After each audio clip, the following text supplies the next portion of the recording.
You are my sunshine, my only sunshine. You keep me happy when skies are gray. You'll never know, dear, how. Welcome to an evening of old-time radio.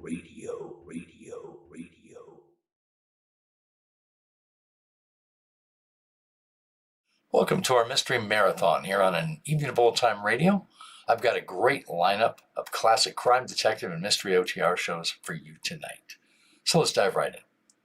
First up is that super popular show, both back in the day and today among OTR fans, The Adventures of Philip Marlowe, starring Gerald Moore as Raymond Chandler's famous private detective. In this episode, The August Lion, the story starts with a knock on Marlowe's door late at night. A former forger, now an accountant, brings in a woman who is apparently unconscious, but it turns out she's dead. He tells Marlowe that the woman, who he was in love with, was killed earlier and he's being accused of the crime. Marlowe must find out who really murdered her, and the story is one of the strangest OTR mysteries I've ever heard. I think you'll like it. Next up is The Deadly Sellout from The New Adventures of Nero, Wolfe, starring Sidney Greenstreet as that lazy and beer-loving detective, and Larry Dobkin as his hard-working assistant, Archie Goodwin. In this one, Sidney and Archie are hired to find a missing prize fighter, preferably alive. It's a really good story that has a lot of surprises and is one of the better episodes of this show, in my opinion. Next up after that, we have the Lydia Reynolds case from Pat Novak for Hire, starring the great Jack Webb. This is a really wild episode that is impossible to stop listening to once you've started. Lydia Reynolds, a rich woman who's also about 4 sandwiches shy of a picnic, hires Novak as her bodyguard. Shortly after she picks him up in her car, they stop at a service station, and while she's at the payphone, Novak is forced at gunpoint to drive to an empty area where he's knocked out. When he wakes up, he's accused of stealing the car and asked about the corpse in the back. A really exciting and intriguing mystery. After that, we have The Eyes of Mr. Leyton from The New Adventures of Sherlock Holmes. A very dramatic and very well-written mystery, even by the high standards of this famous detective show. It's 1890, and the wife of a friend of Dr. Watson's comes to him to help find her husband, Mr. Whitney, an opium addict. Watson runs into Sherlock in disguise in an opium den, who's following a man who he believes is plotting a murder. I should mention that Basil Rathbone does several of the voices in this episode besides his famous Holmes character. In the middle of these two quests, a Mr. Leyton comes by and asks Holmes to keep his business rival away from a deal that he wants to make with the government. Holmes says no, but the rest of the episode weaves all of these apparently different subplots together in a really curious way. After that, we have another episode of The New Adventures of Sherlock Holmes, The Case of the Accidental Murderess. Now it's 1895, and Watson and Holmes are vacationing in Stratford-upon-Avon during a Shakespeare festival. While walking through a forest, Holmes is grazed by an accidental shot fired by a couple that's out rabbit hunting. Holmes pretends to faint, and then later tells Watson that he believes it wasn't an accident, and he recognized the woman as the notorious Mrs. Dangerfield, who had been tried and acquitted for poisoning her husband. I won't spoil the rest, but this is another great Sherlock Holmes mystery with lots of surprise twists. I'll be back in a bit. Get this and get it straight. Crime is a sucker's road, and those who travel it wind up in the gutter, the prison, or the grave. It started with death on my doorstep and got worse when I lied to a sympathetic bull, was pistol whipped by a gorilla with dimples, and fought with a kitten on the Keys. And it might have gone on that way all night if I hadn't been helped by the king of the beasts. From the pen of Raymond Chandler, outstanding author of mystery, comes his most famous character and crime's most deadly enemy as we present The Adventures of Philip Marlowe.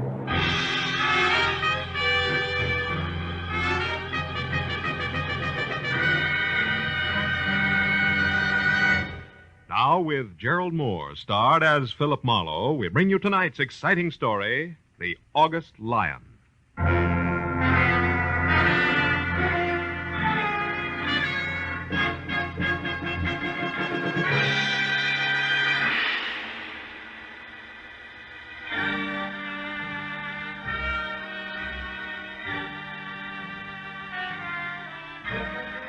It was one of those in-between hours, along about 10 on a night at home when you don't quite know what to do with yourself. Then, all of a sudden, it's 11, and then 11:30. And you're in slippers and a robe and have done nothing, which is exactly where I was, except that I'd already decided on one, and only one, very dry martini, a quiet cigarette, and bed, when it came loud, insistent, and unwelcome. No improvement when I opened up. Saw less than 5 feet of excited cab driver jumping up and down. Mister, you Doc Marlowe? Yeah, I'm Doc Marlowe. That's right. Here he comes with a Doc. You better make room. Is the sofa there okay? I'll clear it off. Oh, wait a minute, Jack. Who comes? Who? Okay, mister. Bring her on in. The Doc's here, all right. Hey, Doc, she's stiff. She's out like a light. Who? The babe. Who do you think? Sure too bad some people can't drink, huh, Doc? Yeah, it's real tough. Now tell me, do you... Hello, Phil. Judson Angel. I'm sorry to bust in on you this way. Is the sofa all right? No, it's stuffed with granite. Put her in the bedroom. Okay, will you take care of the driver, please? Yeah. How much, friend? Well, only 80 cents on the meter, Doc. A couple of bucks ought to cover it here. Good night. Good night, Diamond Jim. Well, Phil, I guess I'd better explain all this. Uh-huh. Here, I haven't seen you in 6 months, and when I do... Never mind the details, Judd boy. Let's talk about the problem. Who's the girl? Her name's Voss. Eileen Voss. She's kind of a stockbroker. Maybe speculator's a better term. You know, takes big chances with other people's money. I was in love with her, Phil, until tonight. When what happened? When I found out I was just one of many, it threw me, Phil. I really lost my temper. I swore I'd kill her on sight. Yeah, most guys do at a time like that, Judd. What's that got to do with her being drunk? And by the way, while we're talking, I'll put on some coffee, huh? No, don't, Phil. Why not? Because it can't help. She had a shot too many, all right, only this one's a bullet in her head. She's dead. Oh, fine. Now, Phil, listen, please. You've got to help me. I've got to find out who did it. Phil, it started a couple of hours ago when I found out she'd been playing me for a sucker. I went to her place the first time in a week, boiling mad. The door was open. Judson Angel's eyes never left my face as he told the story from the beginning. The girl's body on the couch when he walked in, a neat hole in the back of her head. The gun he knew she owned shoved under her pillow. Then in the next second, before he could even look in the other rooms, the arrival of the cabbie somebody'd called who thought Eileen was just another drunk who had to be shown the way to go home. How he seized on that as an opportunity to keep from being placed at the scene of the murder he had every reason to commit. How minutes after he was in the cab, he realized he was near my place. How to avoid suspicion, he said I was a doctor. Everything except why, specifically, he was so afraid of the police. I knew that was going to be next. Now, Phil, I suppose you want to know why I couldn't possibly call the police. Yeah, that's right. Why? Because I'd surely be booked and fingerprinted. And that'd ruin me. You see, a long time ago, I served time in the state penitentiary in Illinois. What? Yes, so I've kept it quiet. Only Phoebe Hammond in my office knows. It was for forgery, Phil. It was under another name and way back when I didn't know the difference between clever business and crooked business. It's taken 10 years to work up my reputation as an accountant. So you see, if I get mixed up in this, it'll all come out and... Well, smash, lots of pieces, no more. Oh, you've got to help me, Phil. You've got to find the real killer before the police get to me. Please, Phil. I can't, Judd. It'd be smashing just as many little pieces for me, too, if I tried to pull anything like this on homicide. Oh, I'm sorry, Judd. I've got to report this body. But, Phil, look, what if you do report the body, but you say that you don't know anything about it, that you're going out to find what you can? What about that, Phil? Oh, please. Please, Phil. Okay. What's the girl's address? 91 Hollycrest Drive. 91 Hollycrest. Yeah, the door wasn't locked, Phil. Mm-hmm. Your phone number, Judd? Gladstone 3926. I won't move out of my place until I hear from you. Now, make sure you don't, Judd. Because if I can't find the real killer, I've got to tell what I know about you. You understand that, don't you?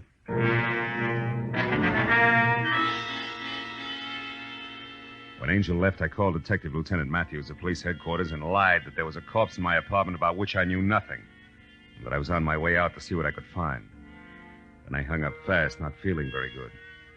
20 minutes later, when I was in the plush living room at 91 Hollycrest Drive, I had zero to go on. Until I got to the bedroom where, caught in the folds of lace at the bottom of a petticoated vanity, I found a piece of male jewelry that stood out against that backdrop like Argyle socks on a turtle. It was a gold tie clasp ornamented with the figure of a lion, a little more majestic than most. I dropped it into my pocket and then moved out into a long hall that led to the kitchen.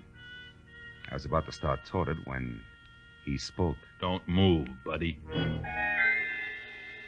Like the voice, he was thick and soft, especially in the middle where he was girdled in double-breasted gray flannel. So I couldn't tell whether he was plus or minus a tie clasp. Also, he had no hair and a pair of deep dimples that danced when he talked. The gun in his hand didn't.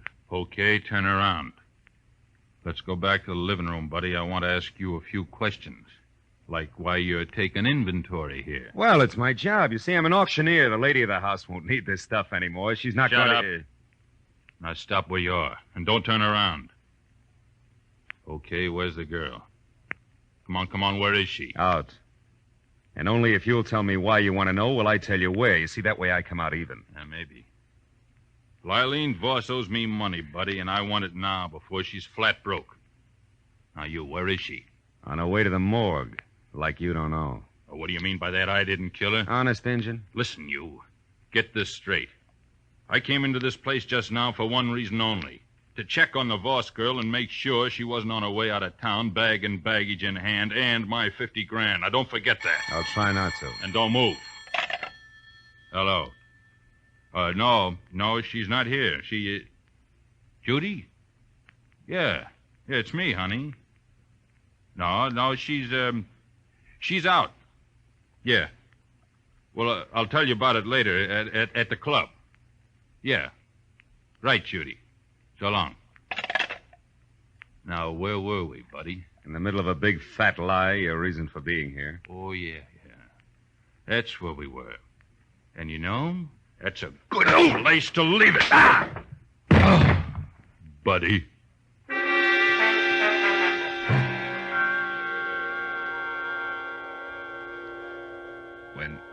When the twin telephones, lamps, and end tables next to me got back to being one of each again, I saw the note next to the phone that said, "Call Monday at the garden room," which didn't add to much until I realized that Monday was spelled not as the day in the week, but M-U-N-D-Y. And recall that the garden room was a cozy collection of crepe paper flowers where some people did their serious drinking. That plus dancing dimples telling a girl named Judy, who had called for Eileen in the first place, that he'd meet her at the club was a little better than the 0+ tie clasp I'd been working with. And a half hour later, that little became a lot, and things started to dovetail because a placard under glass in front of the garden room bragged about the glamour-puss pianist featured inside, whose name was first Judy, second Monday, not his day in the week. I blessed my good luck, exchanged smiles only with a hat-check girl in the lobby, and found a table for one inside, not more than a half a dozen octaves away from Miss Monday's left hand. I'd ordered a drink and had a cigarette going before she paid any attention to me. I'll play anything you want. It's a rule of the house. Just name it, or hum it, or whistle. But don't croon. That's also a rule of the house. What'll it be? How about the number you always play for that fat friend of yours? You know, the one with the deep dimples? Burlesque? Sure. Kind of corny. Remember it? Yeah. You a friend of his? Not exactly. I didn't think so. He'd crown you if he heard you say dimples. He's sensitive. You're new here, aren't you? I've been in once or twice. Mutual friend of ours used to speak well of you. Eileen Voss. What made her change her mind? She was murdered tonight. Any idea who did it? I said I heard you. No, mister, I haven't got the slightest idea. There, that's the end of your request. Sorry, but I'm only allowed one to a customer. It's a rule of the house, I know, yeah. I'll see you, Judy.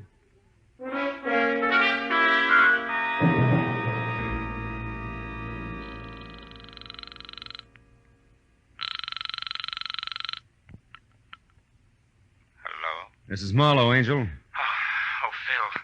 Where are you? What have you found out? In that order, I'm in a phone booth at a club called the Garden Room. What I found out so far won't impress Detective Lieutenant Matthews of the Homicide Squad at all when next we meet. But nothing in the apartment? No lead of any kind? I'm not sure, Judd. I ran into a round man with a sleek gun who piled me up and left before very much was said. But, Phil, the garden room, the girl there's a friend of Eileen's. Talk to her. Yeah, I already did, Judd. Got me the round man's name and no more. It's Berleffi. You mean anything? Berleffi? Yeah. A fat guy with dimples and no hair? That's right. He claimed Eileen had 50 grand that belonged to him. Yeah, that must be him then, Phil. Oh? Yes, he's a gray marketeer, comes from San Francisco. I've never seen him, but the girl in my office, Phoebe Hammond, can help us. Mm-hmm. She once did some auditing work for Bertie when she found out how crooked he was. She told me about him. I'll call her and have her meet you there, Phil. All right, but look, I'll be at a corner table facing the door, and tell her to hurry, will you? I'll call you back later. Goodbye.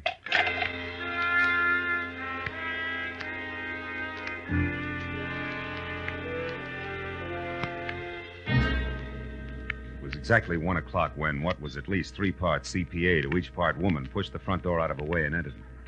At the top, there was close-cropped hair, streaked with some gray. No hat. At the bottom, dark brown stockings running into darker brown shoes. No heels. In between, severely tailored tweed, closed tight at the neckline. It took all of 15 efficient seconds to decide that I was her man. And less than that again to introduce herself, ask for a cigarette, and name her drink. When it was my turn to talk, I brought her up to date. Eileen Voss's murder included. It's too bad, Marlowe. Judd's a great guy. Yeah?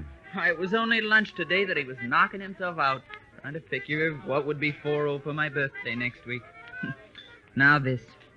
Tell me, what can I do to help? Well, at the moment, Berleffi. All I know about him, Miss Hammond, aside from what I've told you, he said at Eileen's, is that he and Judy Mundy are a team. And Judy was a friend of Eileen's. How cozy. Isn't it? Well, it goes like this. Berleffi's front name is Steve, and he's out of San Francisco via Detroit and Chicago. And in each case, only a length of a subpoena ahead of the law. Oh? Back in the 30s, he was a mobster. The numbers game, protection racket, that kind of stuff. But after the war, he cashed in all his chips and went into a more or less legitimate business, with, of course, absolutely no change in tactics. Know what you mean. Now, look, can you tell me where he lives? No, but I'll bet my bottom dollar that the kitten on the keys here can. Only be careful. Berleffi has a reputation for shooting first and talking later. I only hope he isn't after Judd, too. You know, there might be some connection between them that goes back to the days when Judd was Francis Lyon and Berleffi Phoebe, was... did you just say Francis Lyon? That's right. Lyon. Uh-huh. Judson Angel is the name he took when he came out here. Why, what does that mean? I don't know. Here, look at this tie clasp. Oh? The ornament. It's also a lion. I found it in the bedroom at Eileen's place, and yet Judd told me that he hadn't gone past the living room. But, Marlowe, that doesn't prove that Judd lied. Why, it might not be his at all. You ever seen it before? No, I haven't. Besides, I never knew Judd to wear a tie clasp. Okay. Could belong to Berleffi. But it's still worth checking after we get Judd out of his apartment. Look, where's your place, Phoebe? Mulholland Drive, 361 North. 361. About a mile up into the hills. I'll let you do the trick. Honey, you go home and stay close to the fireside. I'll get a hold of Judd and tell him to get over there fast. And then maybe we can... Maybe we can what? What is it, Marlowe? Outside, Phoebe. It's a man coming this way. Berleffi? Worse. Goodbye, baby. I'll see you later at your place. I've been afraid of this all night. But who is it? What's his name? Detective Lieutenant Matthews. He's a police officer, Phoebe. First, last, and always. So long.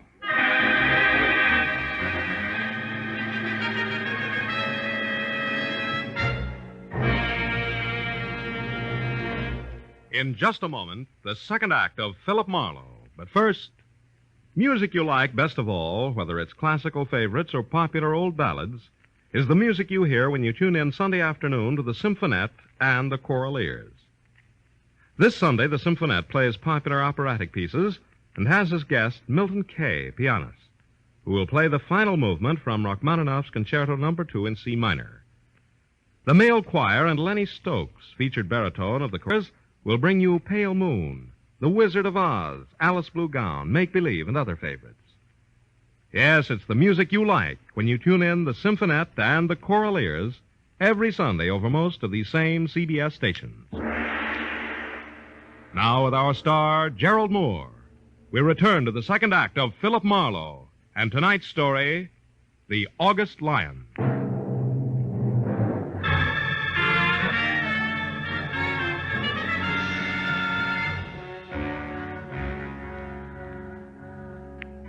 When I left Phoebe Hammond at the table and moved toward the bar, my first impulse was run, do not walk. This is a different kind of an emergency. But a quick glance into the mirror behind me tagged that as suicide and pushed try nonchalance into its place, because I could see that Detective Lieutenant Matthews had already spotted me.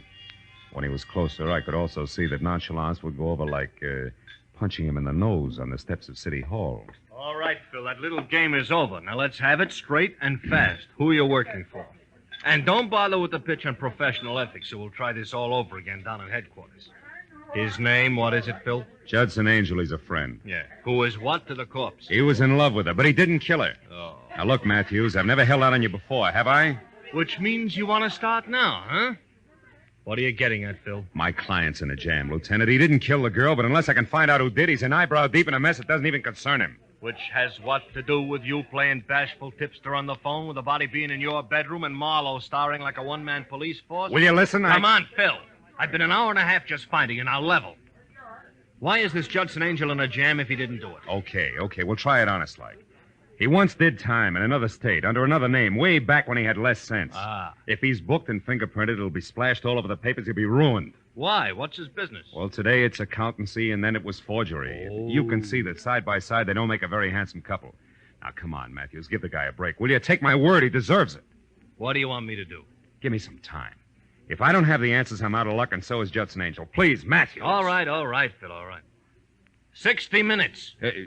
And if I don't hear from you by 10 after 2, we start all over again down on headquarters, your client included. I'll be waiting for your call, Phil. Good night.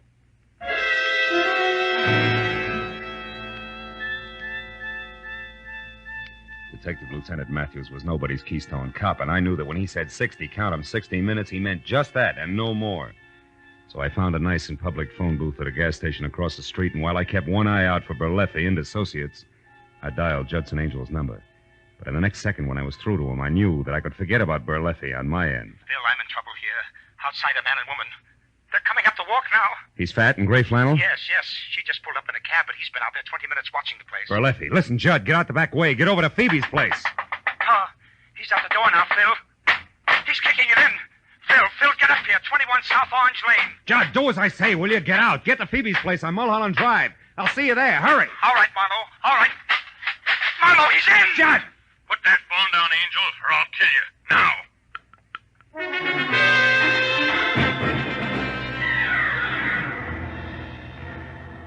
When I screeched to a stop at number 21 South Orange Lane, which was lights out, front door open, and no car parked in sight, I went inside. Just visible in the moonlight was the huddled figure I'd been afraid I'd find. What I didn't know until I was kneeling next to it was that it was Judy Mundy, not my client, and only unconscious, not dead. There was a large white envelope lying next to her, and beyond that, a litter of broken porcelain that had once been a lamp. I switched on a light, found some brandy, and then brought her to as fast as I could. Marlowe. Yeah, and with a brand new request. Here, take a drink. Now, I'll ask the questions. One, what happened here with the three of you? Where's Berleffi and, more important, Judd Angel? Come on, baby, talk fast. All right. I think Angel got away. I don't know where he is. Berleffi? Dead, I hope. I got him to thank for that lamp getting together with my head. How come? Angel made a break for it, kicked out the lights, and tossed the lamp at the same time. Hero Berleffi used me for a shield, then took off after him. Your connection with both Berleffi and Eileen Voss, what was it? I forget. Come on, Judy, baby, talk. You're not going to get another chance this side of the witness box. Witness box?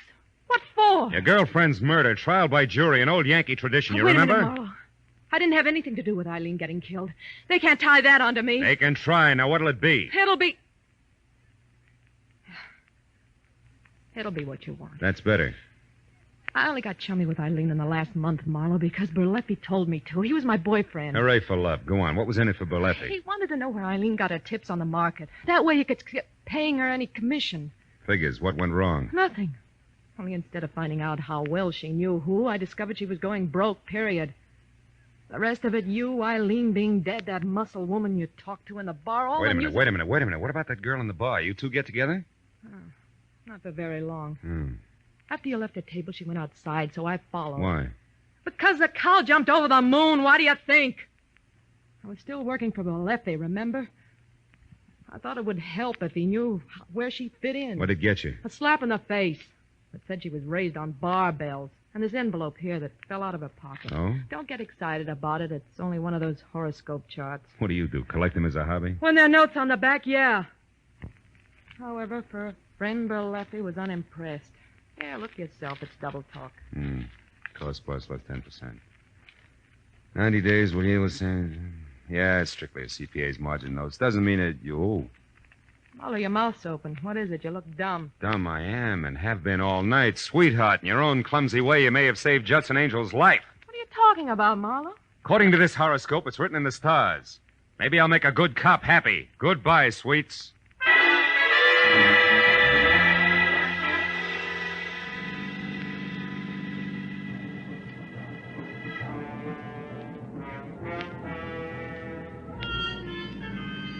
Mulholland Drive is a fancy collection of hairpin turns and deceptive curves along the top of a mountain that separates Hollywood and Beverly Hills from the San Fernando Valley. But when I was on it and burning up good rubber at each bend as I headed for number 361 North, gas pedal on the floor, driving conditions were the least of my worries. And it wasn't until I had parked away from the bungalow that perched on the edge of a cliff and was out of my car, 38 in hand and close to a half-open French window, that I breathed a long, long sigh of relief. Because then I could clearly see that Judson Angel was still alive. I swallowed the sigh fast when I could also see Angel's face. It said there was nothing permanent about his good health, because on the other side of the room, and only visible to me via a corner mirror, was the reason why. Holding on tight to a short, ugly revolver was the one the horoscope had said could be Eileen Voss's killer, the CPA known as Phoebe Hammond. While she talked, I moved around to where I'd be able to take aim in one straight line. About everything. Didn't want to kill Eileen in the first place. It was an accident. I don't believe you. Doesn't matter now. You see, I'd invested some money with her, Judd. Money that wasn't mine. When I found out she was going broke, I went up to see her and demanded it back. She laughed at me. I got mad. I hit her. She took out a gun and said she'd call the police if I didn't leave. I grabbed it away from her. Then I shot her. Then you were there when I came in. Yes. When I saw you and that cab driver she'd called earlier take the body, I didn't know what to do. Until later, when I met with Marlowe on your behalf and learned all about Berleffi and the tie clasp he'd found. The tie clasp with the lion on it that you'd recognize as mine if Marlowe ever got the chance to show it to you. But he won't, Judd. I can't let him. Phoebe, you're crazy. You're crazy. You'll never get away with Oh, this. yes, I will, Judd. It'll be Berleffi they'll blame. He entered your room with a gun in his hand. I know. I saw him and that girl. Also, Judd, I'm the reason you got away from him. I rammed into his car when he started after you. It's too bad, Judd. Worse than that, Phoebe, it's a crying shame. Marlowe! Lights! The lights! Stop, Phil. She can see your silhouette. I can follow her footsteps. We're even. Phil, the terrace. She's trying to get away. There she is outside. She tripped Phil. The rail!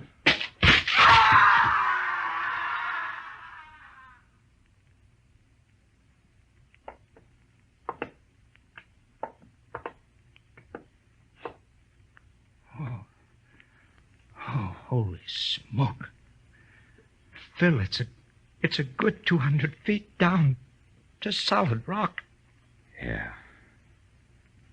Come on away from it, Judd. Time we made a phone call.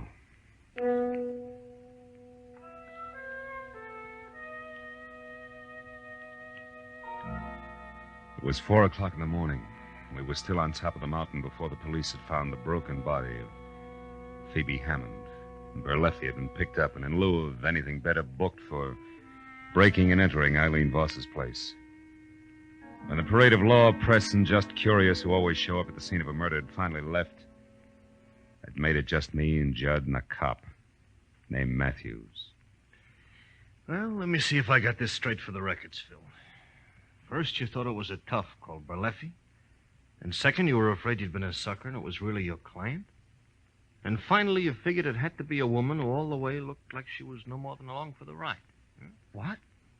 You mean you really believe I could have done it, Phil? Well, yeah, it looked that way for a while, Judd. You know, you said you hadn't been past the living room up at Eileen's, and yet I found a tie clasp in the bedroom there ornamented with a lion. And then I found out your real name was also Lion. It almost added. Yeah, but since you didn't have a chance to find out whether or not Berleffi was missing a tie clasp, you still considered that was only circumstantial evidence, am I right? Right, yeah. Till I ran into the switch, which was an envelope that had belonged to Phoebe Hammond. There was a horoscope chart inside. Which meant what? Well, it only meant that she went in for that stuff no more until I remembered her mentioning that her birthday was next week, which is early August. And that no doubt puts her under the sign of the Zodiac run by one Leo the Lion. Uh-huh. Yes. Yes, and the mannish tight-neck suit she always wore could have meant a shirt and tie underneath, minus clasp. Exactly, gentlemen. That's it. Now, me, Lieutenant, What? Look, when you get back down to headquarters and, you start the paperwork. Yeah. Do you have to mention a guy named Judson Angel? A guy named what? Judson Nothing. I was just thinking out loud. Yeah, that's a bad practice, Phil, you know? It's kind of like only telling a policeman half of what you know can get you in trouble. Unless you're lucky. Oh, give you a lift, Mr. Mister. You already have. Thanks, Lieutenant. And Phil, Good night, Judd.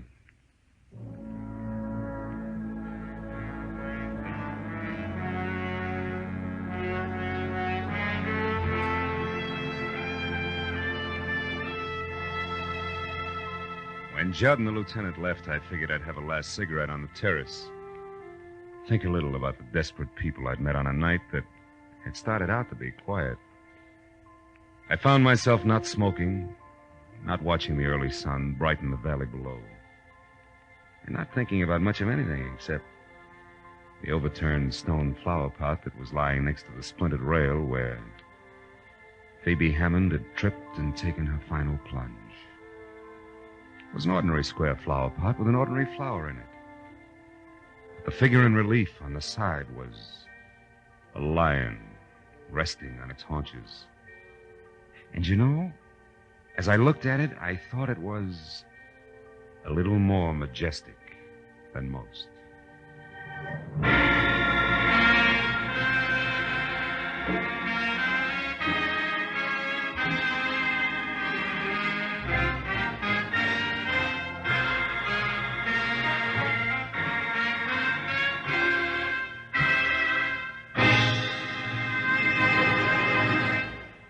The Adventures of Philip Marlowe, bringing you Raymond Chandler's most famous character and crime's most deadly enemy, starred Gerald Moore, and was directed tonight by Cliff Howell.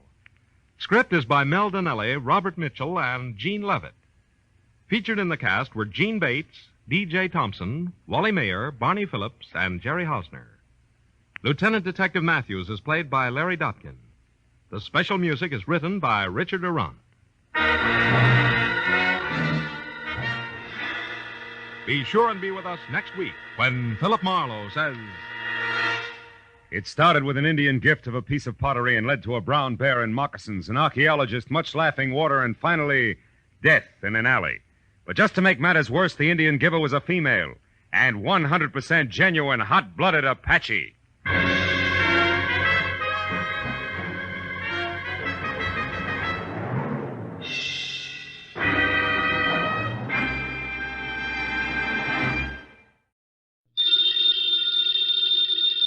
Ladies and gentlemen, the ringing of that phone bell means mystery, adventure.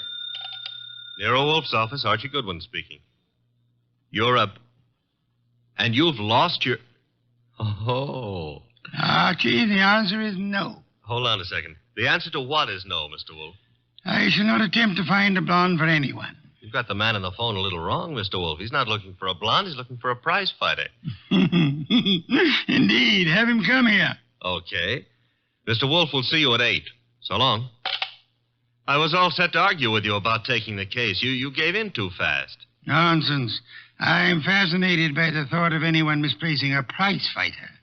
They're usually quite large, aren't they? They are. But what this guy is worried about is not only finding his boy, but finding him alive.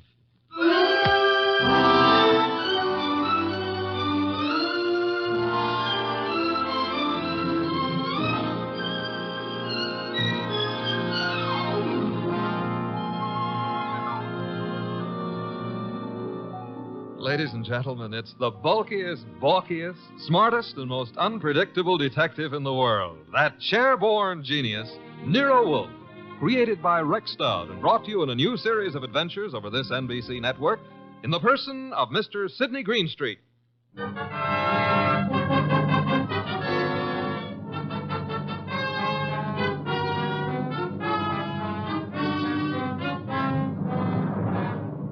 The case of the deadly Sellout. That's what my boss, Nero Wolfe, called it. And it almost meant curtains for the firm of Wolfe and Goodwin. But let me give it to you straight right from the beginning. Although you ought to know that it wasn't until it was all over that I knew the very beginning of it myself. It all started in the New York flat of one Brock Rainey. Yes? The name is Jerry Fay. I'm supposed to know you? Being a very good friend of Pepe Gatto's, it's time you got to know me. May I come in? Oh, sure. You've got a problem, Miss Fay? Pepe took a fall at the garden last night against a coffee and bum named Eubanks, right? As far as I know, Sister, Gatto met his match. Please, Mr. Rainey, do me a favor. Skip the sausage meat. It happens I saw the $1,200 you counted out to him to take a quick dive in the first. You did? How else would I know? Okay, then here's my wrist. Slap it, Miss Fay. I'm a bad bull. Now, look, who's kidding who? I don't care if Pepe makes himself a few deals on the side. I should worry whether he gives those meat eaters on the benches a run for their ducats. What's it to me? If you're not worried, Sugar Plum, then neither am I. Also, I'm a very busy man. Not too busy to pay off, I hope. Pay off? To who?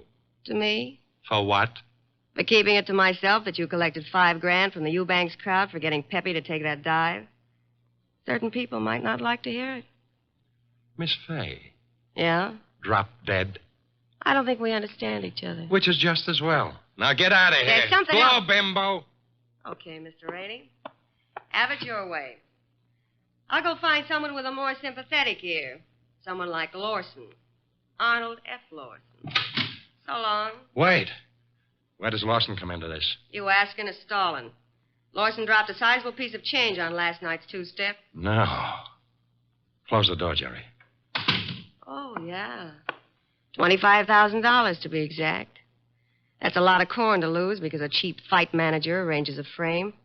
At least Arnold Lawson might think so. Sit down. Who's tired? Look, Mr. Rainey, it goes very simply and only one way. Lawson at yet knows from nothing except that your boy Gatto lost the fight. He may suspect, but he don't know. And he really don't have to know.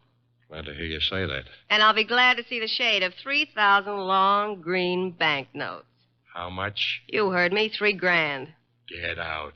Okay, I'm going. To the next phone and call Lawson. Look, Jerry, give me time, huh? I haven't got that kind of dough right now. Tell it to Lawson. When he gets through with you, you won't need any kind of dough. You know, I've got Gatto set for a go with Mellish, the title contender. Gatto can take him. Please believe me, he's going to take him. So? So after what happened in the Eubanks fight, the odds on Gatto will be like a war debt. We can clean up. Listen, we can make Heel, I wouldn't trust you from 11:59 to midnight. Get it up. Now. I'll give you 6 hours. After that, Lawson.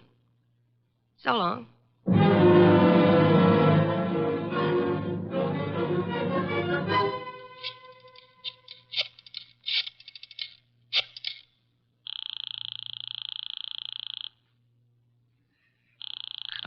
Come on. Hello? Hello, Rainey, this is Gatto. Hiya, Pepe. Look, the boys dropped in on me at the office at Mindy's. Lawson wants to see me. What? Lost? Look, Bum, I'm the one with the cauliflower ears. You heard me. What do I do? Nothing. But... Don't go near him. Stay home. Let me take care of it. How? What'll you do? I don't know yet, Pepe, but I'll find a way. How did he find out? Your girlfriend. What? She wouldn't do that. She hates the guy. Hate him or love him, she told him. I can't believe it. I suggest you call our little doll Jerry and give her your regards for the double cross. Meanwhile, stay put in your apartment. Don't move. But, Rainey... Hello.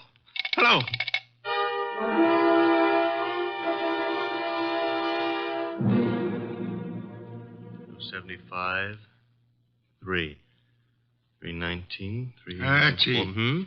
What on earth are you mumbling about? The high cost of blonde. Indeed. Oh, you can say that again. I have no intention of doing so. Okay, be smug. But there must have been a time even in your life when knickknacks from Tiffany figured on the budget. Phooey. Not to mention steak dinners and champagne.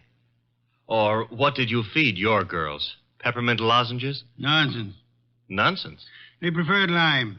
Oh, I'm dying, and he laughs. Mr. Wolfe? Yes? I have decided that you are giving me a raise. Archie, this is not a period in which unilateral decisions are wise. So I'll be a dope and get a raise, huh? As for your future mental attainments, you may be right. As for a raise... You want to drive me to gambling? Like betting on fights or going... Okay, it's the doorbell, and I'm answering it. The name's Rainey. You're Goodwin? I'm Goodwin. Come in. Is Wolfe in? Mr. Wolfe is always in. Unlike prize fighters, I guess. Come on. Thank you. Mr. Wolfe, this is Mr. Rainey, the man who lost his prize fighter. How do you do, sir? I'm not doing so good. Mr. Wolfe, you got to help me. That will depend. On what? The fee? I digress. Your problem is what, Mr. Rainey? Mr. Wolfe, I manage a fighter named Gatto. Maybe you've heard of him. I have not. However, that is of little significance. You are having difficulty with this Mr. Gatto? I'm not having difficulty with him. I can't find him. Maybe you better let me give you the whole picture, huh? Very well. Well, Gatto is an up-and-coming boy, Mr. Wolfe. He had a little upset last week with a guy named Eubanks. But everybody knows in spite of that, Gatto's heading for the big time. I think he'll prove that when he goes against Mellish.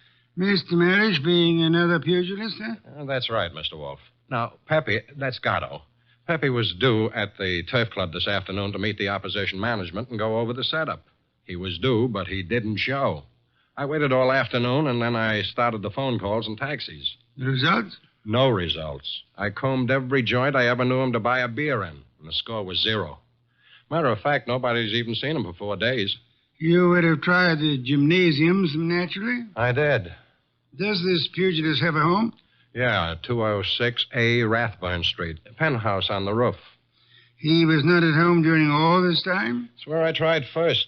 It was empty as a bank on Saturday afternoon. I see. And you want me to find him for you? If Pepe blows this fight, Mr. Wolfe, it'll ruin his career. And the preservation of his career is worth a good deal to you? I got a check for $2,000 right here. Archie? I'll get it. $2,000. Very well, Mr. Rainey. I shall take immediate steps. I got a cab waiting outside. We can get started right away. We? Phew. I shall remain here. But how do you expect to... Archie. Yes, Mr. Wolfe. You will leave with Mr. Rainey. I need information. You might try the Rathburn Street penthouse to start with. But I've already been there. With all due apologies, Mr. Rainey, suppose you restrict your activities to pugilists. Archie is a trained observer. You are not.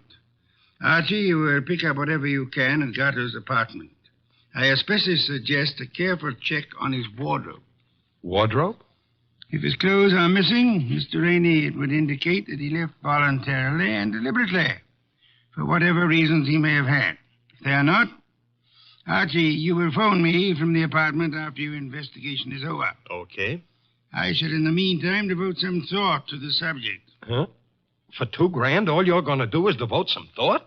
Mr. Rainey, if I were not a modest man, I would point out to you that you're getting quite a... a bargain.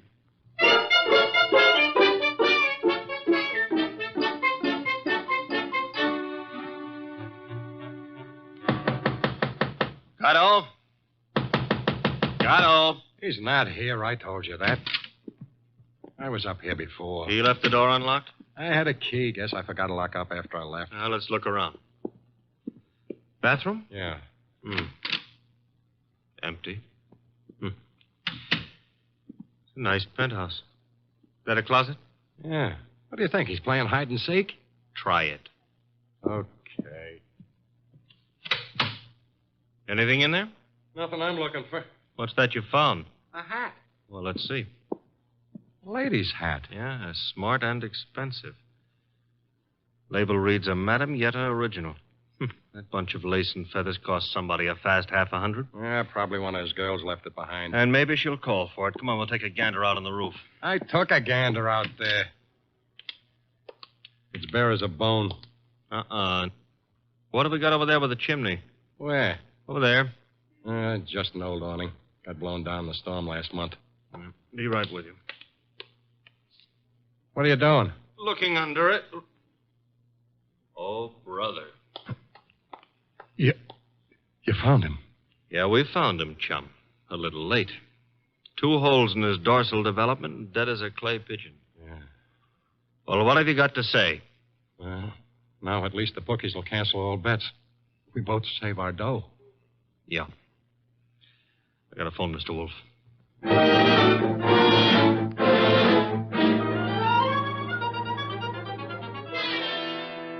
And there he was, Mr. Wolfe, under the old canvas awning. Where's the hat? Oh, this is it. That's it, boss. Snazzy number, no? Where'd you find it? On the floor of the closet. You're right, Archie. Frothy little bit of millinery caprice. Mm-hmm. Have you any idea whose it may be, Mr. Rainey? I wish I did. You have to find out. Well, how, boss? The hat is an original. See, the label under the band reads a Madame Yetta original. Tomorrow morning, Archie, you will interview Madame Yetta. Yes, boss. And discover in your inimitable fashion for whom she made this chapeau.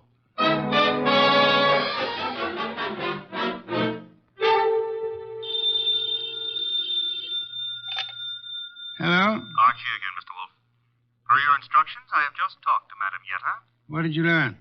Madame Yetta tells me she made that hat for a Mrs. Lawson, Who is Mrs. Lawson? wife of an ex-beer hustler who's in the chips and puts on airs. Lives in a penthouse of the Bradford Arms. I was just about to hop a cab and go up there, boss.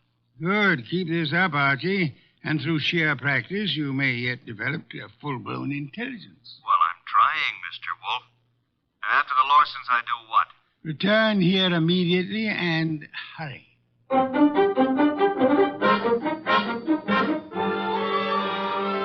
How do you do, Mr. Lawson? Oh, Mr. Goodwin.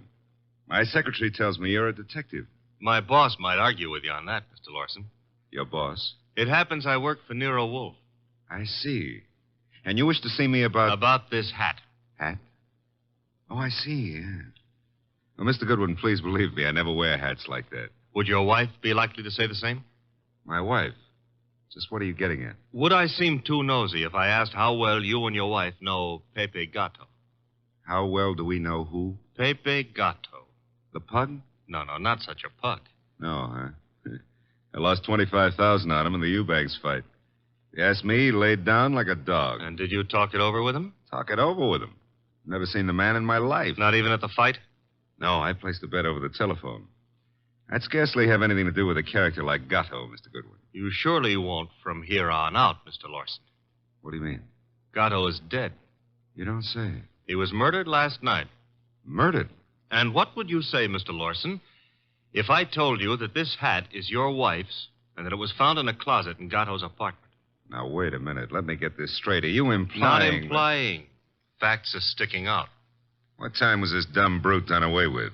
Oh, I'd set it at somewhere between 5 and 7 p.m. last night. Well, you said it very conveniently. Thanks. Why? My wife and I drove out of the city at 4:30 yesterday afternoon. Didn't get back until 2 this morning. And this hat? It took wings and flew into Gatto's closet? Is that the answer? No, that's not the answer. Then what is? This is. A month and a half ago, I was with Celia on a bus top. She was wearing that hat, and the wind blew it off her head. I see. And from there, we figure that somebody picked it up, and it finally wound up at Gatto. You can figure anything you please. Personally, I don't feel in any way obligated to figure anything. Darling, I was just on my way out and... Oh, I'm sorry. I didn't realize you were busy. Yes, I am busy, Celia. Wait a minute. He's not all that Run along busy. now, dear. You'll be late. But I want to talk Run to you. along, Celia. Yes, darling. Sorry. I'll see you later. Beautiful. Really beautiful. I've always thought so, Goodwin. You, didn't give me much of a chance to talk to her, did you, Lawson? If I didn't, it's for your own good. My good? I don't get it. Celia's a sensitive person, and I won't have her bothered.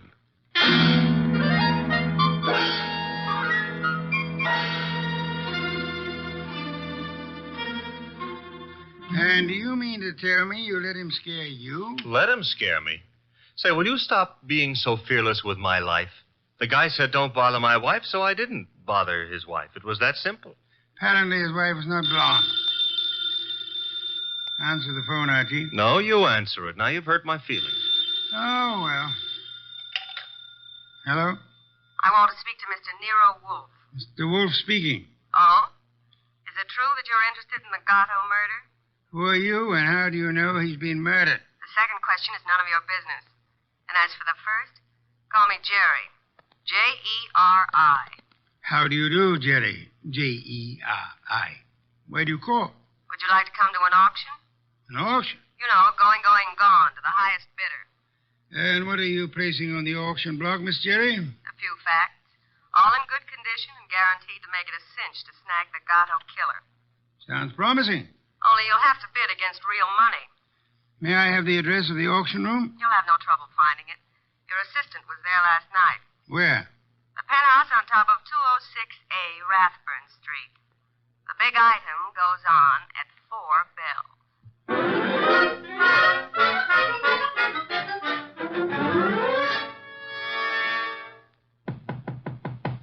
Yeah? Who is it? Man named Wolfe sent me. Just a sec. You're Jerry, huh? I was expecting the man named Wolfe. Unfortunately for me, honey, when he's expected, I usually show up. Come on in. You? See, I'm the legs of the combination. He's the brains. It makes a nice division of labor. I see. You came in plenty of time. On the nose is our custom. Where are the rest of the bidders? Any second now. Mm-hmm. How many besides me are coming? 1. Small auction. But big action. How'd you happen to decide on this? I knew Gatto pretty good. And you were fond of him pretty good, huh? How did you guess? Well, you've got a key to this place of his, or you couldn't let yourself in. It adds, no? Gee, you should have been a detective. Just what I keep telling Mr. Wolfe.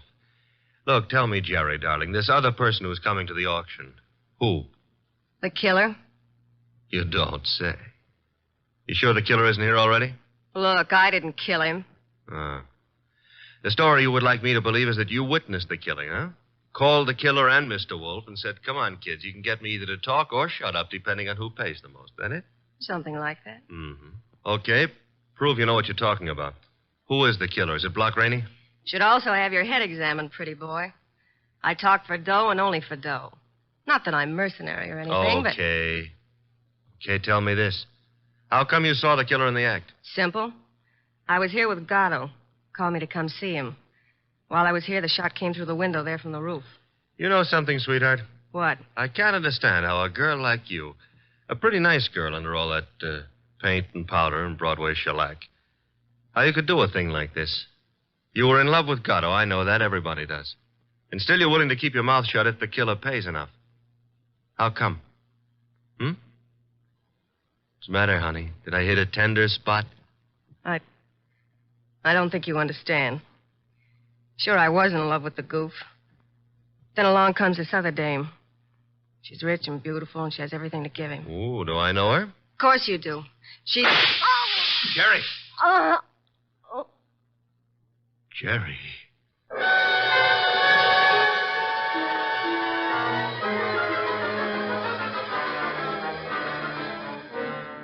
She was just about to tell me, and then the shot came through the window from the roof, boss. It's a flat roof outside. You didn't, I suppose, see the murderer? No.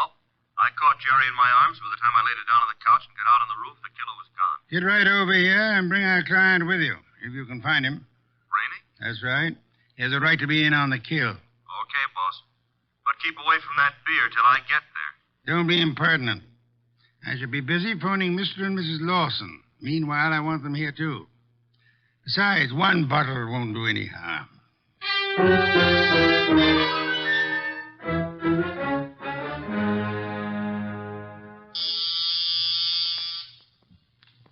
There they are. Let them in, Archie. You remain seated, Mr. Rainey. Okay, Mr. Wolfe. Well, come in, Mr. Lawson. Come in. Mr. Wolfe here? He's here. Nice of you to come. Anything to help the law. Mr. Lawson. Your wife didn't come. No, Mr. Wolfe. She was out when you called. Sorry, I forgot to tell you.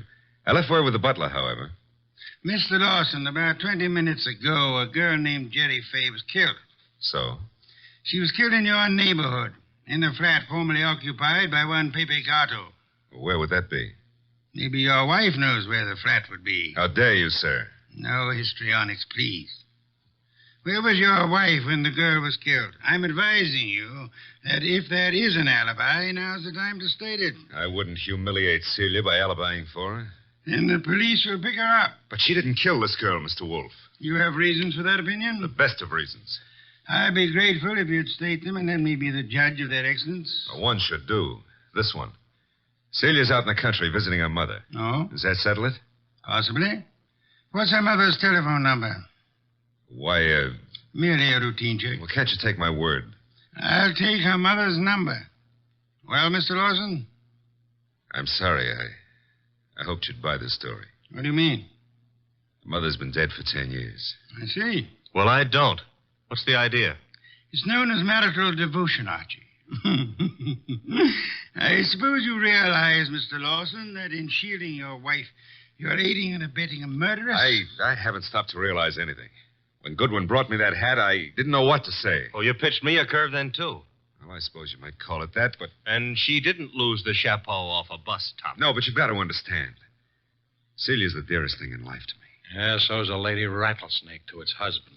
I suggest it is time for you to be objective in this matter, Mr. Lawson. What do you want to know? Tell us where she can be found.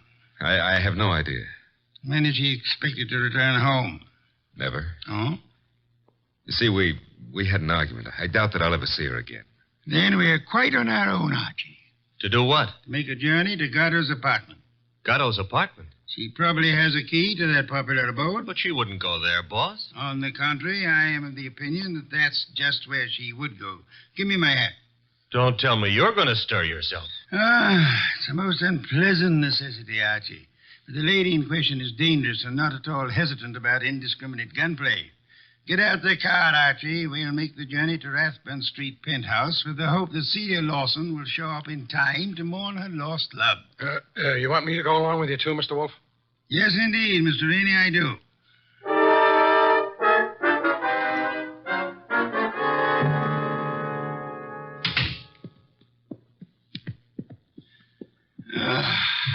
I trust this chair will hold me. Should. Biggest chair in the house. Mr. Wolfe. Yes, Mr. Rainey? Mr. Wolfe, am I to understand that the way you have it figured is that Mrs. Lawson killed Gatto, and then to keep the girl from pinning the crime on her, she killed her, too? What's the matter, Mr. Rainey? Don't you think the theory holds water? Well, yes. I mean, of course it does.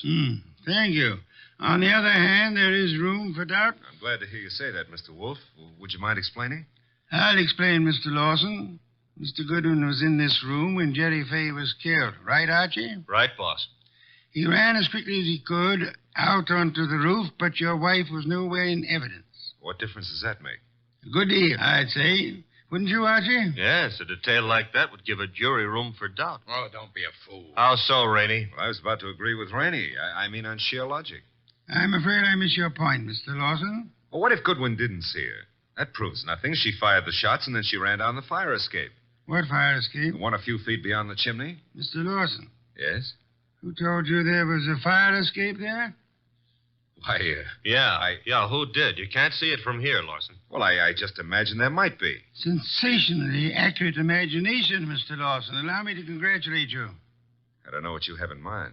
You have in mind to see your wife convicted of the murder of Pepe Gatto, and so punish them both for having dared to fall in love. I love Celia. I worship her. Yes, that's what you expected me to believe, hoping, meanwhile, that a hat would convict her. You worshipped her until she became fascinated by a young savage animal known as Pepe Gatto. No. At that point, the worship shifted into reverse, and you went green with hate. Hate that drove you to climb that fire escape that you know so much about and shoot him in the back. You're dreaming. Jerry Fay saw you in the act, and when she was about to divulge your identity to Archie, you killed her too, meaning to hang her murder on your wife along with the other killing. That's a lie. Mr. Lawson, I didn't bring you here to apprehend your wife. There's really no reason why she should come here. I suggested this visit in the belief that you'd betray some guilty knowledge of the place and circumstances, as you have so obligingly just done. You're clever, aren't you? Monumentally. But a little hasty. So, why? This gun in my hand. Haven't you noticed? Of course, sir, but yours is not the only gun in the world. What? Sit still, Arnold, and don't turn around. Your wife, Mr. Lawson. Come in, my dear. Celia, what are you doing here? I came to get a hat that I'd left in Pepe's closet. It suddenly was clear to me what was in the wind, and I thought I'd better remove all evidence that you could possibly use against me. Celia, listen, you must understand I it for you. understand one thing only. Pepe's gone, and you took him away. Listen, please, if you let me explain, you'll understand. Yeah? Please, honey, help me. Sure, I'll help you. Celia! Well, that's all, Mr. Wolfe. What now?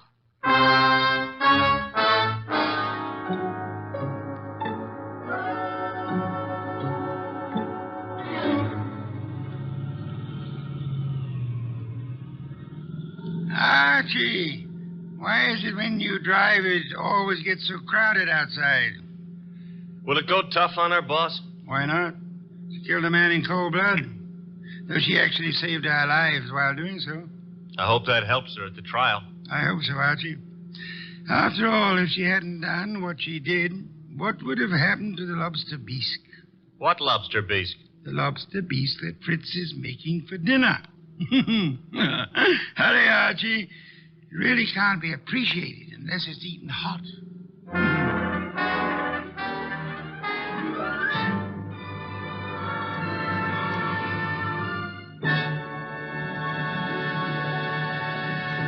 You have been listening to The New Adventures of Nero Wolfe, starring Sidney Greenstreet.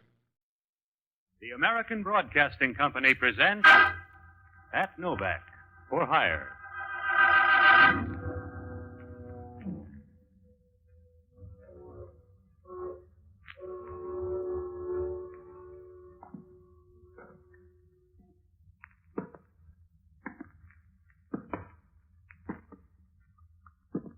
Sure, I'm Pat Novak. For hire.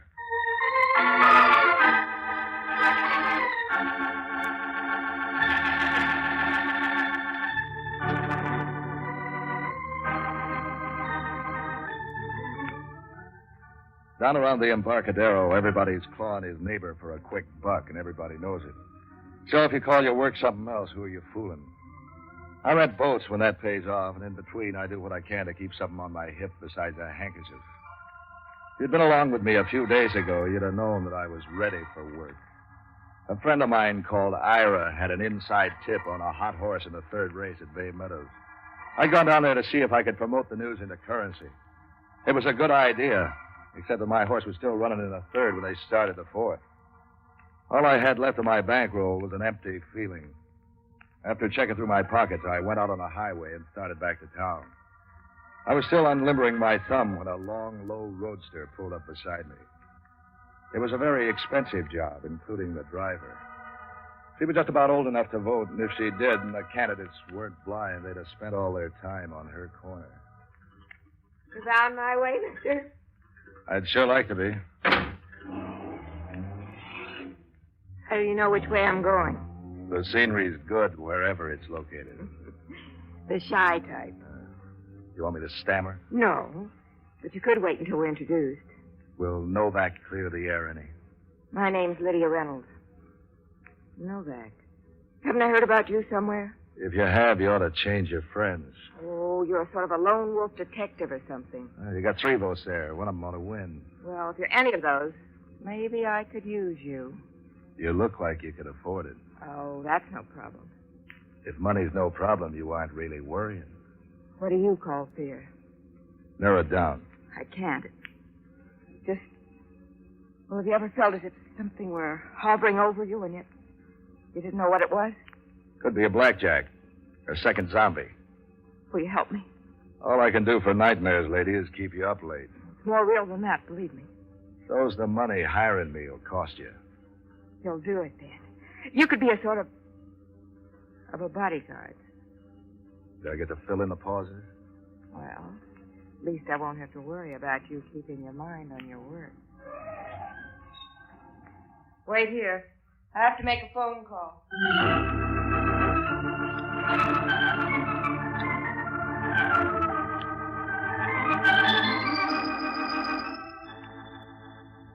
She walked away, and it was smooth and easy to watch, like a bird gliding on a bit of wind. When she got out of sight, I began to think about the hire. I'd heard of rich dames doing crazy things, but this was crowding the record. Nobody hires a watchman to stand off a bad dream. I felt like a guy getting ready to fly with a pair of homemade wings. It could be thrilling. Then what else?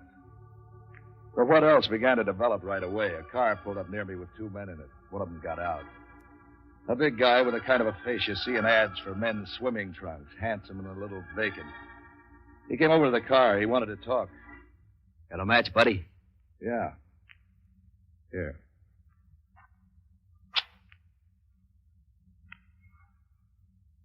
Thanks, buddy. It's a nice car you got there. Mm-hmm. Must have set you back $3 or $4 grand. It's only money. Yeah. What'd you say your name was? If you're selling anything, I don't want it. Give me back my matches. I didn't catch the name, buddy. The wind's against you. Try shutting your mouth. You have to be nasty. You got the ways that make it come easy. You know, I could teach you manners if I had time. You ain't built to teach me anything I don't want to learn. No, well, I can try. Starting with, what's this in my hand? So you're loaded. So let's drive down the road and see what else I can learn you. Like remembering your name, for instance.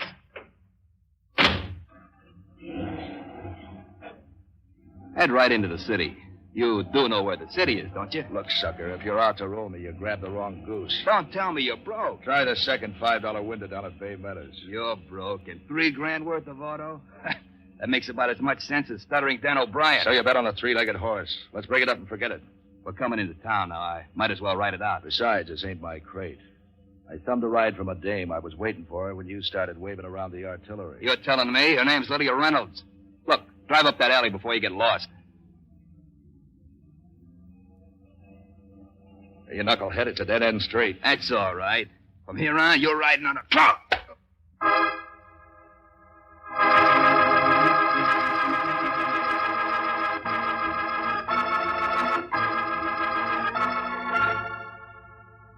When I came to, it was raining. Not much.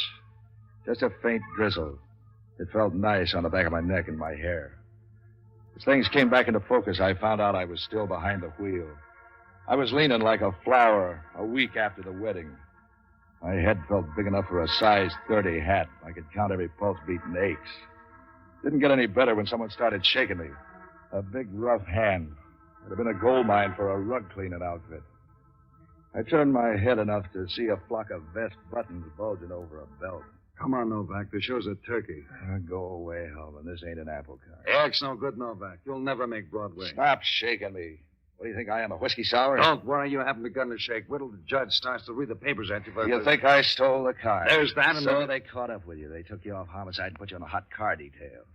I can see now where insurance rates are going to zoom out of sight. I caught you and the motor's still warm. You couldn't catch a fever and a flu epidemic. And while the body's still warm. You couldn't find your way up an escalator. What'd you say? The body. In the back of the car. And you hammed that act almost as much as you did that fake blackout. She called it a nightmare.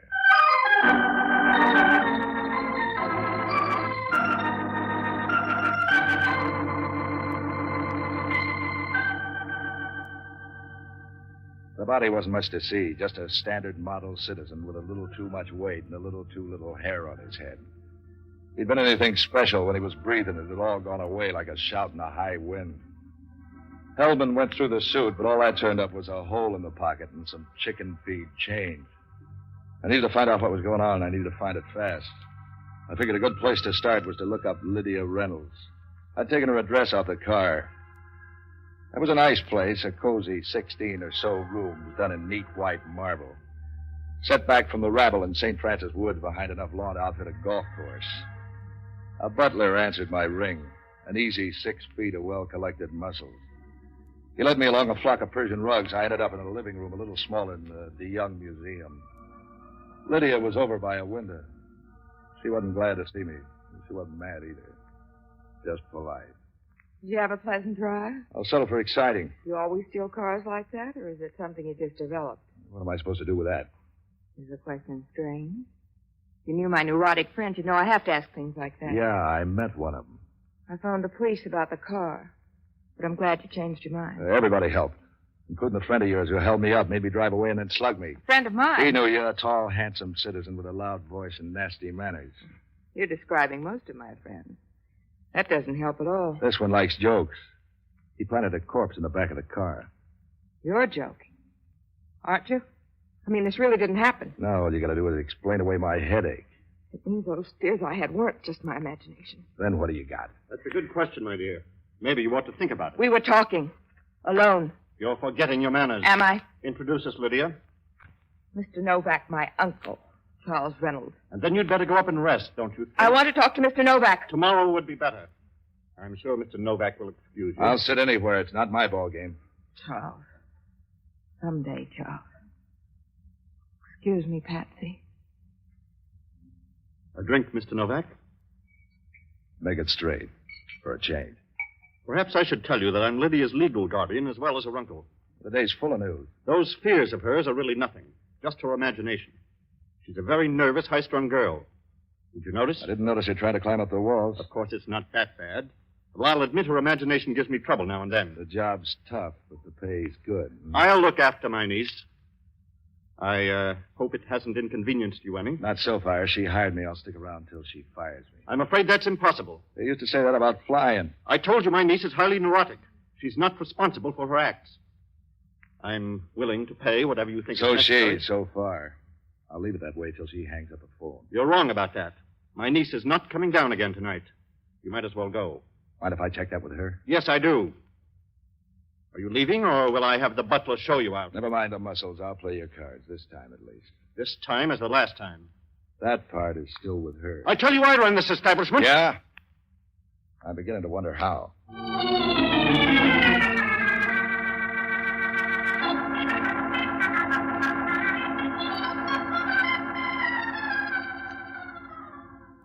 The big butler showed me out. A nice guy to have around if you go for screams in the night. It was quiet and roomy outside. A big, peaceful sky with the moon like a washtub. A little piece of wind playing with the trees on the grounds. Like some old ghosts whispering together. I heard Lydia call the first time she tried. It wasn't much above a breath. She was upstairs at a window. She told me to go to the guest house set on the back of the lot, hidden away in a clump of trees. It turned out to be a little toy cottage like something out of a fairy tale. Lydia showed up while I was still fumbling with the door. I'm so glad you didn't go away. What'd my uncle tell you? Did he send you away? You didn't have to push hard. I was ready to throw in my hand anyway. But I need you. Don't you see I need you now more than ever? I didn't contract to play ducks and drakes with a dead body, a muscle-bound butler, and an uncle who goes around saying goodbye. But that's one of the reasons I need you. My father left me a huge fortune. My uncle's been trying for years to get his hands on it. It gets even better. Next, we'll be having poison in the highballs. How do I know how far it'll go? Already he's tried to put me in an asylum. Yeah. He was giving me that nervous talk about you. You'll stay? It's a job for the judge, baby. All right. It's for the judge. And just stay and talk to me. I don't know about that either. Does it sound hard? The last time we talked, someone else finished the sentences with a blackjack. I can make better memories than that. While we're in the files, how come the guy who slugged me knew so much about you? Oh. His name's Post. They call him Two Spots. Do you have to talk about him? I like lights when I'm ice skating. Can't it wait till morning? Don't answer. Maybe they'll go away.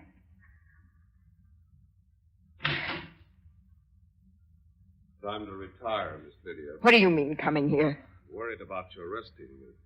The doctor... Get out of here! You hear? Leave me alone! Very well, miss, but the gentleman is leaving, and I thought maybe you'd like me to see you back to the house. He isn't leaving. You are.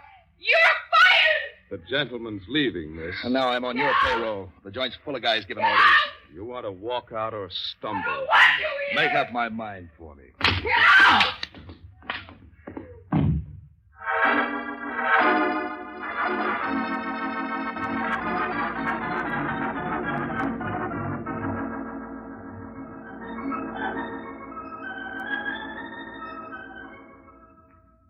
I was doing all right while I stayed away from him.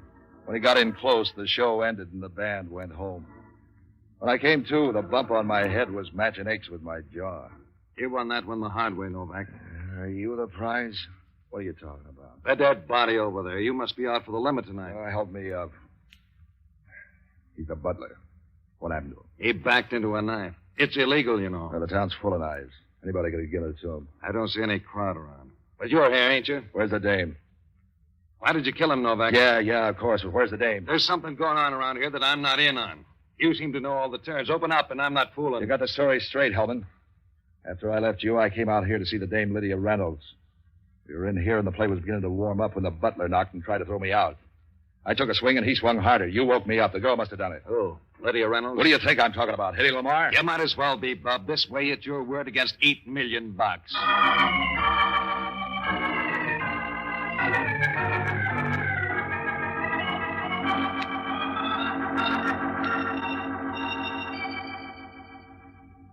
It It got even worse when we went after Lydia. Her uncle blocked us away from the door with a doctor looking over his shoulder. He said he followed the butler out to the guest house and caught Lydia as she ran out. He'd seen us fighting and started in to stop us when Lydia fainted.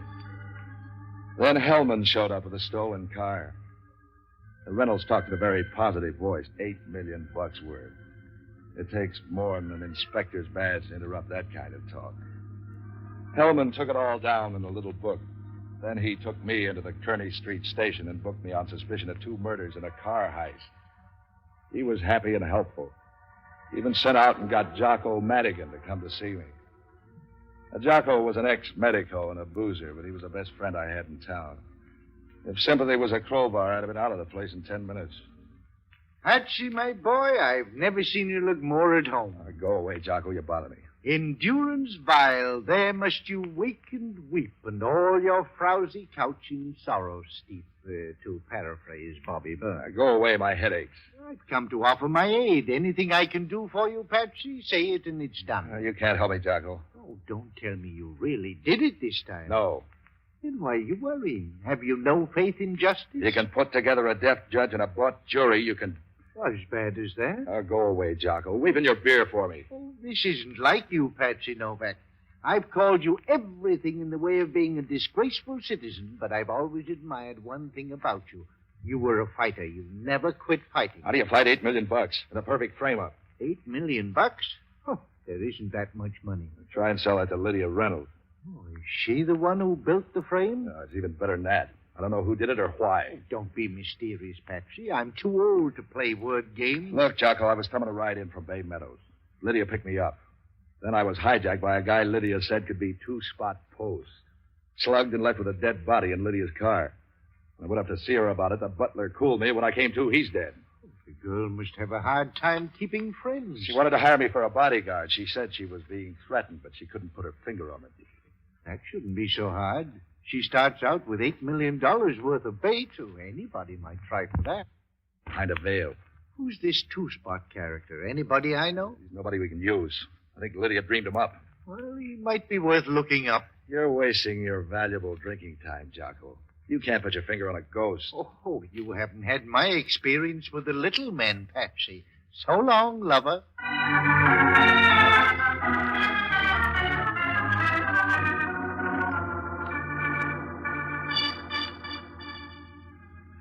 I sat there after Jocko left and tried to put together something I could use to tell my lawyer.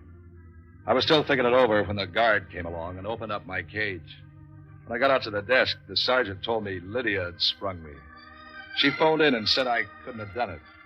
She also fixed bail. I walked out of the place and started down toward Pier 19, but I didn't get far.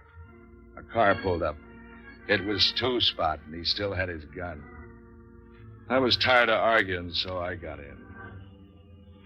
How do you like Los Angeles? If I liked it, I'd live there. It'll grow on you. What's a caper post? You got a dream? Spread it out. I got better than a dream, Novak. I got the best racket since Robin Hood. Including dead bodies? They make you nervous? My racket's better than that. I don't need you lousing up the act. Now who's nervous? I won't be long. I'm going to put you on a train for Los Angeles and give you $1,000. Stay down there till you spend it. You're full of dreams. And don't spend it too fast, Novak. If you come scampering back here before the month's out, you're liable to wind up looking at the inside of a luggage compartment. Like the private dick did. Oh, you know the guy, huh? Here's the station. If you have any more questions, ask information. Remember, Novak, you're tired of breathing. Just show your face around town again before New Year's. If I do, you'll be the first to know it.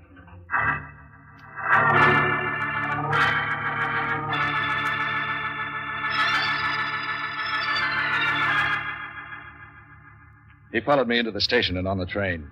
He stayed right by me until the thing started to pull out. Yeah, it was wonderful. I had $1,000, the name of the guy behind the killings, and a free ride to Palo Alto. When I got off the train down there, I phoned Hellman. He was as helpful as a fireman in a sorority house. You're in Palo Alto? Good. Stay there. Before you go out and arrest some more wrong suspects, maybe you'd like to know who did it. You're full of news, Novak. I guess you think you found him. Am I calling for help? You wouldn't know it if you needed help. The guy behind the Did you figure that spot post. Did you figure that out all by yourself? Lydia said it might fit him, but I needed proof. I got it. You haven't got the right time. Yeah? What's wrong with Two-Spot having something on Lydia? Something that'd quiet her if he tried to kidnap Grab. Are you trying to tell me how Two-Spot works? We've known the guy for years. He runs a bowling alley and makes a little horse book on the side. Kidnapping isn't his style. Did you ever hear of styles changing? He has a $50,000 bowling alley, the Two-Spot in O'Farrell Street. He's not going to risk that. Hey, you're going to sit around on your fat hips and let Lydia be snatched while you check on the tax rate of a bowling alley. I know who did it, right, boy? I just told you. Not unless he's put on a lot of weight. Who is it? You know everything, Novak. I wouldn't think of trying to steal you. Did you know that the body in the car was a private detective? Yeah, so was the butler. Don't worry so much about things. Who was it, Hellman? And have you loused up the act? We got the guy covered like a blanket. The next false move he makes will be on his last. And Two-Spot's on the town. I hear Palo Alto's a nice place. Now, you just stay down there and look it over. I'm going to look just far enough to find a car. Listen, Novak. I don't want you to come around putting your big feet in the trap. Now, stay out of this. I'm warning you. You ought to get a refit on your plate, Hellman. That sounded like you said you were warning me.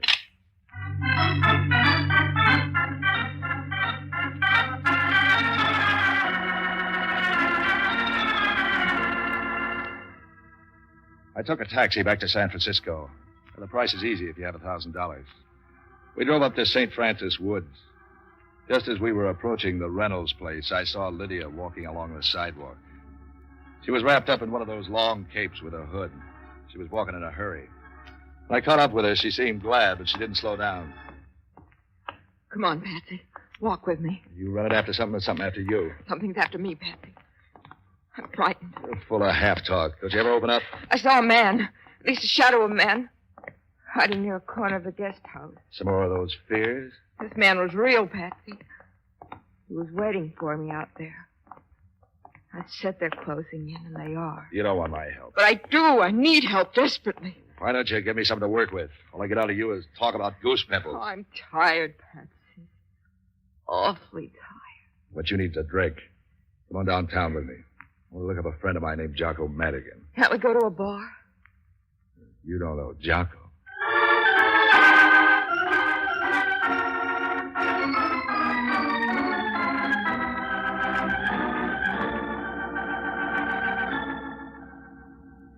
We flagged a taxi and beat around town for a while. I finally located Jocko at a Market Street trap up near the Civic Center. The place ran all the way through to the next street. I didn't pay much attention when Lydia headed for the back of the place. The joint had the kind of lights that made a girl want to fix her makeup. I was looking around for Jocko, and it was only by accident that I noticed Lydia walk right past the powder room and out the rear door. I started after her, and I wondered why I should. I figured if that was some more of her half-talk, she could have it all herself. I'd had enough for one day. I turned back to Jocko. In walked a dead duck. I'm out of jail, so you're crying. You're out a girl, too. I saw you watching her leave. She's the restless type. She dropped you like a leaf. Smart girl. Her name's Lydia, the one I told you about. She sprung me out of jail. Oh, I take back the part about her being smart. I had Two-Spot post billed for the part. Hellman says I'm crazy. He could be right, you know. Why did you pull down your bets on Post? All I had to go on was the fact that he was anxious to keep me out of town for 2 weeks. That could mean something was on the fire. I figured he was doing the cooking. You know, Patsy, I'd like to talk to that Lydia person. There's something fishy in her past. I'd like to know what it is. With $8 million, she could afford to be careless. Oh, this is something special. Two-Spot ties into it somehow, and then there's that uncle of hers. Just naming him won't put him in jail. Well, there's a lot of temptation when you have $8 million to manage for a young girl. Think of what you could do if it all became yours. You can't arrest a guy because he's dough hungry. You know, Patsy, a few months ago, Lydia used to run around occasionally with Two-Spot. He had a little bowling alley out near her home, and she used to go there. So she needed exercise. Then suddenly Two-Spot sells the little place and moves downtown to this super layout of his. Where do you think he got the money? You just said they ran around together. Well, it could be that, but what if it's something else? Is that all you got to work with? Oh, don't be abrupt. The new bowling alley has a guy called Sackhead as manager. Well, good for him, and goodbye. Oh, wait a minute. Sackhead used to be a pin boy in the old bowling alley. When he was sober enough to stand up, that is. Now he's manager. There must be a reason. Yeah, that's better. Let's go see Sackhead.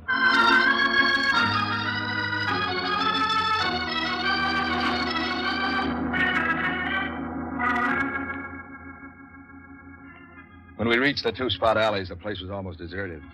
It was too late for the earnest bowlers and too early for the drunks. When I asked the bartender for the manager, he began to gulp air and turn white.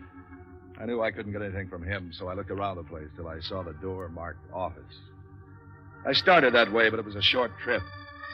The bouncer dropped a cigar on the floor and cut across my path fast. Where you going, Bud? I don't need any help. It's private. You can't go in there. I just want to talk to Sackhead. Look that up in your rule book. He don't want to talk. He's out to lunch anyway. Let me find out these things myself. Nobody goes in there, understand? Everybody's throwing up stop signs tonight. I can't win all the time.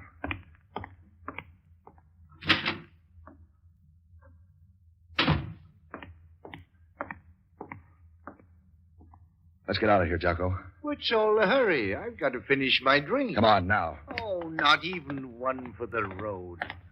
Hold on, Novak. It's bad for your heart. Ah, you're bad for me all over, Hellman. I thought I told you to stay in Palo Alto. While you two argue, I'll just go back and finish my drink. Stay here, Madigan. Now, what's the fast getaway all about? You can pick up your bets about Two-Spot not being the one. Is he in there? Yeah. Another knife job. Somebody must think it's still Thanksgiving. Look, Patsy, I was sitting at the bar. Quiet, Madigan. He's going to make it tough on you, Novak. Not any tougher than that bouncer. He saw me go in. If you weren't so busy being a wise guy, I tipped you off that Two-Spot was a cold trail. Listen, Patsy. All right, Hellman, come out from behind that veil. You knew who did it all the time. Now name him. What's hard about that? Reynolds, of course. What do you got for proof? Some out of a dream book? We checked up on those detectives who were killed. Reynolds hired them to work up a plan on Lydia. He wanted her jailed on suspicion of murder. That would give him control of the money, and it would And he give killed Two-Spot because he beat him bowling. He hired Two-Spot and some of his boys to do the killing. If those dicks began to turn up dead, we could get Lydia on circumstantial evidence. It's too bad you two didn't wait a while to be born. They're making a better grade of cement now. Your brains... It adds up pretty good, Jocko.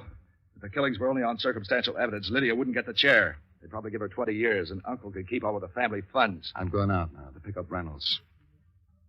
I'd like to see either of you try and come along.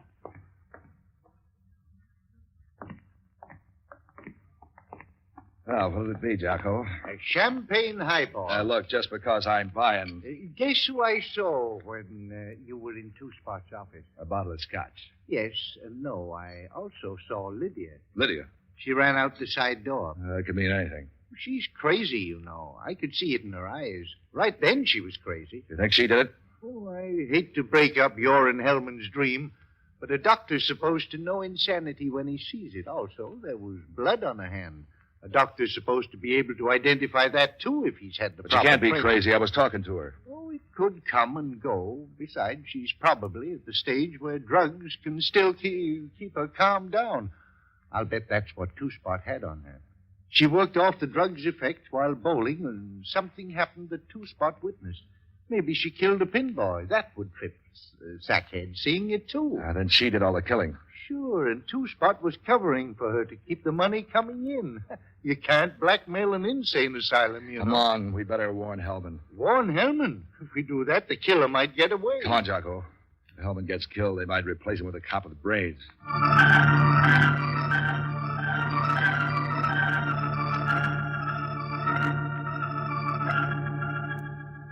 We grabbed a taxi. $10 worth of persuasion made him forget the color of some of the stoplights, and we were out there in no time at all. Even before we were out of the cab, I knew it was too late. I could see the guest house lit up in its own flames. The trees around it looked like black skeletons dangling in the firelight. We started running across the lawn, but Reynolds cut us off. It's no good, Novak. There's nothing we can do. Is it Lydia? Yes. We tried to get in, but she's barricaded herself in an inner room. The heat drove us away. It's a hard way to die. I'm sorry I had to lie about the butler's death, put you on the spot like that. I knew she killed him. I was hoping I could get her in an asylum. She had a rough shuffle. With all that dough, all she could buy was a black ace.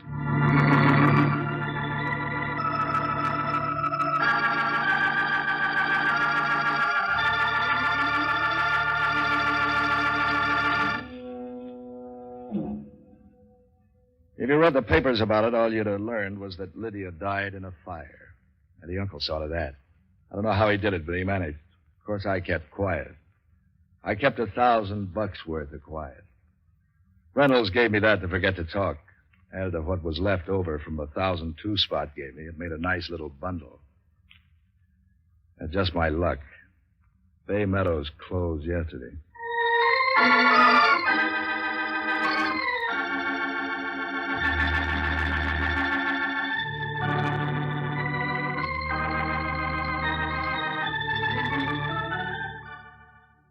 In The Eyes of Mr. Leyton, the story fairly drips with atmosphere, especially with Dr. Watson's vivid descriptions of the foul alleyways and dark and dangerous smoke-filled opium dens of Limehouse.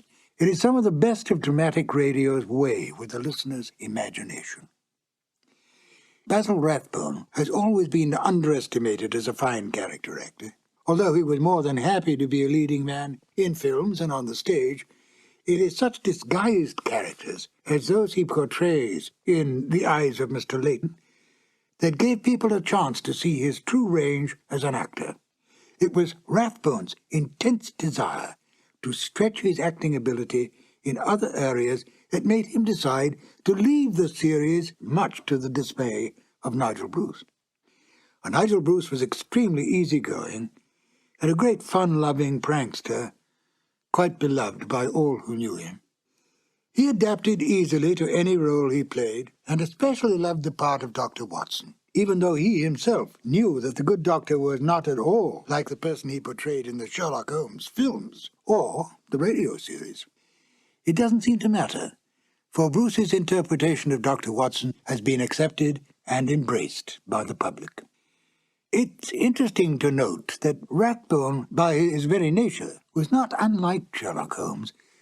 Rathbone's clipped tones and natural logic added to the picture of Holmes, and Bruce's casualness and his loyalty to Rathbone was much like Dr. Watson's attitude to Holmes. At the end of the 1945 radio season, Basil Rathbone was offered a very lucrative 7-year contract to continue as the great detective. He turned down the offer, and when Rathbone left the series, Bruce went on for only one more season as Dr. Watson to a Sherlock Holmes portrayed by Tom Conway. But it wasn't the same, and Bruce graciously bowed out of the series after that. At least thanks to the discovery of these long-lost radio shows, we can once again listen to Basil Rathbone and Nigel Bruce at the top of their acting ability, portraying the world's most famous detective and his loyal companion. Now, if you will, join me as we listen to The Eyes of Mr. Leyton. This episode from the life of Sherlock Holmes will be transmitted to our men and women overseas by shortwave and through the worldwide facilities of the Armed Forces Radio Service. Petri Wine brings you Basil Rathbone and Nigel Bruce in the new adventures of Sherlock Holmes.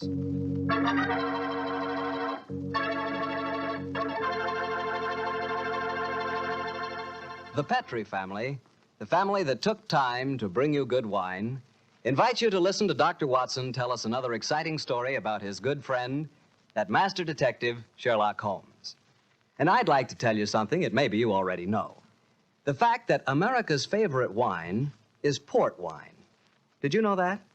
If you didn't, you'll know why port is the way out front favorite if you'll just sample some Petri California port.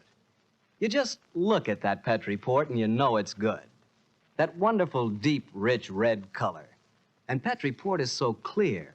Just hold it to the light and you can sort of see right through the glass. But what you want to know really about a wine is how does it taste? And I'll tell you something. I've never yet been able to find the adjective that'll do Petri port justice. It's wonderful, honest. You've just got to taste it for yourself and find out for yourself. You'll love that Petri port in the evening after dinner when you're sitting around listening to the radio. And it's perfect to serve your friends when they come over. You can show them that Petri label, too. In fact, you can show it proudly, because the name Petri is the proudest name in the history of American wines.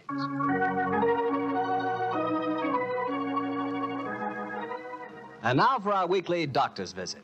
Let's see. No, Mr. Bartell. Don't say let's see if he's expecting us. You know I always expect you this time on Monday evenings, my boy. So draw up your usual chair and settle down. Thanks, Doctor. That's it. All alone this evening, Doctor? Where are the puppies? Out on the patio. They had a most unfortunate encounter with a dead seal on the beach this afternoon. In consequence, they're a little malodorous, shall we say. In that case, Doctor, perhaps we'd better change the subject. So, suppose I ask you about tonight's new Sherlock Holmes adventure. Well, my boy, as I told you last week, the story took place in the foul alleyways of Limehouse. It was there on a foggy December evening in 1890 that my story began. An old friend and patient of mine, Isa Whitney, had disappeared, and his distraught wife had come to me for help. Knowing the man to be the victim of the shocking habit of taking opium, I suspected that I might find him in one of the vile dens inhabited by the dregs of the waterfront. And so, Mr. Bartell, about 5 o'clock on that December evening, I began my search. After an hour of fruitless wanderings, I found myself in a vile alley called Upper Swandam Lane. I could hear the distant moans of the riverboats as I walked, eyes alert, and hand on the revolver in my coat pocket.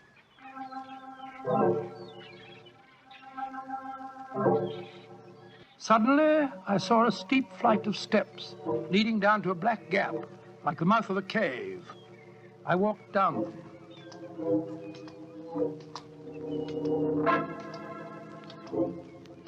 The steps were worn hollow in the center by the ceaseless tread of stumbling feet. I reached the bottom. A door faced me, and above it, a flickering oil lamp winked warnings at me. I found the latch and lifted it. The door squeaked open protestingly. And I entered.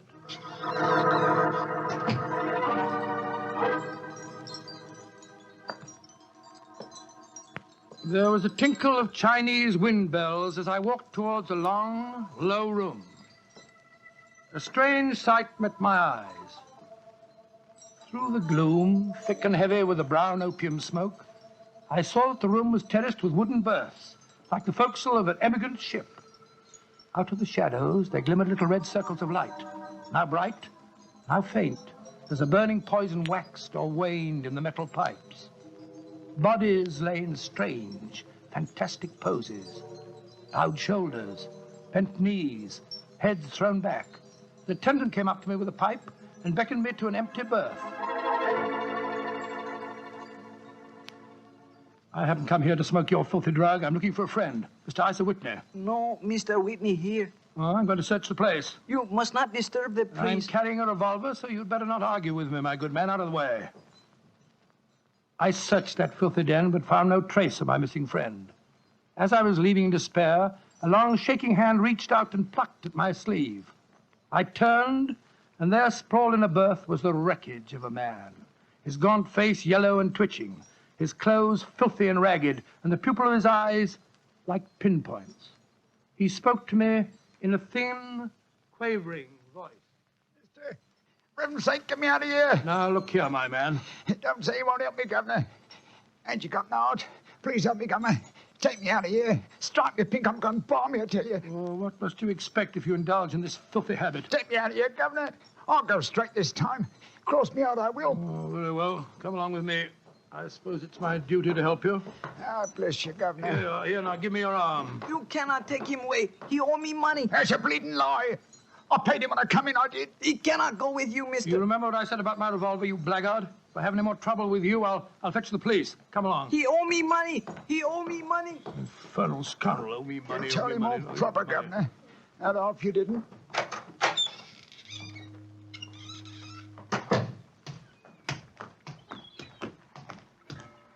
Now, look here, my good man. I'll give you a square meal, some advice, and some medical attention. But the rest Never mind the advice, Watson, but I'll take you up on that square meal. Holmes. Yes, I'm very glad to see you, old fellow. What brought you to that filthy den of iniquity? Oh, gracious me, I want to find a friend. And I, an enemy. Your disguise is wonderful. It completely fooled me. But I'm afraid the proprietor was beginning to penetrate it. That's why I staged the little rescue scene. Had I been recognized, my life wouldn't have been worth an hour's purchase. Well, how long had you been there? Why were you there? Come on, Holmes. Tell me all about it. With pleasure, old chap. But first, let's find a chop house. I want that square meal you promised me.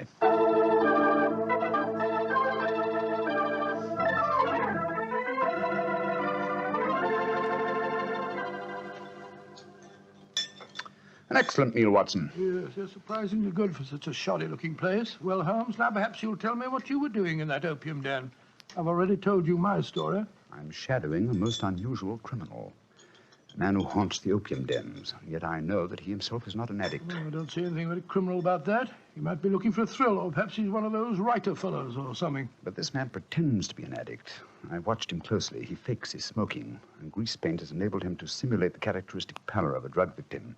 He even affects the typical mannerism of nose scratching, but it's his eyes that give him away. The pupils are wide open, I suppose. Exactly, old fellow. Whereas, if he were really addicted to the drug, they would, as you know, be contracted. I myself always treat my eyes with a special kind of drop on the occasion when, I have to enter these dens. Why does a man haunt an opium den in order not to smoke? That, my dear Watson, is the problem that I intend to solve. Well, perhaps the fellow's a policeman or a private detective like yourself, Holmes. I've already checked on those possibilities. No, Watson, I believe there is only one answer.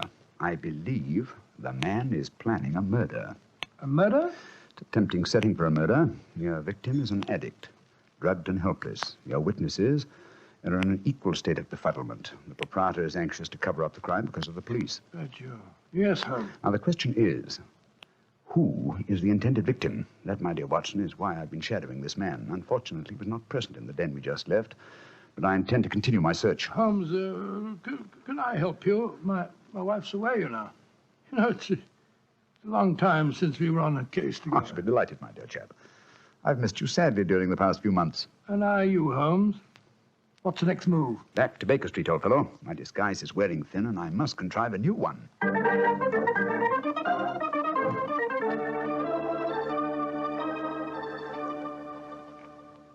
New disguise, eh? Well, which one shall it be, Watson? Well, how about the old flour cellar? I love that one. Well, it's pretty fish, varnish. Oh, no, my dear fellow, no. Hardly appropriate for an opium den. In any case, the clothes are so wretchedly uncomfortable. Well, how about the music hall singer? Oh, that chap, yes. Oh, I don't want to be beside the seaside. Oh, I don't want to be beside the sea. I don't want to stroll along the prom where the brass band plays tiddly-um. Oh, confound it. Who can that be? You weren't expecting anyone, were you? No. So this is just like the old days. The doorbell ringing, Mrs. Hudson toddling off and bringing up some poor devil in trouble and... You say that rather wistfully, old fellow. Don't tell me that you repent of marriage. No, of course not, Holmes. Mary's a perfect darling, and I couldn't be happier. Just the same, it is rather fun to be back here again. Come in. Yes, Mrs. Hudson? It's a gentleman, sir. He gave me this card. Says he's very anxious to see you. Wayne J. Leyton, President, Leyton Corporation, Chicago, United States. Ask him to come up, will you, Mrs. Hudson? Aye, sir. Well, it's quite the cold times to see you back here, Dr. Watson. Just what I was saying myself, Mrs. Hudson. Mr. Leyton has scribbled a message on the back of this card. If £1,000 for a week's work interests you, you'll see me. £1,000? Big fish, Watson. Very big fish. This way, sir. Thank you. Oh. How do you do, Mr. Leyton? I guess you're Sherlock Holmes. You guessed correctly, sir. Excuse me. Oh, Mrs. Hudson, just a moment, Mrs. Hudson. Aye, Mr. Holmes. Sit down, won't you, Miss Leyton? My name's Watson, Dr. Watson. I'm Sherlock Holmes' colleague. Yes, I've heard about you, too. Like a cigar, Doctor? It's a good one. Set me back 3 shillings. Oh, 3 shillings? Oh, thank you. That's very nice, sir. Just put one. Oh, you introduced yourself. Splendid. And now, Mr. Leyton, may I ask what brings you here? I'll talk fast and to the point. I'm a businessman. I like to do things in a business way. I have a chance to control the guano deposits of the Republic of San Pedro. Their minister will be in London tomorrow, and if it weren't for one thing, I know that I could swing the deal and get the concession. And what is that one thing, Mr. Leyton? The deal is secret, see? I thought no one knew about it, but when I got here, I found out that my biggest business rival has gotten wind of what's going on. He's an Englishman. I've never met him, but he's right here in London. Now, I'm not going to tell you his name, not until you give me your word that you'll work for me. Just what you wish me to do, Mr. Leyton. Get this rival of mine and keep him out of circulation for a week. I don't care how you do it, and I won't ask. In a week's time, I'll give you the other half of this £500 I brought with me. Oh, good Scott. What kind of Watson, detective give Mr. Leyton his hat and gloves. That's it. Thanks, old fellow. Goodbye, sir. What are you doing, throwing me out? I can't think where you gathered the impression that I indulged in kidnapping. Once again, goodbye, sir. And here, sir, you can take back your cigar. Well, if you don't want some easy money, I'll soon find someone else that does. This is the last you'll see of me, Mr. Holmes. Life is full of little consolations. Some people seem to think that money can... Watson, the game's afoot. Mr. Leyton is the man I've been seeking. The man who pretends to be an opium smoker. Why in blazes did you let him get away? Here, I'll go after him. No. Don't worry. I've already arranged for that. Oh, how? When I left the room just now to talk to Mrs. Hudson, I was intending to tell her to summon some of my band of street urchins. You know, the Baker Street irregulars. When she informed me that half a dozen of them We're in the kitchen at this very moment, partaking of one of her incomparable steak and kidney pies. The rest should be obvious. You left instructions for one of them to shadow Mr. Leyton when he left here. Elementary, my dear Watson. Oh, don't tell me that Leyton back again. No, I think not. I should say that at the moment he's just about to walk out of the front door. No, I think we shall have another visitor. And judging by the commotion, the incoming and the outgoing visitors know each other and are not on the best of terms. Well, it sounds to me as if they're having a fight. Here comes Mrs. Hudson to tell us about it. Come in, come in. Oh, Mr. Holmes, you've got another visitor. So I gathered. Mrs. Hudson, you gave my instructions to one of the boys? I did that, sir. Young Wiggins was going to follow the gentleman. Mrs. Hudson, what was all that commotion about downstairs just now? Oh, it was the two gentlemen shouting at each other. Him that was leaving and the one that was waiting on the doorstep. And who is our new visitor, Mrs. Hudson? Here's his card, sir. Oh, thank you. Linton Chumley, 9 Belgrave Square. Well, ask him to come up, will you, Mrs. Hudson? Very well, Mr. Holmes. Oh, one thing more. Yes, sir. Please instruct another of the Baker Street irregulars to follow this Linton Chumley when he leaves here and report to me. All right, sir. You're taking no chances, Holmes, eh? You're having this fellow shadowed, too. Leyton is a potential murderer. Of that I'm convinced. This Mr. Chumley might possibly be his intended victim. While we're talking to him, Watson, old fellow, I want you to be sure to look at the condition of his eyes. Yes, I certainly will. Come in. Oh, good evening, Mr. Chumley. Are you Mr. Sherlock Holmes? I am. This is my colleague, Dr. Watson. How do you do, sir? That was Wayne Leyton that was just left here, wasn't it? Won't you sit down, sir? Thank you. I don't want to sit down. All right. You needn't answer my question, but I know it was Leyton. I've never met him, but I've seen his picture in the newspapers. Oh, very well, then, sir. It was Wayne Leyton. I know why he came to you. He's trying to have me put out of the way while he closes that deal on the San Pedro and Guana concession. Now, look here, Holmes. You've got to be on my side. Whatever fee he offered you to dispose of me, I'll double it if you'll take care of him for a few days. Oh, dear me, this is becoming monotonous. Watson? The hat and gloves? Thank you, old chap. That's right. Good night, Mr. Chumley. Look here, Holmes. I'll treble his fee. I'll quadruple it. My dear Mr. Chumley, I have accepted no fee from Mr. Leyton. I don't propose to accept one from you. Your hat and gloves, sir? That man is out to kill me, Holmes. Well, if you won't help me, I'll go to the police. That's an excellent idea, Mr. Chumley. Again, good night. Did you notice his eyes, Watson? Yes, the pupils were contracted. He's obviously an opium addict. And also a potential corpse. What do we do now? Wait for the irregulars to report? No, you'll return home for your medical bag. I have a feeling that you'll need it before the night is out. Then come back here. If I've gone before you return, I'll send one of the irregulars to bring you to wherever I may be. Wait until you receive a message from me. On your way, old chap. There's work ahead of us.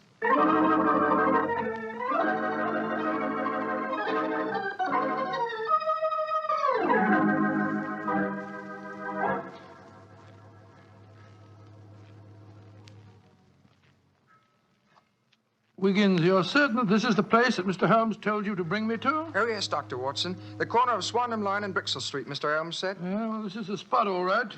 I don't see any sign of him. Hello? This old woman coming towards us. So that's the disguise he chose. Oh, spare me a few coppers, will you, mister? My feet hurt something awful, and I ain't had a bite of food all day. No, you don't, Holmes. You can't fool me this time. As a matter of fact, your makeup isn't very convincing. You hardly look like a woman, and nobody's nose could be quite as red as that. Don't look like a woman, don't I? My nose is too red, is it? I'll take that. No, steady, look here. Making fun of a poor old woman who's poison me. I'm sorry, madam. I didn't mean to insult you. Well, matey, she gave you a bit of what for, all right, didn't she? Box your ears. No mistake about it. You mind your own business. And anyhow, why aren't you aboard your ship at this time of night? Because I'm not a sailor, Watson. It's Mr. Holmes. Great heavens, Holmes. I wish you wouldn't confuse me like this. I'd never recognized you. My dear Watson, when you're able to recognize me, it will indeed be the beginning of the end. When your eagle eye penetrates my disguise, I shall realize that my retirement is imminent. But enough of this. See that house opposite? You mean the ramshackle place with the broken tiled roof? Yes, I gave the irregulars instructions to let me know at once if our two quarries ever enter the same house at the one time. They're inside there now, and I'm going in after them. Be careful, Holmes. I better come along with you. Can't I come too, Mr. No, Holmes? no, certainly not. Both keep watch outside. If I need any help, I'll smash one of the windows, and then you can come in after me. Wait here for me. I don't expect I'll be very long. I'll be here, Holmes. Don't worry about me. Just take good care of yourself.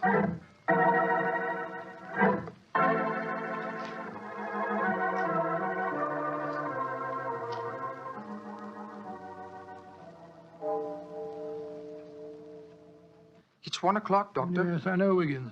He's been in there half an hour. I'm beginning to get worried. Start going off, No, Wiggins. You know Mr. Holmes. When he gives orders, he likes them. There's the signal for help. Keep watching the house, Wiggins. I'll be out in 5 minutes. Go for the police. Right you are, sir. All right, Holmes, all right. I'm coming.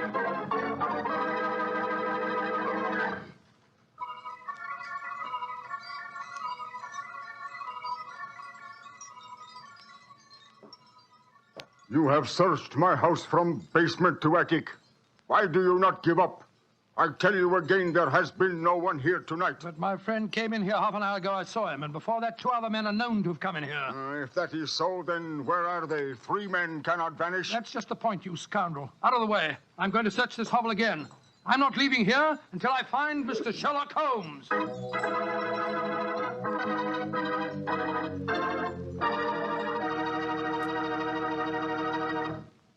You'll hear the rest of Dr. Watson's story in just a second. And if you don't mind, I'll take that second to say just one word to the ladies. And that word is muscatel. Petri California Muscatel. I want you women to know about it because Petri Muscatel is one wine that practically every woman likes. Maybe because it's such a beautiful color, like pale gold. But I guess really because Petri Muscatel brings you the wonderful flavor of luscious, sun-ripened Muscat grapes. And that's a flavor. Try Petri Muscatel after dinner, or any time as a change from Petri port. Remember, if it's a Petri wine, you know it's a good wine.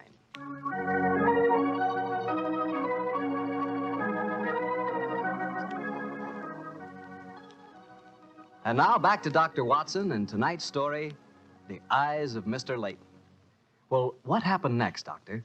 When you searched the house for the second time, did you find any trace of Sherlock Holmes or the 2 rival businessmen? No, Mr. Bartell, I'm afraid I didn't. What did you do? I told Wiggins to report the matter to the nearest police station and then rattle back to Baker Street in a hansom cab as fast as I could. When I arrived at the old familiar doorstep, I wrenched at the bell in a frenzy of anxiety. Finally, the door opened, and there stood Mrs. Hudson.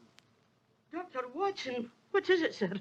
Why, you're as white as a ghost. Mr. Holmes, is he here? Aye, sir, came in half an hour ago. He was dressed as a sailor and was half carrying some drunken friend of his. Oh, thank heavens he's safe. I'll go up. All right, sir.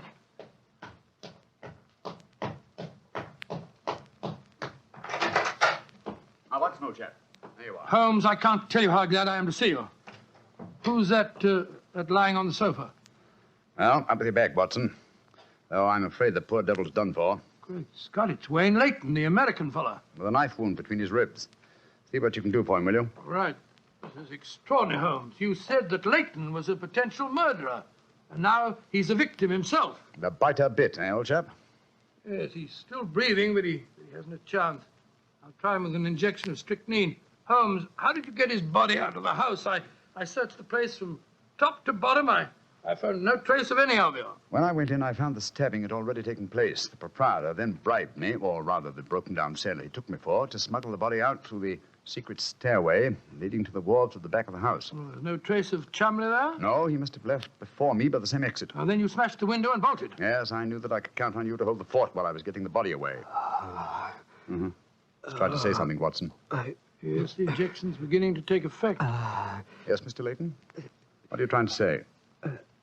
Tell us, who stabbed you, sir? Shh. Lips are moving.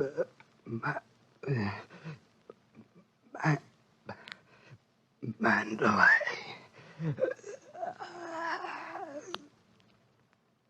He's dead, Holmes. Yes, but he gave us the clue to the murderer's identity. How? The word he mumbled just before he died. Sounded to me as if he said Mandalay. Precisely, old fellow. Never did a corpse give us a clearer instruction as to our next and final move. And that is? Back to Limehouse, Watson. Back to Limehouse.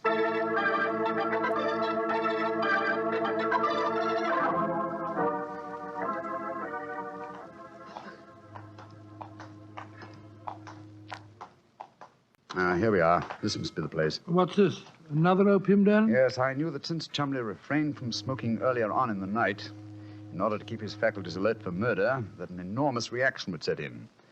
You'd have to find a den at once, and beyond question a different one from that in which the murder was committed. But how do you know that he's inside here? Well, just before you returned to Baker Street tonight, I had a message from one of my irregulars.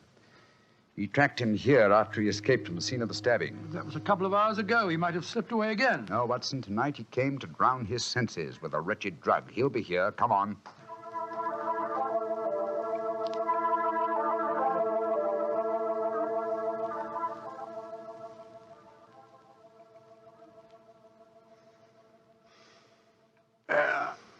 That second injection of caffeine should bring him round.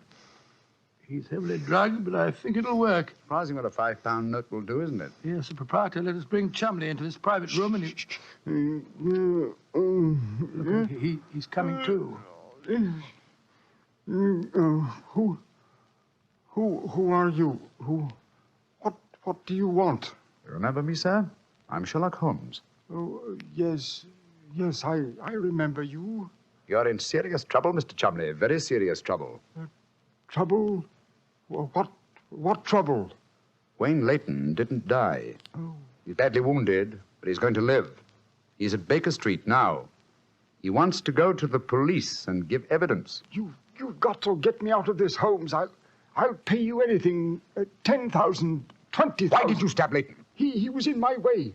I wanted the San Pedro concession. I meant to kill him, but we can fix it up now, can't we, Holmes? We can fix it up now. Yes, we can fix it beautifully, sir. As neat a murder confession as ever I listened to, Holmes. Exactly. Come along, Mr. Chumley. I think some night air will be good for you. We'll take you for a nice drive to Scotland Yard.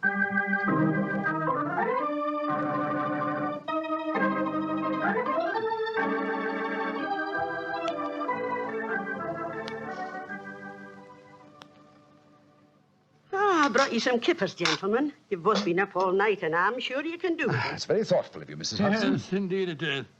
What is Mrs. Watson going to say when she finds you've been out all night? Oh, don't you worry about that, Mrs. Hudson. She's very understanding. It's lucky for you that she is. Well, I'll go and leave you to your breakfast. Holmes. Yes, dear fellow? There's only one thing that puzzles me about this case. Oh, what's that? When Leyton was dying, he muttered the word Mandalay. How did that give you the key to the murderer's identity? Oh, the dead American had never met Mr. Chumley, you remember, except when they bumped into each other in our hallway. Yes, he told us that he recognized him from the newspaper photographs. Being an American, he had no reason to know that the name Chumley is in no way pronounced the way it is spelt. Oh, Joe, I never thought of that. Chumley.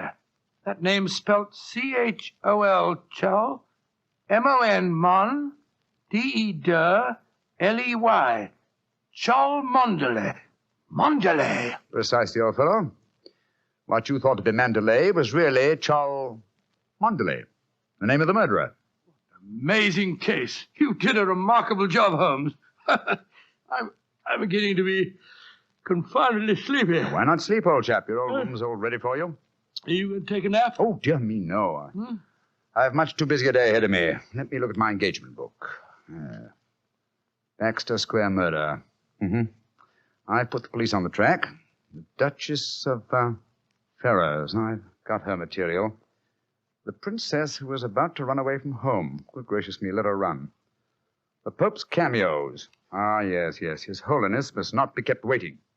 Can I help you again, Holmes? Mary doesn't return until tomorrow. Well, I thought you were sleepy, old fellow. Sleepy rubbish. I never felt more wide awake in my life.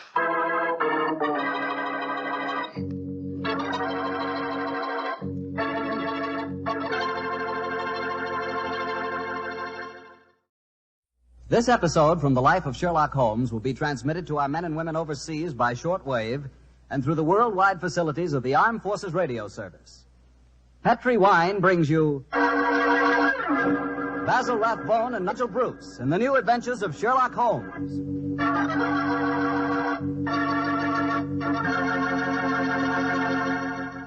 The Petri family, the family that took time to bring you good wine, invites you to spend the next half hour listening to Dr. Watson tell us another exciting adventure he shared with his old friend, the world-famous detective, Sherlock Holmes. As for me, I'd like to leave you with one thought. Namely, the best way to begin a good meal is to start it off with a glass of Petri California sherry. While you're waiting for dinner to be ready, just sit back, take it easy, and sip some of that wonderful Petri sherry. Now, there's a wine. Hold that Petri sherry to the light and look at the rich amber color. Smells good, too, doesn't it? And just wait for that first sip. What a flavor. No kidding. You'll find that Petri Sherry can turn the usual before-dinner lull into a real event. Petri Sherry is the best beginning a good meal ever had. Try it. And say, if you like your sherry dry, not sweet, just ask for Petri California Pale Dry Sherry. But no matter how you like it, you're sure to like it if the label says Petri. See for yourself.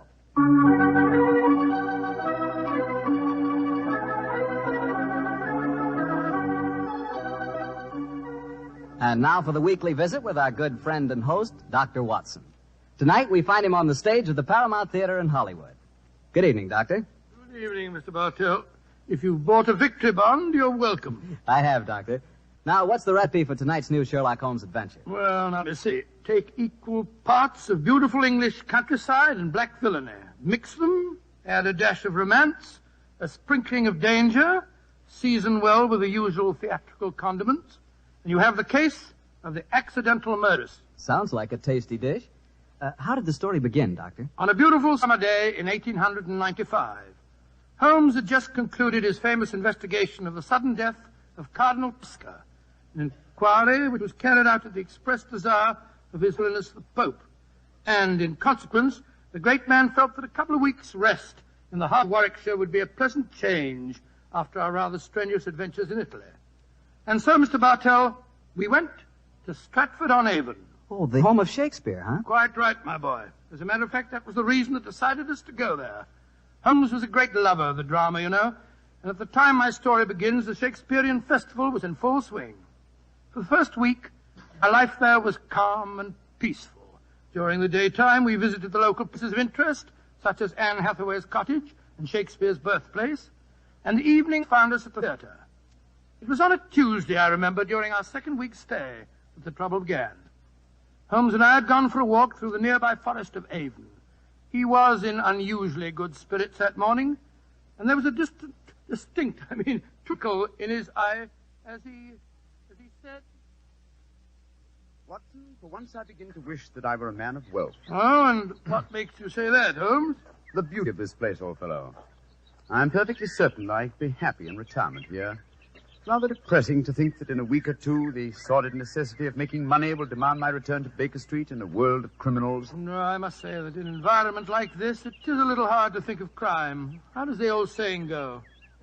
Where every prospect pleases, and only man is vile. Yes, but Shakespeare puts it even better, old chap. Oh, really? What's he say? Well, surely you remember the speech in As You Like It. We saw the production 2 nights ago. Oh, I don't remember the speech. How did it go? In this setting, it's really remarkably apposite. Are not these woods more free from peril than the envious court? Here feel we but the penalty of Adam, the season's difference. Don't you remember?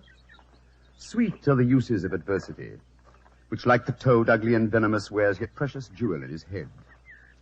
And this our life exempt from public haunt finds tongues in trees, books in the running brooks, sermons in songs, and good in everything. I would not change it. Upon my soul, you read that much better than the fellow on the stage the other night. Don't tell me I adopted the wrong profession, Watson. Oh, dear me, wait a minute. Path seems to end here. Nothing but dense trees ahead of us. There's another path over there. I think it leads down to the river. Then let's follow it. The Avon is always... Great Scott, that was a... Holmes! Holmes, you hurt? Yes, I think I am. Bullet hit my shoulder. I think it's only grazed it. Well, get off your coat quickly. Let's have a look. It's only a scratch. First, let's find out where it was fired from. I heard the thud of a bullet in the tree behind me. Yes, here we are. Give me a penknife, old fellow, will you? There you are. Thanks. Do you suppose that shot was deliberate? Oh, I can't imagine someone mistaking me for a rabbit, Watson.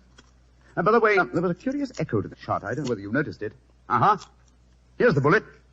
Now, let me see. I was standing there. A line from this bullet hole in the tree to the spot where I was standing would indicate that the shot was fired from that cluster of trees over there. Come on, Watson. Let's see what a search discloses.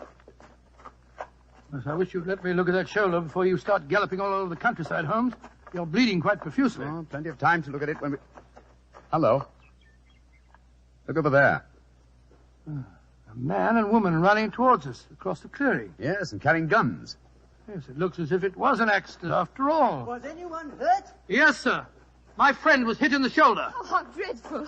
It's not a bad wound, is it? Oh, it's only a scratch, madam, I hope. But the blood on your coat. Well, just, how did this accident happen, sir? Well, we were out rabbit shooting. I was teaching my wife to use a rifle. I saw a rabbit scurry across the clearing. I raised the rifle and fired.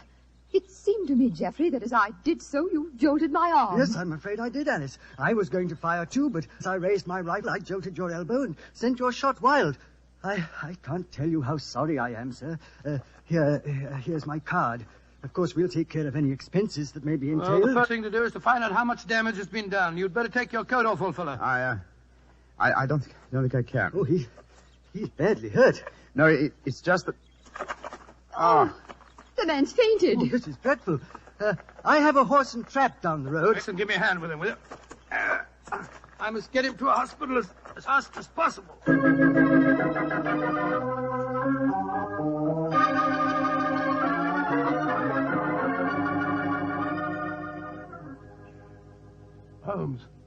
Holmes, you feeling any better? Has the nurse gone? Yes. She's bringing the house surgeon. And the man and his wife? They're down in the hospital waiting room. Oh. I found out their name. It's Markham. Then we're alone. Yes, old fella. In that case, I can stop behaving as if I were at death's door. Holmes, you mean that you shammed that collapse just now? Yes, I did, Watson. But spare me a little pity, old chap. My shoulder's confoundedly painful, I assure you. Well, I'm sure it is. But what made you pretend to faint? I recognized this Mrs. Markham, and I think you recognize me. It's important she assume I'm out of action for a while. Oh? Mrs. Markham. Why? Well, Mrs. Markham is, in reality, the notorious Mrs. Dangerfield. You remember the Dangerfield case? Dangerfield? Great Scott. Yes. She was tried for the murder of her husband by poisoning, wasn't it? Yes, she was, old fellow. She was acquitted, and the jury decided he was an habitual arsenic addict who happened to take an accidental overdose. Well, didn't you have some connection with the case? It was I who tracked down the sale of the arsenic she claimed to have bought for cosmetic purposes. Well, if you ask me, that shot at you was no accident. Oh, of course it wasn't. I'm certain that I was recognized. In any case, her record is a bad one. Prior to her husband's death, there was an episode in which her uncle was killed in a shooting accident on a grouse moor in Scotland. An uncle who left her a large fortune on his death. And I suppose Mrs. Dangerfield was a member of the shooting party when the accident happened. Yes, she was. And she's something of a femme fatale, Watson. I must plan my actions very cautiously. I'm up against a dangerous opponent. Well, you'll have to stay in the hospital until your wound's being examined and dressed. That's true, fellow. And while the local staff are taking care of that, I want you to shadow the Markhams. Of course I will, Holmes. Stick close to them, old fellow. Make them believe that I'm going to be kept here for some days. Find out as much as you can, and then report to me. Right, I'll do my best.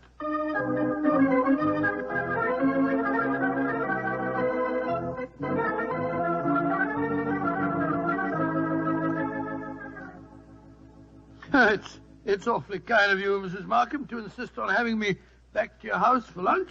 My dear Dr. Watson, after injuring the famous Mr. Holmes, it's the least I could do. Of course it is.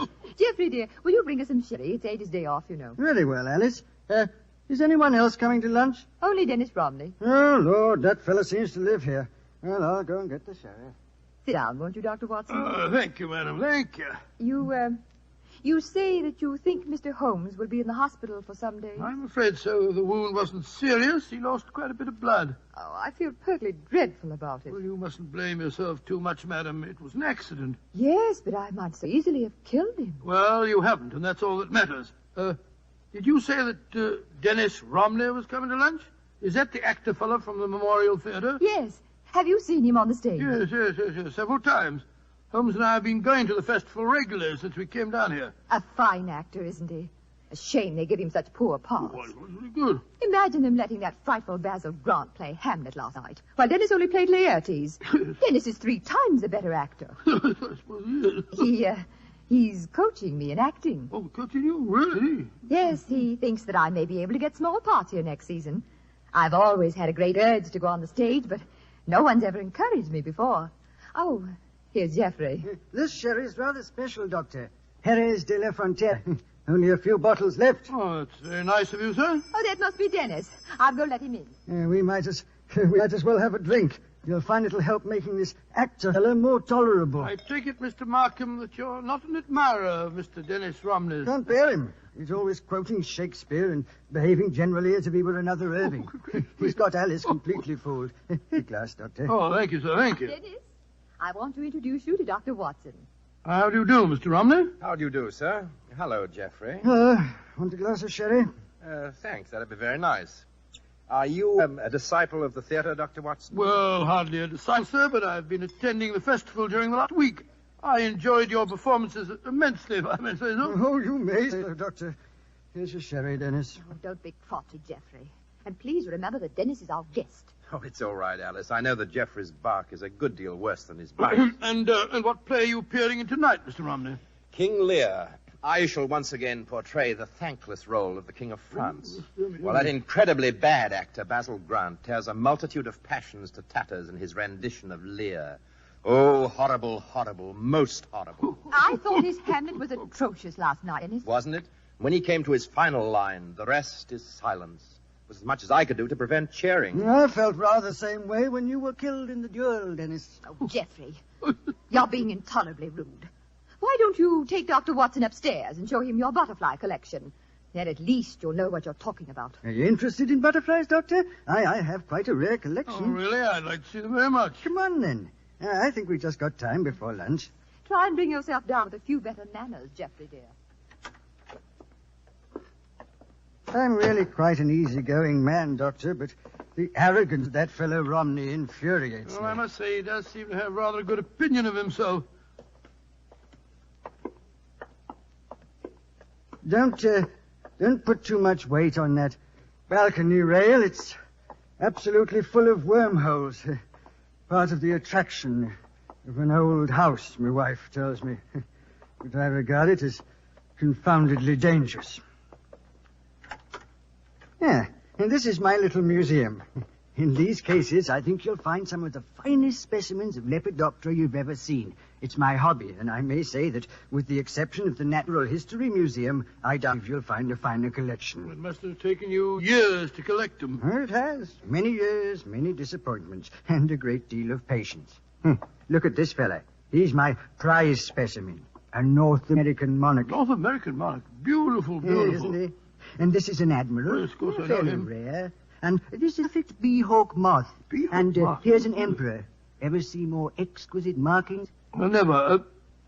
Tell me, Mr. Markham, when you captured a butterfly, how'd you kill it without marking it in any way? With poison. Oh? What poison? Cyanide. Not arsenic? You heard me say cyanide, Doctor. The only reason I mention it is that a friend of mine collected butterflies once, and I'm certain that he always used arsenic to kill them. Why'd you keep talking of arsenic? You're trying to hint at something. No, my dear fellow. I was just curious, that's all. Yes. A trifle too curious, perhaps. There's the luncheon gong. Let's go downstairs again. I shall say, we? old man, I didn't mean to offend you. Oh, of course you didn't. But my nerves are a little on edge today. Must be that accident to your friend that's upset him. I really must get that balcony rail mended. Shh. What is it, sir? My wife. And young Rowdy. They're going to lunch. Listen. Darling, why won't he understand? How can you expect him to, Dennis? Geoffrey has no imagination. He's never understood. Well, Doctor, they say that listeners never hear good of themselves.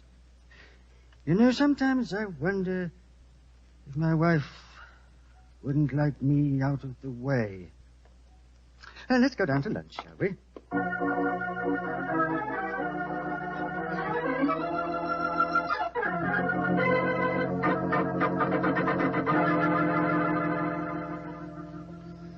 And so, Holmes, that's the story up to now. A very interesting one, too, Watson. So you think that Mrs. Markham is planning to kill our husband, eh? Oh, it's obvious. She's in love with the actor fellow, Dennis Romney.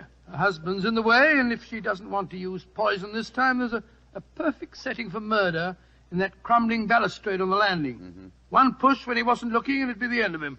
And no one could prove that she did. A charming household. And Mr. Markham became very evasive, you say, when you mentioned arsenic. Yes.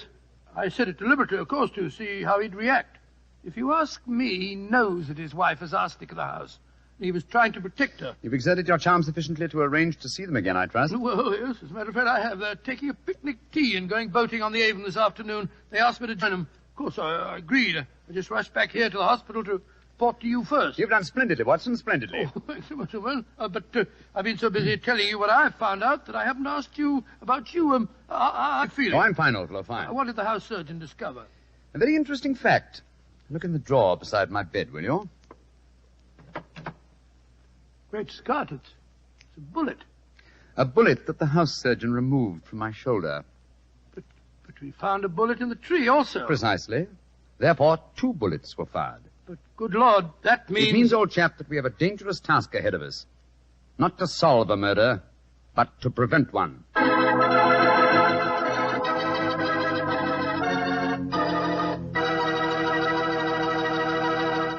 We'll hear the rest of Dr. Watson's unusual story in just a moment. Meanwhile, I'd like to remind you that good cooking becomes wonderful cooking if you serve your good food with a Petri wine. If you like a red wine, say with meat or any meat dish, try Petri California Burgundy. If white wine's your favorite, then you'll love Petri California Sauterne. It's wonderful. But Burgundy or Sauterne, whichever you prefer, it's just bound to be good if you see the letters P-E-T-R-I on the bottle. Because Petri wine is always good wine. And now, Dr. Watson, what happened next? We left you at Sherlock Holmes' bedside in the hospital. Did the picnic with Mr. and Mrs. Markham prove an exciting one? No, it was rather unpleasant, as a matter of fact. The 3 of them kept squabbling all the time, and just as we were coming home, something unforeseen occurred. Mr. Markham fell into the river. Well, pardon the old question, Doctor, but did he fall or was he pushed? It was hard for me to say. I had my back to him when he fell. Of course, we fished him out and rattled him back home in a trap as fast as we could. He changed his clothes at once, and as we sat round the fire a little later, I could see that he'd caught a chill. In fact, I recommended that he go to bed and stay there. Mrs. Markham agreed with me. Geoffrey, dear, I do wish you'd follow Dr. Watson's advice and go to bed. For the 5th time, Alice, I will not go to bed. I'm perfectly all right. No, it's no thanks to you and Dennis. What do you mean by that remark, Geoffrey? You know perfectly well what I mean. It wasn't an accident that I fell in the river just now. One of you 2 pushed me when I was struggling with the punt pole in the long reeds. Geoffrey, you're talking rubbish. Am I?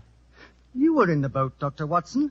Didn't you see what happened? No, I didn't see her. My back was turned to you when you fell in. Well, then we'll call it an accident. An accident that happened by a curious coincidence, just where the river is deepest and the reeds thickest. Geoffrey, I don't like your tone. You can accuse me of anything you like, but when you start suggesting that If Alice... you don't like the way I talk to my wife, I suggest that you don't come to my house. I'm going to get a scarf. I'm chilly. Dr. Watson, I must apologize for my husband's behavior. I don't know what's come over him. Oh, that's quite all right, Mrs. Markham. I quite understand. Well, I wish I did. I don't mind yelling at me, but he's being so abominably rude to you, Alice. The last couple of weeks, it's been getting worse than ever. I know. Ever since we had that argument about the insurance policies, he's been unbearable. Insurance? Yes, Doctor. We took out quite large policies on each other's lives recently. You didn't tell me that, Alice. Well, it was his idea. And yet when the insurance man came here, you'd have thought I was forcing him into taking out the policy. Insurance? Great Scott, I... You what, Doctor? Nothing, Mrs. Markham. No, nothing at all. Sounds as if you don't approve of insurance, sir. Oh, it's not that, Romney. It's just that I... Who can that be? I wasn't expecting anyone. Answer the door, Dennis, will you? Yes. Sounds as if Geoffrey's already done so. Oh, Alice, we have a visitor. Holmes, you shouldn't be up. Good evening, Mrs. Markham. Hello, Watson. Well, I'm delighted to see you, Mr. Holmes. Though I understood from your friend that you'd be in the hospital for several days. The constitution of an ox and the obstinacy of a mule, 2 characteristics of mine, have combined in making possible an early departure from the hospital. How do you do, Mr. Romney? I think I've seen you at the theatre. My name is Sherlock Holmes. How do you do, sir? You'll stay to supper, I hope. If it's not inconvenient, Mrs. Markham. Of course it isn't. I'll go in and arrange for it. Upon my soul, Holmes, I'm glad to see you. And are you, Wolfe? Well, let's take a stroll on the terrace, shall we? It's rather warm inside this evening. You can go out through the French windows. Oh, thank you, Mr. Markham. Holmes, are you quite sure that you're well enough to go walking about? Of course I am. You must tell me, Watson, what the latest developments are. In the meantime, I myself have not been idle. Yes, Watson, I think our stage is set, and I have a feeling that I may contribute to a rather dramatic last act curtain.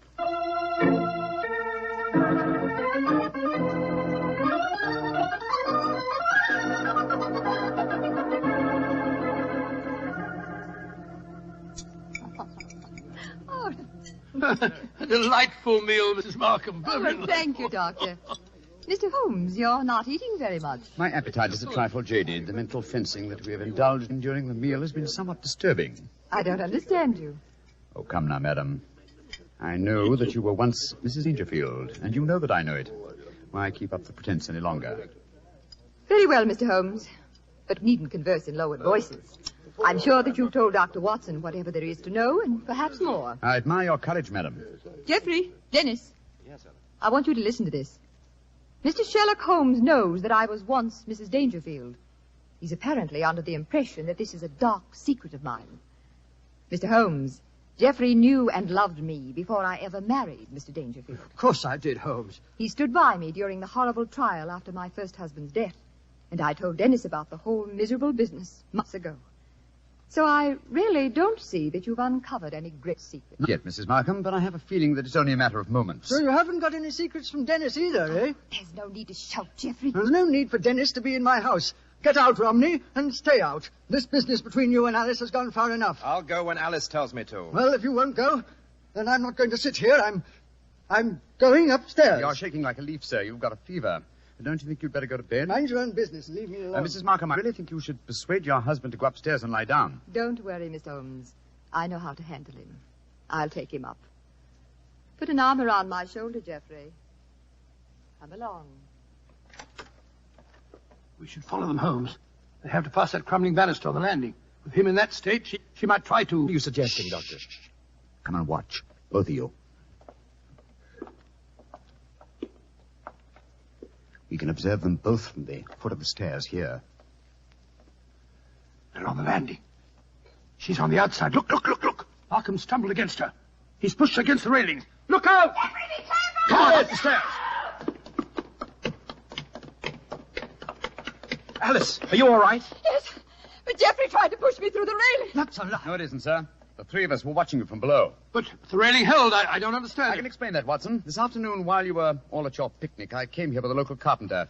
You had informed me, old fellow, that it was the maid's day off, and I took the liberty of reinforcing that decaying woodwork. What the blazes do you think you've been up to, Holmes? Preventing murder, sir, and finding the true solution to the Dangerfield case. What do you mean, Mr. Holmes? The true solution? Surely it's obvious to you, Mrs. Markham. You have told us that your present husband loved you before you married Mr. Dangerfield. It was he who accidentally killed your uncle so that you might inherit a fortune. It was he who accidentally gave your first husband an overdose of arsenic. Arsenic that he obtained for the purpose of destroying butterflies. Yes, it was he who tried to send you to your death by pushing you through those railings. And all the time, Mrs. Markham, I thought that you were the potential murderer. You fellows have got hold of the wrong end of the stick. All I've been trying to do is to conceal the fact that my wife was a murderess. Geoffrey, how can you say that? Markham, Just a moment, Mr. Romney. I'm not through with him yet. This talk is all very dramatic, Mr. Holmes, but I wonder how you're going to be able to prove it. Dr. Watson, Mr. Romney, and I will testify to the attempt that you've just made on Mrs. Markham's life. Yes, and what about the attempt on your life, Holmes? Obviously, it was Markham who fired at you in the woods. But my wife has already admitted firing the shot. True, sir. But 2 shots were fired. The one that your wife fired, we found in the tree. The one that you fired was extracted from my shoulder in the hospital. Then the 2 shots were fired simultaneously. You remember, Watson, that I commented at the time on a curious echo. Mrs. Markham told us that her arm was jolted as she pulled the trigger. That was when the other rifle was fired. Mr. Markham didn't want me on the scene when he staged his latest accident, and so he tried to kill me. What kind of a devil have I been living with all these years? I think I'm going to kill you, Markham. Don't come near me. Keep him away from me. Leave him to the law courts, Mr. Romney. British justice may be slow, as indeed it was in the Dangerfield case, but in the long run, it is sure. We'll find that out, Mr. Markham, on the gallows.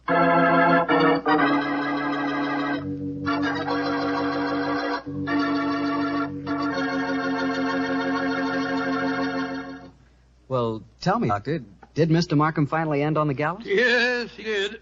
And it might interest you to know that Mrs. Markham and Dennis Romney were married. A nice chap and a fine actor, that boy. Maybe that's what I should have been. An actor. To be or not to be, that is the question. Whether it is noble in the mind to suffer. Well, what's the matter, Doctor? Don't you like it? The words are beautiful, but your delivery of them...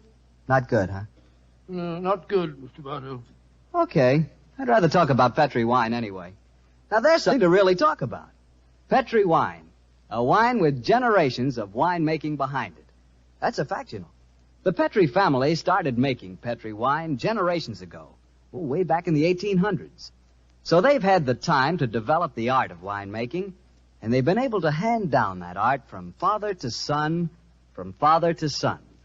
Yes, the Petri family really knows how to turn luscious, sun-ripened California grapes into clear, fragrant, delicious wine. And those letters, P-E-T-R-I, on the bottle, are the personal assurance of the Petri family that every drop of Petri wine is good wine. It's got to be. Because don't forget, Petri took time to bring you good wine. The Adventures of Sam Spade, that great detective created by Dashiell Hammett for the Maltese Falcon, and the episode The Dry Martini Caper is next. Spade is hired by a man who is shot dead in front of him. He has 3 suspects. His wife, Mrs. Martini, Mary Callahan, the man's mistress and lawyer who took advantage of him to get him to sign over some company stock to her, and Nesbitt, the vice president of the man's company, who Spade discovers has been embezzling from him. Can you figure out which one was the killer? Next up, we have the Hollywood story from Richard Diamond, private detective. Dick Powell plays the famous sleuth, and Diamond is called to Hollywood to help a producer who's being blackmailed by a beautiful blonde from Las Vegas. But why involve Diamond instead of the local police or a local detective? Diamond discovers that this apparently straightforward case is far from it. Next up, one of my favorite mystery shows, Stand By for Crime, featuring Chuck Morgan, a newsman at a local LA radio station, and his gal pal Carol Curtis.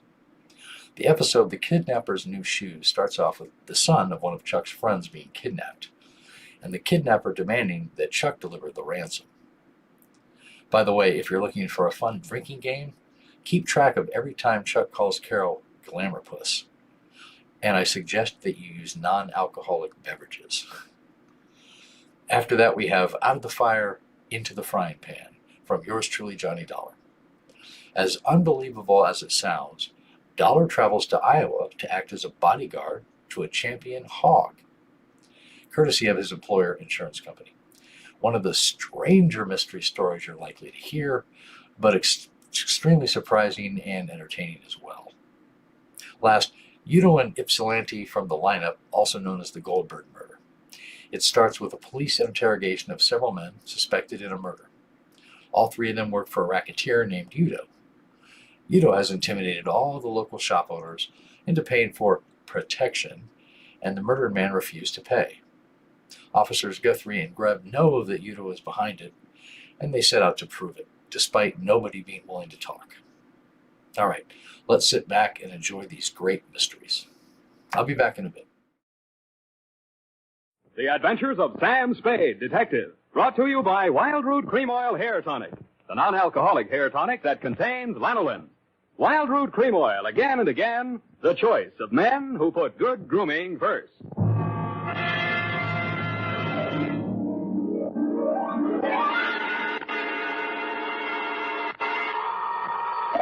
Sam Spade Detective Agency. Me, sweetheart. Sam, how did it go? It was the end, Effie, but the end. Oh, Sam, not another one of those society things. Depends on what you mean by society. Well, you know, Sam, cafe society. Cocktails for 2, hands across the table. Make it another old-fashioned, please. Let's not lose our head, Effie. Nothing but double martinis, very dry, with 2 olives, sweetheart. 2 olives? Oh, Sam, isn't that overdoing it? It was all overdone, sweetheart. That's what cracked it. Now, stay right where you are. I'll be right down to mix up my report on the dry martini caper. Get it?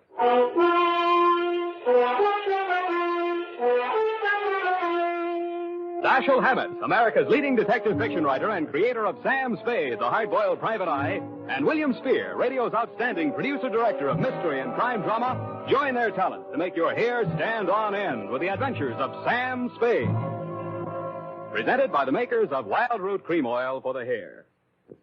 August is always a great vacation month. And for those of you planning to take your vacation soon, let me suggest that when you're packing, be sure you include a bottle and a handy tube of Wild Root Cream Oil Hair Tonic. For no matter where you go, you can always depend on Wild Root Cream Oil to groom your hair neatly and naturally, relieve dryness, and remove loose dandruff. Yes, you can take it with you on your vacation, and you should. Wild Root Cream Oil Hair Tonic. Again and again, the choice of men who put good grooming first. And now, with Howard Duff starring as Spade, Wildroot brings to the air the greatest private detective of them all in The Adventures of Sam Spade.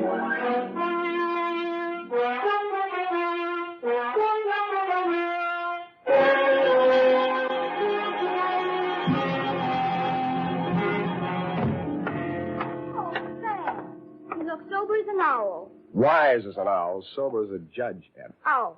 Well, the way you talked on the phone, I thought you drowned the shamrock, kissed the Black Betty, spliced the main brace, decorated the mahogany, made a Dutch bargain, or, in a word, gone to give a Chinaman a music lesson. Effie, I wish you'd spend more time with Harper's Bazaar while I'm gone and less with the thesaurus of slang. Ah.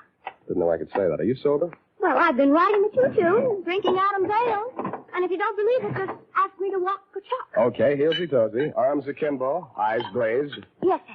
Now then, tip of the forefinger to the tip of the nose. Oh, Sam, it makes me dizzy. Dizzy Gillespie? Dizzy go, oh, Sam. Exactly. And you are not sewn up, shagged, shellacked, shickered, stuccoed, tap-shackled, stiffo, or real crazy. Well, you know best, Sam. Good, now try this one. Yes, Fred. Sitting posture, limbs cruciform. What? Cheesecake stop. Oh, Sam. That's it. Now place the notebook. Just a little higher. Good. Now apply the tip of the pencil to the top of the fool's cap and proceed viz. Viz. Date. August 1st, 1948. To Mrs. Netta Martini, 1000 Marina Boulevard, San Francisco. From Samuel Spade, license number 127596. Subject, Dear Netta. The first I knew of the caper was day before yesterday morning when I saw your husband's picture in the paper.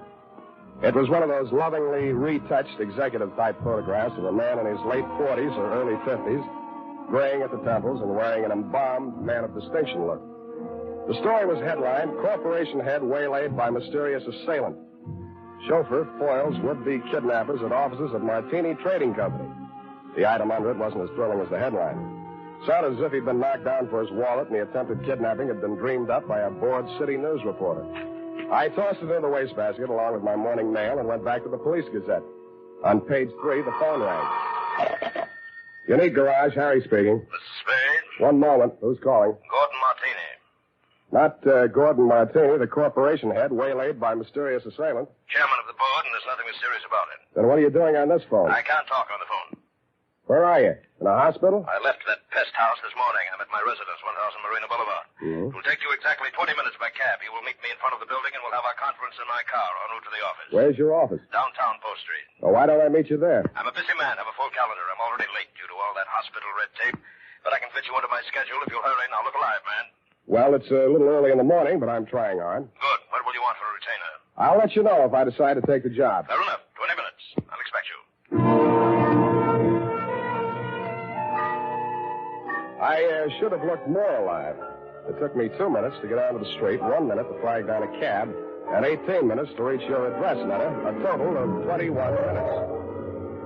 As my taxi drew up to the curb in front of the canopied entrance to the corner apartment house at 1000 Marina, I saw your husband pacing indignantly up and down in front of the entrance, pausing only to glare at the outsized chronometer on his left wrist.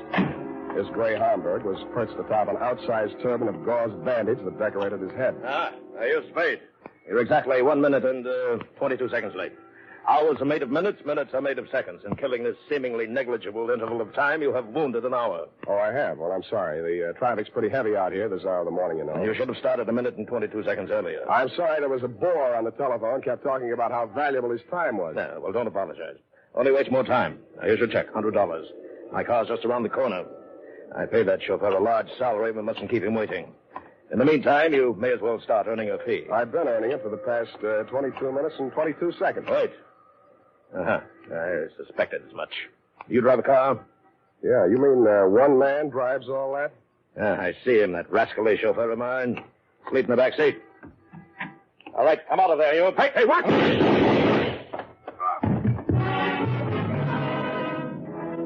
I was behind him and a little to the right.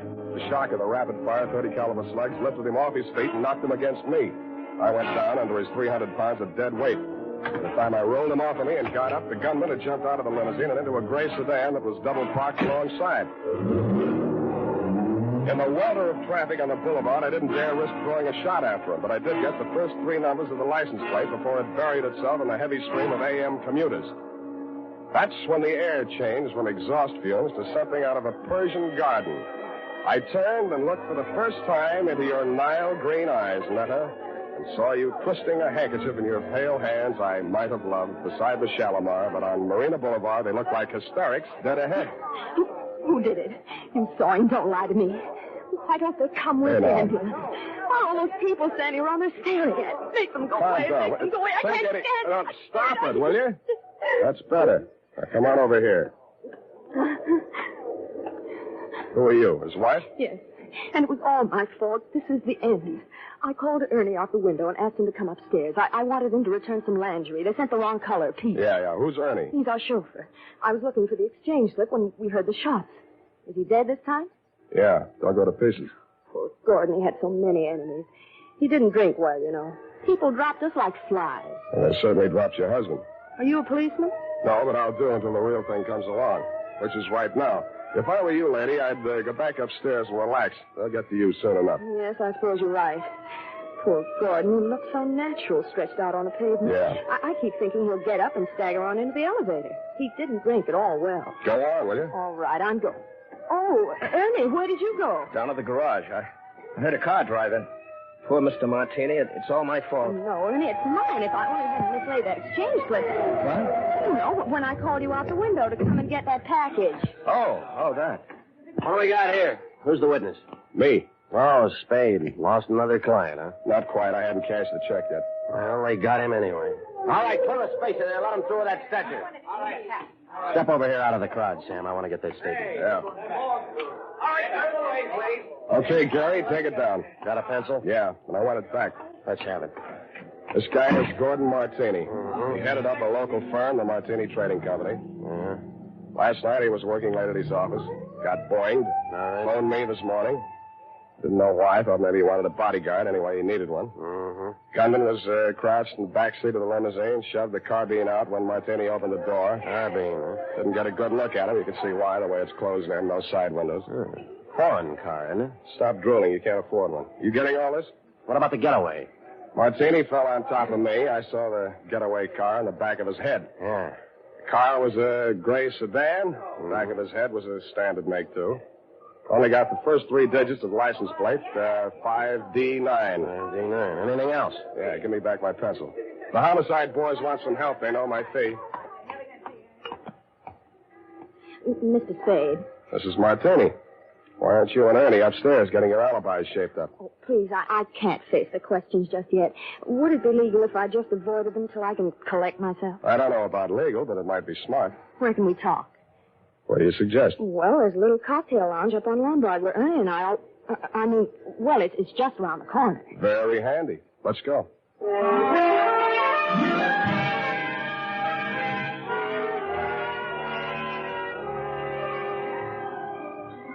Against my mother's advice, I should have listened, but, well, that's why I married Mr. Martini. Well, that brings us up to 1943, and it's only 11:45. You're just like him, always holding a stopwatch over my head. Always? Well, he drank, you know. You told me that. But it's much more important than you think.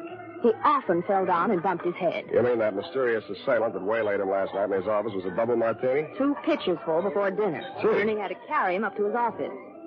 Well, what did he go up there for? Oh, we had an appointment with the vice president of the firm, Mr. Nesbitt. Something had come up, and he wanted Gordon to sign some papers. I don't know what. It wasn't the first time. I waited outside in the car.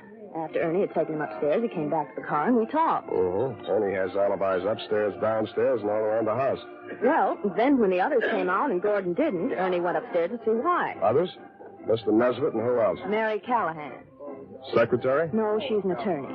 And if you think everything was legal between those two, well, but after all, who am I to call the kettle black? Now, what are you trying to tell me? That you got him drunk so they could make him sign some papers? That he got himself drunk so he couldn't write his name? Or that he just got drunk and fell down? Between you and me, I think she pushed him down a flight of stairs. In his condition, he never remembered. Why are you putting the finger on the Callahan dame? Well, what would you think? She was the last one out of the building. Why didn't you want to tell all this to the police?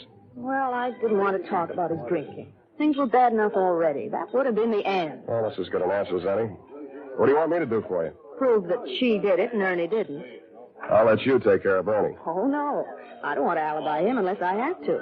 He might get the wrong idea. You mean I've got the wrong idea? He might think it meant I still care for him, and I don't. I can't stand him anymore. The way he chews those toothpicks. And besides, if his alibi is too good, I might have trouble about that carbine in the backseat of my car. Pardon me, it sounded as if you said you might have trouble about a carbine in the backseat of your car. That's what I said. Where is your car? In the garage. But somebody had it out this morning. They scraped the fender coming back in, and they ran into the wall. They must have been in an awful hurry. Tell me, this car of yours, it wouldn't be a gray sedan? Yes. License number? Oh, wait a minute. It's on my keyring. Here, 5D90. That's enough. Why didn't you tell me this before? Well, I couldn't get up the nerve. After I heard you tell that policeman the gun that killed Gordon was a carbine, and the gray sedan and all that, well, it's the end. I hoped you were right, but I didn't think so. When I went to look at the gray sedan in your garage, I knew you were wrong, dead wrong. It was the getaway car, all right, and the carbine, as you know, was proven later to be the one that killed your husband. But Ernie had turned into a very poor suspect indeed. He was hugging the carpet between the front and rear seats, and when I nudged him, he didn't move. He'd been shot at closer range than Gordon Martini, and the killer had used only one slug. It was planted in the base of his brain, which made him not only a very poor suspect, but a very dead one.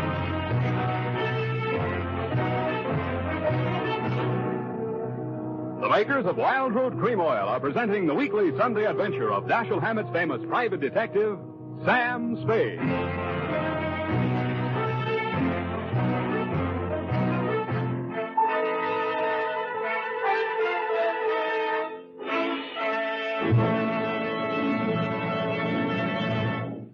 If you want the well-groomed look that helps you get ahead socially and on the job, listen. Recently, thousands of people from coast to coast who bought Wild Root Cream Oil for the first time were asked, how does Wild Root Cream Oil compare with the hair tonic you previously used? Better than 4 out of 5 who replied said they preferred Wild Root Cream Oil. And no wonder. Wild Root Cream Oil grooms the hair neatly and naturally, relieves annoying dryness, and removes loose dandruff. What's more, non-alcoholic Wild Root Cream Oil is the only leading hair tonic that contains soothing lanolin. So ask for Wild Root Cream Oil Hair Tonic. Again and again, the choice of men who put good grooming first. By the way, smart girls use Wild Root Cream Oil, too. And mothers say it's grand for training children's hair.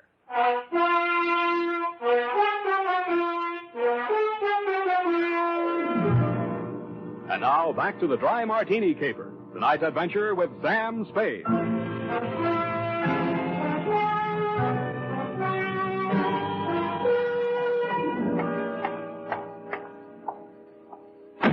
Martini Trading Company, good afternoon. I'm sorry, Mr. Nesbitt is in conference. I'll see that he gets your message. Well, what can I do for you? I would like to see Miss Callahan. Miss Callahan is in conference with Mr. Nesbitt. Good. I would like to see them both. But I have orders not to disturb them. You do not have to. I will. Just a minute. You can't go breaking in like that. Yes, and I'll tell you something else. He won't ever get away with it. Why, everyone in this town knows about your underworld connection. Why, you doddering old fool, when I get through with you, if you don't go to the gas chamber for Gordon Martini's murder, you wish you Chapel, had. if I go to the gas chamber, it'll be for killing you, not Gordon. Oh, you said it. Oh, why didn't I have witnesses here? Miss Callahan? Did you hear that? You weren't talking loud enough. I didn't hear a thing. Well, come on in here, and I'll tell you a thing or two. Close that door. Now, sit down. Thanks. I listen better on my feet. Oh, so you're the detective Netta Martini employed, eh? What's she paying you? That'll depend on how much I have to do for her. Well, I'll tell you how much you'll have to do for her. You'll have to make a case against me, and that's not going to be easy. Why do you think she's out to get you? Why, indeed. For years, this moth-eaten mouthpiece, this parboiled Portia, has been victimizing poor Gordon, taking advantage of his weakness for drink. Oh, Now that she's liquidated him, she appears with 55% of the common stock. Motive enough, eh? Why, you fraudulent old fool. I simply brought up his debts and threw an attachment on those stocks. Unethical, but perfectly legal. Look, Well, you're not even a proper thief. You're nothing but a bumbling old embezzler. Now, listen You had here. to tell because he was going to call in the auditors to look over those books of yours. The deed of double entry, Mr. Spade. Look, will you save this for the courtroom scene? Now, you've convinced me. You're both crooked. I'll see that you both go up for something. That's a promise. Mr. Spade, I gave you credit for better sense. Do you know that this Medusa of the magistrate's court, this harpy of the Hall of Justice, tricked him into changing the beneficiary of his insurance the very night she pushed him down the stairs? And you were all in favor of it when you thought you held a controlling interest in the company. Answer that. See, Mr. Spade, he can't answer that. Good. I'm glad one of you is temporarily lost for words. Now, I only want to know one thing, and I want a straight answer. And if either one of you starts off on another speech, I'm going to push you into the nearest cloakroom and lock you in together. Why, you wouldn't dare. Try me, sweetheart. Well, what do you want to know about this Amazon ambulance chaser? This Trilby of the traffic court? Watch it. Well, what do you want to know? About Martini's insurance policy. Now, you say he changed the beneficiary. Please answer in 10 words or less. Who was the beneficiary and who is the beneficiary now? I'll have to answer that question in 2 parts. The beneficiary was his wife. He changed it to the Martini Trading Company, a corporation of the state of California. Thank you, and goodbye, Mary Callahan.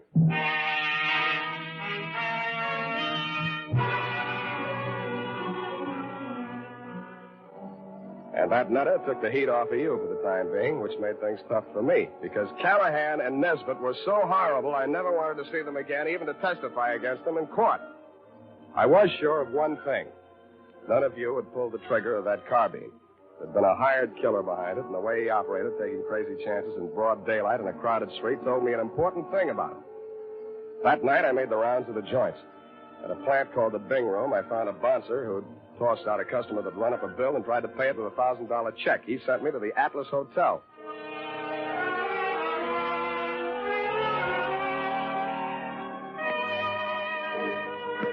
The Atlas Hotel is off of 3rd Street down near the railroad yards.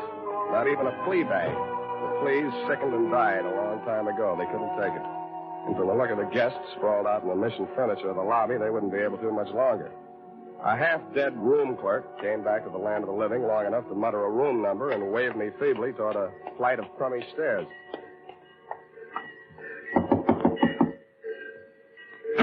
Yeah, what do you want? You, Hack Hartman? Hey, you got anything for me, huh? Yeah, I got news for you. Get back in the room. I'll tell you all about it. Yeah. Well, come on in. Drop the shiv. Yeah, I'll drop it. I'll fix you. I'll cut you good. I'll cut you. I'll cut you. I'm glad you did that. You make it easy for me. Now get over there. Leave me alone. Leave me alone. I'm not feeling so good. You can feel a lot worse. Who hired you to put the burn on Martini? You don't get nothing out of me. Who gave you that check? Oh, leave me alone. I got all night, Hack, and I feel better than you do. Now, what did you do with that check? I'll shake it if your teeth come out with it. Come on. All right. Stop it. I don't feel so good. Okay. Where? Pocket. My shirt. Don't reach. I'll get it. All right. There was a company check, which is what I'd expected. It was for $1,000 drawn in the Golden Gate Trust and Loan. But I wasn't expecting to find the signature on the bottom line. It was signed in a bold, firm hand, Gordon Martini. Who was the penman on this? He wrote it himself, right in front of me. What was it supposed to be for? He wanted I should knock off his brother. You get mixed up? Well, he's dead, ain't he? That's what I mean. Gordon Martini's dead. The papers got it wrong. That was his brother, his twin brother. And that other guy, that chauffeur, kept hanging around the garage so I couldn't get out. I had to burn him, too. You know what you're saying? Yeah. I'm making sense. Now get out of here. I'm getting steamed. Don't let it worry you. I got a nice, cool place all picked out for you.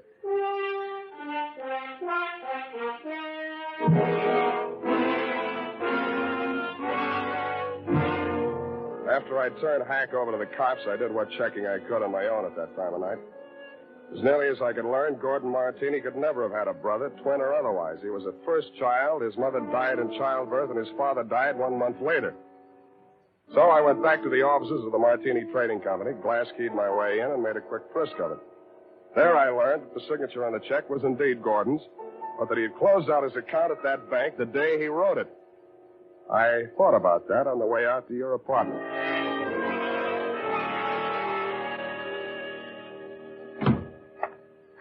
Sam, I've been calling, trying to reach you. I've been so worried. It's the end. This time you might be right. Fix me a drink. Well, there's nothing in the house but those prepared martinis Gordon used to drink. Is that all right? No, but fix me one anyway. Never mind the ice. It's not morning yet, but I hate myself already. Why don't you just relax and let me get it for you? I'll relax. You get the martinis. What happened? What'd you think of Mary Callahan? Isn't she the end? She's cute. You're all cute. All of me? How nice. I put ice in anyway. It's nasty without. nasty anyway. I hope it doesn't make you fall down the way it did poor Gordon. Thanks. What's the matter? Too dry? You open this bottle fresh? Why, yes. What's the matter? Where are they, the rest of the bottles? Oh, yeah. More of the same. Is this all your husband ever drank? Yes, gallons of it. It's a special brand. He even took it with him to bars and people's houses. He'd sit and drink them right out of the bottle like a little child. Then he'd be falling down drunk, of course. And that's how we lost so many friends. They dropped us like... Like flies. Yeah, it was the end. Who you phoning?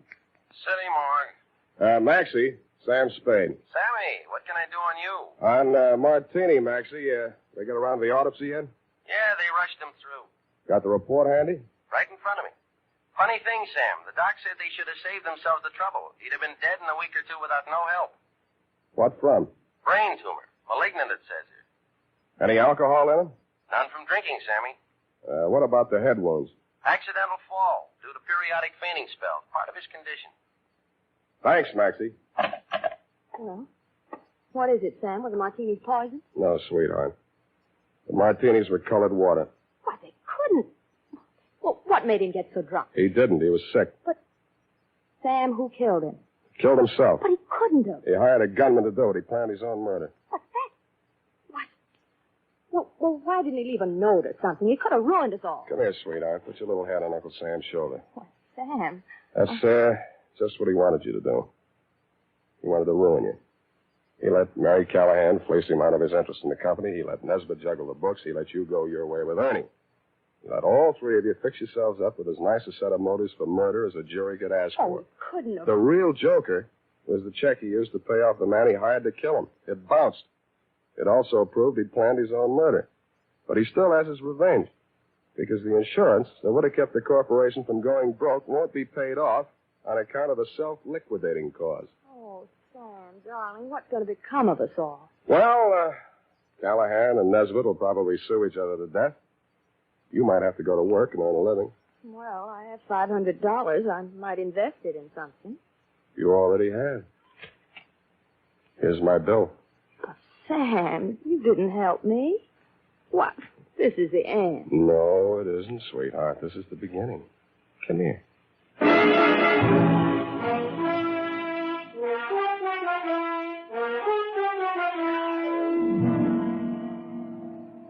Period. End of the end. Well, you asked me. You helped us. Now, F. Well, that just goes to show you. Show what, F? Man's ingratitude to man. Hmm? But what did Mr. Martini have against you? Why, nothing, sweetheart. He, just needed a smart operator like, Johnny Madero was under. Sam. Hmm? Have you cashed that check Mr. Martini gave you? Well, not yet. Sam, any bartender would know better than to take a check from a man who drinks that much. F, you haven't been paying attention. He didn't drink. He didn't. I was able to establish that later on. You Well, haven't at the been listening. time, Sam, for all anybody knew, he was a hopeless drunk. He was, Sam. Oh, you're so wonderful and trusting. But I do wish that you'd understand this. He was a hopeless drunk. For the last time, Effie, he didn't really drink. I'll just type this up, Sam, while you call the bank. I'll do that.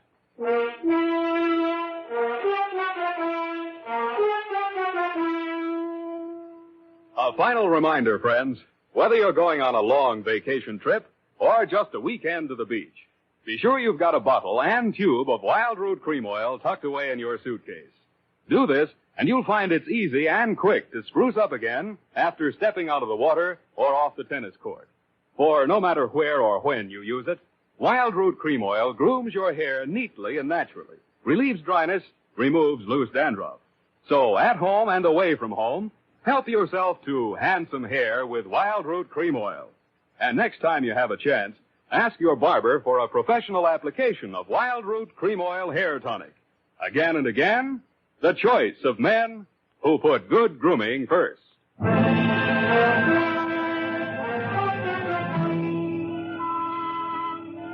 Well, here it is, Sam. I hope it was worth the price of the paper and carbon. You made carbon copies of that? An unimportant report like that?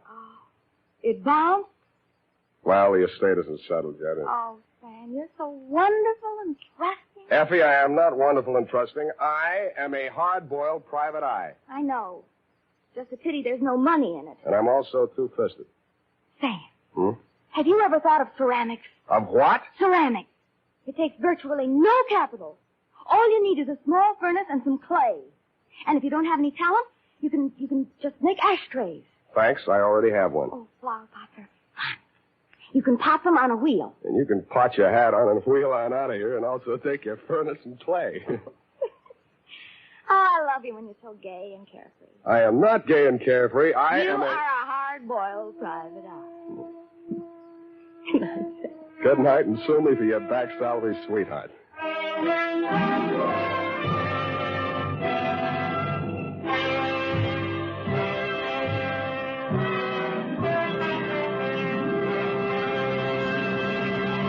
The Adventures of Sam Spade, Dashiell Hammett's famous private detective, are produced and directed by William Spear. Sam Spade is played by Howard Duff. Lorene Tuttle is Effie. Listen while the makers of Rexall drug products and 10,000 independent Rexall family druggists bring you Dick Powell as Richard Diamond, private detective.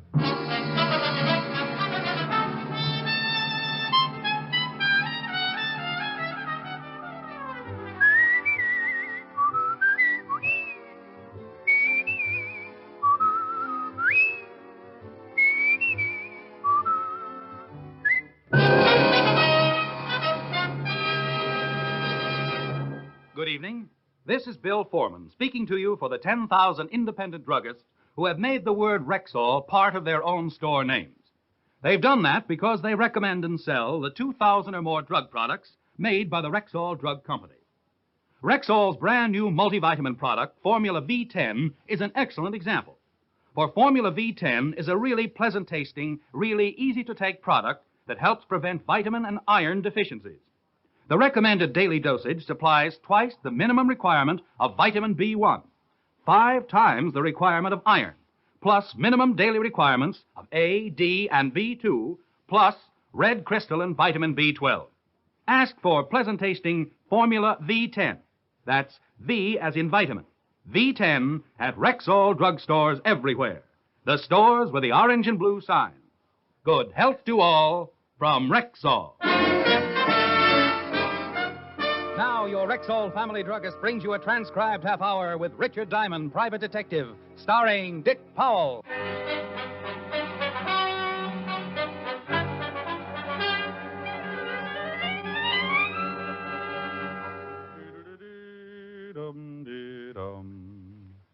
Is this the Diamond Detective Agency? What does the sign say on the door? Diamond Detective Agency. Now, read the second line, please. Recommended by good housekeeping. And the last line, please. Homicides delivered at the rear. That's fine. 20/20 vision. Now, if you just hop around on one foot while I classify you in 1A, I'll see that you're on the next boat to the Aleutians. Are you Diamond? Are you a prospective client? Yes. I'm Diamond.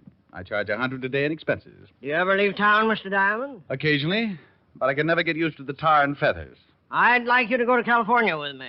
Oh, just lonesome, or have you got a problem? I represent a very wealthy man in Hollywood. He has a problem. A very wealthy man, huh? Millions. I'd love to meet him. I'll arrange it. When can you leave? Well, now, that's a bit of a problem. Let's see. Close the office, do some packing, take care of a few engagements. It'll take me at least 13 minutes. It's 4 o'clock now. We can leave LaGuardia by 5. You have the tickets already? No tickets are necessary, Mr. Diamond. Mr. Harvey's private plane and pilot are standing by. The gentleman's name turned out to be Kane, Fred Kane, from Beverly Hills, California.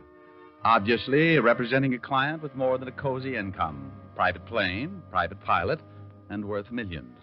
How cozy can you get? I called Helen, told her I'd send her a starlit swimming pool or something, and by 5:30 I was riding with Fred Kane in Mr. Harvey's private plane, headed for sunny California. Comfortable? Oh, I haven't seen furnishings like this since I got lost in the men's lounge at the Waldorf. Drink? Later. The time has come, the walrus said. To talk of many things. Right. I represent Mr. George L. Harvey. The big motion picture producer? Yeah. He's being blackmailed. Well, why come all the way to New York for me? You've got some pretty good boys in California. Spade, Novak. Of course, they haven't got my blue eyes. GL didn't want any local talent brought in on this case. You're quite well known, even in California. Oh, well, I can understand that. GL thought it'd be a good idea to have an outsider helping him. Someone who wouldn't be recognized. Okay, bless old GL and all his little millions. Now, who's blackmailing him? GL will tell you everything himself when we get to California.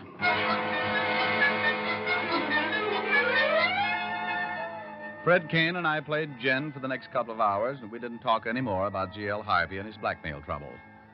By 8:30, we were somewhere over Kansas, and I was getting sleepy, so I turned in. Around 6 the next morning, we landed in Burbank. I stepped out to get my first look at beautiful, wonderful, sunny California. We'll have to run for it. GL will have a car waiting. A car? I'm surprised at GL. I thought sure he'd meet us with his private life raft. The car was waiting all right, complete with chauffeur, footman, and dinghy. We plowed our way through 6 inches of early morning dew and headed for the Beverly Hills Hotel, where I was supposed to stay.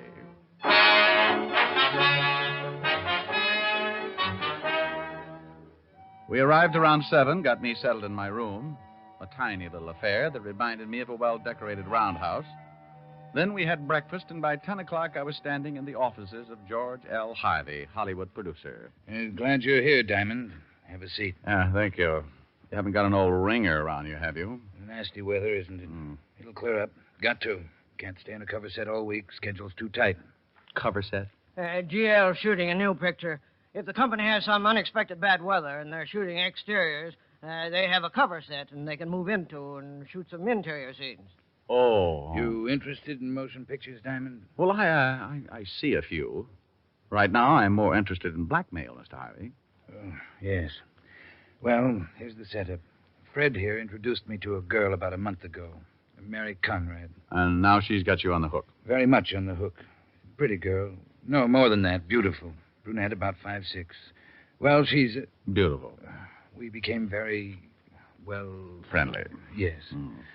I'm married, Mr. Diamond. My wife doesn't know anything about this. Unless Mary Conrad tells her. Yes, and she's threatened to do just that. Unless you kick through with something. Yes. Money? Yes, $100,000. Well, that's a nice round sum. Fred should be more careful about the girls he introduces you to. I had no way of knowing, Diamond. I met the girl in Las Vegas. 2 weeks later, I met her at a party down here. It was just as much my fault. I saw her with Fred and wanted an introduction. And you got it. $100,000. How do you do? Yes. You want me to get something on her or to get the evidence back? Well, yes. It's a wonder you don't get into more trouble, GL. You just don't know how to say no.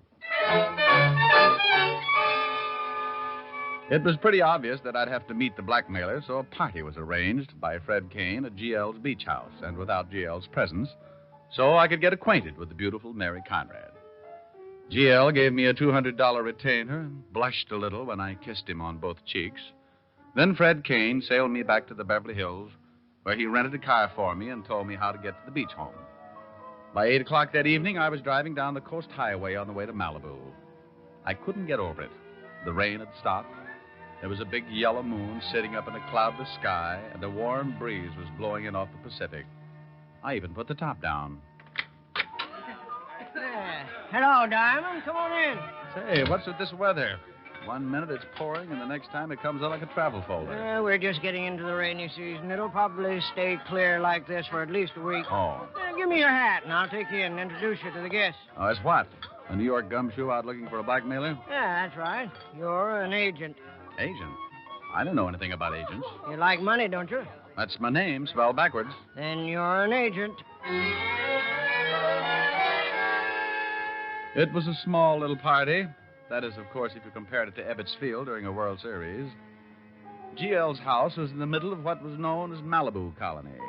That's a bunch of houses built right out on the sand and surrounded by money. Fred took me around and introduced me as an agent from New York and an old friend. I met everything from producers, writers, and directors to several well-known motion picture stars, one of which had her French poodle with her. And this is Michelle, Mr. Diamond. Say hello to Mr. Diamond, Michelle. Oh! Oops, Sorry, Great Dane. And on until finally we got around to my objective for the evening. And believe me, I'd enlist 3 times a week just to go after that kind of an objective. Brunette, about 5'6". When she looked up at me, I felt as nervous as a cat in a ukulele factory. This is Mary Conrad, Mr. Diamond, Mary. Hello. Be Hello. nice to him. He's a big New York agent. I see some other guests now. Take care of them, Mary. Looks like Fred has paired us off. Well, he knows a good combination when he sees it. 2 best-looking people at the party. Of course, I'm prettier than you are. How long have you known Fred? Fred? Oh, years and years. We used to play stickball together over in Canarsie. I thought Fred was a native Californian. Well, oh, yes. Well, he is. He used to come all the way to New York just for the stickball. We had quite a team. I'll bet you did. What position did you play? I played left gutter. That's the dirty side of the street. Oh. How about a drink, huh? She showed me where the bar was, and we sat down and got acquainted. Then she showed me where the ocean was, and we took off our shoes and walked out on the sand. Then we sat down and really got acquainted. It's nicer out here. I don't like parties much. Well, I like this one. Compliment? Naturally. Thank you. How long are you going to be in California? Oh, I don't know. It depends. Business? Yeah. You're not having much fun, are you? Oh, sure. I'm having a ball. You're lonesome, aren't you? Like 50 miles of dirt road.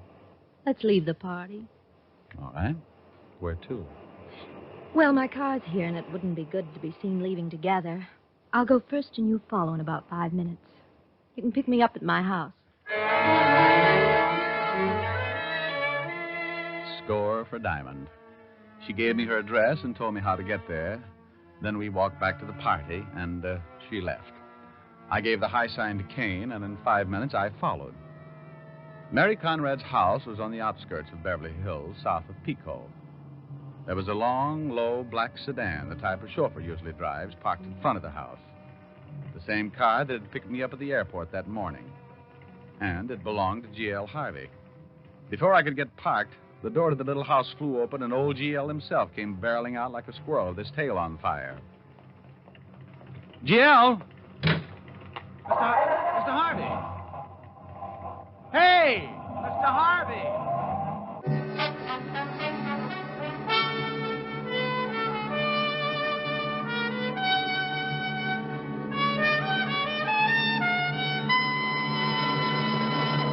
Here's a question for all overweight women. Would you like to know how to reduce without starving, without counting calories, without back-breaking exercise? Would I? But it isn't possible, is it? It certainly is. With a new Ann Delafield reducing plan, you lose up to 5 pounds a week and gain new pep and energy besides. Best of all, you have none of the hunger pangs and bother that most people dread about reducing. The Ann Delafield reducing plan shows you how to lose weight naturally. Sounds wonderful. What does the plan include? Everything you need to slim you down and keep you slim. Vitamins to bolster your diet. Ann Delafield appetite-reducing wafers to curb that unruly appetite, and an important complete beauty book. And here's a tip for all overweight men. Rexall is proud to announce their new Delafield reducing plan for men. It's sound, scientific, and easy. So look young, feel young, stay young for your age. Ask for the Delafield reducing plan for men. Available only at Rexall drugstores. And now back to tonight's adventure with Richard Diamond, Private Detective, starring Dick Powell.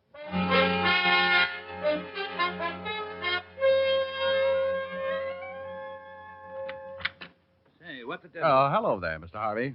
Diamond, how did you get into the studio? I went to your home first. My home?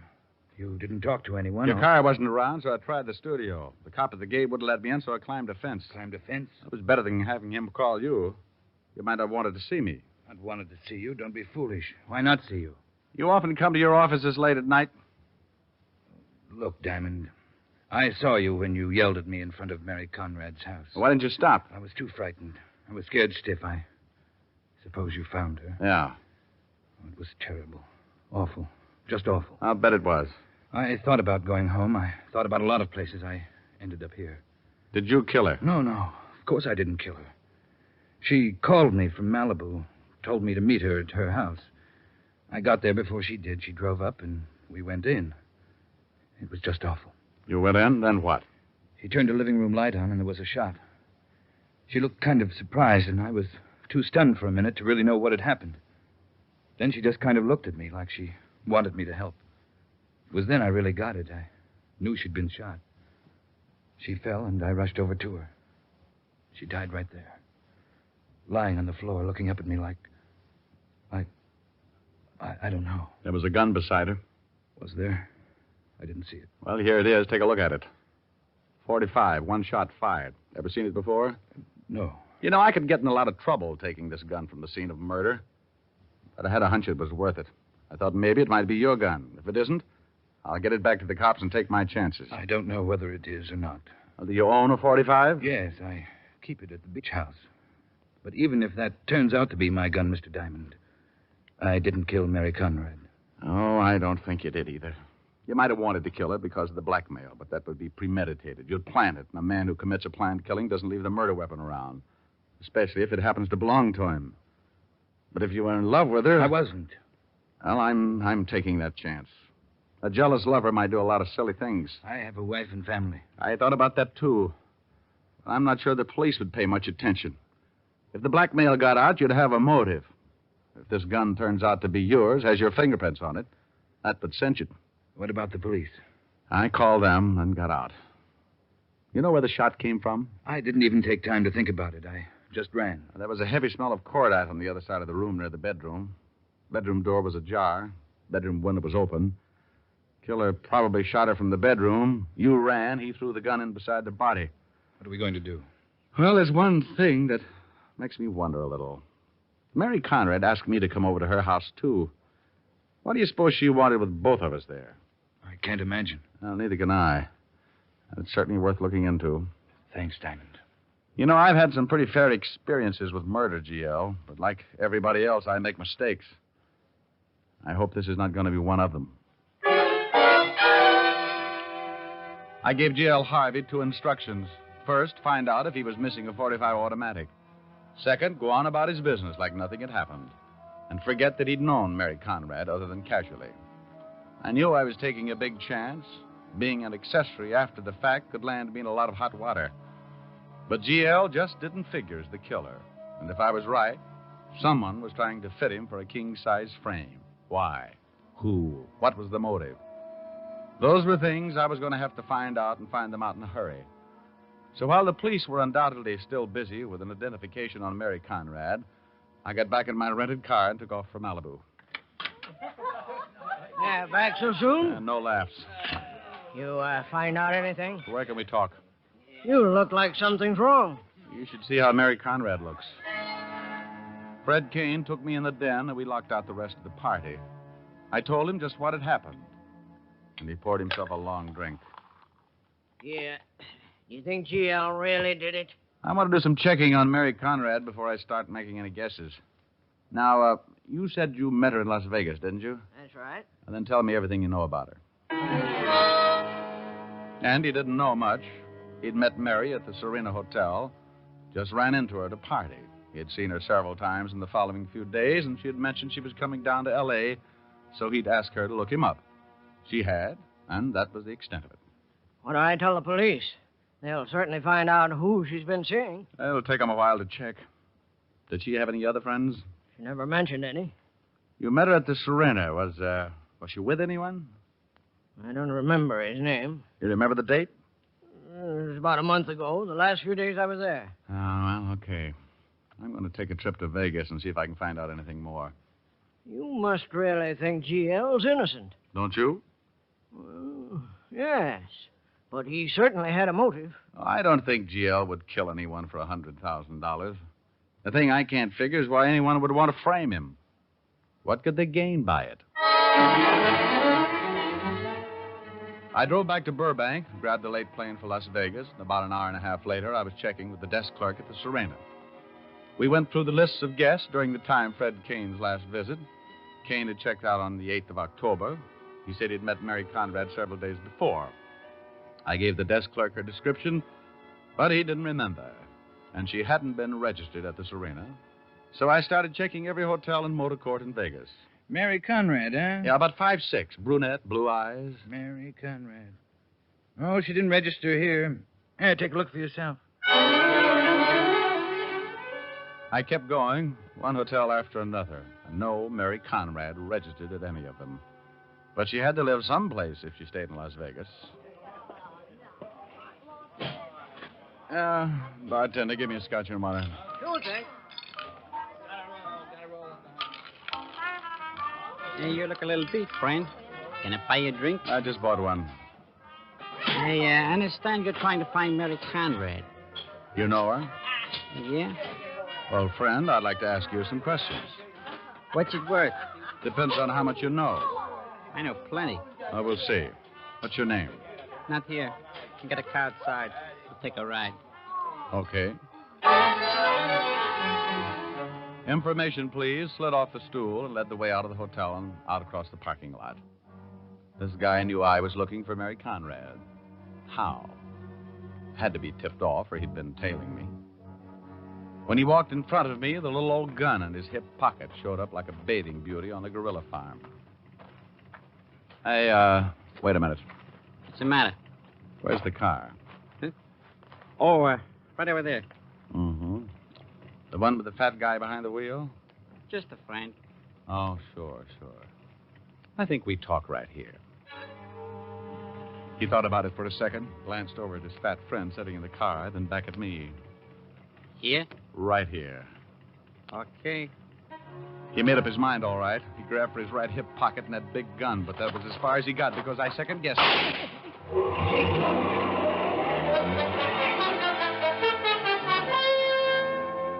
His friend took off, staying behind a line of parked cars until he was clear of the parking lot and far enough away so I couldn't get in a good shot. I leaned down over the man who had wanted to kill me. He was very dead. Well, I'd held out police evidence in Los Angeles and killed a man in Las Vegas. I was in a spot, and only one lead left. The big fat driver who'd taken off in the car. I went through the dead man's pocket and came up with one thing. a $100 gambling chip from the Ace of Clubs casino.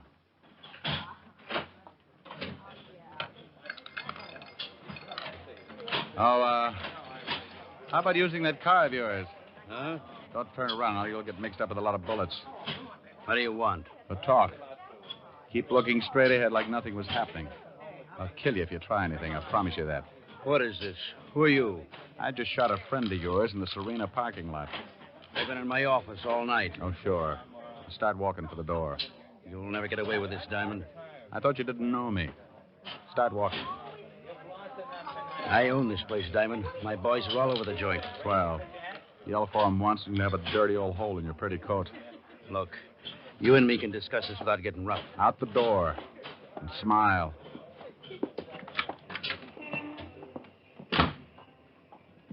Now, where's the car? Across the street. Now, wait a minute. A couple of your boys are following us. They look a little worried about me. Tell them how happy you are. Go on. Okay. Relax, boys. It's okay. Me and my friend are just talking some business. All right. Across the street. We're going to take a little drive outside of town where we can have some peace and quiet. Just you and me in the desert.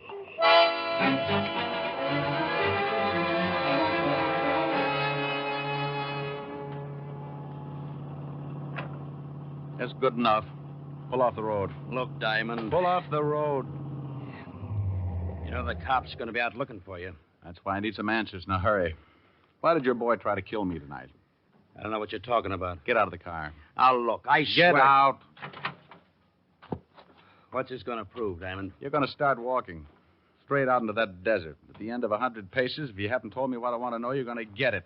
Right in your big, ugly face. You'll never get away with it. Walk.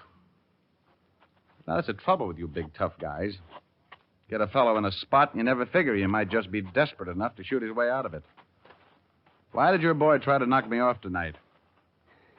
I've got a lot of dough, Diamond. I can get you out of the state and make you rich. I'll swear you killed my boy in self-defense. How well do you know Mary Conrad? Well, never heard of her. I've held out police evidence in California, and I've shot a man in Nevada. I'm in a tough spot. I'll just about do anything. You kill me and you'll never find out anything. I'll keep looking. Who else is mixed up in this? How'd you know who I was? I found out. Well, you're nearly there. You're bluffing. You got 15 paces to go. You'll never get out of town. You kill me and every cop in the state will be after you. You're a big man, huh? I swing a lot of weight. Well, I don't like your kind of big men. Stop here. Now, how about it? Gonna tell me how you're mixed up in this? Now, wait a minute. This is getting ridiculous. It's a matter of opinion. You gonna tell me? Wait. You must be nuts. Supposing I did know something. I tell you, you tell the cops. Maybe I knocked off somebody. I get the gas chamber. Then it shouldn't make any difference to you. This will be a lot quicker. What do you want to know? Who's Mary Conrad? My girl. Her real name's Mary Langley. Who killed her? Fred Kane. The guy who works for Jail Harvey. Why? Kane owed me a lot of dough. Couldn't pay it. Jail Harvey was to go to the gas chamber for killing someone. Kane had become head of the Harvey Productions. Why wouldn't Harvey's wife take over? She'd own it, but Jail's will states that Kane would run it. How do you fit? Kane promised me a 50-50 split if I'd lay off about the debt. I talked Mary into it, and Kane introduced her to Harvey.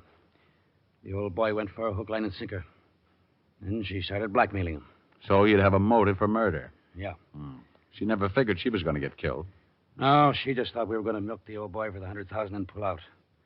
How did I fit in? Harvey's idea. When Kane told me about it, I figured it wouldn't be bad. You could catch Harvey after the murder. Well, why did you make a date with me, then call Harvey? Well, we told her to. Told her you were a private eye working for Harvey's wife. We said that you could be bought, and it would be a good idea to catch her with Harvey.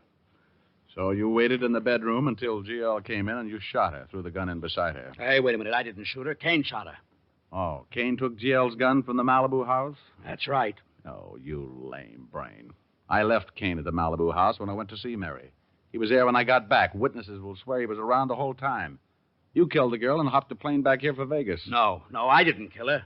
Go over by that rock. Take it easy, Diamond. Go on. Okay, I shot her. I hid in the bedroom and shot her.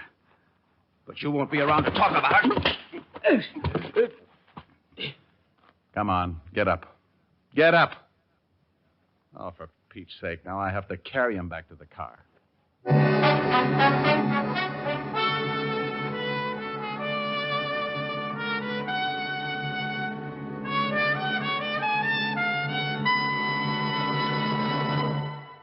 Here at last is a mouthwash that cleans as it sweetens as it deodorizes.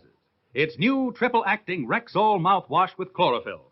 And it's more effective because it combines nature's own breath freshener, chlorophyll, with a foaming action that floats away retained food particles. What's more, a special surface-active ingredient gives Rexall mouthwash with chlorophyll a wider coverage, a deeper penetration. The result? A clean, fresh mouth. A clean, fresh breath for hours. So fresh up with a cooling, minty-flavored mouthwash that cleans as it sweetens, as it deodorizes. Rexall mouthwash with chlorophyll at Rexall drugstores everywhere. Good health to all from Rexall.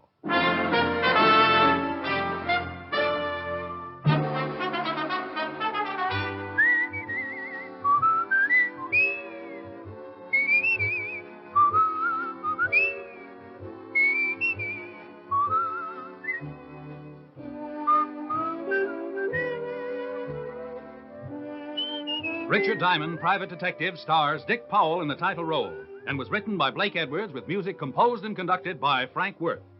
Dick Powell directed the RKO production Split Second, which is now on release. And his latest film appearance was in the Metro-Goldwyn-Mayer award-winning The Bad and the Beautiful. Featured in tonight's cast were Junius Matthews, Raymond Burr, Gene Bates, Virginia Gregg, and Wilms Herbert. Richard Diamond, Private Detective, is transcribed in Hollywood by Jaime Del Valle.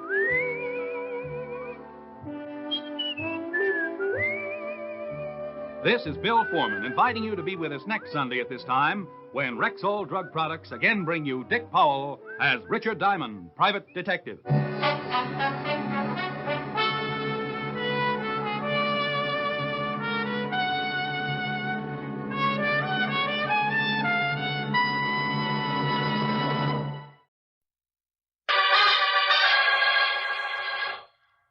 Stand by for crime.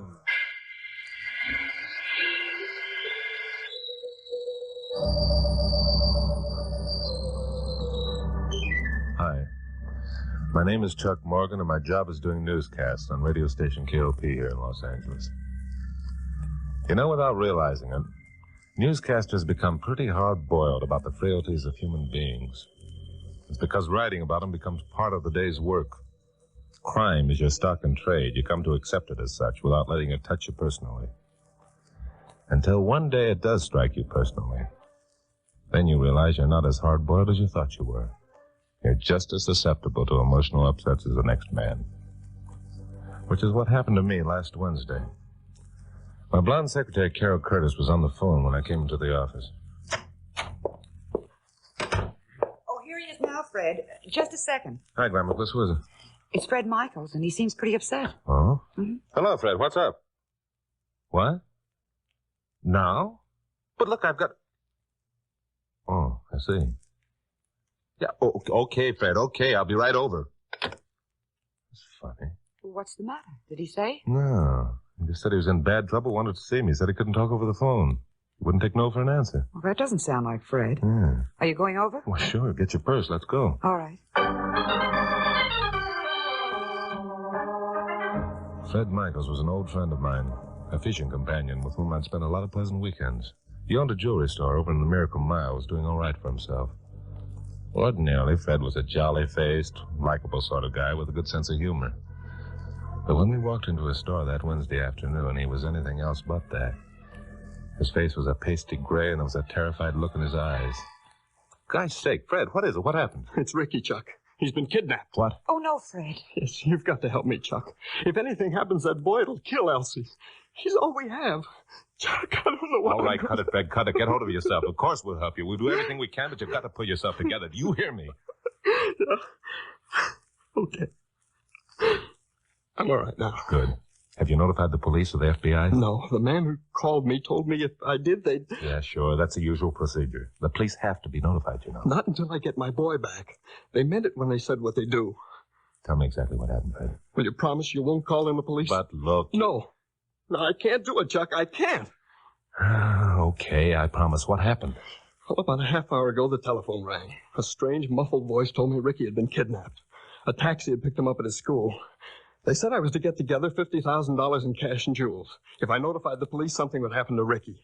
I was to call the school and check their story so I'd know they weren't kidding.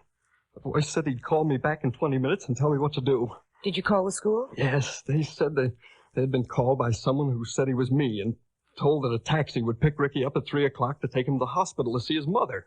Is Elsie sick? Yes, she underwent an emergency operation for appendicitis this morning. No. If Ricky had only thought, he would have realized he couldn't see her so soon. Well, a 12-year-old kid can't be blamed for that. You called the hospital, of course. Oh, yes. They knew nothing about it. But the abductors knew a lot about you and your family, Fred. You haven't received your second call yet. No, they said they'd call in That must be they now. All right, I answer, Fred. Keep your voice as steady as you can. All right. Hello? Yes, I did. Yes, I have the money. I'm listening, but... All right. Did they tell you what to do? Yes. Yes, they told me only I'm to have someone else take the ransom to the place they designated. Did they name anyone in particular? Yeah. They said my pal, Chuck Morgan.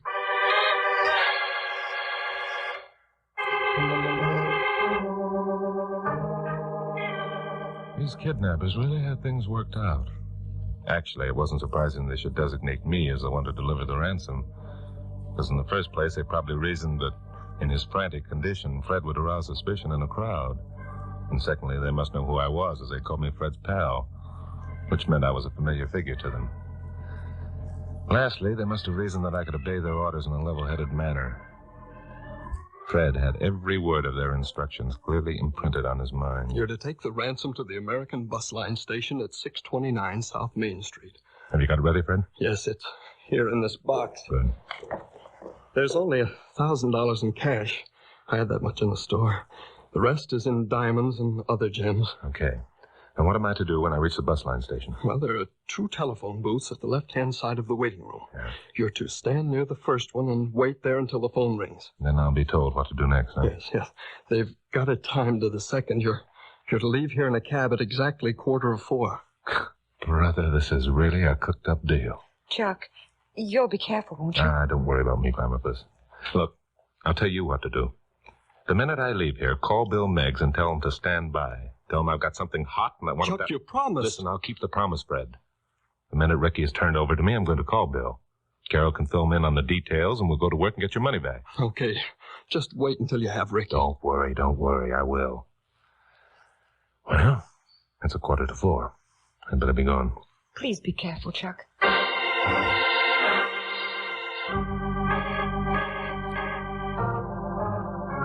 Coincidentally, there was a cab standing in front of Fred's store. I didn't ask him how he happened to be there. I just got in. Told him to take me to the American bus line station and gave him the address. We pulled up in front of the station at 4 7:07. One of the big red and white luxury coaches bound for New York was just pulling away from the loading ramp. I paid off the cabbie and went inside. Halfway down the long waiting room were the 2 telephones. Beyond these were parcel lockers. I walked over to the first phone booth, leaned against it, the ransom package conspicuously displayed under my arm. Perfect timing again. I had been there 2 minutes before the phone rang. Hello. Morgan, listen closely and do exactly as I tell you. Okay, go ahead. Go over to the candy counter and buy yourself some gum. Some what? Some gum. Oh, okay, got it. Start chewing a stick while you walk back to the parcel lockers. Yeah. Put the package in number 3 locker. Take the key and walk back to the telephone booth where you are now. Use your gum and stick the key underneath the counter beneath the coin box. Got it? Yeah, I got it. What then? Then walk down to the far end of the waiting room. There's a utility room there. It says on the door, private, keep out, for employees only. Got that? Yeah, okay.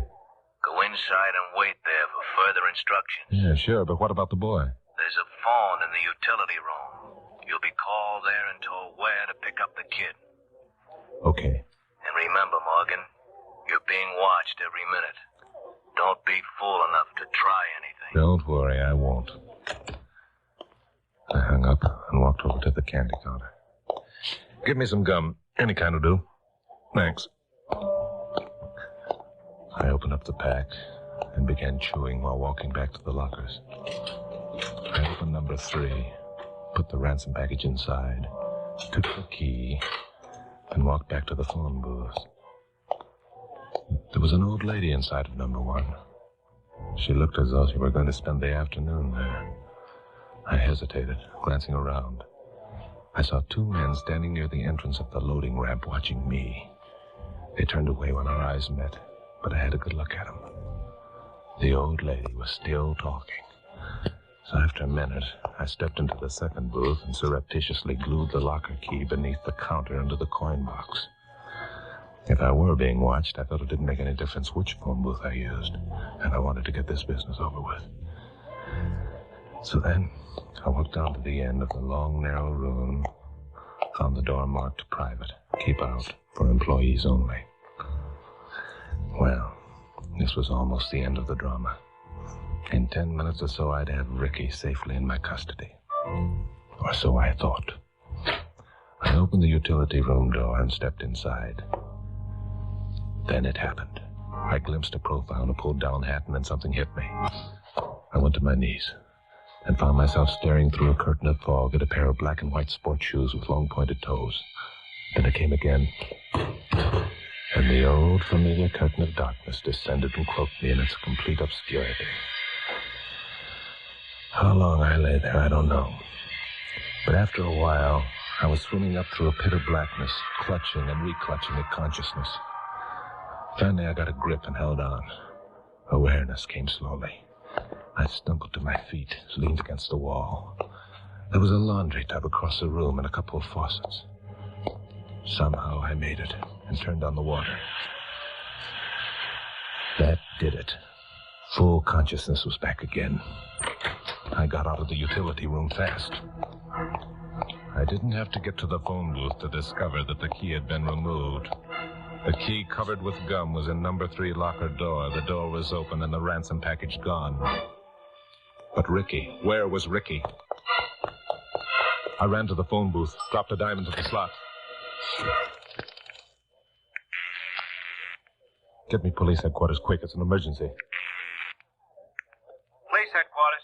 This is Chuck Morgan. Tell Bill Meggs to get hold of Carol Curtis, my secretary. You got that? Now, wait a minute. Just do as I say. Bill will understand. Hurry it up. Okay, Chuck, will do. Thanks. I ran out into the street and got into a cab. Take me out to Miracle Mile, fast. I'll show you where to stop. The cabbie took me at my word. We reached Fred's store in 15 minutes flat. There was another cab parked in front.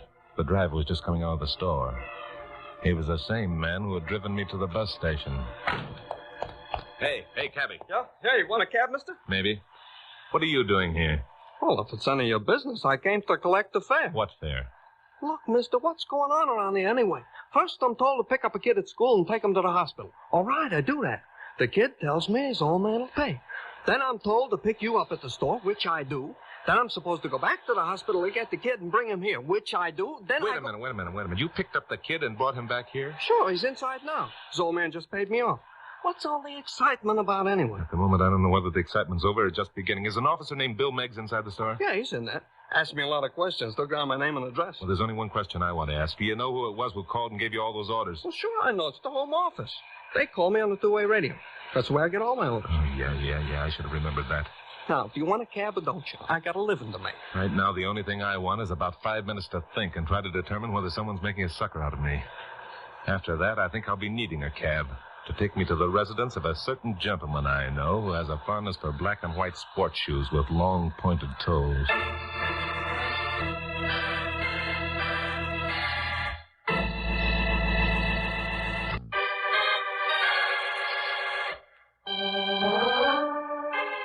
Well, this was one for the book. Of all the crimes that I or Bill Meggs or anyone else had ever run afoul of, this was the cleverest. It was perfectly timed.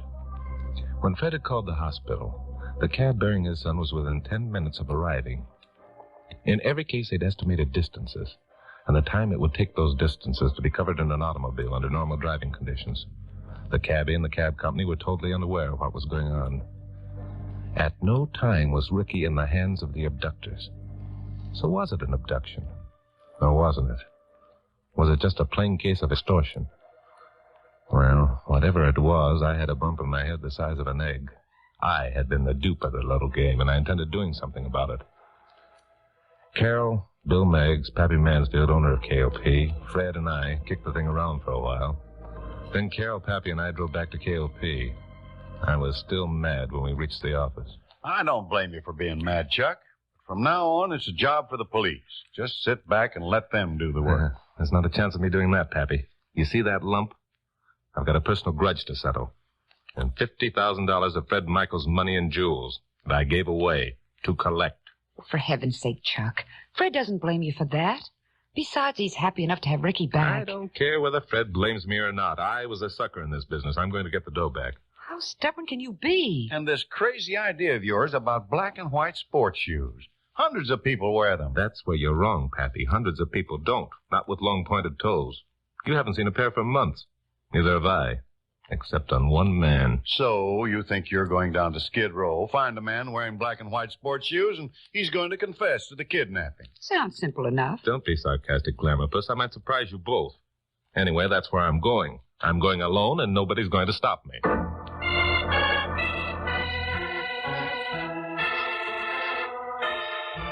Well, I didn't have much to go on. A pair of black and white sports shoes. If the guy who had slugged me suspected for a minute that I'd noticed his shoes, he certainly wouldn't be wearing them now. On the other hand, a man who had a penchant for black and white shoes wouldn't think of himself as dressed any more conspicuously than anyone else. That's a heck of a theory to hang my suspicions on. Anyway, I went down to the row, parked my jalopy in front of Ace Murdoch's pool hall. Ace had run afoul of the police a good many times, but they'd never been able to make the charge stick. He was too clever. I got out, crossed the pavement, and entered the building. The air in the place was thick with layers of tobacco smoke. At least a dozen pool tables were ranked the length of the long room. Every one of them was in play. Other men lounged around the walls or sat in chairs. Ace Murdoch himself was playing a game of 8-ball with a thin-nosed man at the table nearest the door. Involuntarily, my eyes went down to Ace's feet. He was wearing black and white sports shoes. I looked further and saw that his partner was also wearing black and white sports shoes. And then I discovered that every man in the room, and there must have been 25 or 30, was wearing black and white sports shoes. I walked over to Ace's table. 3-ball in his side pocket. Oh, yeah. Hello, Morgan. Been expecting you. Buy a new pair of shoes for the occasion, Ace? Yeah, good looking, ain't they? 6-ball in the corner. What was there, a sale at some wholesale house on out-of-style models? Nope. I decided to start the fashion again, and the boys thought they'd go along with the gag. 8-ball in the corner. Well, that does it, Fatso. Pay me later. Quite a gag, Ace. Kind of cute, I thought. Trouble is, right now, a pair of black and white sports shoes has become an identification tag for a bunch of kidnappers. Kidnappers? Yeah. Oh, don't you read the papers, Morgan? According to what I seen, there wasn't no kidnapping. A kid took a ride in a cab. When he got through, his old man paid off the driver. No harm done. I got news for you, Murdoch. A smart prosecutor isn't going to have any trouble convincing an honest jury that it all adds up to kidnapping. Yeah? Well, I got news for you, Morgan. There ain't going to be no prosecutor nor no jury because there ain't going to be no one to prosecute. Now we could start in on the boys wearing the black and white shoes and ask questions. Oh, now, mister, if the city wants to give free room and board to all the gents you're going to find wearing black and white sports shoes, it's okay with me. You're going to find 400 of them. You're getting to be a pretty big man, aren't you, Ace? Bigger than you think, Newshound. In a year's time, I'll be running this town.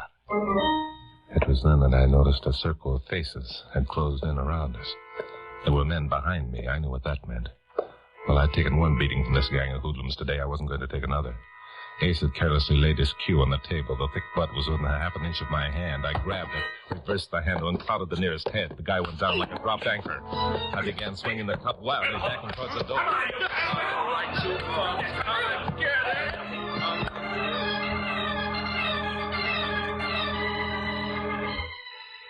Well, I partly repaid the score for that egg-sized lump on my head. But what else had I gained? At first, it seemed like nothing. But the more I thought, the more it occurred to me I was closer to this thing than I realized. Well, like always, I decided to talk things over with Carol. When I really wanted to think, Carol has a knack of feeding me straight lines that often gives birth to a train of thought that pays off. So I went back to KOP, made my 7 o'clock newscast, and took Carol over to Hatton's for a beer. But, Chuck, Murdoch's right. Bill Meigs would never stand still for having 400 men picked up simply because they were wearing black and white sports shoes. I realize that. But why did Murdoch dream up this gag? Just to be funny? I don't think so. He's too smart for that. Well, maybe he did it to protect the man who slugged you. Could be. Murdoch has a reputation for protecting his boys. That's why he's become so big. But I think there's more to it. Well, perhaps he figured that the man who slugged you might not have sense enough to throw his sports shoes away. That could be, too. Maybe he figured the guy would one day take a chance and wear them and... let's lay off that angle. There's something else that's bothering me, something I saw in the pool room that didn't fit. Something you saw? But what was it? I wish I knew. Somehow I associated it with being slugged in the utility room at the bus station. But you already said it was the shoes. No, it was something else. Something I can't put my finger on. I'll tell you what, Glamourpuss. Let's go down to the American bus lines again, and I'll reenact my experience of this afternoon. Hey, that's a good idea. We did it once before, and it paid off. Right, come on, let's go. Okay.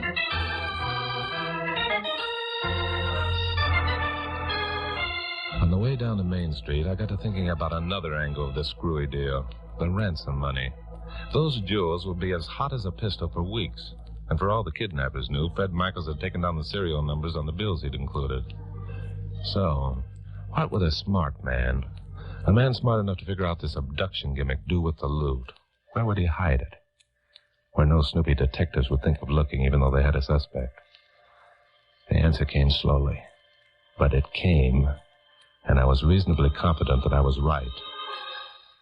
It was around 9 o'clock when we reached the bus terminal. The place was almost deserted. Where's this utility room you were talking about? I'll show you in a minute. Here's the phone booth. It was right here. I left the key. Don't look now. There's a guy standing over near the entrance of the loading ramp watching us. I think he was one of the men who was here this afternoon. Well, what would he be doing here now? Unless I'm away off the beam, I think he's guarding the ransom money. Guarding the ransom money? Are you serious? I'll explain later. Come on. We walked down the long room, stopping at the candy counter to buy some gum. The guy near the ramp entrance kept watching us. We came to the utility room. I turned the knob of the door, pushed it, and stepped back. The door swung inward and to the left, but nobody appeared with a pair of brass knuckles this time. I took a look inside, then came back and closed the door. You didn't really expect anyone to be in there, did you? No, but I found what I was looking for. You did? What is it? No. No time to explain. Now listen carefully.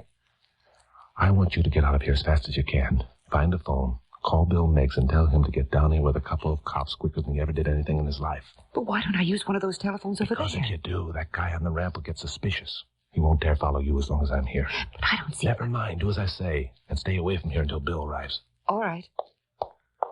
Carol started for the main exit. At the same time, the man near the ramp left his post and headed diagonally across the room as though to intercept her. I took a couple of steps forward, then stopped. The two of them passed within 2 feet of each other. Carol, smart girl, had acted as though she hadn't seen the man at all. She disappeared through the main exit, and the guy went into one of the phone booths. Well, this one wasn't hard to figure. He was calling Murdoch. It just remained now to see whether Murdoch and his gang, or Bill Meigs and his cops, would get here first. I went over to the parcel lockers, leaned up against one, and lit a cigarette. The guy came out of the phone booth, gave a quick look around the room, located me, came over, put his shoulder against another locker. He also lit a cigarette. A pretty ridiculous situation. Neither of us spoke. We both knew what the other was waiting for. 15 minutes passed. And then 4 men came storming through the door of the station. One of them was Ace Murdoch. The man near the lockers reached into his pocket, and I jumped on him. Give me that gun! Get out of the way, Spider. Spider can't get out of the way, Ace. If he does, I'll break his arm. Drop that gun and put your hands up. Yeah, I'm after. Too bad, Spider. Ace shot Spider through the heart with no more regard for human life than a hen has for a worm. I held Spider's second body for a minute, shielding myself against Ace's second shot. That minute wasn't too much. Bill Meigs, 2 cops, Pappy Mansfield, and Carol came through the door and were almost up to Murdoch and his men before they realized it. All right, Murdoch. Get him.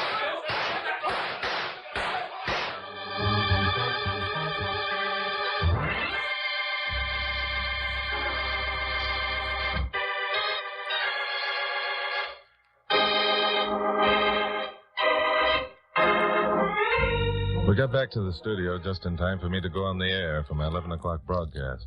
There wasn't any time for anyone to write a script, so I made a few notes while Carol drove the jalopy, which meant I wasn't able to satisfy her curiosity about a lot of things that were unexplained in her mind, and the minds of Pappy and Bill Meigs, for that matter.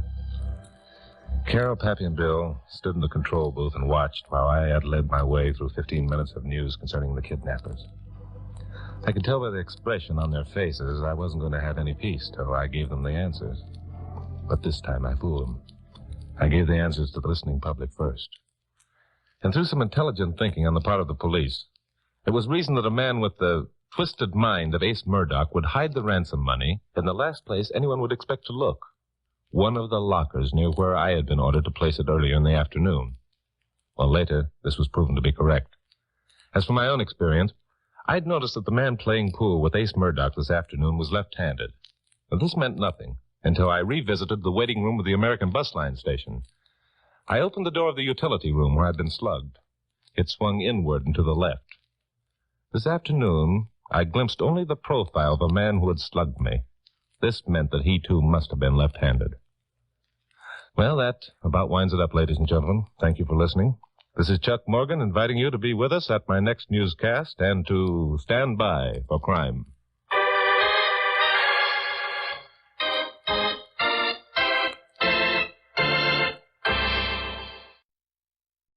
Mrs. Perkins won the prize, but I got in the biggest pickle at the county fair.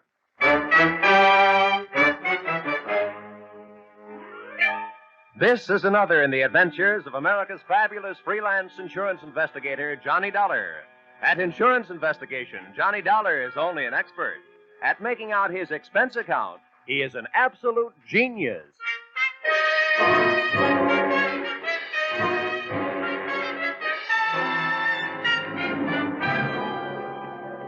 Expense account submitted by Special Investigator Johnny Dollar. To Home Office, Corinthian Liability and Bonding Company, Terminal Building, Hartford, Connecticut.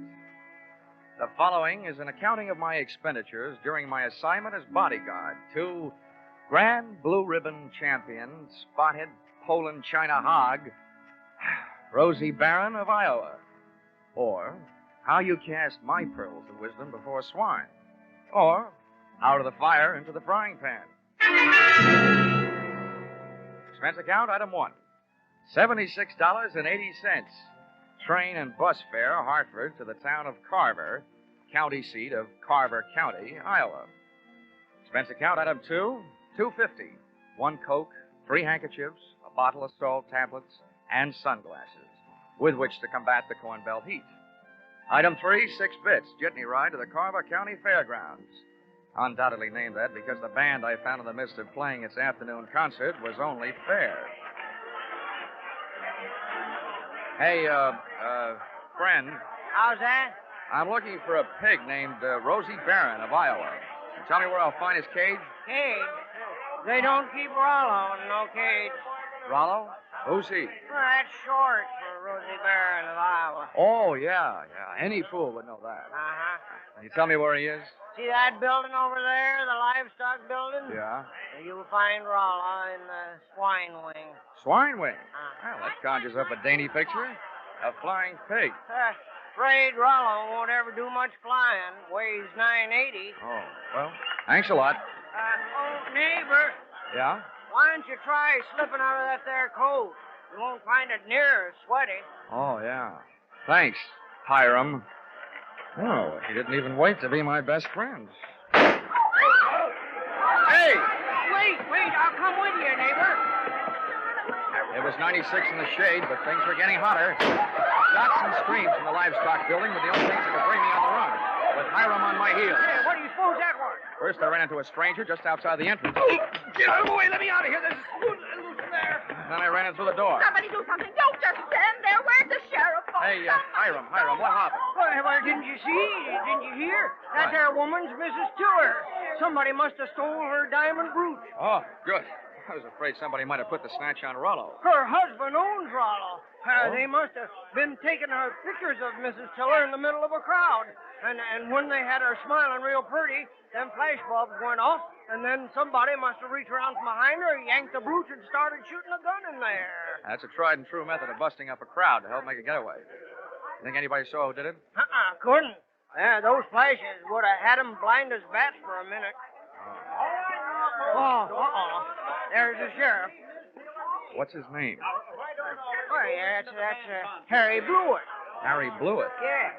Sounds like a slogan from the Republican campaign. Hey, here, you. Wait a minute, let go. When everybody around here's trying to get my coat off. Come on, Sheriff. Loose the haberdasher. All right, now, never mind the fancy talk, young fella. I saw something pass between you and one of the thieves just outside the door. Oh, you're out of your mind. That guy bumped into me. He came crashing out of here, and I happened to be in the way. I'll bet you happened to be in the way. Accidentally on purpose. Now, that's an early American comeback.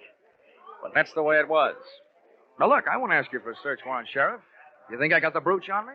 Start looking. All right, I will. All right. Yeah, now, in that pocket, cigarettes and a lighter. I see 'em. You see? Yeah. And in that pocket, handkerchiefs and salt tablets. Salt tablets?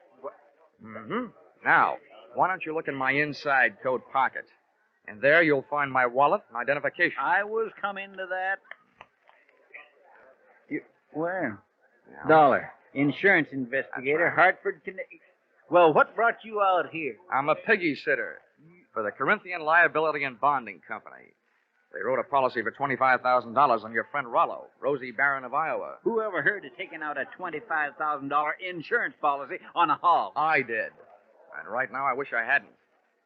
Some people pay high premiums for publicity, Sheriff, and that's what the Blue Ribbon Prime Packing Company is doing in this case. Now, may I have my wallet back? I want to count my money. Yeah, now, here. All right. Here's your wallet. You may think you're quite the joker, young fella, but I'm telling you right now, I'm going to keep an eye on you. I got a better idea than that, Harry. If I were you, I'd go looking for that photographer. Why? What'd he do? He took the picture, and there's just a chance the thief may be in it. Say, that gives me an idea. Sheriff, whoever says you aren't smart makes no mistake.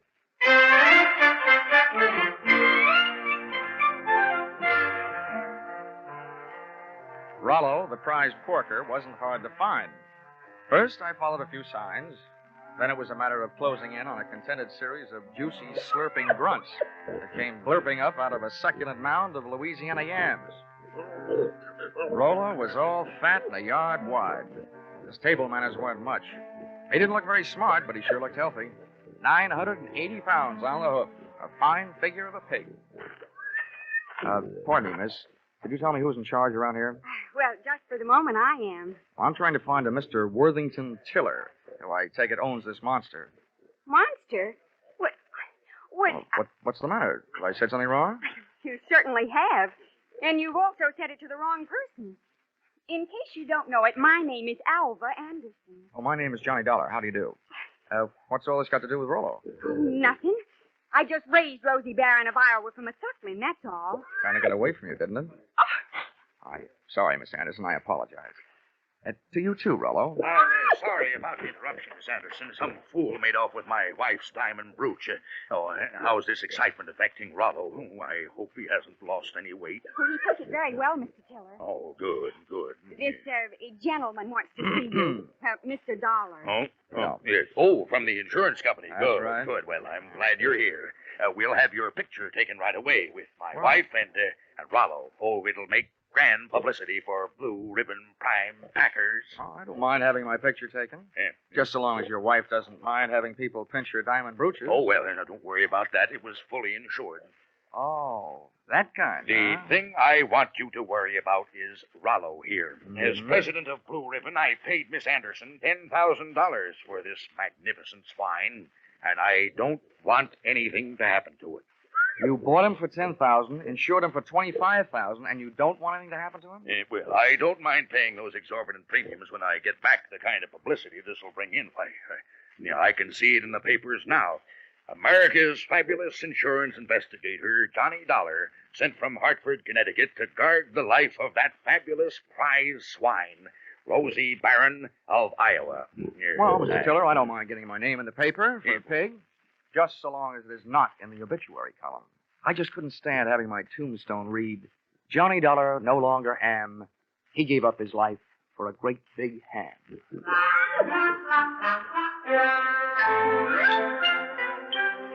My tombstone tagline was over the head of Mr. Tiller, but it went over right nicely with Alva Anderson, who paid off with a smile. I parlayed that into a conversation, helped me pass the time while guarding Rollo, the poor man's blue boy. By the time it was over, Alva knew a lot about me, and I knew a lot about pigs.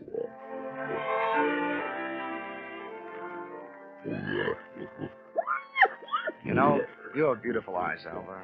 Mr. Dollar, do you know what's really interesting about the origin of swine? Why, it's estimated that the Chinese people domesticated swine about 2900 B.C.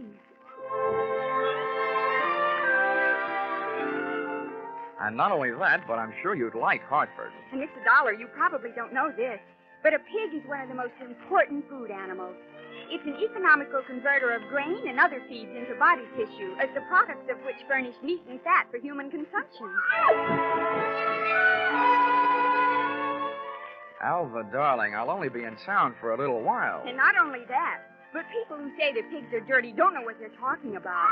Why, sanitation is essential to good health, rapid growth and development, and profitable production. Oh, Rollo, what have you got that I haven't got?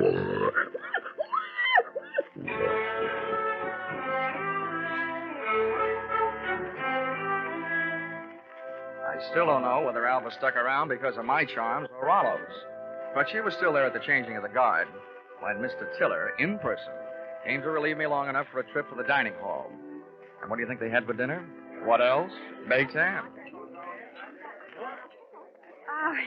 Oh, dinner was wonderful, Johnny. Coming from you after eating baked ham, that sounds practically cannibalistic. Oh, Johnny, stop. More coffee? Nah, I've had it.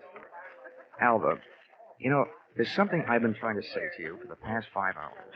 Yes, Johnny? Well, it's just that, well, I want... What?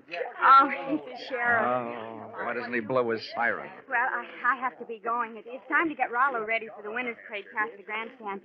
I'll just run along. I'll just go with you. Hey, Dollar, Huh? Dollar, I want to talk to you. Well, I'll see you later, Johnny. Yeah.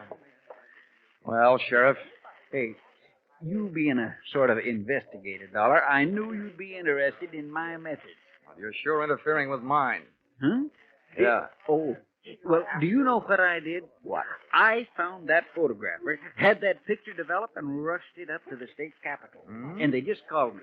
Dollar, there's a known criminal in that photo. He's got that brooch, and he's on the loose. Do you know what that means? Yeah. It means that you shouldn't be sitting here talking to me. Who is this villain? They say he's the... Ooch over here. Yeah. What? They say he's known as Little Rocky. Originally hailed from Arkansas. You'd know him if you saw him. He's the fella that bumped into you. Oh. I want you to help me look for him. I take only one job at a time, Sheriff. Right now, I got a pig to mind. And there goes the Grand March. Oh, in case I'm interested later, how much do you pay your special deputies a day? $7 and expenses. Sheriff Blewett, I'm afraid that blows it.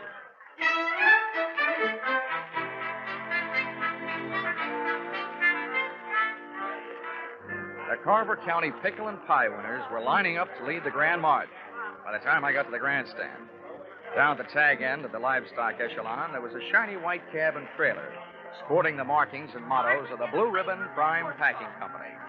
And high upon it, perched on a platform and surrounded by a sturdy iron railing, stood that champion, the pride of the pork set, Rollo, Rosie Barron of Iowa. It was lovely. It was divine. I had a feeling that swelled my heart with pride. Here they were, products of the American home and the American soil. A fanfare of foodstuffs flowing from the horn of plenty. Just because of my association with Rollo, I felt that I was playing some small part in this gallant parade as it was started the first leg of its journey. It was inspiring. It was thrilling. It was... Boing! All of a sudden, it was downright frightening. As Rollo's chariot rolled by, I got an eyeful of its driver. It was my comrade in collision, the guy who had put the snatch on Mrs. Tiller's diamonds, Little Rocky from Arkansas. I added to my treasury of thankless tasks by trying to pin a tackle on a 5-ton truck. I got a door handle with one hand, running water with one foot, and a clout in the teeth from an unexpected adversary. Knock him loose, Marlowe. He's on the running board. Hey, what? I was flat on my back. Everybody was screaming and hollering. The truck went crashing to the fence. And Rollo, Rosie Barron of Iowa, was one little piggy who wasn't staying at home.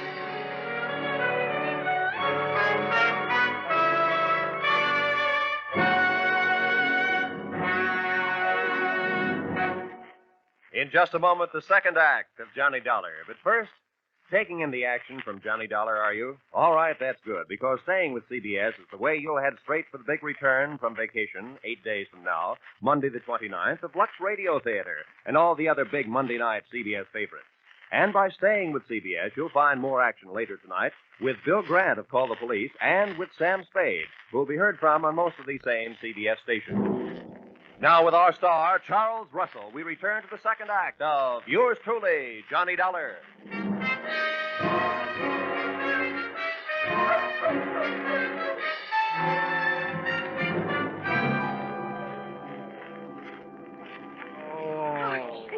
Johnny, are you all right? Can you get up? Oh. Well, the spirit's willing. I'm not sure about my spine. Here, let me help. I'm the guy who goes around telling kiddies never to hitch rides on trucks. Well, nobody can say I didn't make a dent in Iowa. It was wonderful the way you tried. But what are you going to do now? Right now, I don't know.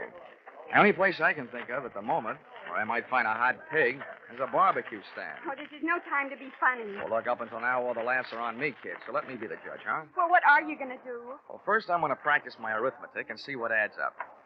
You can't unload a stolen pig in a pawn shop, So, question number one is, where do you unload it? Where would you go? Well, where would I...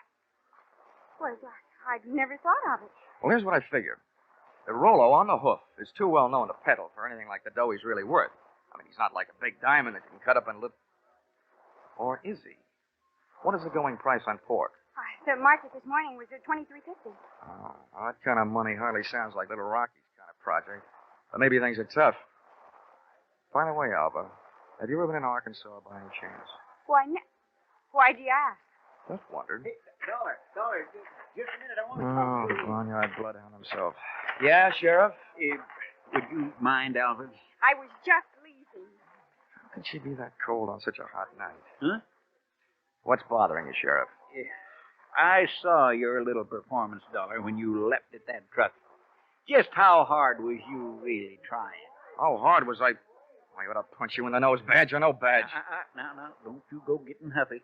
I just want you to know that I don't fool easy. When I'm on a case, I'm suspicious of everybody. Yeah, that must be rough on your wife.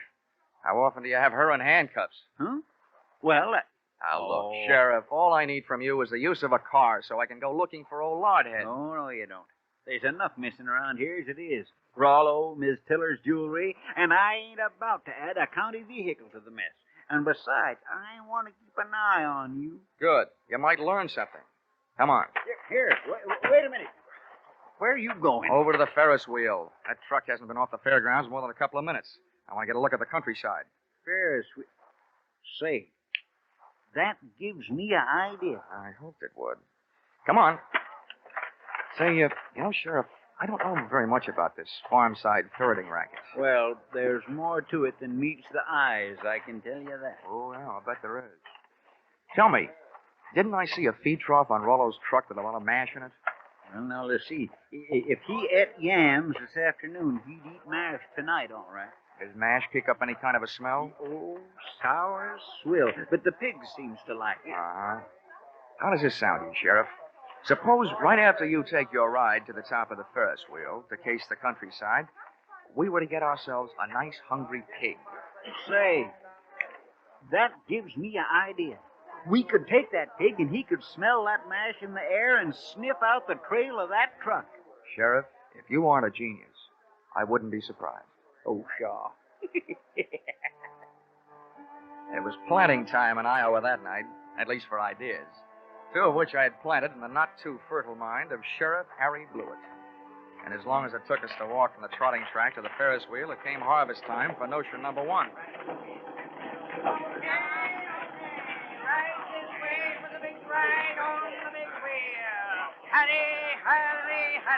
Okay, mister, okay. I'm the sheriff. I want you to run me up to the top of that wheel and hold me there long enough for me to get a look around.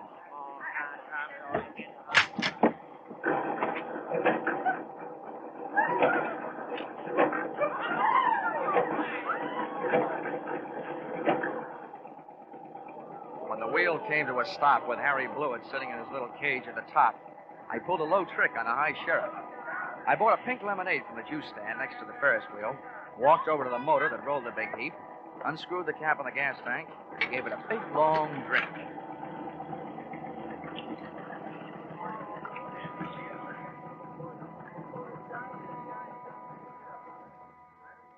I hope it wasn't doing to people's stomachs what it did to that motor.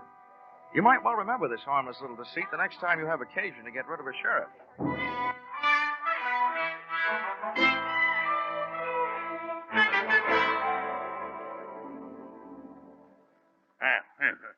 This kind of publicity is a little too expensive, Dollar.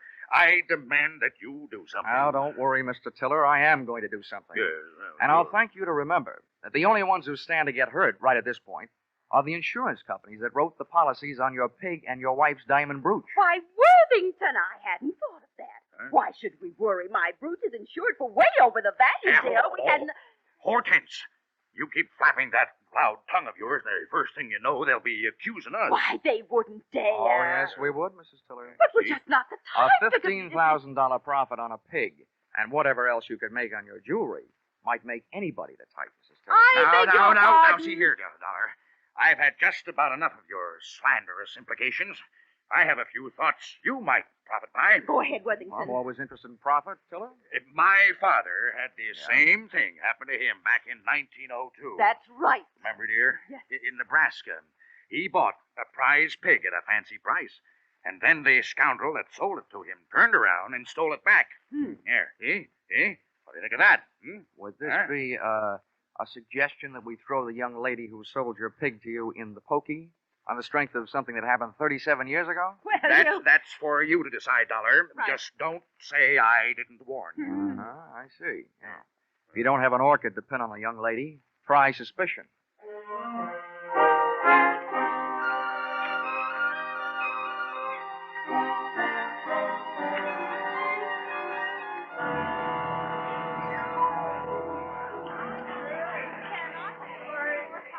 With most of the crowd packed in the grandstand watching the free attractions, I had a good chance to scout the fairground for Alva Anderson, from whom I wanted to learn a little bit more about the habits of not only pigs, but their ex-owners. Our trail led me past the home-baked cakes, hybrid corn, the watermelon pickle, tractor and harrow exhibits, and all the way back to where I'd first met her, Rollo's pen in the swine wing of the livestock building. But when I got there, Rollo's cupboard was bare. Alva was leaving for the rear door in the company of a small, tough-looking gent carrying a sack over his shoulder. Name of Little Rocky from Arkansas. I could hardly believe it, but they piled into a car and hauled off up the road. At the risk of adding one last insult to the most recent injury I'd inflicted upon Sheriff Blewett, I stole his car and went dusting up the highway in hot pursuit. There's nothing easier to follow than a red taillight on a clear night. And the bright Mazda Ruby tacked onto the rear of Little Rocky's car led me around the village of Carver and 11 miles out to the pastures to a shack hidden in a grove of elm trees 100 yards off the road. I parked the car. I legged it in. From 25 feet away from the house, I could call the roll through an open window. They were all there. Little Rocky, the strong-arm man who would knock me off the running board, Alva Anderson, and last but not least, there was Rollo, all 980 pounds of him, and most important to me, still alive. Here you are, Marlowe, you stupid clown. Oh, stop. This is all the sweet potatoes that was left. First we go through them, and then we'll be ready for you, Alva. Oh, but I told you I don't have it. We'll see about that later. Hey, Marlowe, don't get the porker excited. Here, put the sack on the table. Then when we look at him, we throw him out the window and away from him. Now, hurry up. All right. Well, it ain't this one. Ain't this one either. Nope. Ain't this one. Shut up, just look. Well, I just... And from now on, from you, no thinking. Anybody dumb enough to stash a $30,000 hunk of jewelry and pig food ought to go see a head doctor. Oh.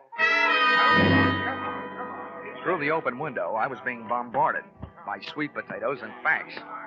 While making a getaway after ripping the brooch from Mrs. Tiller's throat, Little Rocky's accomplice had suffered a sudden attack of panic and had hidden the brooch in one of Rollo's lunchtime yams. Whether that yam was inside the piggy or out, they and I were apparently just on the verge of learning. That does it, I guess. Ain't here. Then that means... That means your little friend here had a $30,000 snack today, which right now is giving me a great big bellyache. You know all about pigs. What do we do about it? Well, Rocky was yellow. He wouldn't rub him out. Look who's talking. Here, take my 38 if you're so tough. Yeah, I thought so. Now shut up. Well, I ain't killing no piggy with him just standing there looking at me. If he'd only make a break for it, I'd mow him down. Now look, baby, we'll kill him if we got him. We want that chunk of ice and we want it fast. Marlowe, tease him into the corner with a sweet potato. We're throwing them all out the window. Oh, please, Mr. Rocky, You don't. shut up, too, and sit down. Close your eyes if you want to. Oh, please, Mr. Rocky. In the manner of Sheriff Blewett, I had an idea. Given to me, of course, by Rocky. Alva was sitting in the corner. Rollo was scratching his side by rubbing it against the opposite. And Rocky and Milo were standing shoulder to shoulder in the middle of the room, ready to advance on him. I groped around in the dark until I found one of the yams. And taking the sweet potato delicately in my hand, I tossed it through the window so that it would roll to a point just behind Rocky and his pal Milo. Oh, look out! He's shooting, Oh, Daddy, help! Rollo took my bait and, getting to it, knocked his two would-be executioners in a heap on the floor. I took over from there, jumping to the window and applying a kitchen chair dutifully to the prescribed areas, reducing enemies to a state of unconscious surrender. They gave out. Alba gave up. And Rollo gave me a dirty look.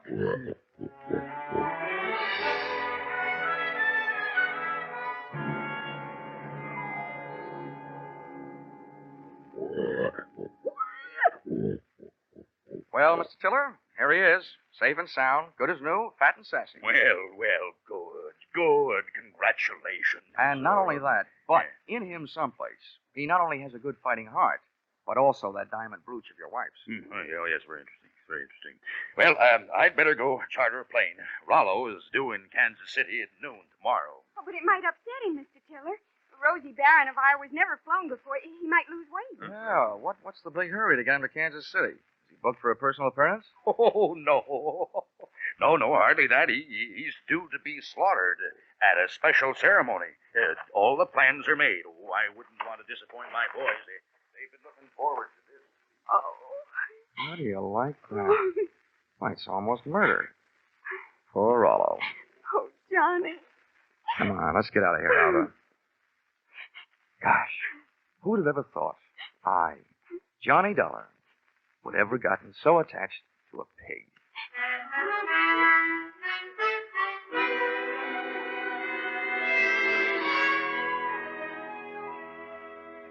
Expense account, item 4, $3.50. Dinner for Alva and me. A vegetable dinner, by the way. And speaking of that, reminds me, if you find a $30,000 brooch in a pork chop, it'll only mean that the Blue Ribbon Prime Packing Company didn't have much luck when they went looking for it. Expense account item 5, $20. One new gold-plated badge, which I sent to Sheriff Harry Blewett, appeasement, for having stranded him atop that Ferris wheel, for stealing his car, and for suggesting that he use a hungry pig for a bloodhound.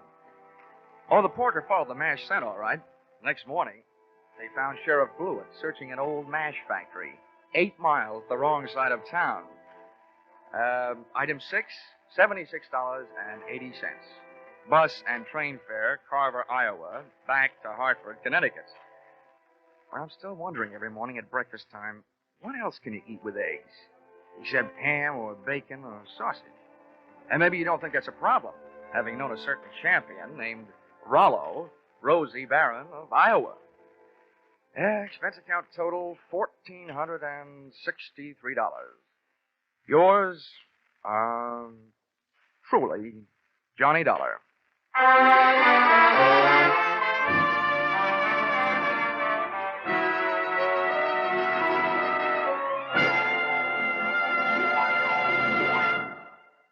Yours truly, Johnny Dollar, is produced and directed by Norman MacDonald and stars Charles Russell with script by Paul Dudley and Gil Dowd. Featured in the cast were Parley Bear, Sammy Hill, and John Daner, with Junius Matthews, Ann Morrison, Jack Crucian, and Paul Dubov. Pinto Colvig was Rollo. The special music is written and conducted by Leith Stevens.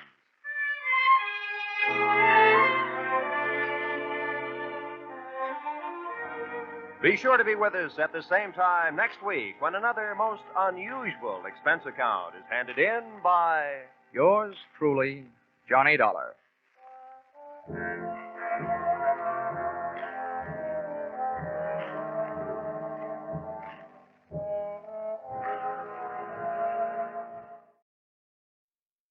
Ladies and gentlemen, we take you now behind the scenes of a police headquarters in a great American city, where under the cold, glaring lights will pass before us the innocent, the vagrant, the thief, the murderer. This is The Lineup.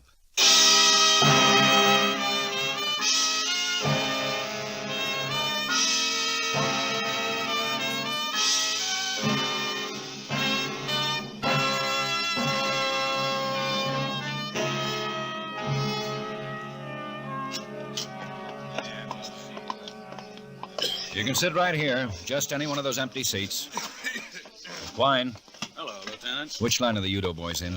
First line, I think. Let's see. Yeah, Tommy Young, number 1. Ernest Conway, number 2. And George Holstamp, number 3. All in the first bunch.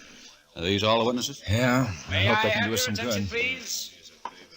You people out there on the other side of the wire in the audience room, may I have your attention, please? Thank you. My name is Greb, Sergeant Matt Greb. I'll explain the lineup to you. Each of the suspects you will see will be numbered. I'll call off a number, name, and charge. If you have any questions or identifications, please remember the number assigned to the prisoner as I call his name. At the end of each line, when I ask for questions or identifications, call out the number. If you're sure or not too sure of the suspect, have him held. The officers who took your name will assist you. They're seated among you. Please be prompt with your questions or identifications. When the prisoners leave here, they are sent to the bathroom and dressed back to their jail clothes. It makes it quite difficult to bring them back after they leave here. The questions I ask these suspects are merely to get a natural tone of voice, so do not pay too much attention to their answers, as they often lie. Bring on the line. All right, keep it moving. Walk right over to the end of the stage. Turn and face front. Hands to your sides and look straight ahead. That's right. Now, it's a big room out there, a lot of people in it, so you'll have to talk up, boys. So everybody can hear you now. All right. Number 1, Tommy Young, murder. Take your hat off, Tommy. Oh, don't look at me. Look at the people. Where do you live, Tommy? Regency Hotel. You'll have to talk up. Regency Hotel. Tommy Young, 16 arrests, 2 convictions. Grand theft, auto, narcotics violation. Served 8 years and 3 months at Leavenworth. A year and a day at state prison. Who were you arrested with, Tommy? Oh, you know him. You better talk a little louder. You know him. A little louder. You know them. Now, who were you arrested with? Ernest Conway and George Holstamp right back there standing against the wall. Keep facing front. We can see them. Good for you. You boys work for Lester Yudo, don't you? We don't work for nobody. We don't even get along. I guess we're what you call antisocial. That isn't what I'd call you. That's pretty funny. I hope you have a pleasant stay with us. Well, that's even funnier. Number 2, Ernest Conway, murder. All right, Ernest, come on. Move up to the front of the stage. Yes, sir. And take your hat off. Yes, sir. Something funny? Yes, sir. Well, we could use a laugh. Ernest Conway, 22 arrests, 2 convictions. Assault with a deadly weapon. Breaking and entering, served 5 years at Sing Sing. Who were you arrested with, Ernest? Tommy Young and George Holstamp. Any weapons? Yes, sir. I kind of think there was.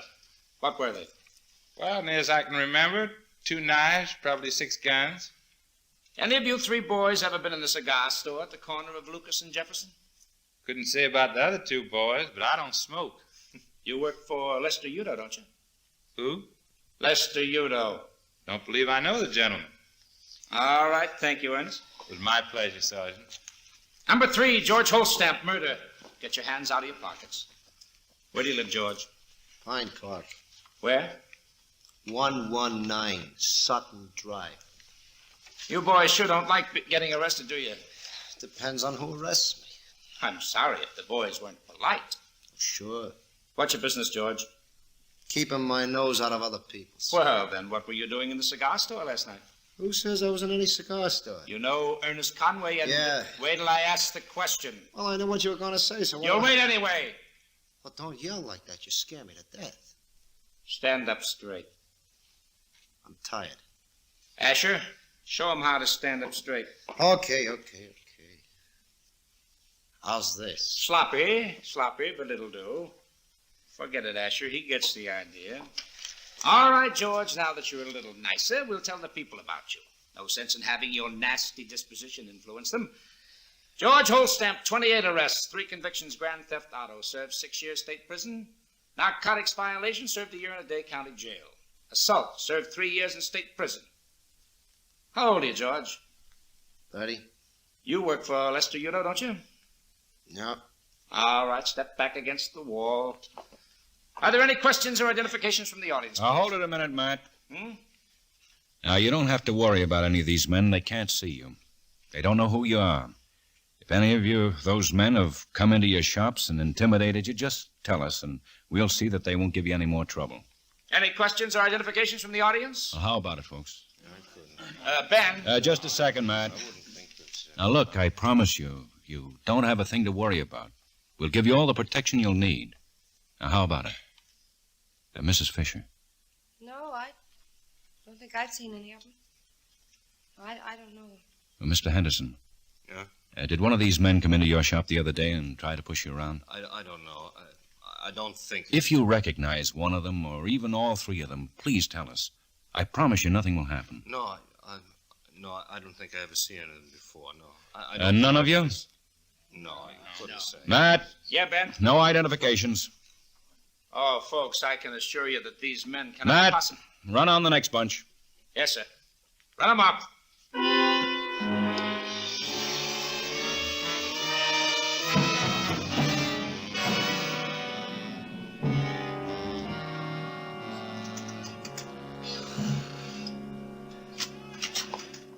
You want to see me, Ben? Yeah. This one's got me a little sore, Matt. Well, you didn't expect the witnesses to make an identification, did you? I had hopes. None of the others have. Why should these be any different? Because this time somebody's been killed. All the more reason for not saying anything. They're scared. They're scared stiff. Yeah. They'll probably be just as scared. They've got families to think about. I know it. Well, what'd you want to see me for? Because it's going to be a while before I cool off. Well, you're not going to take it out on me. Lester Yudo. I'm going to tell him what I think of him. He knows what you think of him, Ben. I haven't ever told him. What do you mean? Sure you have. Not all of it. Hey, you better cool down. After I tell him. You think that's a good idea? No. Well, then forget it. Forget it. He knows it won't do any good. No. Okay. I mean, no, I'm not going to forget it. Ben. I feel rotten. I just feel plain rotten. I'm going to get it off my chest. Okay. I know I'm not using my head, but doggone it, Matt. Okay. Want to come along? Oh, I wouldn't miss it. You think it's a mistake, though, huh? Uh-huh. You wouldn't do it, huh? What do you mean I wouldn't do it? Sure, I'd do it. But I still think it's a mistake. If it was up to me, I'd do just what you're doing. But I can't see why you should be as stupid as I am. Well, I haven't pounded the beat in a long time. I could use the exercise. Yeah, you are being unpleasant today.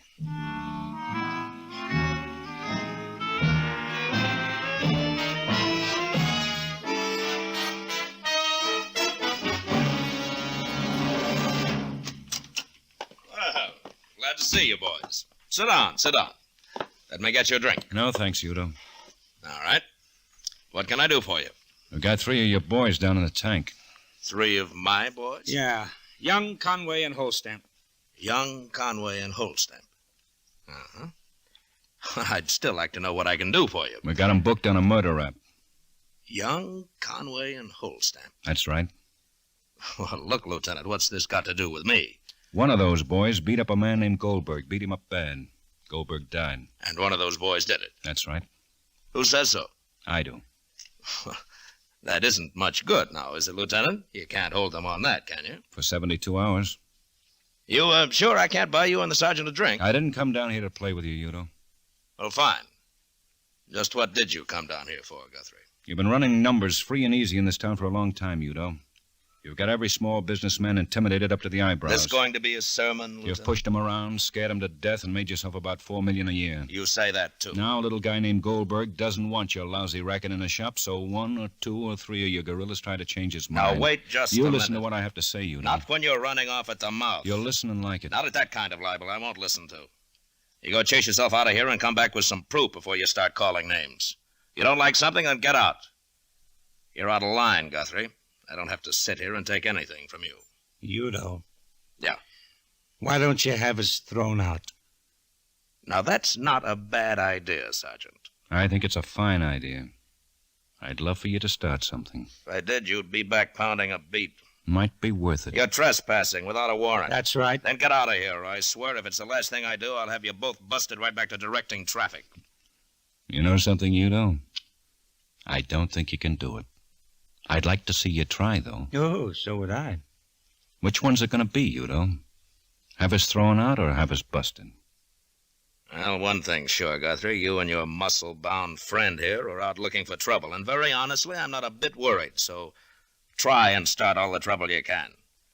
But there's no law that says I've got to sit around while you're doing it. You going somewhere, you... Now, look, I've put up with an awful lot. The lieutenant's got something to say, and you're gonna listen. Why, you two-bit flatfoot. Who do you think you're trying to crowd? I don't think you understand, You Yudo. darn right I don't understand.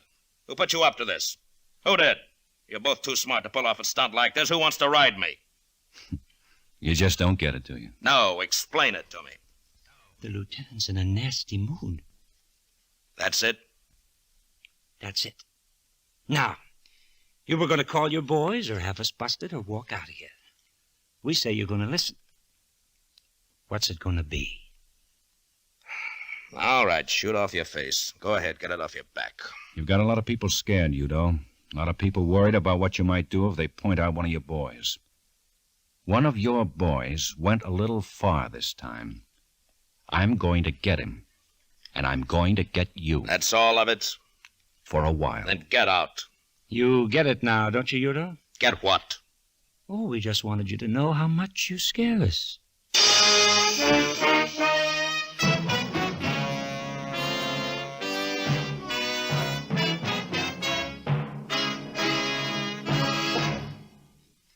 "1950 saw the second greatest incidence of infantile paralysis in the history of the United States. It's estimated there were over 30,000 cases. Staggering statistics, aren't they? Well, there's something each and every one of us can do to help cut down that number. Give to the March of Dimes. Give as much and as generously as you can, and help the fight against this dread disease. Join the 1951 March of Dimes.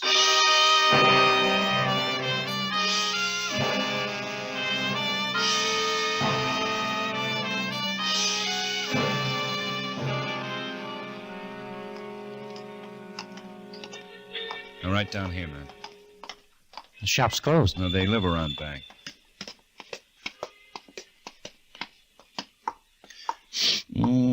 Somebody's cooking. Yeah, lots of garlic. Smells great. Yeah? Oh, hello, Lieutenant. Come in. Thank you.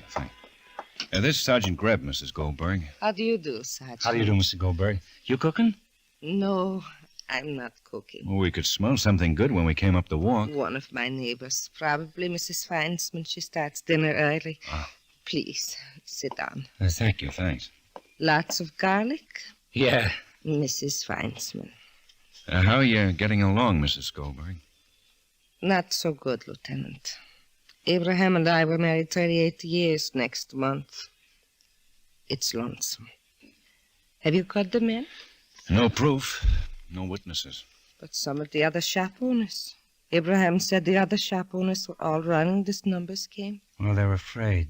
They won't testify. Oh, but that's not right. If they know something, they should say so. Well, they're afraid of what might happen to themselves and their families. But it's a bigger trouble this way.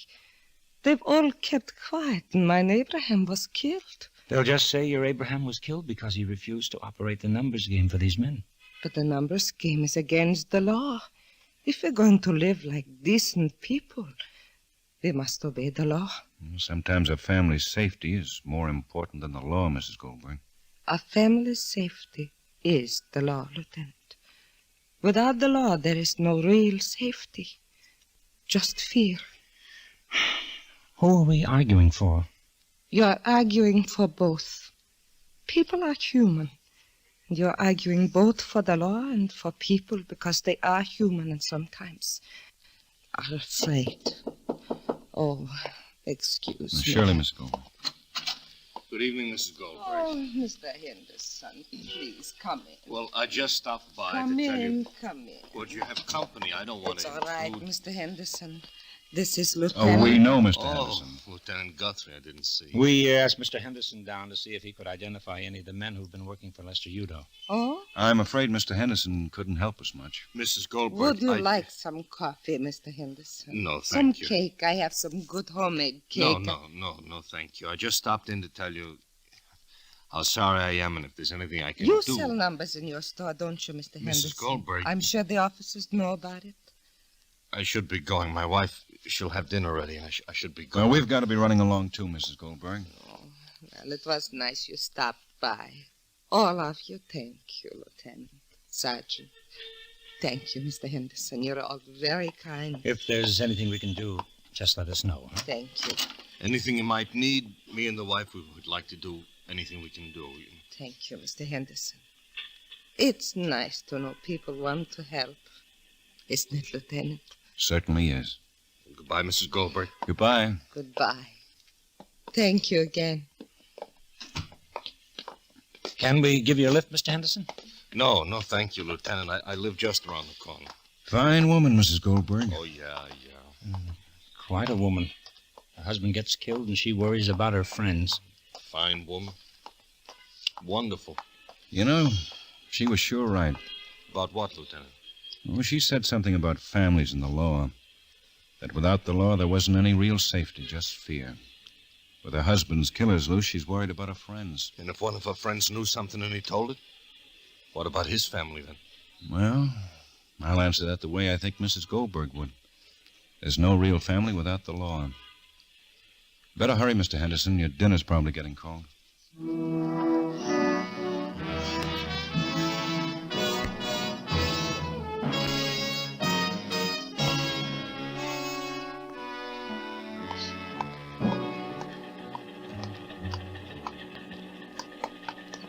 Lieutenant? Hello, Quine. Hey, you need a shave, boy. Got up late. Chief wants to see you, Lieutenant. He's a little hot. Uh-oh. Yudo? Mm-hmm. You want to see me, too? Oh, he'll probably get around to you. Just Lieutenant Guthrie for now. Well, I'll get it over with. Look, I was in on this, too, you know. If he wants you, he'll start yelling. I'll see you upstairs. Okay. Good luck. Uh-huh. Oh, Charlie? Ben, would you mind telling me what in the world you were thinking about? You know what I was thinking about, Charlie. And since when have you gotten so howlier than now that... I can remember a couple of times... Now, wait a minute. I haven't climbed up your back yet. Sorry. But I'm supposed to, and you got it coming. Okay. Nobody likes Mr. Yudo any less than I do, but we haven't got anything on him. He's still a citizen. He's got a barrel of influence. A rotten barrel. I don't care how rotten it is. It causes trouble. And you're a cop, a servant of the people. You can't go pushing people around just because you're a hothead, no matter who they are. Okay. Oh, what am I talking to you for? Get out of here. Pick you up in the morning? If you get out on the right side of bed. 7 o'clock? Yeah. Oh, Ben. Yeah? You have fun? Yeah, Charlie. A lot.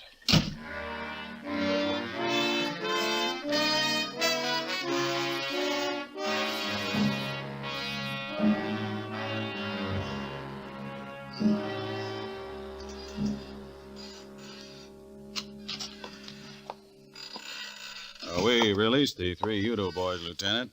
We've got a man on each one of them. Well, they're hot. They won't bother anyone. Yudo'll probably send them out of town. They'll work another city. Want us to close up the 4 stores we know about? No, these are first offenses. Just make sure they don't peddle any more numbers. Those people couldn't afford to have their places closed. Well, there's a law against this number. Well, these people didn't make any money out of it. They wouldn't have broken the law if they hadn't been worried about getting their heads busted. Ben, Yeah, man. I've got someone out here who'd like to see you. Okay. Right in here. Hello, Lieutenant. Well, how are you, Mr. Henderson? How was your dinner? I didn't eat much. I went back and talked to Mrs. Goldberg for a while. Then I went back and talked to my wife. Oh, what'd you talk about? Coming down here. In that lineup, when I said I couldn't identify any of the men who come into my store, I lied. 2 of those men been in my store. They made me sell the numbers. They pushed me around. Which 2 men, Mr. Henderson? Tommy Young and George Holston. Get a stenographer, Matt.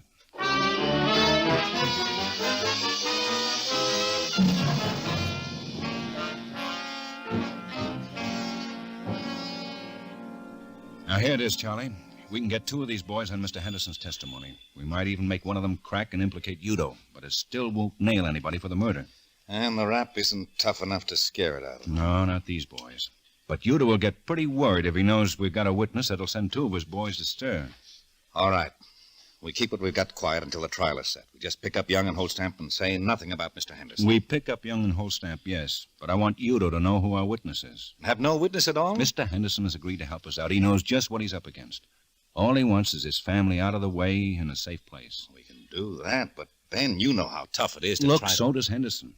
I'll have 3 detectives on him 24 hours a day. But I want it to look like he's alone.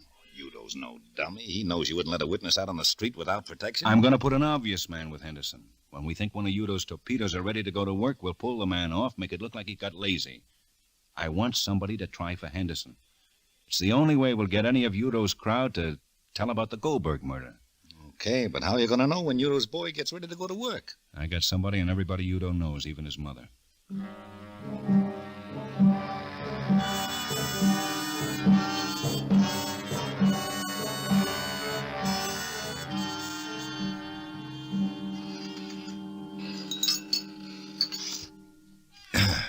Want some coffee?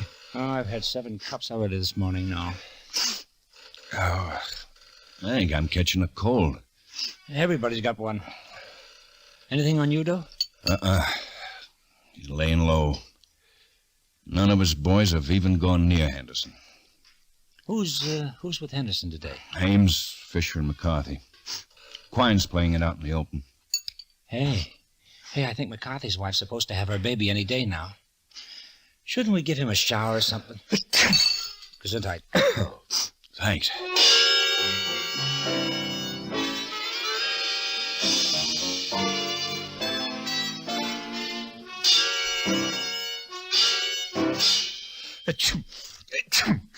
Oh, boy. You really got a bad one, haven't you? Oh, yeah. The worst. You know, I haven't had a cold in nearly, where's some wood? 2 years. Let's go, Lieutenant. Yeah, what have you got? One of Yudo's boys, Ernest Conway, just tried to gun Henderson. They're bringing him in now.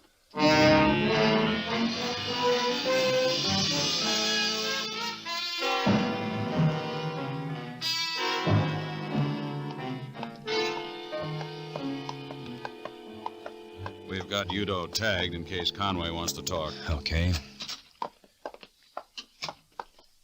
Well, morning, Lieutenant. Hello, Ernest. You don't look so happy, Ernest. Too darn early in the morning, Sergeant. I hear you tried to take a shot at our witness. You know something? I should have known better. I must be getting downright feeble in the head. I knew you had one cop on him, spotted him right away. Then when we went outside for a smoke, I never figured you had more boys on Anderson. Big, stupid me. Just thought how lucky it was that cop went off and left Henderson like that. Well, we all make mistakes, Ernest. Yes, I guess so. But I sure do feel silly. We're going to try our best to see you get life. Yes, sir. You'll have company. Holstap and Young will get you 5 to 10. That ain't much company. Look, fellas, I'm just a country boy, and I put my foot in it, but I figure you got something on your mind, or you wouldn't be down here. Well, we just want to ask you some questions. Yes, sir. You want to make a deal, huh? We don't have to make a deal. You mean if I was to tell you who done that killing, you wouldn't help me out of prison a little earlier? Life's a long time. You just turn states and bound to be easy. How much easier? Oh, maybe 10 with time off for good behavior. I don't know. Well, 10's a lot better than life, fellas. I don't mind doing time, because I got downright careless. But just being a country boy who likes fresh air, I don't think I could stand it for the rest of my life. George Holstamp killed that fella. Who was with him? You got him locked up. Tommy Young? Yes, sir. Where were you? With Mr. Yudo. You can ask him. I'm going to. Boy, I should have made a mistake, didn't I? You sure did, country boy.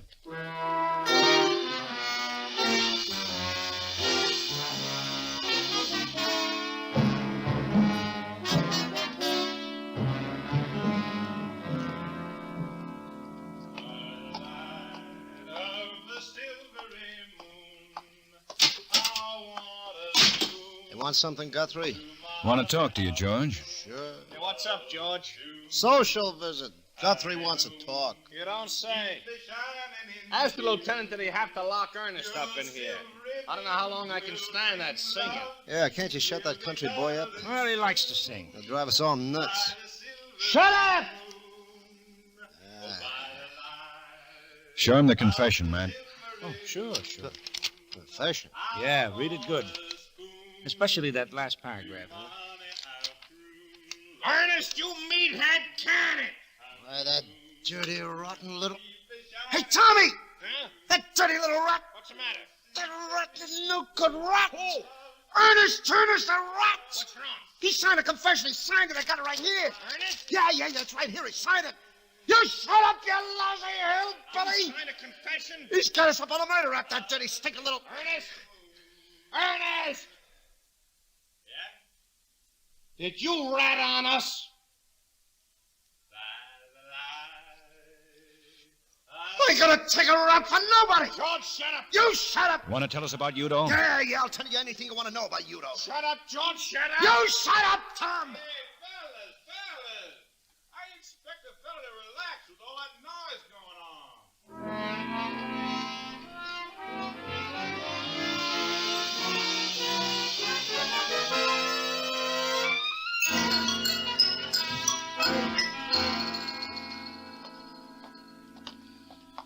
Yudo's in his house. Fine. Matt and I'll do this.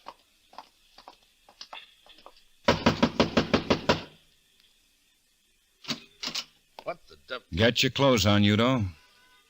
What do you want, Guthrie? Get your clothes on. You're coming down to the station. Where's your warrant? Right here. What's the charge? Oh, we got a lot of them.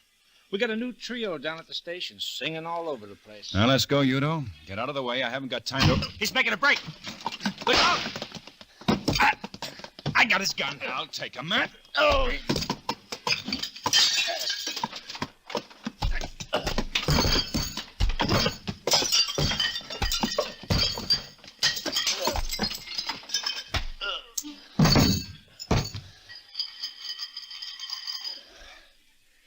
All right. Let's get him out of here. Right. Wolfe, okay? Yeah. Help me with Yudo. Hey. What's the matter with you? Oh.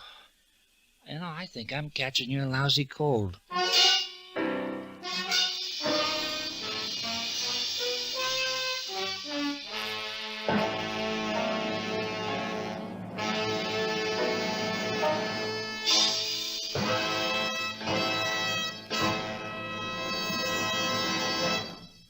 The lineup, or before you pass the innocent, the vagrant, the thief, the murderer.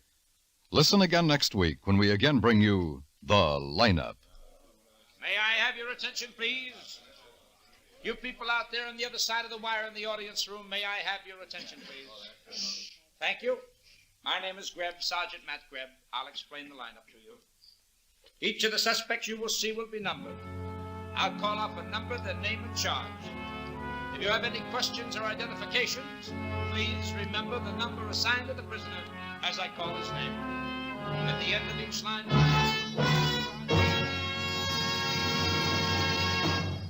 The Lineup, starring Bill Johnstone as Lieutenant Ben Guthrie and Wally Mayer as Sergeant Matt Greb, is written by Blake Edwards with music by Eddie Dunstetter. Featured in tonight's cast were Dave Young, Ed Begley, Larry Dobkin, Barney Phillips, Lou Krugman, Bill Conrad, and Virginia Gregg. The Lineup is produced and directed by Jaime Del Valle.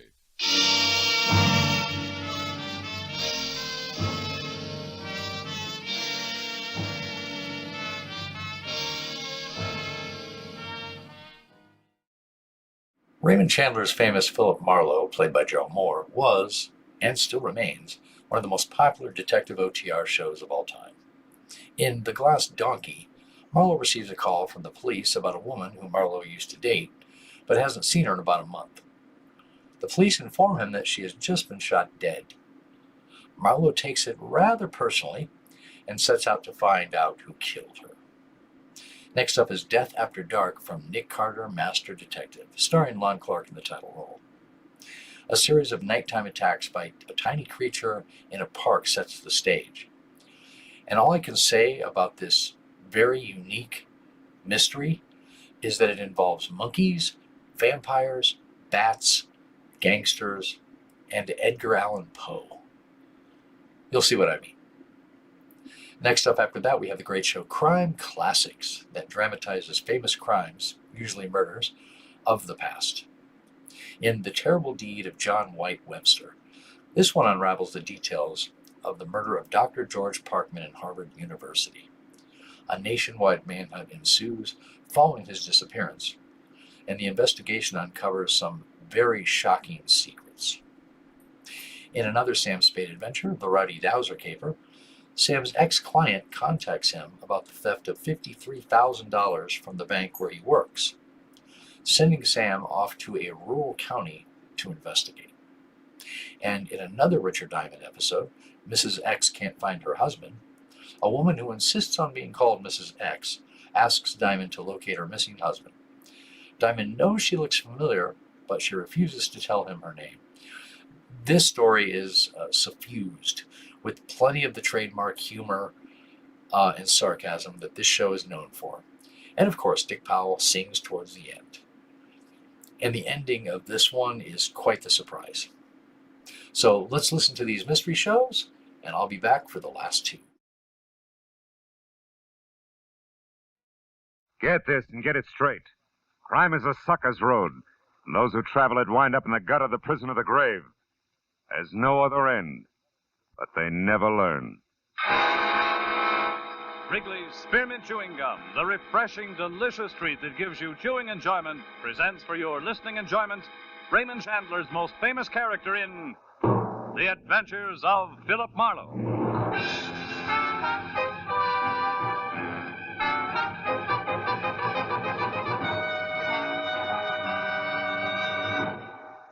To make every day more enjoyable, treat yourself often to refreshing, delicious Wrigley's Spearmint Chewing Gum.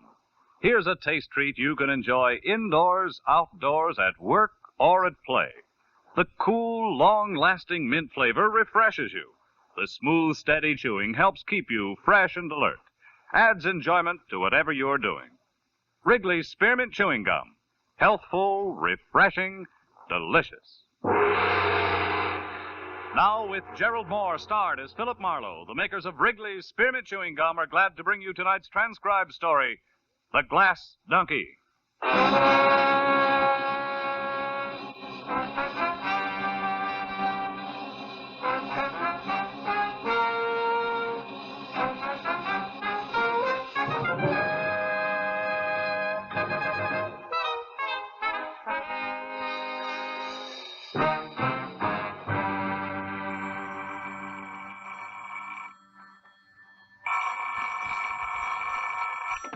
Hello, Philip Marlowe. Oh, this is Matthews, Phil. Hi. Listen, Phil. Yeah? Didn't you once go around with a brunette named Helen Lofton? Helen Lofton? Sure. Still do now and then. Why, Lieutenant? Monday your night off? Not as soon as you'd notice, Marlowe. When was the last time you saw her? Oh, maybe a month ago. Hey, what is this? You sound real official. Yeah, I know. Sometimes I don't like it any better than the next guy. Look, Phil, did Helen have any big problems on her mind at that time? Just me. Hey, wait a minute, Matthews. Is Helen in trouble? Not now, but she was in lots of it 3 hours ago. At about 5 o'clock this afternoon, somebody put a bullet in her neck, Phil. Oh, no. It's down here at the morgue. If you think of anything, let me know, will you?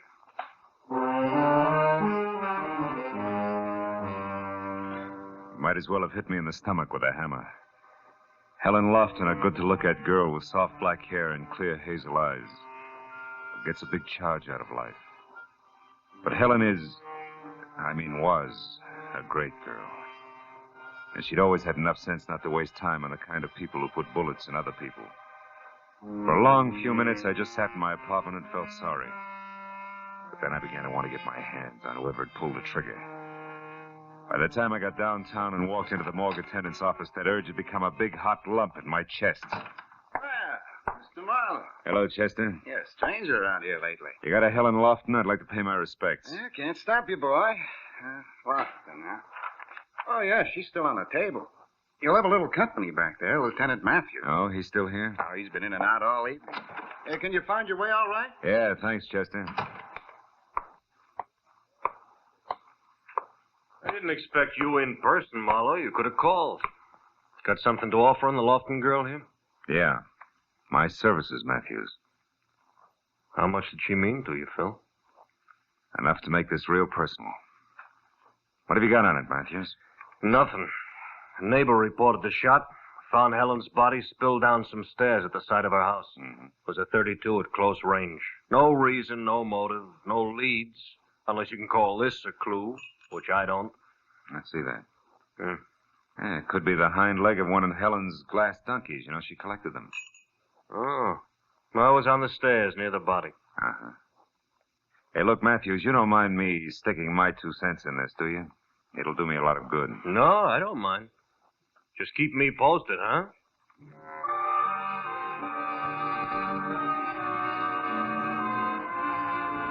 I drove out Sunset Boulevard, then north on Camino Avenue to the neat little house where Helen had lived. I sat very quietly back under some big magnolia trees. Someone had drawn the blinds on the 2 front windows, and it made them look like a pair of closed eyes. I walked around to the side door on the stairs where they'd found her body, and that's when I noticed the light on inside the house. The door was unlocked, so I went in. The light was coming from the bedroom, and when I got to that door, I saw a girl, blonde with harlequin horn rims, moving stiffly, like a lost somnambulist. I watched her drag one slow finger the full length of the dresser. When that was over, I said, "Hello." Who are you? I was a friend of Helen's, Philip Marlowe. You? Lila Hughes. You startled me. I thought I was alone in here, and after all that's happened. Yeah. Did you know Helen pretty well? Yes. I was just about her only girlfriend. You see, we worked together in the same office and had the same boss. I guess they're going to want me to do something about all of her things now. Yeah, it's real tough. Everything in the house is just another reminder. Even this little sherry decanter. Here. But that's Helen's. It's all right. Sit down. Drink it. At least it'll do you good. Look, Lila, I gotta know why this happened to Helen. It doesn't make sense. Can you help me? Any idea at all? No, the police have already talked to me about it. Please, Mr. Marlowe. I know this is unpleasant for you, but I need some answers. It's been over a month since I saw her last. Who's she been going with lately? I don't know. Helen never said much about her dates. Who's your boss? Mr. Maffey? Mm-hmm. Oh, she dated him a few times, but so have I. Surely you don't think Mr. Maffey... No. I just want to talk to him, that's all. It's Norman Maffey. Maffey Real Estate Company on Wilshire. He lives on Ogden Drive, 3848. Thanks, Lila. Well, I'll be on my way now. Hey, look. Maybe you better come too, huh? Let all this go until tomorrow, when you're feeling better. Yes. I guess you're right.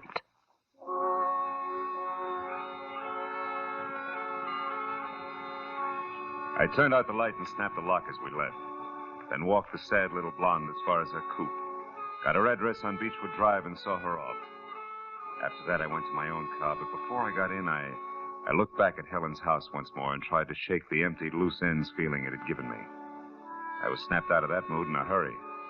A man with a half an acre of forage had just twisted out of sight behind a tree trunk in the backyard.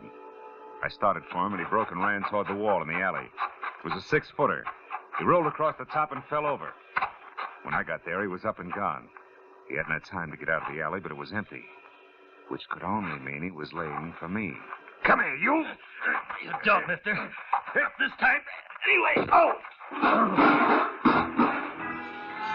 Trash in good neighborhoods is no softer than trash anyplace else. When I finally got clear of it, the forehead was gone. I figured all I had to show was one of his patch pockets, which I still had clenched in my hand. But there was something else.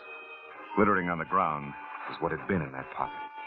A little glass donkey with a hind leg missing. On the way back, I stopped once and tried to call Matthews, but he was out. So I drove on down to Ogden Drive as far as number 3848. A gray at the temples type in blue flannel opened up. Yes? Mr. Maffey? Are you a reporter? No, I'm a friend of Helen Lofton's. Also, I'm a private detective named Marlowe. I'd like to talk to you. Private detective? Mm-hmm. Who hired you, Mr. Marlowe? Who are you working for? Myself. Like I said, Helen was a friend of mine. Well, I'm quite busy, Marlowe, but come in. Uh-huh. Back this way, to the den. I've already been interviewed by the police. You may be again. It's not quite like being vaccinated, Mr. Maffey. Now, just why have you come here to see me? Because I intend to find out who shot Helen. What makes you think I'd have the remotest idea? Nothing special. She worked for you, didn't she? So do several other people. You dated her? Yes, I did. She was a very attractive girl, but that was no reason for me to kill her. There was no reason for anybody to kill her. Mr. Maffey, suppose I was to tell you that I'm acquainted with your wife. Oh, so that's it. You cheap blackmailer. Get out. Then you do have a wife, huh? Now, look here, Marlowe. You don't have to be sly with me. I'm not hiding anything. Ask me what you want to know and get out of here. How come Mrs. Maffey doesn't object when you dine and dance the office help? Because we've been separated for several years. Separated, but not divorced, huh? That's right. She lives in San Diego, and we have as little as possible to do with each other. My bank takes care of our only mutual interest. She refuses to give me a divorce. Did you tell the police all this? They didn't ask. Did they happen to ask where you were this afternoon about 5? As a matter of fact, they didn't. I wasn't being treated as a suspect then. And I don't intend to be now. Okay, Mr. Maffey, where were you?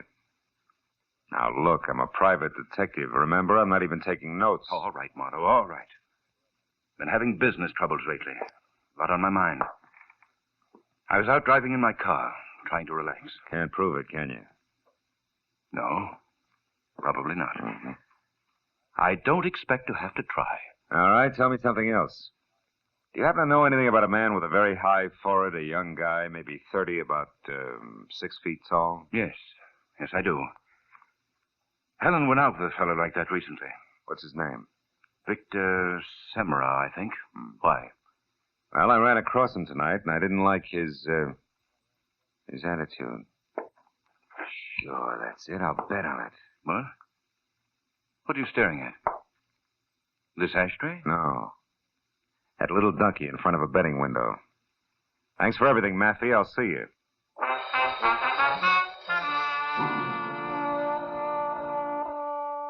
The ashtray on the table behind Maffey's desk had been made of baked clay in the shape of a sombrero. A keepsake from old Mexico that kicked hard at my memory. At least it was a thought well worth the price of a phone call to Tijuana. So I drove as far as the first payphone, which was at an all-night mobile gas station, got a handful of change, and while my car was being gassed, put the call through to my old friend, Senor Mike Donahue, who'd given up reporting in Chicago for editing south of the border. We are ready on your call now, sir. Go ahead. Hello, Mike. Hello, old pal. Hi. Hasta la vista. What's cooking? You coming down to see me? Later on. Listen, Mike, I'm trying to find out about a glass donkey. A which? A donkey made of glass, a souvenir mule. It's got silver shoes and a silver halter. Oh, one of those things. That silverwork's strictly a Tijuana product, you know. Yeah, I know. They peddle 'em at the highlight games down here. Out by the betting windows? That's right. Can't buy them anyplace else, Mike. No, not that I know of. Mm-hmm. Why, you want some? No, I've already got one. Well, thanks a lot, Mike. You've been a big help. Hey, wait a minute. What's the matter? As long as you're on the wire, Gumshoe, maybe you can help me. How? Now, I got a big front-page mystery spread if I can get a little more dope. Ever hear of a babe around L.A. named, let's see, Mrs. Norman Maffey? Mrs. Norman Maffey? Yeah. Holy smoke, I'll say so. What, Mike, what's the story? Well, the boys just found her body out here on a side road at the edge of town. Yeah? Been dead a couple of days. Probably happened Saturday night. Saturday night, huh? Yeah. The hotel identified her about 10 minutes ago. She was run over. Run over? But, Mike, you said it was a mystery story. Yeah. You see, the tire tracks out there are still good. It was no accident, Phil. It was murder. Somebody went a long ways out of their way. Yeah. Yeah, Mike, somebody sure did.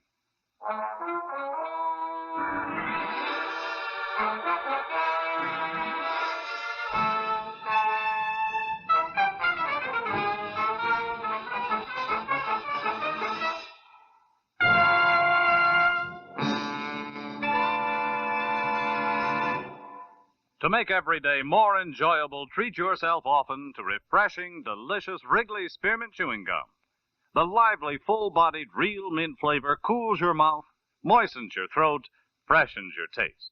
And the chewing itself gives you a little lift, helps you keep going at your best. So for real chewing enjoyment that's refreshing and long-lasting, always keep Wrigley Spearmint Chewing Gum handy. Healthful, delicious Wrigley Spearmint Gum will make every day more enjoyable. Now with our star, Gerald Moore, the second act of Philip Marlowe and tonight's exciting story, The Glass Donkey.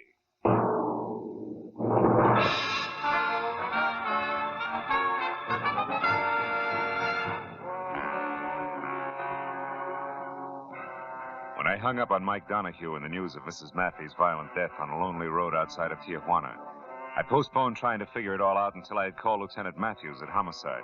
I'd asked him to meet me at the bar I was at. 10 minutes later, Matthews was sitting opposite me and chewing on a cold pipe while I filled him in. Oh, now, easy, Phil. I'm a slow and steady boy. Now, question, who killed Helen Love? Answer, whoever killed Mrs. Norman Maffey. Why? Where's the tie? The glass donkey I just told you about. It came from Tijuana. So? So I figured that whoever sent it to Helen was, one, a friend who knew she'd get a kick out of a trinket like that. Yeah? And two, sent it before he or she decided to kill Mrs. Maffey. Oh, and therefore said friend had to get the glass donkey back because if traced, it would place the killer in Tijuana, where sooner or later Mrs. Maffey's body had to be found. Is that right? That's so very right. And all that brings us back to only one thing. Mrs. Maffey's killer also got Helen Lofton. Was forced to. Yeah, it could be. But look now, Phil, the tough one. What'll it be, chum? You look lonely. Forlorn, maybe. 2 beers. 2 beers, huh? Any special vintage? Yeah, the kind with suds on top. Goodbye, comic. Okay. No offense intended. Oh, what was I... Oh, yeah, I was saying, Phil, the tough one. Now, who killed Mrs. Maffey? Mr. Maffey. The motive? He had the best motive. He hated his wife. Also, Matthews, when I talked to him, he was real vague about his whereabouts lately. And for a clincher, he did know Helen Lofton well enough and long enough to send her a cheap trinket, as in Donkey made of glass. Now, you impressed? A little, but you're holding back, Marlowe. I'm what? No, not on me, on yourself, Phil. Look, I know you. You don't usually leap at conclusions and over facts. That isn't your style. I'm trying to tell you, Matthews. With such. You know, I told Kelly about that crack you made, mister, and Skip he it. said... Here. And goodbye again. We're busy. Yeah, I'll say. Too bad we ain't got tablecloths. You could impress me, chum. Writing down big numbers. You tipper, I'll break your arm. Now, look at Phil. Could you be a little bit prejudiced about this guy? Now, Phil. Yeah. Sure, I'm prejudiced. I just don't like Norman Maffey's stuffy kisser and something else. I might as well admit I keep skipping that guy with a mile-high forehead and the boyfriend named Vic Samro because I don't exactly know how he figures in. I'm too impatient to wait around for the answer. Uh-oh. What is it, Phil? A game Lieutenant calls Speaking of the Devil. Oh, don't look now, maybe? It's Forehead, Matthews. He was in the next booth catching it all. He's at the front door now, see? But he isn't running yet. He's just paying his check. Lieutenant, how about trying that cigarette machine over there while you talk to me like I was still here, huh? Gotcha. I'll take the back entrance out to the sidewalk. You'll know if I need help. Matthews underplayed his part neatly, and I got out the back door to the street where I spotted Samrow some 50 yards ahead, walking slowly toward an empty car, a new green Nash that was parked close to mine. But then suddenly he started running like he had just backed into a blowtorch. Before I knew it, he had piled into his car. When I was in mine and after him, the street became that much narrower as a truck the size of a battle wagon lurched out of a side alley without so much as thinking about a full stop. You stupid clown! What was that, Sonny? You heard me, Muscles. Sonny, you have a nasty touch. You got a couple of funny ideas about driving. Hold right there, fellow. Read it and weep. A back? Yeah, and the big letters spell police. Now get back in your cab there and wait. We'll chat in a bit. Oh, yeah, sure. Whatever you say, officer. Only this jerk was in a Oh! row. Like a rover wasn't mine. Marlowe, that still leaves us a big blank to fill in. Yeah. But while we're trying, Lieutenant, do you mind if I drop in on Mr. Maffey again? Alone, I mean? I'd like to try pinning the leg of the ducky on him. All right, Phil, but be careful, huh? It's fragile, you know, made of glass.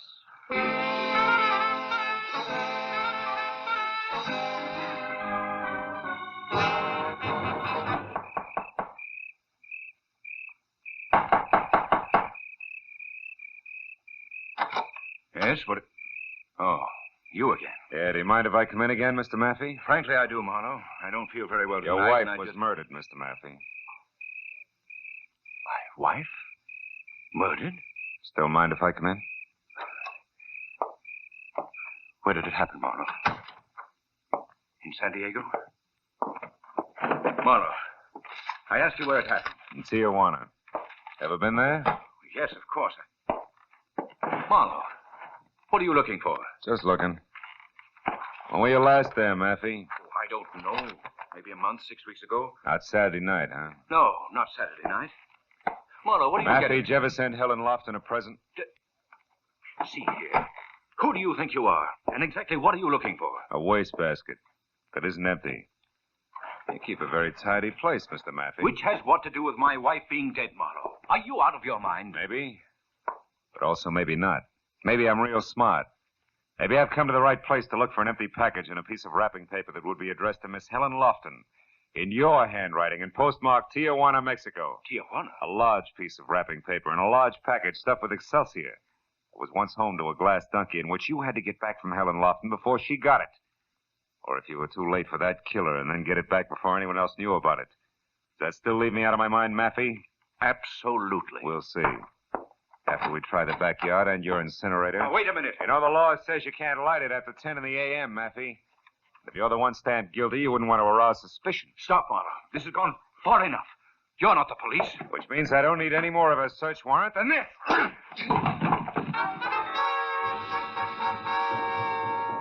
I caught him right. He plopped to the floor, face down, like it was made of wet wash. When I rolled him over and was sure that a return engagement was still a long way off, I cut the lights, then went through the house and out into the kind of backyard that you had to call a garden. Beyond all the moon-bathed beauty and half hidden by a fountain that was backed up by an ivy trestle was what I wanted. A short, squat, scarred, ugly incinerator. The door was metal cold, and inside I found more encouragement. None of the paper that was jammed 3 feet deep had burned. I started tossing the stuff out, counting more on the feel and sound of wrapping paper than anything else.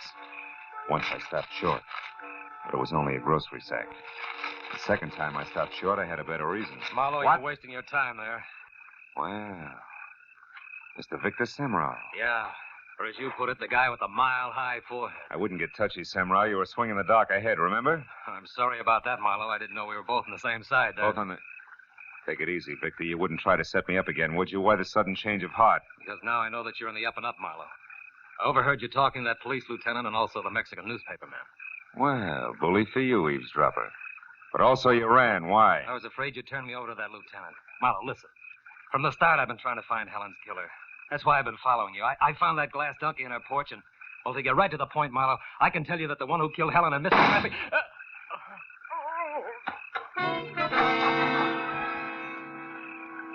The shot that had come from the shadow driveway close into the house spun Semrau in a half circle, and by the time he corkscrewed to the ground, I had my .38 in hand, and it covered the distance across the garden. But I was too late to do anything, except identify the figure I saw take off in a sedan as Mr. Norman Maffey, which was some help. But not to Victor Semrau back in the garden. He had managed to crawl as far as the small pond that surrounded the fountain. There he had died, one hand half submerged in the dark, cold water, the other clutching his chest, blood-soaked and discolored another way. I must have stared at it for a full 30 seconds before it suddenly began to add for me. Add fast to the only backyard left in the spot where I could get to Maffey and maybe stop a third murder. Lila Hughes' place on Beechwood Drive. It was all the push I needed.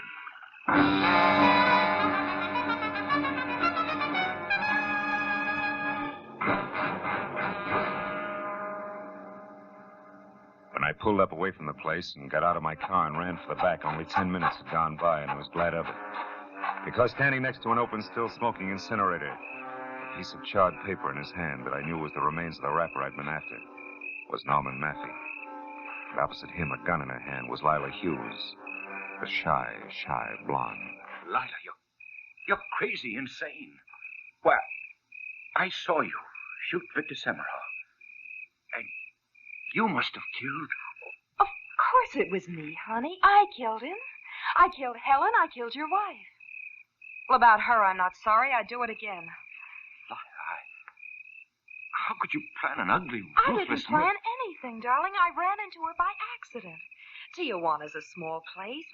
We started sociably. We had a few drinks, a drive to the outskirts in my car, and then talk. Talk of you, darling. I knew I could have you with her out of the way. Helen was no threat. You gave her up, so there was no one else to stand between us. And, honey, you hated your wife. But, Lila... But nothing. It was all very simple, darling. Helen was different. You see, I had to kill her.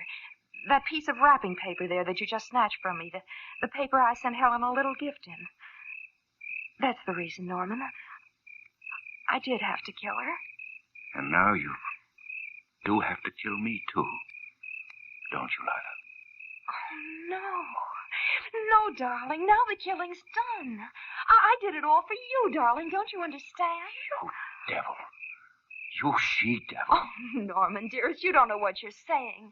Honey, I tell you, I did all this for you. Remember that, darling. How can he ever forget it? Don't move, Lila. Don't breathe. Drop your gun there at your feet. No. No, I think I'll use it again. Even if you shoot, I'll use it. We belong together, Norman and I, and we're going to be together.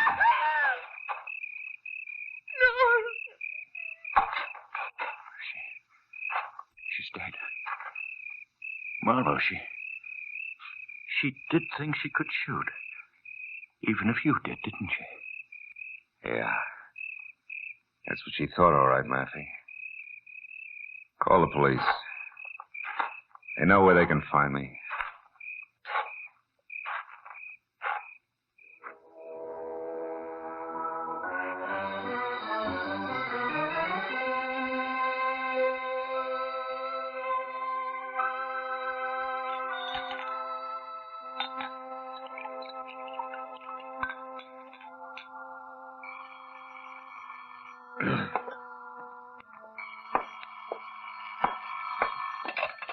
Hello. Matthews, Phil, now where have you been? You know better than to just walk off this phone. Yeah, Matthews. I'm sorry.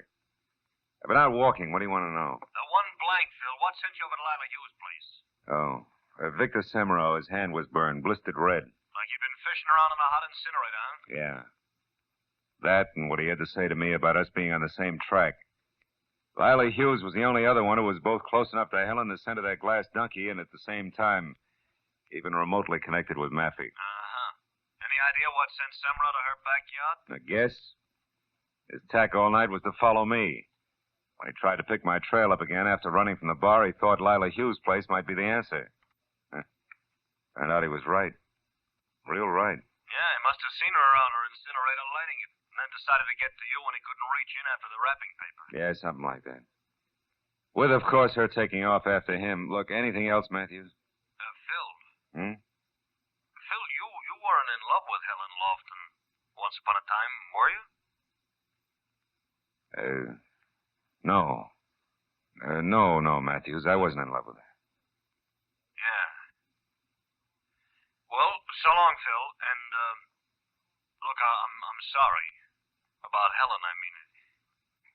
It's a crying shame. Yeah. Good night, Matthews. I'll come down to headquarters in the morning.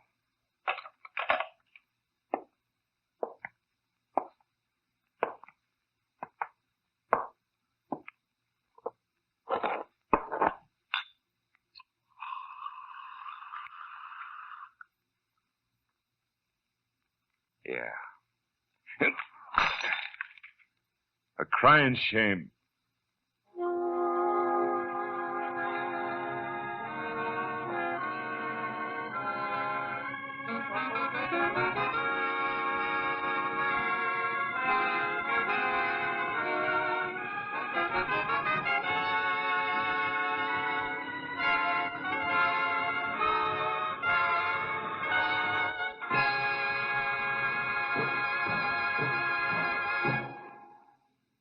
Remember, friends, to make every day more enjoyable, treat yourself often to refreshing, delicious Wrigley Spearmint Chewing Gum. There's lots of cooling, real mint flavor in every stick. And chewing Wrigley Spearmint helps keep you feeling fresh and alert. You feel better, work better, get more fun out of doing things. So indoors, outdoors, wherever you go, keep some healthful, refreshing Wrigley Spearmint Chewing Gum handy. To make every day more enjoyable, treat yourself often to delicious Wrigley's Spearmint Chewing Gum.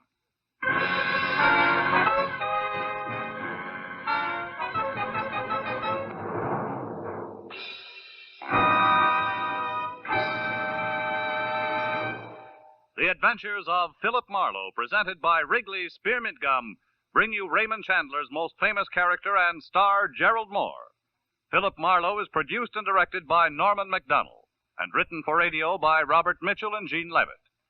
Featured in the transcribed cast were John Stevenson, Michael Ann Barrett, William Lawley, Bill Johnstone, Vivi Janis, and Vic Perrin. Detective Lieutenant Matthews is played by Larry Dobkin. The special music is composed and conducted by Richard Arant. The makers of Wrigley's Spearmint Chewing Gum hope you've enjoyed tonight's adventure of Philip Marlowe and that you're enjoying Wrigley's Spearmint Gum every day.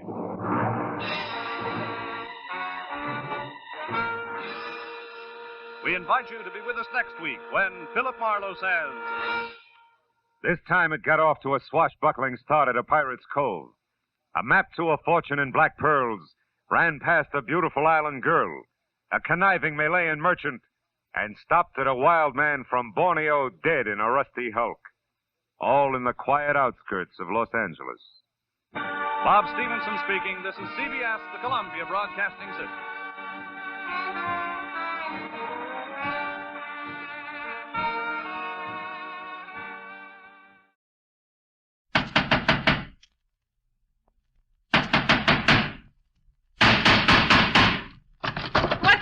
What is it? Another case for Nick Carter, Master Detective.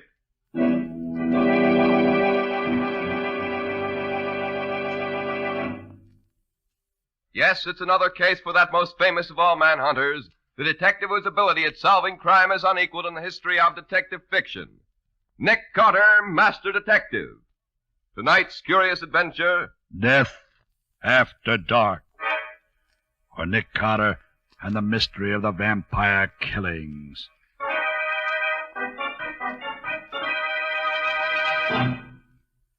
Mr. Carter! Mr. Carter! I've got to talk to you. Something has happened. To you? Well, yes. No. Well, that is, it did and it didn't. Well, it might be better if you were to tell me just what it was that did or didn't happen to you. Okay. Well, it was like this, sir. 4 of us, Betty Graham, Gertrude Chase, Dora Mason, and myself were playing tennis in the park this afternoon. We played a few sets, and then, about 6:30, we started home. But just as we got to the park gate, Dora suddenly discovered that she'd left her racket in the court.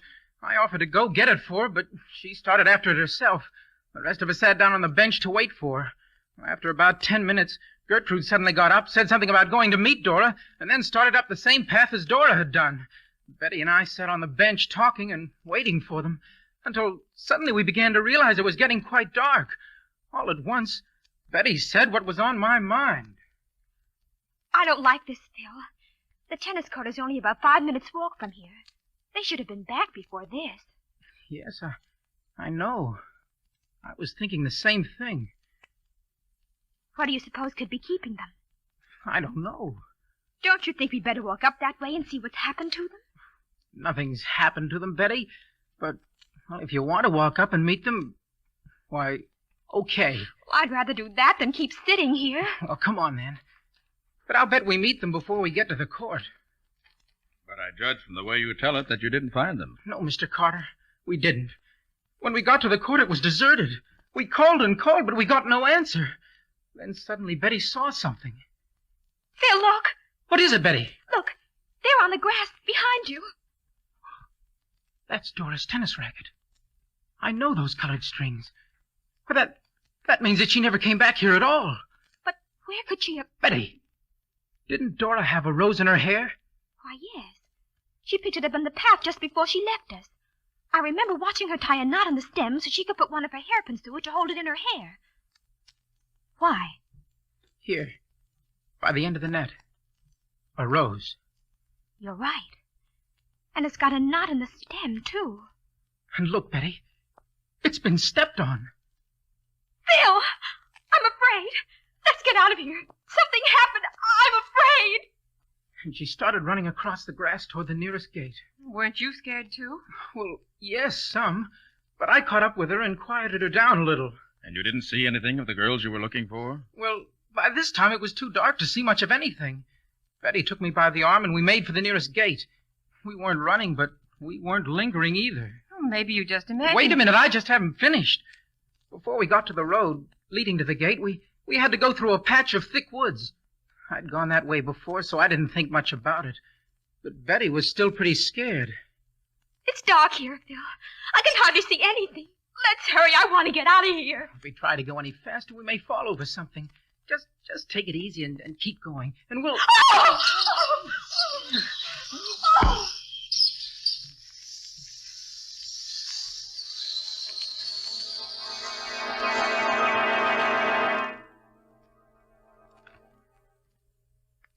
Well, Phil, what did happen? That's just the point, Nick. I don't know.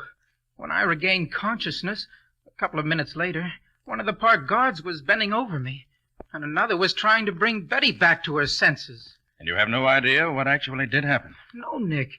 No idea at all. Except that a lot of creatures seemed to drop down on us from out of the trees. You say creatures. Why do you use that word? Why, that word seems to just be about the only word to use. You couldn't see them at all? No. It was so dark. I could only see that there were a lot of dark forms around me. The thought flashed through my mind that we'd been attacked by a band of boy robbers. And they didn't say anything? No exclamations or anything? No, Nick. Nothing. Not a word. The only sounds I remember are a sort of hissing. It sounded like a lot of snakes. Then I got a blow on the back of my neck and it knocked me senseless. What happened to Betty? She'd been doped. She said something had been put over her nose, something that felt like a piece of burlap and smelled sweet. Then she lost consciousness.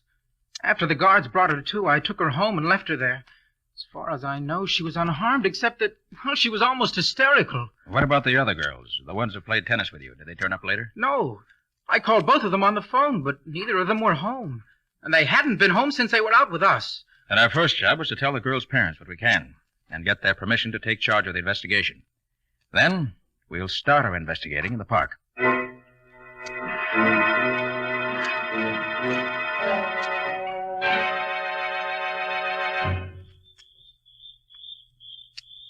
Everything here looks so different at night, Mr. Carter. I'd much rather not have to make this examination by night, Phil.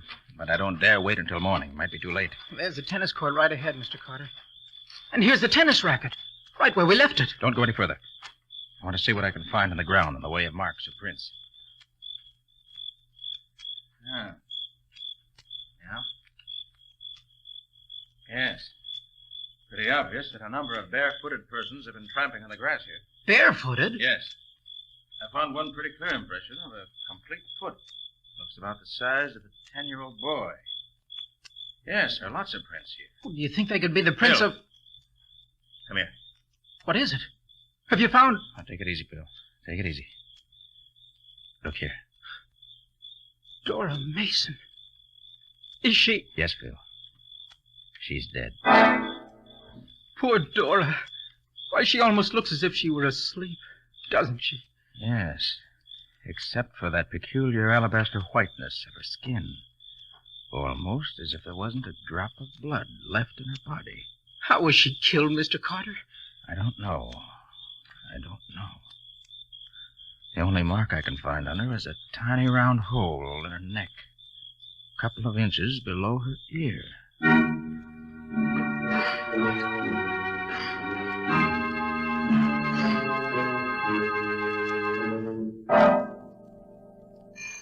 Well, it's pretty late, but I guess he'll forgive us when he knows why we've come. He may be in bed by now. I'm sorry if he is, but I can't let it go until tomorrow. I must find out tonight. Yeah? Oh, hello, Phil. What's up? This is Mr. Carter, Ed. He wants to hear the story about you and Ethel, how you were attacked in the park last week. Are you trying to kid me? No, Ed, we're quite serious. Phil and the girl who was with him were attacked in the same way this evening. The girl was killed. What? Who was she? Dora Mason. Dora? Gee, that's tough. Well, come in, won't you? Sure. Ed, we're afraid Gertrude Chase has been killed, too. Hey, what is this, a gang war? Did you think it was gangsters who attacked you, Ed? No, I didn't know what they were. They might have been small men or they might have been boys. How many were there? I should say maybe a dozen. I don't know. I couldn't see them. They seemed to drop down out of the trees. They were so quiet I thought maybe they weren't human. Not human? How do you mean? The only noise I heard was a sort of hissing. When you were fighting them, did you hit any of them? Sure, lots of them. What did they feel like? They were small, not very strong, and they weren't dressed in regular clothes. I don't know what they had on, but it wasn't our kind of clothes. What did they do to you? They swarmed all over us. We both yelled for help, and then they put a piece of burlap over my face, which covered my eyes and nose. It smelled funny, made me dizzy. Then they knocked me out. How about the girl? Grabbed hold of her and put the same kind of cloth over her face. She said hers had a strange odor, sort of like oranges. It made her unconscious. But it didn't last long. Some park guards heard us, and the things disappeared as they came up. Were either of you hurt? I wasn't, but Ethel, the girl who was with me, was wounded in the throat. Hear that, Mr. Carter? Easy, Phil, easy. Ed, what was the wound? It was a little hole in her neck, about 2.5 inches below her ear. And this is the thing that wounded her. Good boy, Ed. Now we're getting somewhere. May I keep this? Well, of course, Mr. Carter. Does it help you? It does indeed. This is our first real step forward.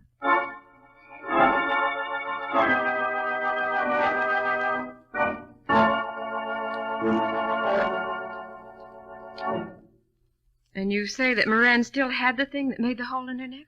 Yes, Patsy. It was a wicked little instrument. Scubby took it up to one of the medical supply houses to see if they could tell us anything about it. Well, what did it look like, Nick? Well, it's about 3.5 inches long, I should say. Mm-hmm. About half that distance, it's the size of a lead pencil.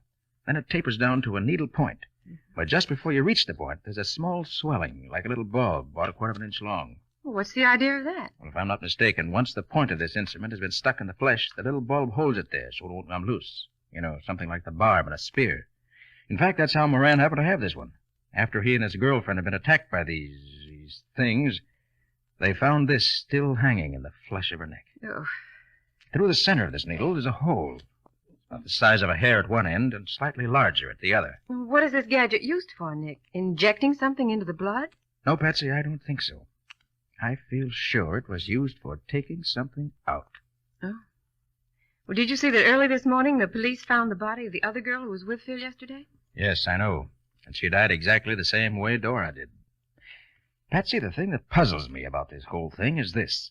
The killers don't act like human beings, and yet they must be. Nick, this couldn't be a sort of repetition of Edgar Allan Poe's story, Murders in the Rue Morgue, could it? No, Patsy. There are no monkeys or apes in this. Killers must be human beings. Unless... Unless what, Patsy? Well, there's one very obvious idea suggested by the fact that each body had a hole in the throat, and that each body was practically drained of blood. That's true. Particularly as there was no blood found on the ground near the bodies. That's just what I mean. It certainly suggests... I mean, you can't help thinking of... Well... Vampires? Isn't that what you mean? Well, yes. Of course I don't... Patsy, what is a vampire? Actually.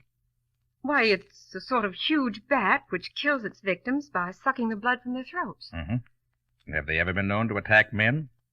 Why, I don't think so, except in stories.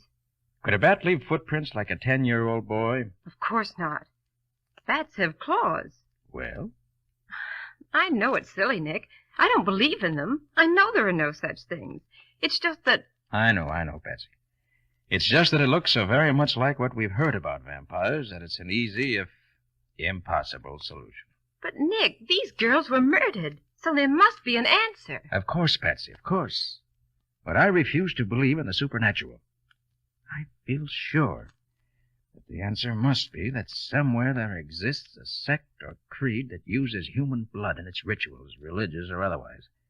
You think the blood is the answer, not the killings? I do. I feel certain, Patsy, that these girls were not, in the strict sense of the word, murdered. Not murdered? No, Patsy. They died because, for some reason, the blood was drawn out of their bodies.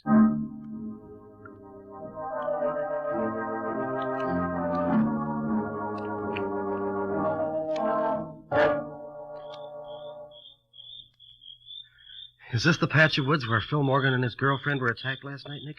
Yes, Cubby. And I think this is probably the best place for the test. Oh, gee, this is dangerous business, Nick. Letting yourself be used as bait for these creatures. Suppose they get the best of you. Well, that's a chance I'm taking, Scubby. I had a long talk with my friend Ray Shipman Anders yesterday. Yeah. You know, he's an explorer and scientist who's been all over the world. Probably knows more about the peoples of the earth than anyone else. While he can't tell me the answer to this puzzle, he agrees with me that I'm on the right track. Oh, I don't like it, Nick. Even if these are human beings, they can still be fiends. Oh, but if you say you're going to do it, I know better than to waste my breath arguing with you. Thanks, Scubby. Now, you'll help me get ready for the test? Oh, sure. Sure, what do I do? Well, first I'll set this camp chair up here in the center of this little space under the trees. Yeah? Now, I'll hold the lights while you sort out those ropes you have there. Yeah. You'll find there are 12 lassos. I want you to lay them on the ground around this camp chair so that the whole space is covered with them.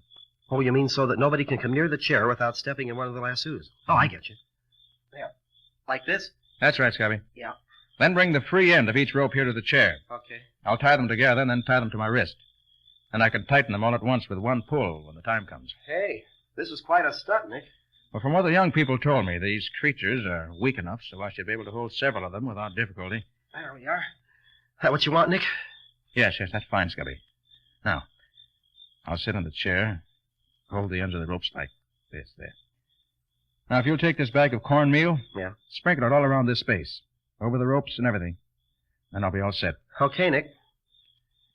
Hey, what's this cornmeal for? I hope to get some footprints. And it may also serve as a trail that we can follow afterwards. Oh, I wish I were sure you were going to be safe. I don't like this whole business. Well, neither do I. It has to be done. This is the only way I can see to do it. There. Had enough cornmeal spread around, Nick? Yeah. Fine, Scubby. All right. I'm all set. Now remember, Nick, I'm going to be just outside the woods with a couple of Riley's men. One shout out of you and we'll come a-running. Fine, Scubby. I hope I won't need you, but I'm glad to know you're there. Well, so long for now. Well, so long, Nick. I hope you come out of this okay. I will, don't worry. Wish I felt as sure of that as I sound. Well, come on, if you're coming. Let's get this over with.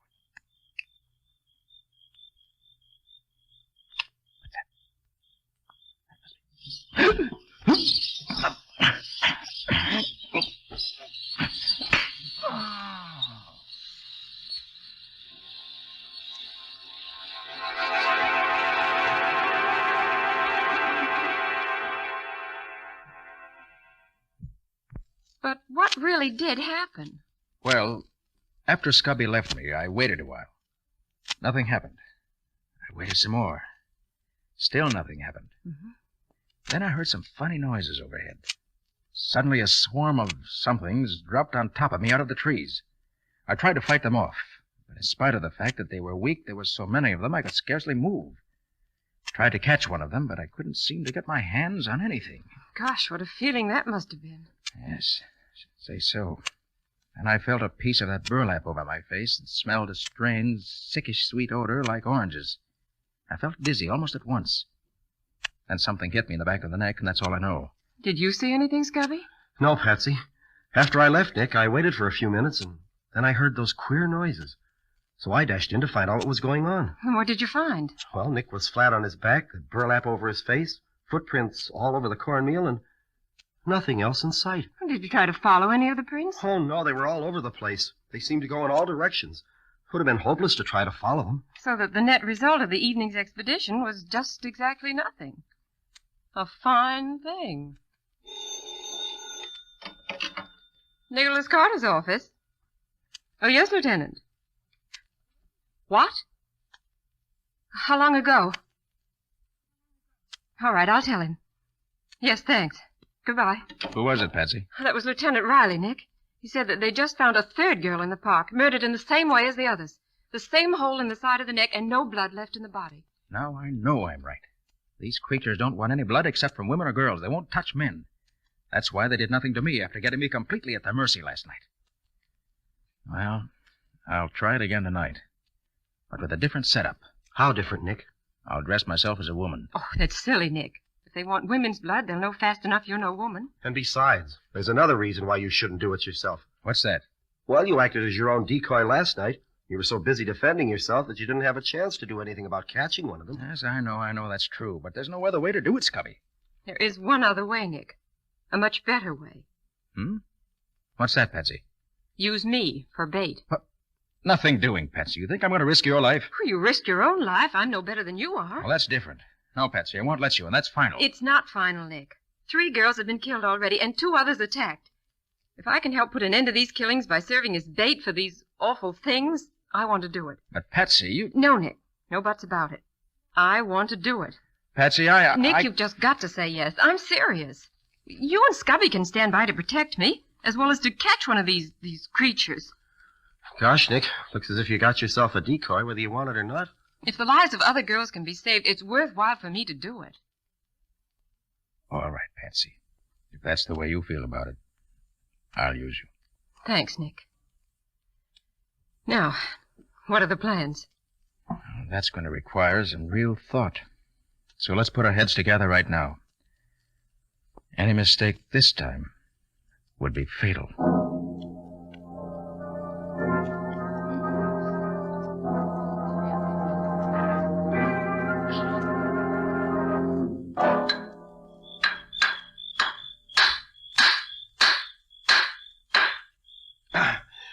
There.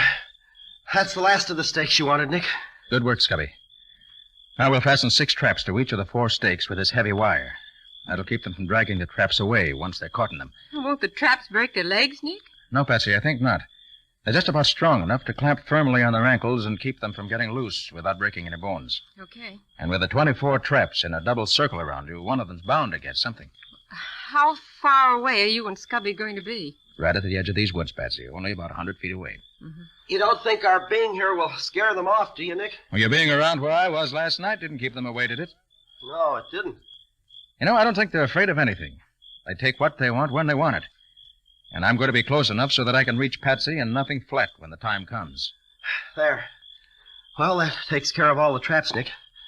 Now, anything else? No, I guess that's all. I will just have to wait. Nick? Yes, Patsy? There's just one thing that scares me a little. Listen, Patsy, if you'd rather not... No, Nick, no.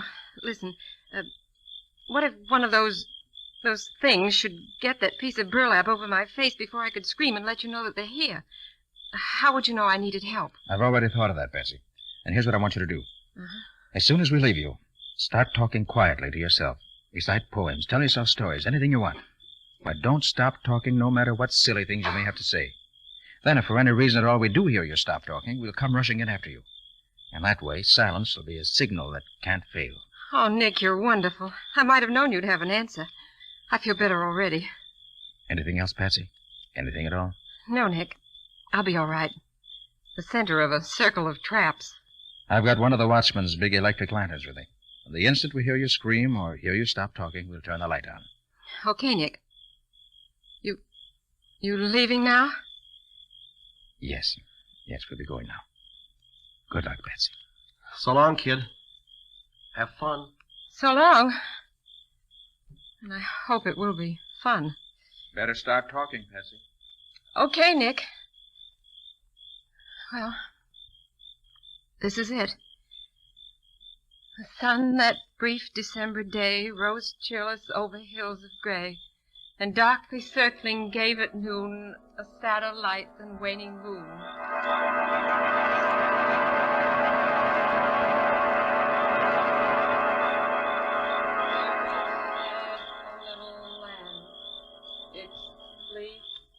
White as snow, and everywhere that Mary went. Is she wearing that leather collar you got for her, Nick? Yes. I had it made so it covers her neck, her back, and her chest. I'm sure it's excellent protection. Now I wonder how much longer the poor kid will have to keep this up. She's been going for almost an hour now. She's recited Paul Revere's Ride 10 times. Yes.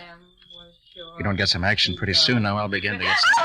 Come on, Spade, quick. Put the light on. Come on, hurry up. Hey, you can see them, Nick. The little men. Coming, Patsy. Hold on, Patsy. Nick, she's down. Yes, but the little men are leaving. They're running away. Oh, Patsy, how do you feel? Patsy, did they do? Are you all right, Patsy? Are you all right? I think so, Nick. Just dizzy, that's all. Good. Take care of us, Gubby. Yeah. We've got two of those creatures in our traps. Are they dead, Nick? They look so. No, they're just unconscious. The treatment was too rough for them, maybe. Well, what are they? Can you tell? They look like little men. That's all I can tell now. Some sort of pygmies, obviously. Members of one of the yellow Asiatic races, I should say. Well, Patsy, what you've done is solved the case. How do you feel now? All right, I guess. Well, then let's get back to the office. We'll phone my scientist friend to meet us there. Between us, we ought to be able to find out what this is all about.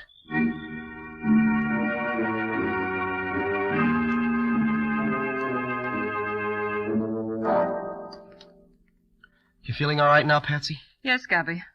Oh, I still get the shivers when I think of all those little hands clutching me all over. Mr. Anders and Nick getting anywhere? I don't know. I've been in the inner office there with those two creatures for almost an hour now. Can Anders talk their language, Patsy? More or less. Nick says they speak a dialect that is some variation of an East Asiatic tongue. Anders knows one that is close enough so that he can talk to them.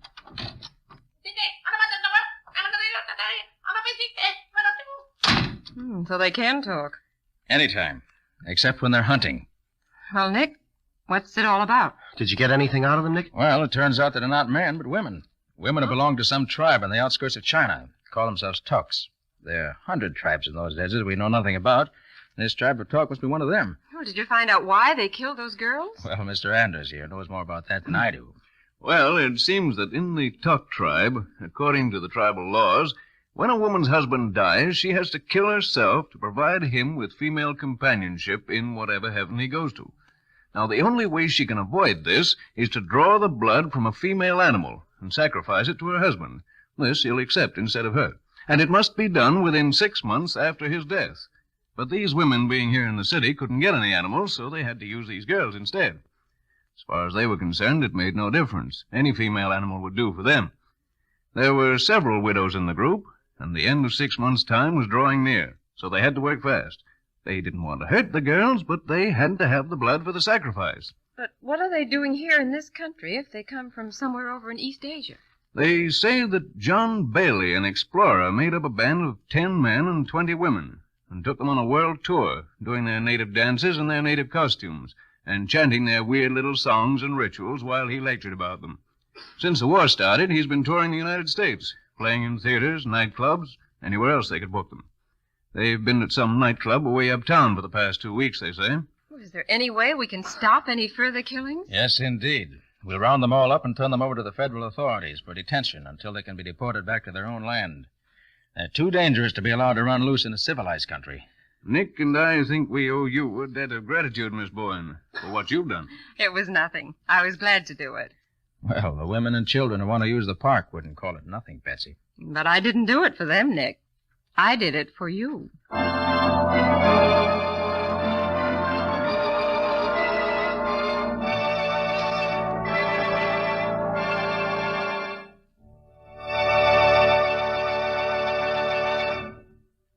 This has been another of the strange adventures of Nick Carter, Master Detective, which are brought to you regularly at the same time by WOR Mutual. Good evening. This is Crime Classics. I am Thomas Hyland. I'm going to tell you another true crime story. Listen.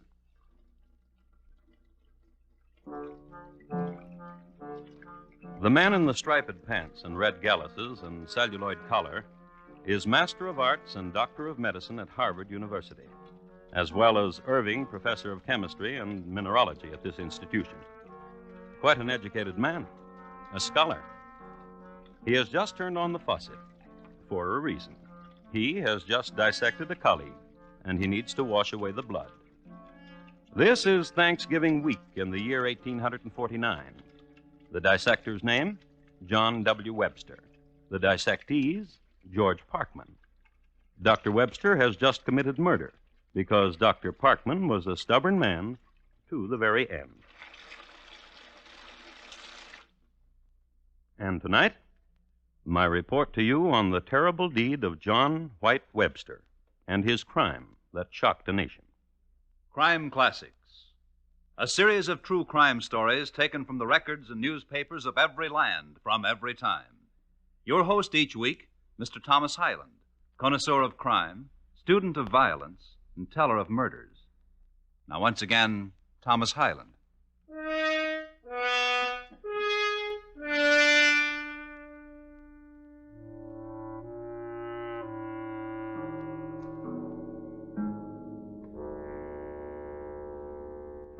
The place is the Massachusetts Medical College on Grove Street in Boston in the year 1849.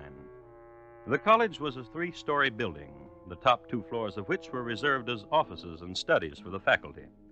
Dr. Webster occupied 2 high-ceilinged rooms on the 2nd floor, just below the suite occupied by Oliver Wendell Holmes. On the afternoon of November 23, Dr. Webster had a visitor, a man much taller and heavier than him, a man of scholastic bearing, a man whose spectacle ribbon touched lightly his mutton-chop whiskers. His name, Dr. George Parkman. Doctor, lecturer, creditor. A man with a purpose. I want my money. You'll get it. When?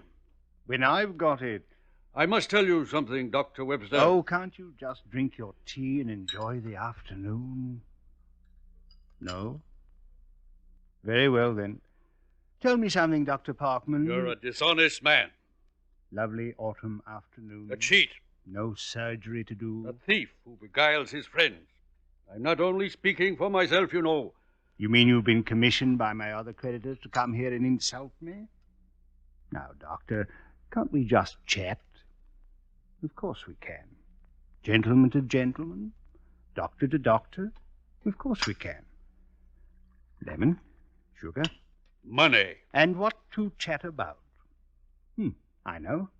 In surgery yesterday morning, a most peculiar thing... You're an amazing man, Dr. Webster. You combine your great skill with being a great rascal. Oh, come now. I lent you $450 as mortgage on your property. And you turn around and mortgage it again. Someone else for $600. How can you do such a thing? Quite simply. I need a sum of $1,000, and my property is not worth that much. Good day, Doctor. Dr. Parkman. Yes? Are you going to the police? Yes. To disgrace me? I don't care about the results. I do. Dr. Parkman. Don't plead with me. Of course not. I've something in the kitchen I want to give you. It's about time. Quite. I should not have waited this long. Come along.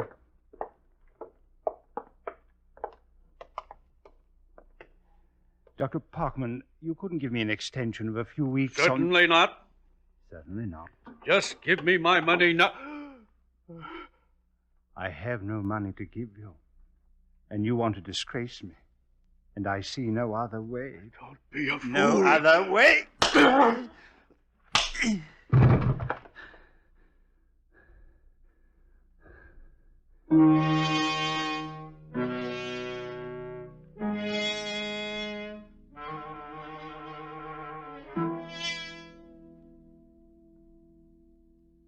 And so Dr. Webster killed Dr. Parkman.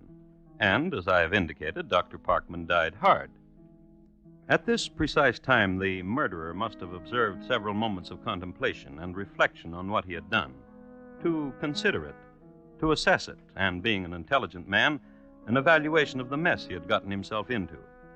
Such moments of intimate musings we cannot know, nor as gentlefolk should we intrude upon. So, give Dr. Webster his moments, and let us perform a superficial examination upon the man biographically. I have here a copy of the Boston Herald of the day. It gives Dr. Webster a neat spread on the front page and says, among other things, this. He was born in Boston about the year 1788. He came from a family of considerable wealth and respectability. He received a most liberal education and adopted the profession of medicine. In 1833, he visited the gay metropolis of Paris, France, and afterwards went to the Azores. In 1837, he was elected Irving Professor in the University at Cambridge, Massachusetts. When his father died, he inherited $40,000. I would just like to depart from the paper for a moment to tell you that when he inherited this money, eggs were 12 cents a dozen. $40,000 which he wasted, which he threw heedlessly away into the vortex of fashionable life. Money went, debts came, and so on. Nothing novel. Money went, debts came. So did a wife and 2 children. So, having given Dr. Webster his moments, back to him now and observe him. Instrument of death still in hand, pale, still laboring for breath. Suddenly, a murderer. Instrument of death no longer in his hand, but no less a murderer.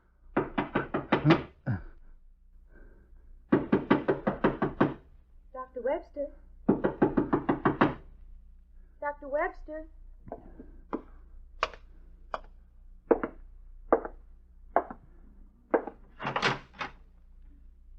Hello, Dr. Webster.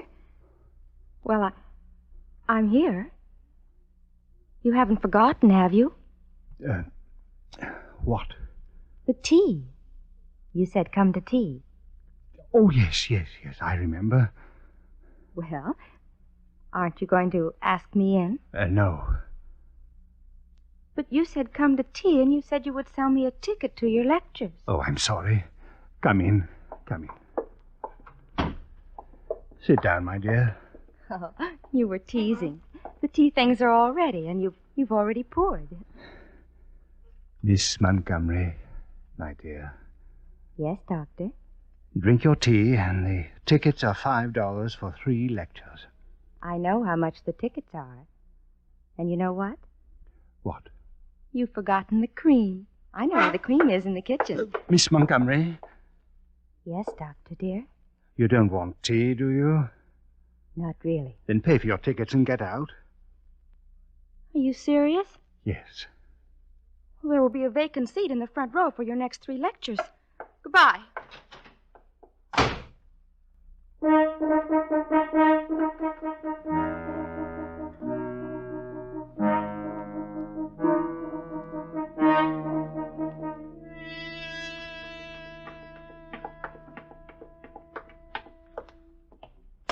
Hello, Mr. Littlefield. Mr. Littlefield, I said... I heard what you said, Doctor. How are you? I'm all right. And how are things with you, Mr. Littlefield? What do you mean, Doctor? Well... in the janitoring line, you mean? That's right. It's the same as it's been for the last 7 years. Janitoring in a medical college like this, things don't change much. Oh, I see. One day is... Just like yesterday. Except today. Oh? You did something strange today. How could... You came down here in the basement and talked to me today. First time in 7 years you've done more than say hello to me. Oh, I am sorry. I've been rude. Yeah, you're a doctor. So many things on your mind. I'd like for you to help me with something, Mr. Littlefield. What? Well, if you were to play a prank on someone, hide something from someone so that someone would never find what you hid, where would you hide it? You mean round here? Yes. Oh, lots of places. Just a minute, I'll look to the furnace and I'll be glad to help you. Need some coal. The furnace. What?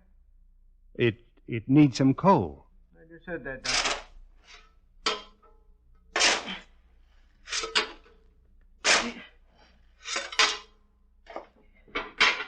Yeah, no. I'll be glad to show you some nice hiding places, Doctor. Come on along. Yeah. What are you figuring on hiding? Now, that would be telling, wouldn't it? Big? Small?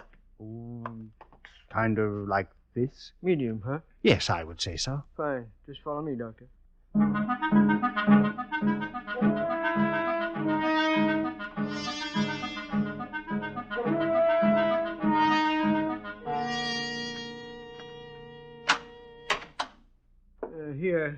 Here's where I come whenever one of you doctors tells me to store his old records.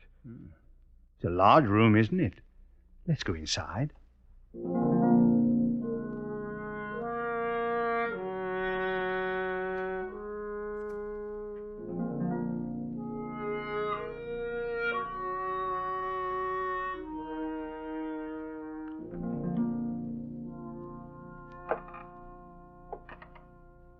And up here in the attic, no one ever disturbs these old storage crates.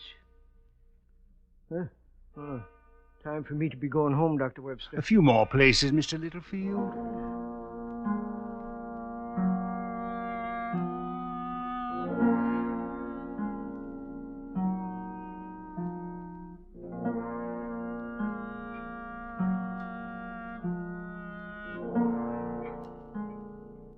And so forth. A lot of places, good hiding places, rarely visited, if ever. So Dr. Webster shook the hand of Ephraim Littlefield, thanked him, and bade him good night. Not at all, Doctor. Don't mention it. And Dr. Webster went back to his apartment on the second floor of the building. No melodrama. The body of Dr. Parkman was still on the kitchen floor, and there was work to do. Light the candles, turn on the faucet, and get to work. Man at work. Dr. John W. Webster, Master of Arts, Doctor of Medicine, Surgeon. Dr. Webster by candlelight. Finish making the tour, downstairs, upstairs, further upstairs, the attic. At 2 o'clock in the morning, and so forth. Work done.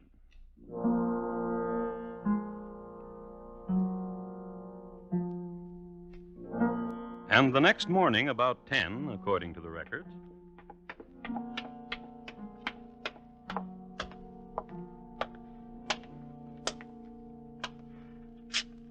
Good morning, Mr. Littlefield. Good morning, Doctor. How are you?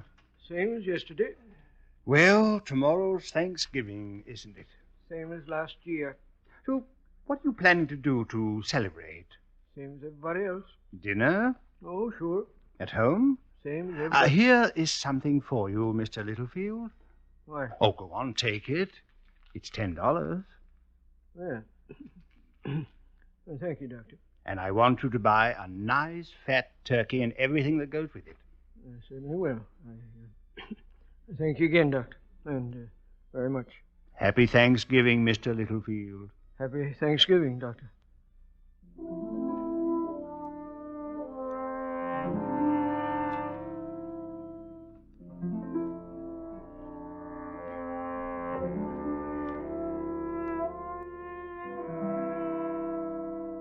And they shook hands again and bade each other goodbye again. And the Thanksgiving season was upon them.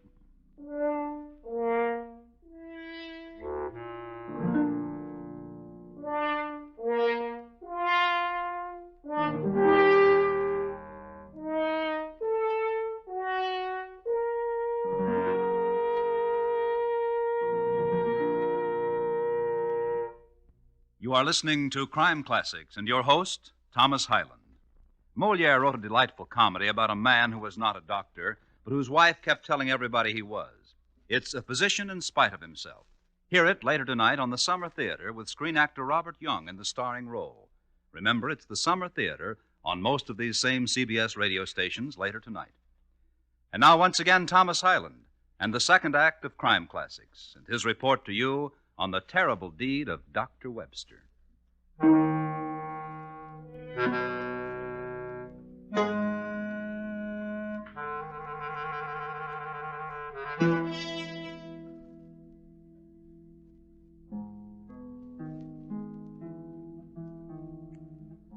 Let's talk about Boston for a moment, a city of genteel culture and tradition. And in 1849, the bookstores were advertising a cultural tome entitled The Runaway Wife, A Tale of Intrigue and Passion. And during the Thanksgiving week, Boston was enjoying the festival that it had practically invented. Here and there in Boston, a man named Dr. George Parkman was missed. But to take his place in the minds of men was celery, turkey, oysters, pumpkin pie, and quince. I would like to add parenthetically that Dr. Parkman was dead, and the only person who was sure of this fact was Dr. Webster, his killer. The same Dr. Webster who at this moment, cold steel in hand, carves surgically from the turkey's sternum and passes then the second helping of white meat to Mrs. Webster. Now you may pass your mother the celery, Mary Ann. Martha? Yes, dear? The oyster stuffing is succulent. Oh, thank you, dear.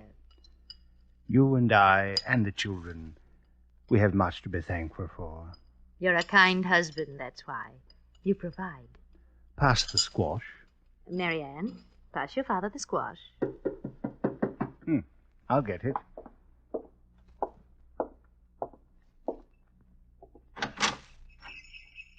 Yes, sir? Good afternoon, Doctor. I'm so sorry to disturb you. Yes, what is it? Oh, I'm from the police, sir. Daniel Cliver. Oh, please come in. Well, I see you're having your Thanksgiving dinner. I don't want to disturb you. Oh, do come in, come in. Won't you join us? Well, thank you, no, sir. What may I do for you? Is Dr. Parkman here? He seems to be missing from his usual haunts. John, what is it? Dr. Parkman is missing from his usual haunts. And I thought you might give us some information as to his whereabouts. Me? Well, 2 days ago, he was seen going into your study at the college. 2 days ago. 2 days ago, that would be Tuesday. No. Oh, yes. Tuesday he visited with me and we had tea. Stayed for perhaps an hour and then left. You're sure of that, Doctor? Well, sir, in situations where it is important to be certain, physicians such as I can be counted on to respond with accuracy. Well, Tuesday, Mr. Cliver. Since that time, I have not seen Dr. Parkman. Will you have some sherry? Thank you, sir. No, I'm sorry I disturbed you, sir.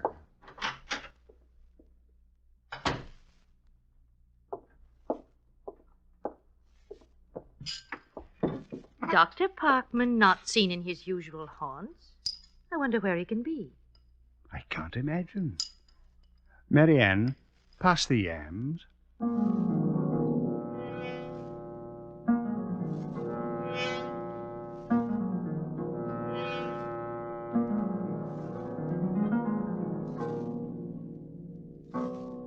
Homey scene in Boston, Thanksgiving Day, 1849. Typical festive scene, and I suppose typical, too, for Boston men whose deeds of murder are 2 days old. And janitors have holidays, too, and families and groaning boards. Mr. Littlefield, for example, in his small brick house in Cambridge, near the college. Care for more dark meat, Mrs. Littlefield? No, don't mind if I do. There you are. Juiciest bird we've ever had to table.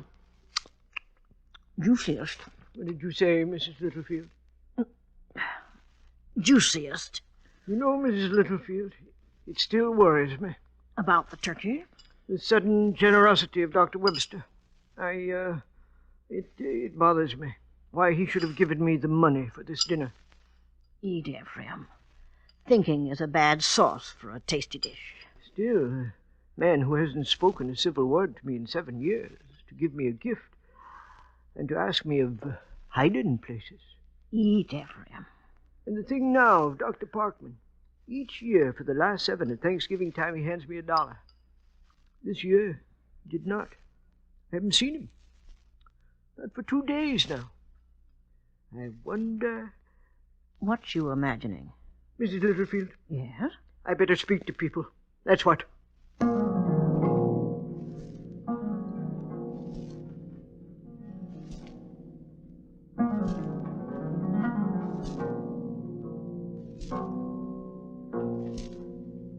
That's right, Dr. Jackson. Me and my wife were talking it over. And I'm happy you came to me, Mr. Littlefield.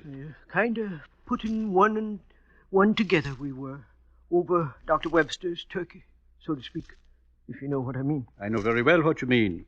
Dr. Webster's asking about those hiding places. And Dr. Parkman's disappearance, both happening at the same time. One and one together, I say. What do you think, Doctor? Time for action, Mr. Littlefield. Let's call on Dr. Bigelow, and the 3 of us will seek an answer.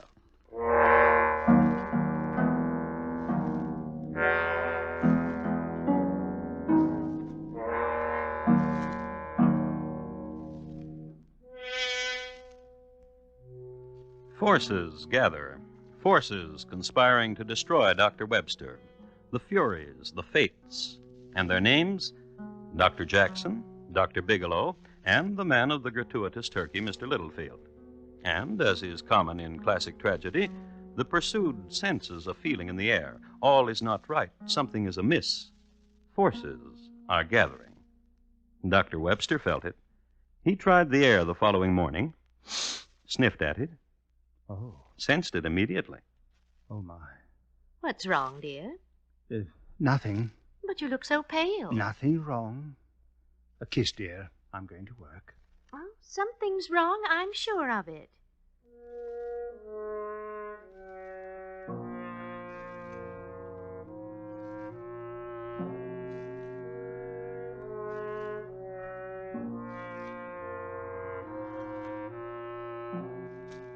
And, having kissed his wife and sniffed the air again to make sure, Dr. Webster didn't go to work at all.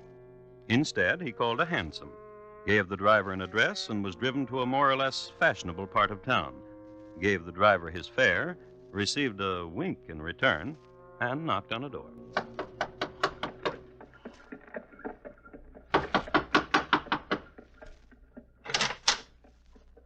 Why, Dr. Webster. Hello, my dear. I'm honored. Please come in. I really didn't mean it, you know. Mean what? About not coming to your lectures. I wouldn't miss them for the world. I've come to give you your tickets. Here. Thank you. They're free. Miss Montgomery, eh? Yes. When Dr. Parkman left my apartment the other day, Tuesday... What? just after you came in, didn't Dr. Parkman look... Dr. Parkman? Didn't he look nice? In good health, robust, springy step? You recall you remarked on his springy step? I? Yes. Oh, you've done something naughty. What have you done? First tell me what happened when you came to my study at the college Tuesday to buy tickets. Well, I knocked on your door. Very good. You opened it for me. Good. Bade me enter. Yes. Introduced me to Dr. Parkman, who was just leaving. Oh, excellent. We watched him go. And you said? My, what a springy step Dr. Parkman has. Bravo, bravo. Don't be troubled, Doctor dear. I'm your friend. Your very good friend.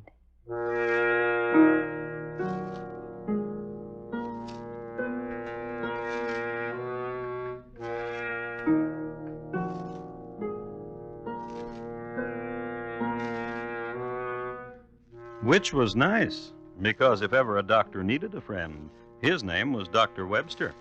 Because let's not forget the Furies, the Fates, the two physicians and the curious janitor who have gathered and discussed a certain hypothesis and came to an agreement. Let's take a walk around the building. And they did. Downstairs, upstairs, further upstairs, the attic. 3 o'clock, gentlemen. I guess we know all we need to know.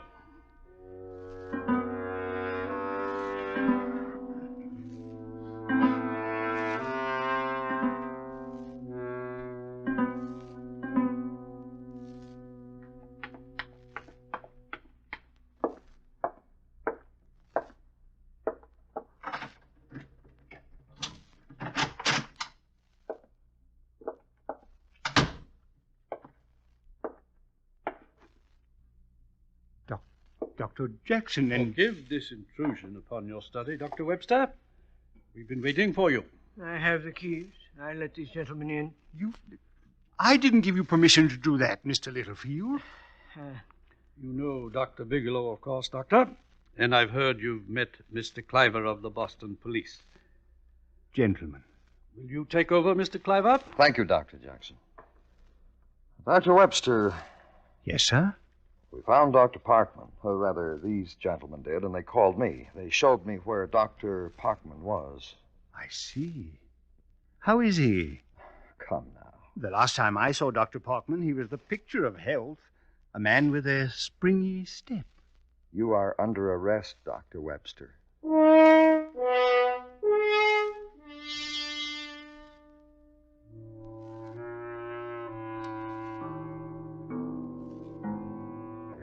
And they took Dr. Webster away, and they locked him up and held a trial for him, and in spite of his protestations, found him guilty. I must tell you, too, that Miss Montgomery, shy girl that she must have been, completely disappeared in the face of adversity. While waiting for final sentence to be pronounced by the governor and council, Dr. Webster maintained his usual good spirits, partook heartily of the food afforded him by his friends, and generally behaved himself. Then the sentence was handed down. He was to be hanged. Oh, no. By the neck until he was dead. I confess that I killed Dr. Parkman. There. That makes up for something, doesn't it? On August 31, 1850. Doesn't it? And that's when he was hanged. For a deed of blood, for a murder most foul.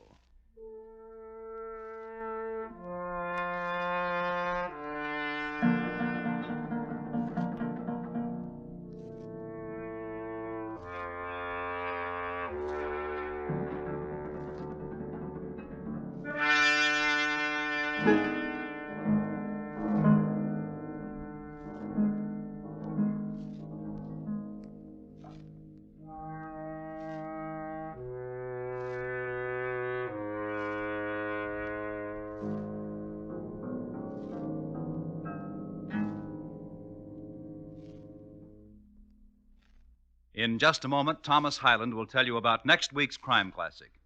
Dr. Webster. Tonight's crime classic was adapted from the original court reports and newspaper accounts by Morton Fine and David Friedkin. The music was composed and conducted by Bernard Herrmann, and the program was produced and directed by Elliott Lewis. Thomas Hyland is portrayed on radio by Lou Merrill. In tonight's story, Jay Novello was heard as Dr. Webster. Featured in the cast were Paula Winslow, Martha Wentworth, Jean Howell, Herb Butterfield, Junius Matthews, and Larry Thor. Bob Lamont speaking. And here again is Thomas Hyland. Next week, St. Joseph, Missouri, on a hot April day in 1882. The time, the exact moment when Jesse James turned his back on Charlie and Bob Ford. And my report to you on the death of a picture hanger. Thank you. Good night. The National Broadcasting Company presents The Adventures of Sam Spade, Detective.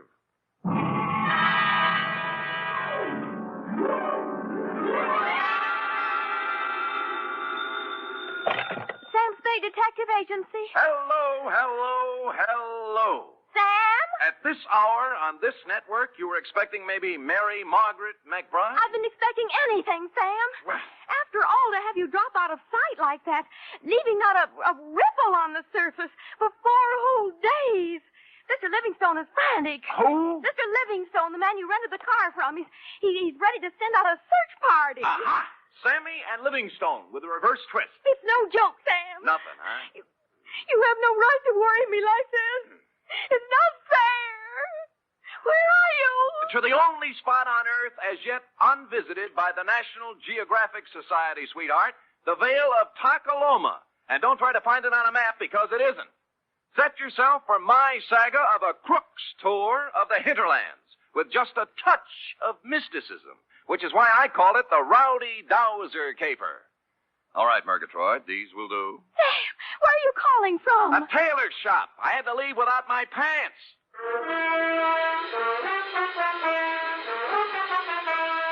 For NBC, William Spear, radio's outstanding producer-director of mystery and crime drama, brings you the greatest private detective of them all, starring Stephen Dunn in The Adventures of Sam Spade. Dum-da-da-dum-dum-dum. When you and I were young. Effie. Sam? Who else? Are you decent? Decent? Well, you said you'd lost your pants, so... Oh! Yeah. How do they look? Well? Isn't it a little early for Halloween? Ooh, you made a joke. You ready, woman? As always, Sam. They fill it in. 2 Constable Ollie Shuttle, North Takaloma, California. From Samuel Spade, license number 137596. Subject, the Rowdy Dowser caper. Dear Ollie, on Wednesday it was when I returned to my office of a fine spring morning to find a note lying on my desk like a big, juicy piece of cheese in a mousetrap. Quote, Mr. Spade, call North Takaloma 3, unquote. North Takaloma. Where have I... Long distance. North Takaloma 3. Yes, sir. One moment. Would you repeat the number, please? North Takaloma 3. North Takaloma City. Nice diction. That is North Takaloma? I'm not kidding. Look it up, girl. Look it up. Yes, sir. North Takaloma City. Well, she must have found it in the book because soon we had encouraging buzzes and clicks. 6 operators later, we had punched our way north to the farm at Slattery Flat. Then we knocked off for lunch, while Slim Slattery repaired the windmill that made the juice for the last lap. At 2:07 p.m., victory was in sight. Yeah?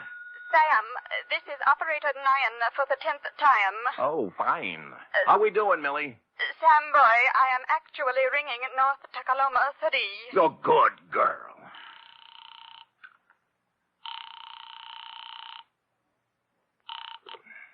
Hello? Hello, this is Sam Spade. I have a note here. Oh, yes, Mr. Spade. You were out of town when I came. Perhaps you remember me. Wendell Wisby of Oak Tree Lane, North Takaloma, California. Wendell? I employed you a year ago to find a girl who vanished. The magician. You made the girl disappear and couldn't bring her back. Correct. Yeah. You may well ask, Mr. Spade, how anything could be worse than that. Well, this is...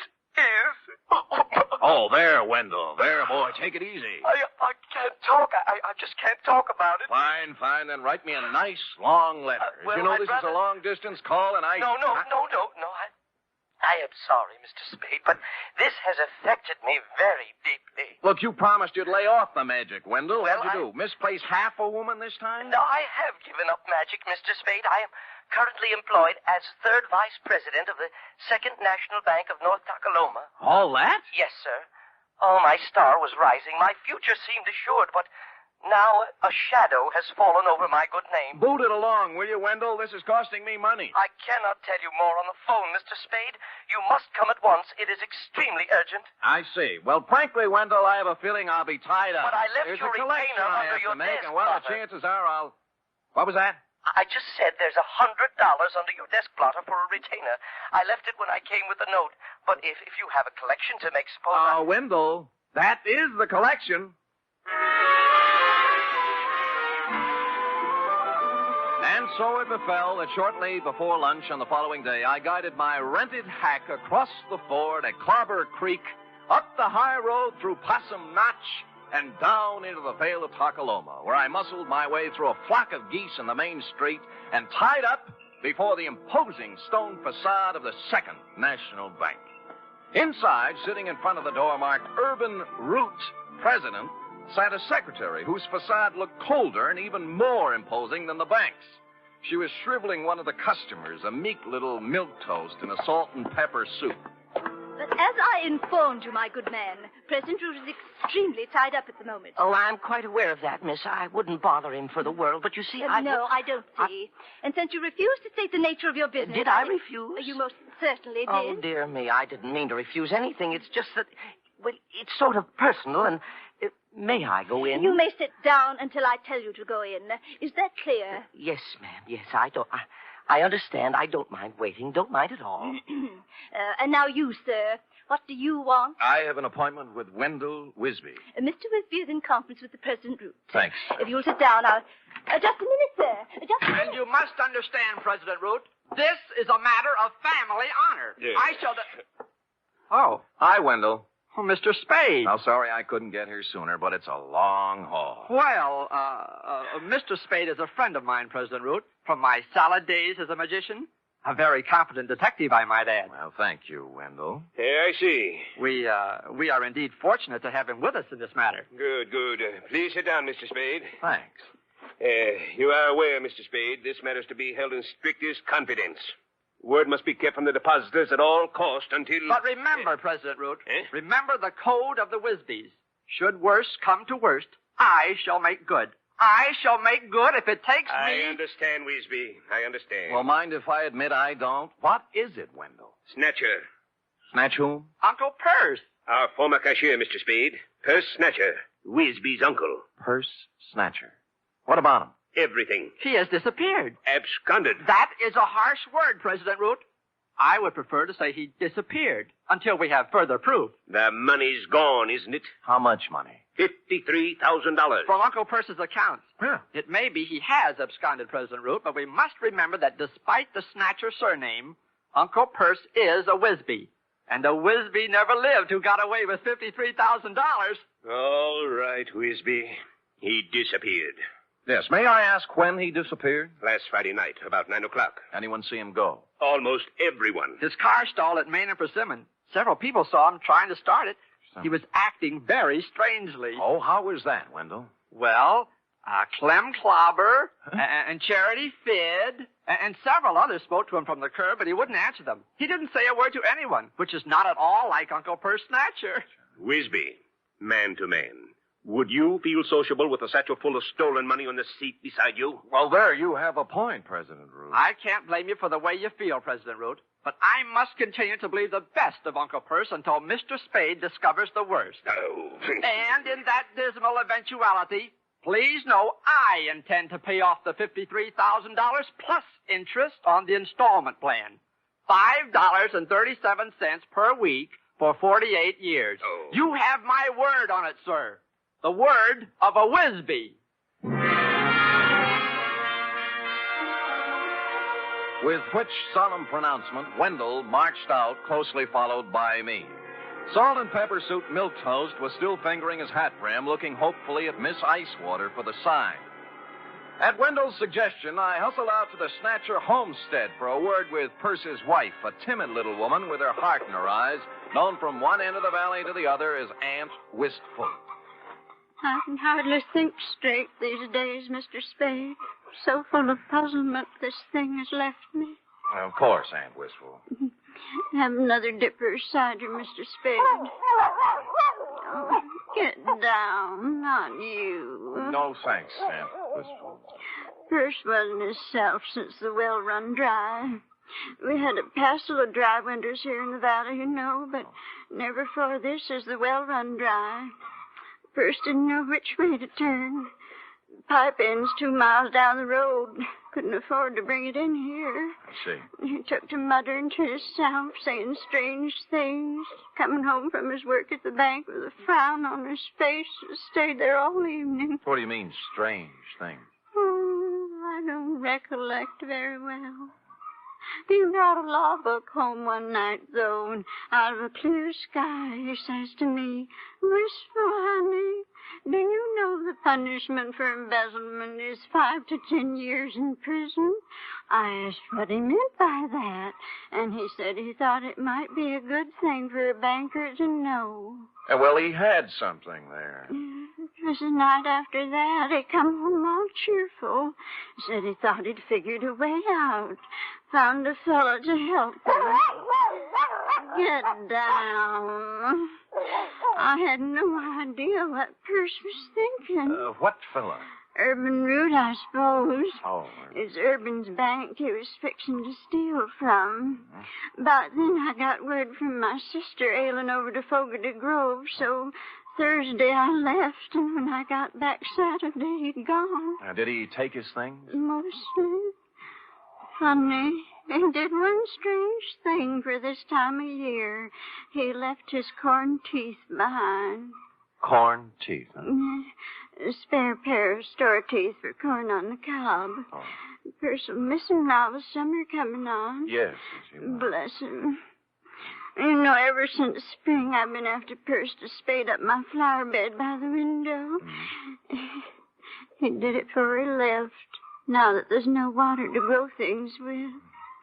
I loved him so much, Mr. Spade. Isn't this an awful way for marriage to end?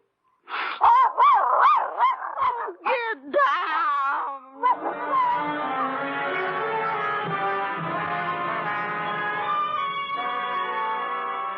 Well, I started at Main and Persimmon Streets and worked south, farm by farm. Everyone seemed to have been sitting on his front stoop Friday night because all remembered Perce Snatcher driving out on the South Road in his 1919 Winton 6. Up to a point, that is. Somewhere between North Takaloma and Fogarty Grove, I ran out of witnesses. And in Piney Crotch, of all places, the town beyond, they could guarantee Perce didn't pass through because the main drag was roped off all Friday night for a square dance.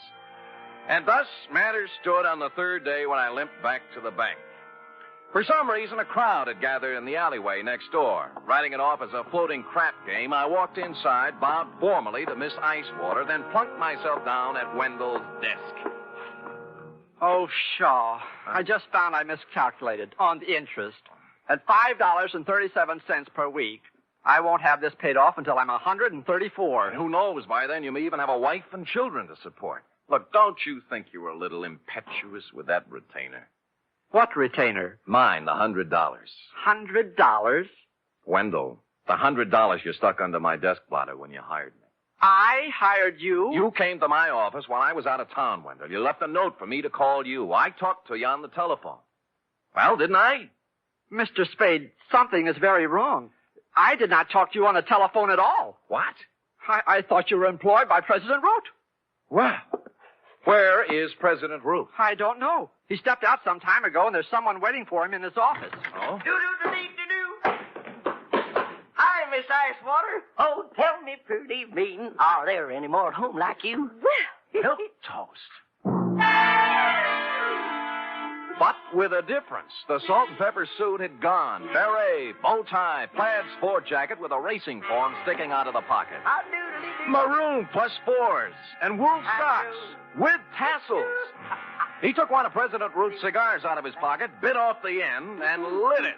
Then smiled, or rather leered, at Miss Icewater. Well, honey? I'm sorry, Oh, sir. 23 skidoo, sweet stuff. President Root will be back shortly if you...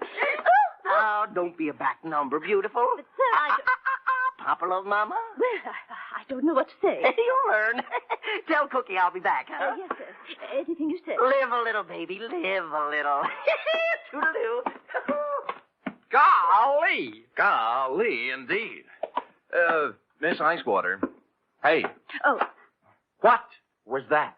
I don't know his name. A friend of President Root's. He's rather attractive, don't you think?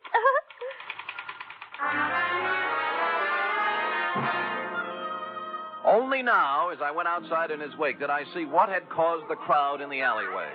The first sport model convertible in Colocoma Valley since Wally Reed came through on location. And the first pink one I'd ever seen.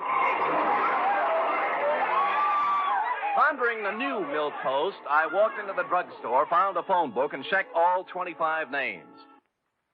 North Tacoloma 3 belonged to the Atomic Auto Courts and Restaurant. Charity Fidd, proprietress. She was riding herd on a griddle full of lamb chops when I pulled up at the counter. How's that again, Sonny? Short, you say? Short. And scalped on top with a fringe of hair like so? Yeah, and a wicked leer in his eye. That's my man. Well, he wasn't wearing no barrack hat nor plaid coat when I seen him. Salt and pepper suit it was. Yeah, I know. Who is he? Well, he didn't register, but they say he's Dowser. Dowser. Don't know his first name, do you? Nope. Now, where he come from? Stayed in room 6 till 2 days ago. Ain't seen him around since. When did he come here? Let me see now. Codfish ball. Beg pardon? Oh, that'd be Friday night, late. And the funny thing now, think of it, he'd come afoot.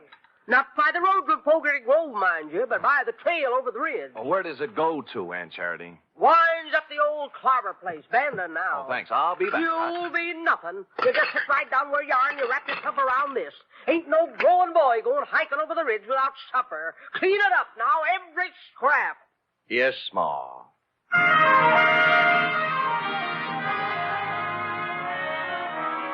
It had been dark about 2 hours when, carrying one of Aunt Charity's best coal oil lanterns, I topped the ridge and looked down on Clem Clobber's abandoned barn, nestling in a grove of ancient oaks at the very foot of the hill. The moon was bright enough to show up the pair of grassy ruts leading from the rear of it down the gully toward the road to Fogarty Grove, a couple of miles away. On general principles, I blew out the lantern, then scrambled down the side hill and up to the barn door. I couldn't make out anything inside at first, and then finally something took shape. A dark hulk in the middle of the floor. Stupid me, I lit a match. It was an automobile. To be exact, it was Purse Snatcher's 1919 Winton 6. His hat and the tweed overcoat everyone saw him wearing Friday night were lying across the front seat. I held the match higher and bent over for a closer look. Whereupon Spade and the match went out together.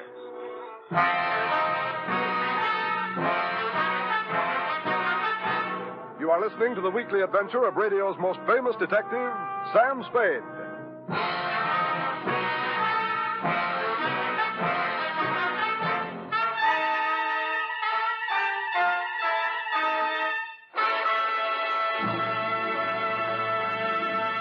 Three chimes mean good times on NBC. There's fun for you Sunday with two of your favorite families, the Blandings and the Harrises. Mr. and Mrs. Blanding stars Cary Grant and Betsy Drake in the title roles as the proud but somewhat bewildered owners of the famous Dream House. The Phil Harris-Alice Faye Show stars Phil and Alice, of course, plus ever-helpful Frankie Remley, Brother William, and delivery boy Julius. Yes, there are laughs this Sunday and every Sunday with the Phil Harris-Alice Faye Show and Mr. and Mrs. Blandings.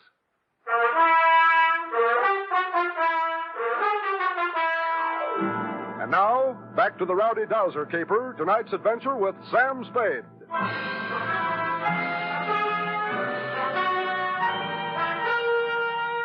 I must apologize, Constable, for succumbing once again to the traditional nemesis of the private eye. But the bald facts are simply that I bent over for a closer look at the Winton 6 and was struck a dastardly blow on the rear of the head. How long I remained incommunicado, I know not, but I awoke presently, and with good reason. My pants were on fire. As a matter of fact, the entire barn was on fire, and I was lying in the tonneau of the Winton Six wearing purse snatcher's overcoat. The door I'd come in was a wall of flame, likewise the stalls on both sides. But at the rear were a few square feet of rotten siding that hadn't caught yet. Now, ordinarily, I'd have thought twice, but when your pants are afire, you only think once. So I ran right through it and took a flying header into the creek behind the barn. It was just as well I only thought once, since at this moment the flames reached the Winton's gas tank.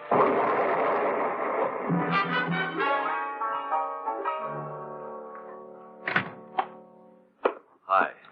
Good laws almighty, what have you been up to, boy? Smoking corn silk behind Clobber's barn. Match got away from me. Well, stay right there and let find my goose squeak. No.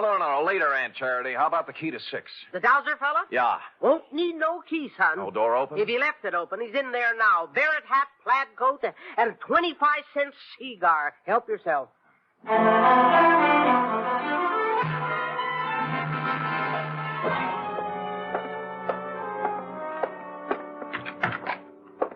Well. What? Hey, Mr. Spade, isn't it? Right, and you're Dowser. Dowser? Isn't it? Yes. Yeah, that's right, Dowser. Hey, you can call me Alonzo. Sit down. No, I'll stand. Oh? You're lucky you caught me. I was Just leaving, so I see. I was detained, as you probably know, over at Clobber's barn. Detained? Okay, Dowser. We'll let that do for the preliminaries. Now, why'd you just try to kill me? Kill you? Well, good heavens, man, I did not get careless at a weenie bake, Dowser. I just woke up in the middle of a 3-alarm fire, and I don't like it. As a matter of fact, I'm a little burned up, to use the phrase loosely, and I just might kick your teeth in. Now, believe me, I haven't been near Clobber's barn since Friday. I had nothing to do with whatever happened. Sure, and you had nothing to do with a $100 retainer in the phone call from Wendell Wisby. Well, as a matter of fact, You figured with a curious city fellow like me on the premises, urban root might shake down easier. Bigger apples from the same old tree, right? Yeah. All I did was negotiate a personal loan. Drop it, will you? Root had his hand on the till at the bank. A big hand, $53,000 worth, and Snatcher found out about it. What about you? How'd you get into the act? The loan. The shakedown. Where's Uncle Purse, Alonzo? Out of town somewhere, I suppose. Look, I can't tell you, Mr. Spade. Purse got as far as the road to Clem Clobber's barn last Friday night. Or did he? No, he didn't get that far. You know, I'd begun to suspect as much. How far did he get? I'm sorry, I can't tell you any more. Root killed him, didn't he? No. You saw let it. How come? I don't know anymore. Please. Come on, let's have it, Dowser. What did he do with the body? Root wore the coat and drove Purse's car out of town so everyone would see him. Now, where's the body? Let me go. Dowser! Dowser!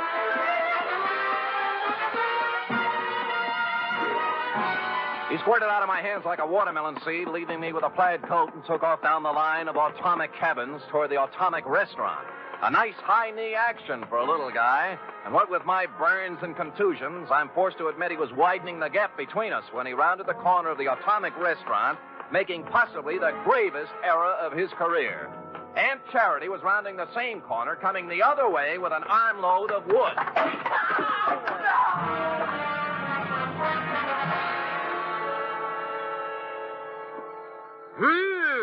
You don't reckon he got himself a brain conclusion, do you, son? I don't know, but he's a weak witness, Aunt Charity, a weak witness. What you got there? Oh, shoebox for $1,500. A few odds and ends. And this. Well. It looks like an oversized slingshot fork. Slingshot? What do you mean, slingshot? Well, who cares? So he whittles. Where'd you get the idea his name was Dowser? Huh? Driver's license in his wallet. Alonzo P. Scoggins. Who said his name was Dowser? You did. I never said his name was Dowser. I said he was a dowser. Oh. And what's a dowser, Aunt Charity? A guy who finds water for people, that's what. Well, that's nice. If you could... Finds water? Yeah. How? Well, I'm no expert, sonny, but as near as I can recollect, you take this here slingshot fork so, and then...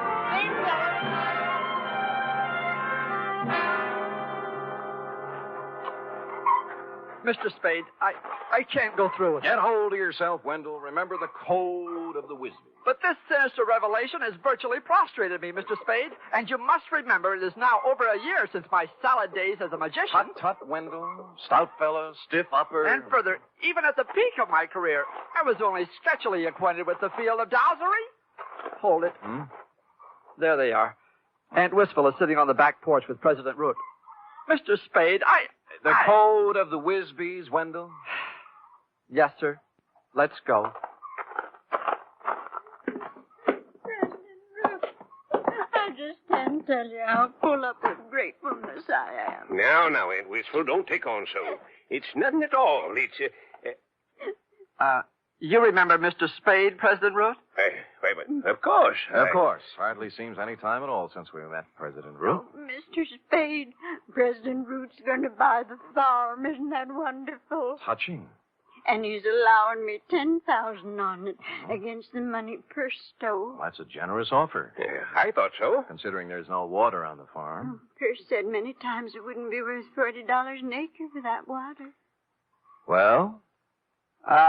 Did you say something, Wendell? Yes. Aunt Wistful, I have great news for you. It may not be necessary to sell the farm. What do you mean, Wendell? We've made a deal here. Maybe the signals are off for now, President Root. You recall Uncle Percy said he'd found a man to solve his problem, Aunt Wistful? I am now ready to step forward and bring it into the open. I am that man. You? What do you mean, Wendell?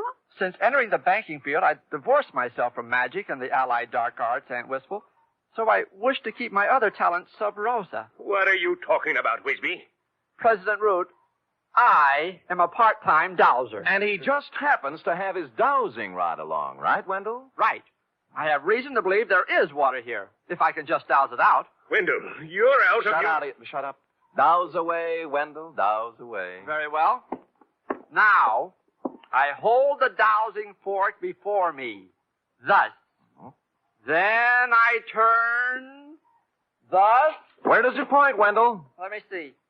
Toward Aunt Wistful's flower bed. This is ridiculous. Shut up. Proceed, Wendell. Proceed with the dowsery. 1 step, 2, 3, 4... Well, the rod's pointing down. Oh, no. Right in the middle of my flower bed. Listen, Aunt Wistful. I'll make that $20,000. $20,000 for the farm.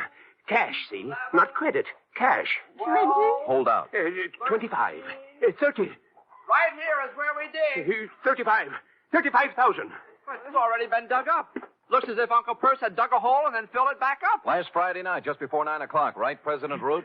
No. You came down for a showdown on those shortages he turned up, found him digging the well here, and got a better idea. Please, no. I've talked to the guy who saw you do it, Root. All right. I killed him. He's right here. Yes, he's right here.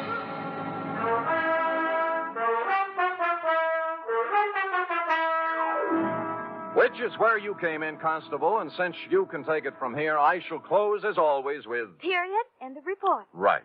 Another triumph, Sam. Another new sphere of effort. No field is safe from my talent, sweetheart. You will please preserve it for posterity during the following 15-second announcement. Scoot. Scoot.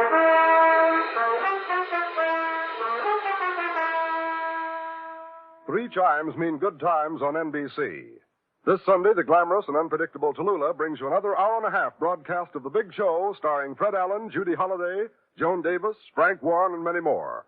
And this Sunday's Theater Guild on the Air production is the Broadway comedy The First Year. Starring in this Theater Guild presentation are Richard Widmark and Katherine Grayson.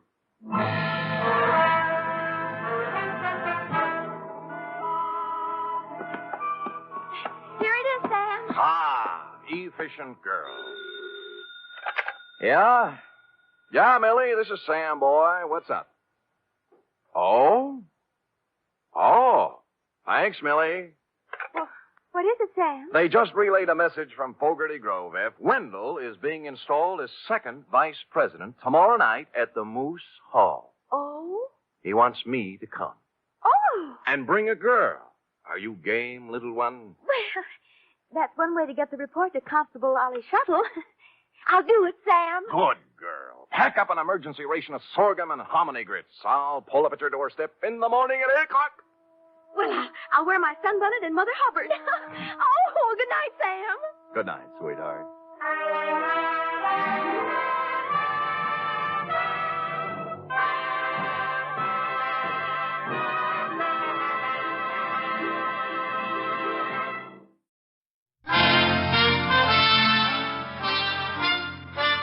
Listen while the makers of Rexall drug products and 10,000 independent Rexall family druggists bring you Dick Powell as Richard Diamond, private detective.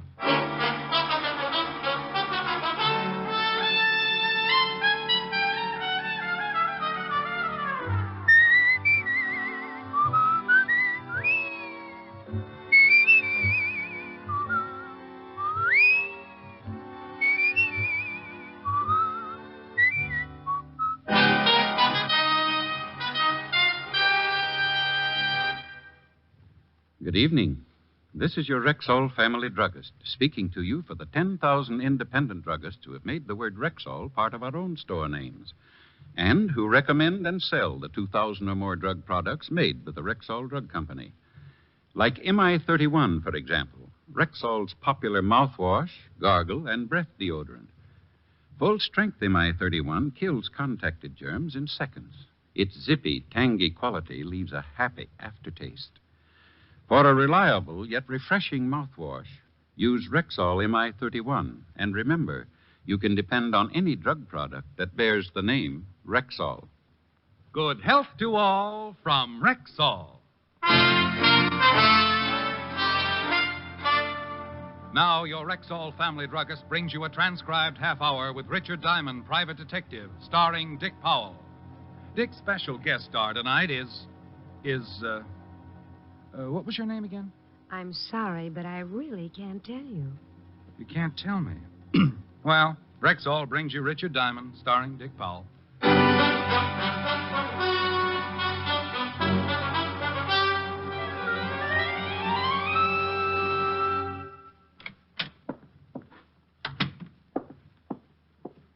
Wow. Morning, Mr. Diamond. Morning, Charlie. Oh, fix me something, will you? Like that, huh? You look pretty good. Oh, you should have seen me when I got up. Both my heads were hissing each other. I'll fix you my special. You snap right out of it. Well, take it easy. I tried snapping out of it this morning and scattered myself all over the room. You relax for a minute. Just getting to work? Yeah. Helen gave a party last night. I think it turned out to be the finals of the roller derby. Ever swallow a roller skate, Charlie? Once on a dare, a mouse. Oh. Sorry. Charlie! Gotta mix it. Oh, that's a horrible machine to have in a bar. Some poor guy's liable to end up with shell shock. Here. Hold your breath so you don't change your mind. What's in it? In your condition, that is a very touchy question. You just drink it, you'll feel better. Okay. No fudging all the way. Charlie! All the way? What are you, chicken? Oh, I knew it. You snitched this stuff from a fire extinguisher. Tastes terrible, don't it? What are you going to thaw me out with, a chisel? Now, I know it ain't that bad. No? A mortician would pay good money for the formula. Wow. Look what came in the front door. Hmm? Oh, yes, sir. Pardon me, but I'm looking for someone. There's nobody here but me and Mr. Diamond. Here's a picture of him. Has he been in here? Oh, lady, a lot of people come in here. No, I mean this morning. Mr. Diamond's my first customer. Oh. Something wrong, miss? I've just got to find him. I don't know where to look. What made you think he'd be in here? I'm trying every place that's open. I lost him in this block someplace. Lost him? Well, he just disappeared. Who is he? My husband. Oh.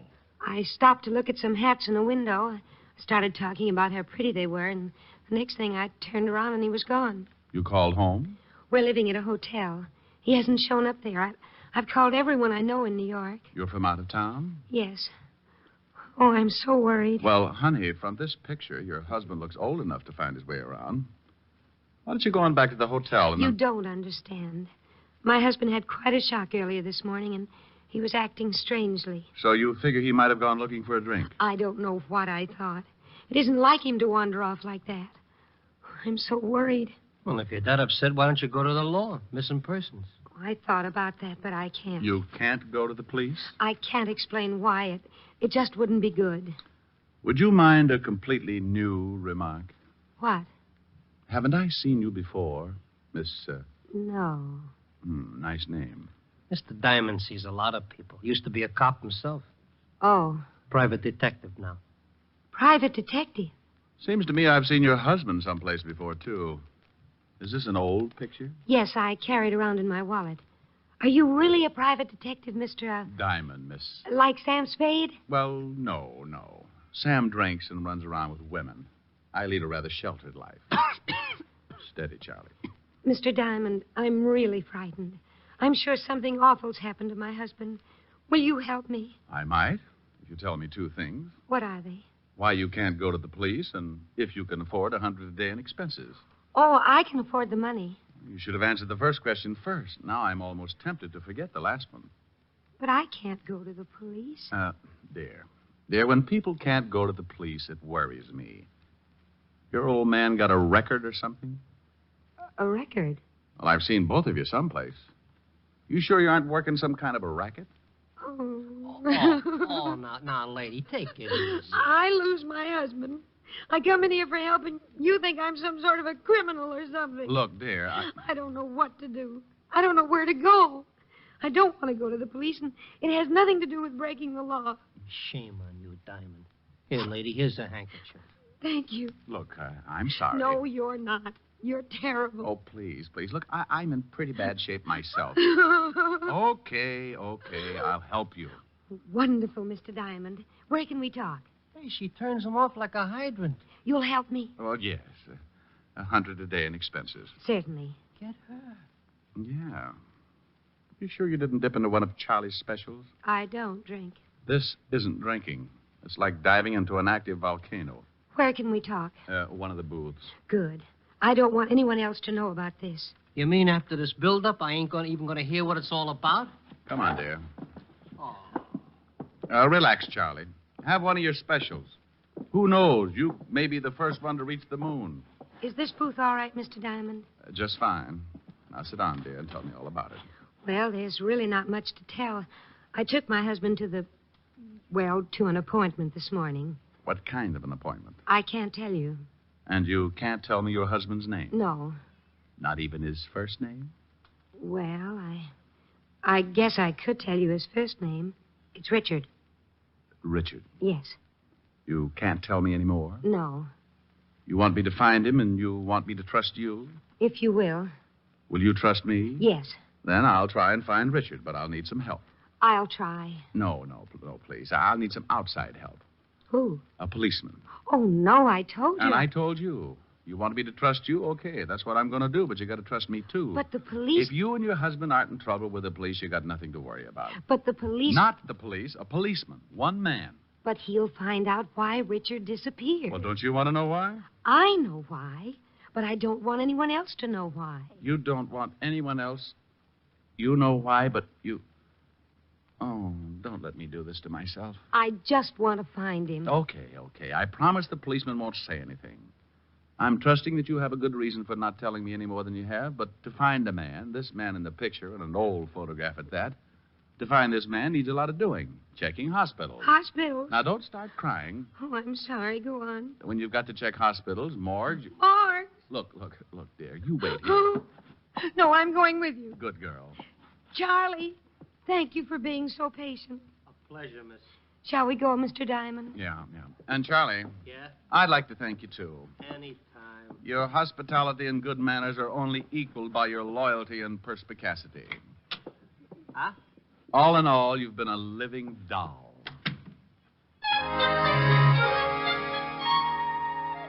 Being a person who lives out in left field most of the time myself, I realized that these little disturbances in my life were pretty average. So with cute little Anonymous tagging along behind, I left Charlie's fancy bistro and headed for the 5th Precinct Police Station and the good Lieutenant Levinson. When we walked into the squad room, we bumped right into the one thing that science had been working 24 hours a day to find a cure for. Well, good afternoon, Sergeant Otis. Oh, how are you, Diamond? Hey. Oh, unpucker, Otis. Mrs. X will think the lieutenant uses you to unstop sinks. Mrs. X? What kind of a name is that? You want to meet the lady? That's the name. Mrs. X? How do you do, Sergeant? Oh, hey, ain't I seen you someplace before? Otis, haven't I seen you someplace before? Now, what are you talking about, Chama? Sure you've seen me before. Mr. Diamond. Yeah, but this is nothing. Stick around him for a whole day sometime. Come on, let's see the lieutenant. I'll see you later, Mrs. Yes, Sergeant. It's been a pleasure. Otis, Yeah? your eyes are hanging out so far they cover your badge. Oh. Hello, Walt. Hi, Rick. Yeah. This is Mrs. X, Walt. Dear, this is the mighty arm of the law, Lieutenant Levinson. How do you do, Lieutenant? How do you do, Mrs. Axe? Oh, let's not go into this thing again. The young lady prefers to be known as Mrs. X. Now, Walt, I want you to do me a favor. Yeah, young lady, haven't I seen you Someplace before. Yeah, Walt. Even Otis is with us on that one. I said the same thing when she found me in Charlie's bar. Now, the young lady's lost her husband, and I'm going to help her find him. Here's his picture. See if you got anything. Oh, yeah. Are you sure I haven't seen you? Walt, we'll solve that one later. The picture. Go make like a policeman. Okay. She got a record? Lieutenant. Oh, well, I never forget her face. He's been trying to ever since he got Otis. Now, come on, Walt. Get a report for missing persons. Check the hospitals and the morgue. The morgue. Lady, please. It's a habit. Honey, we got to do these things just in case. But you think he's... Give me that picture. Lady, please. Now. What's your husband's name? She can't tell you that, Walt. What do you mean she can't tell me that? I can't. Now, you look, Diamond, if this is one of your... His first name is Richard. Richard what? That's something I really can't tell you. I wouldn't have told Mr. Diamond the Richard part, but it just sort of slipped out. Wait, what are you two trying to do to me? You come in here and ask me to locate this guy in the picture, and you won't even tell me his last name? Look, Walt, I promised you'd do me the favor without the questions. The young lady seems to have a very good reason for not wanting to give her name or her husband's. Now, all I want you to do is check the morgues. What's the matter with her? She wants her husband. Yes, I want my husband.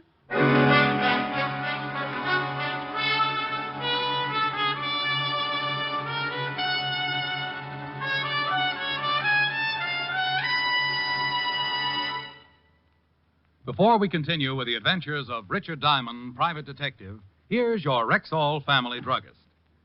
It's always a pleasure when a customer herself tells you why she likes your product. And last week, one said to me, You know why I really prefer Rexall milk of magnesia? It's because one bottle won't be so thick I can't even pour it, and then the next one thin and watery. Somehow Rexall milk of magnesia always seems to be just right. Well, ma'am, that's because every bottle of Rexall milk of magnesia has to meet an exacting standard of viscosity, or it can't wear the Rexall label. What do you mean by viscosity? It's the degree of thickness or pourability in a liquid. Rexall conducts scientifically precise tests on every batch of Rexall milk of magnesia to be sure it meets this constant standard of viscosity. And that's not done just to please you with its consistency. What's much more important, it means you'll always get uniform dosage from every bottle of Rexall milk of magnesia. And I thought it was all an accident. Oh, no, ma'am. There are no accidents behind the fact. You can depend on any drug product that bears the name Rexall.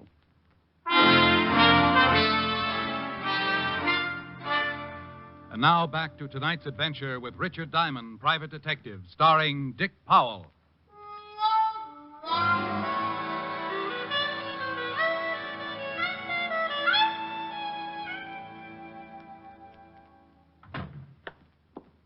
Well, I checked, and no one that looks like this guy is in any of the usual places. Well, that's fine. Now let's start looking for him where I lost him, Mr. Diamond. Oh, swell. Well, Walt, we really just stopped by to say hello. Killing time, you know. Sure. I appreciate everything you've done, Captain. Lieutenant. Of course. Thank you very much. But now Mr. Diamond and I have to go and find my husband. Richard. Yes. I think you'd better wait a few minutes. What for? Yes, we've got to hurry. I've got to find my husband before the 8 o'clock plane leaves this evening. You're leaving tonight? You didn't tell me that. Well, Richard has to be in California by tomorrow morning. Got a little job to do? A very big job, Captain. Lieutenant. Well, what do you want us to wait for? Because I've got Otis checking on this girl, this Mrs. X. Oh, no. Walt, you promised. I promised nothing. You assumed. Oh, you're a fine buddy. Buddy schmuddy.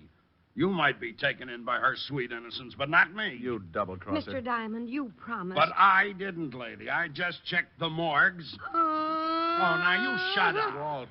Well, I never. I've seen this girl someplace, Rick, and I've got a sneaking suspicion she's wanted. Wanted? You can't cross me like this, Fatty.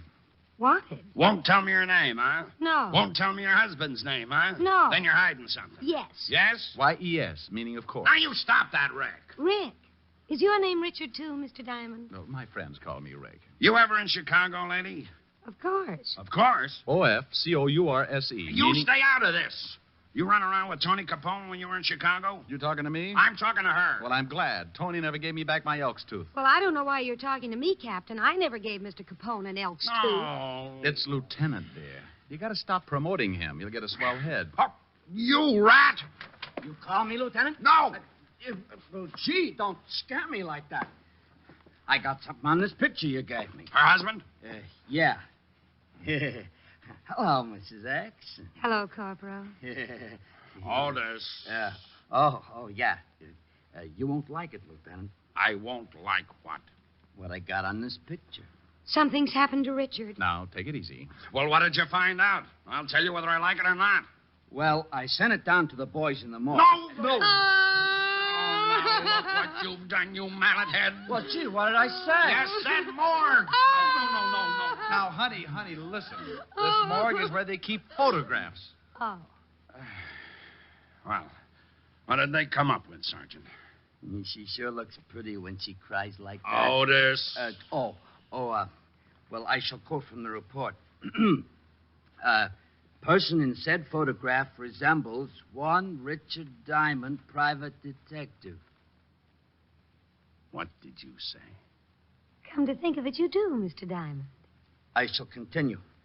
Member of the New York police force for 7 years. Height 6'1", 190. 80. The general conformation of the head. Note. Right ear... Otis, shut up. Oh, it gets real interesting.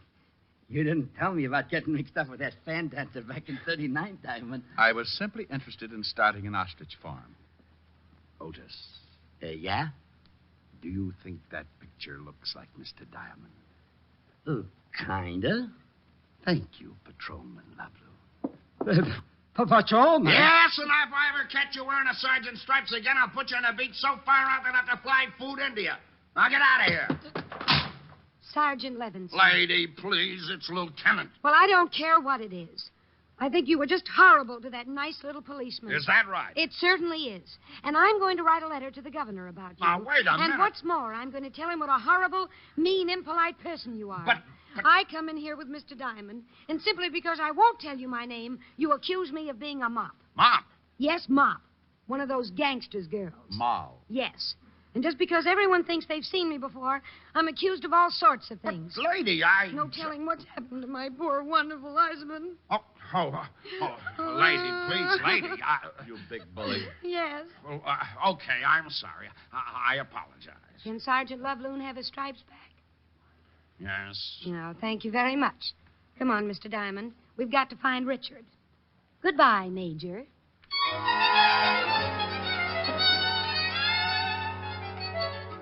Well, I was in it up to my neck. Any other time, a client like Mrs. X would have scared me right into 4 months of hibernation. But she was such a cute little screwball that I just had to go along with it. We took the picture that looked something like yours truly and started making the rounds. Starting with the last place Mrs. X had seen her husband, we showed the picture to every shop owner within a 4-block circle, but no one had seen him. Mrs. X kept checking with the hotel, making me stay at a good distance so I couldn't hear the conversation. But no one had seen her husband. We ended up right back where I first ran into her, Charlie's.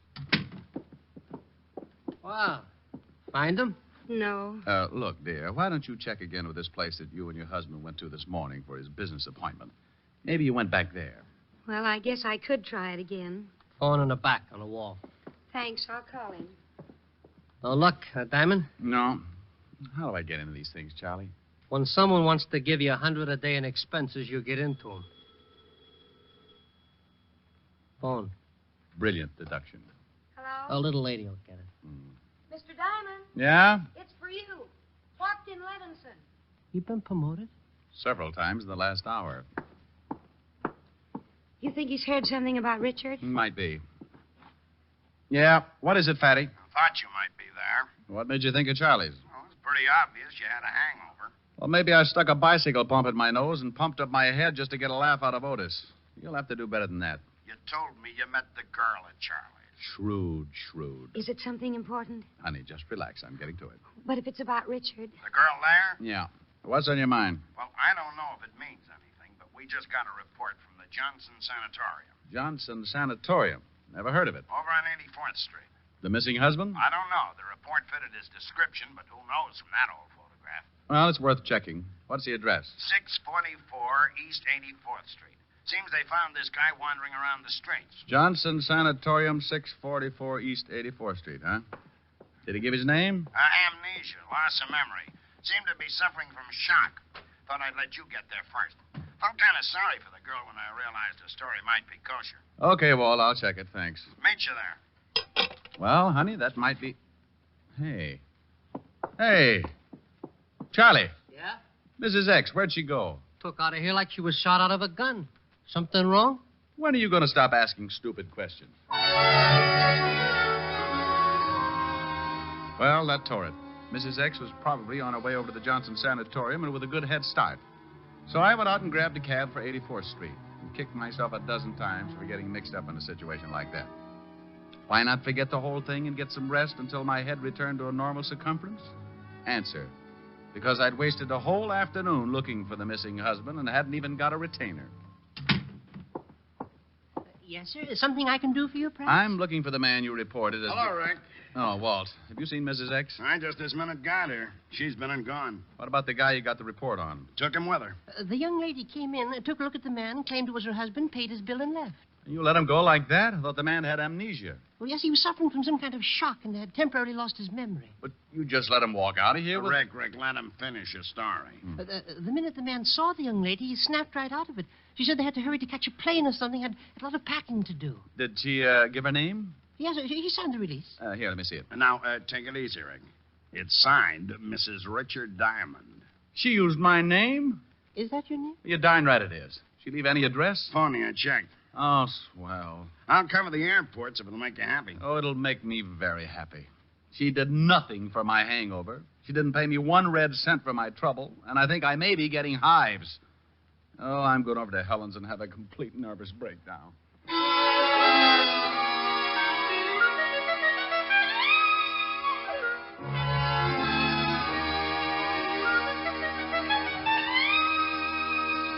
How do you feel now? Oh, I'm all right, Helen, dear, but my ulcers just had a parade. Any word from Walt?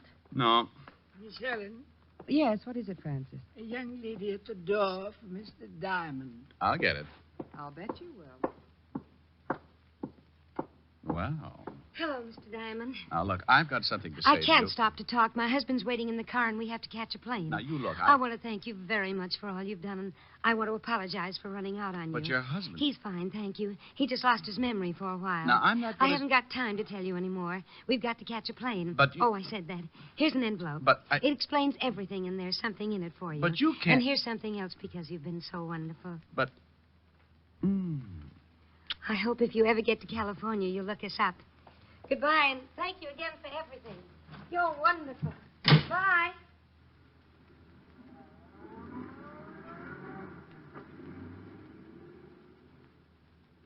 Well,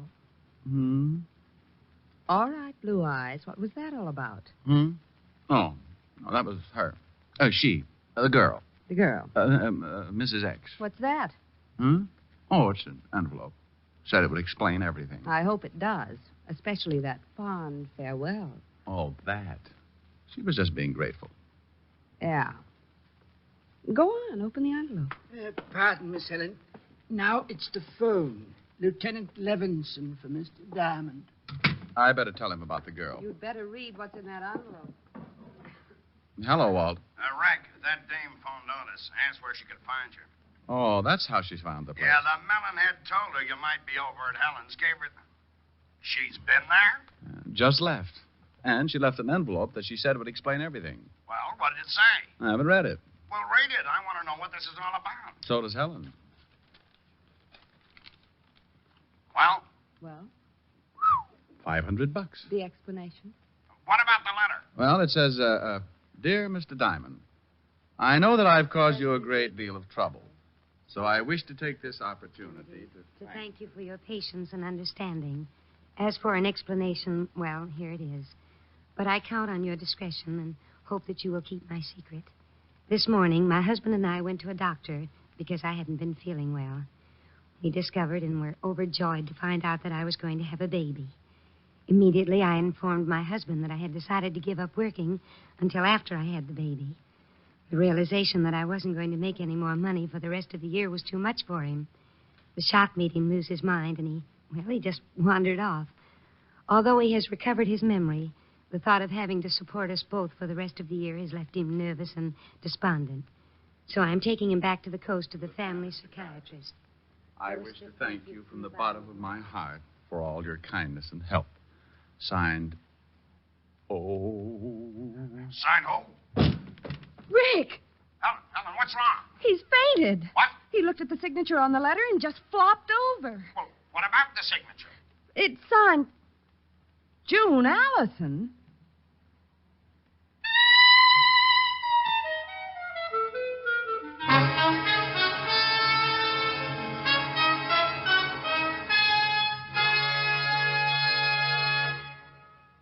Again, here's your Rexall family druggist. Whenever you have a headache, remember this about Rexall aspirin. When taken with water, the 5 full grains of pure aspirin in every Rexall tablet are ready to go to work for you even before they reach your stomach. Yes, whenever you have a headache, remember that about Rexall aspirin. Ask for it at Rexall drugstores everywhere. And remember always, you can depend on any drug product that bears the name Rexall. Good health to all from Rexall.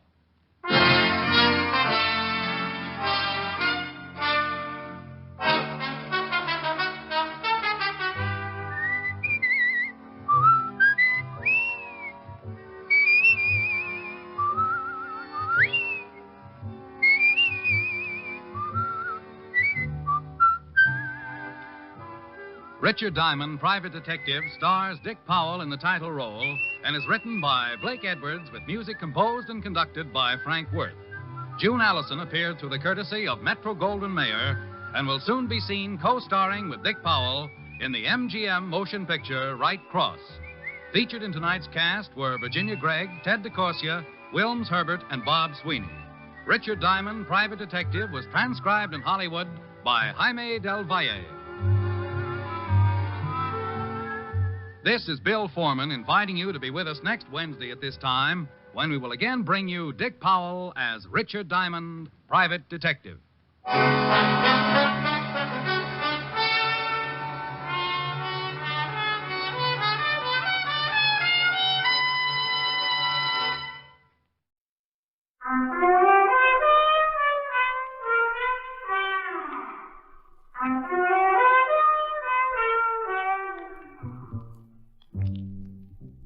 Being a private investigator means 2 things.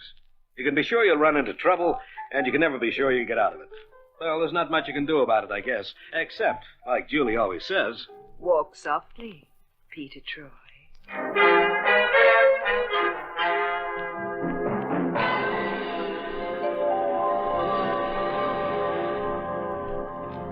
And now, Peter Troy and the lady who loved Larceny.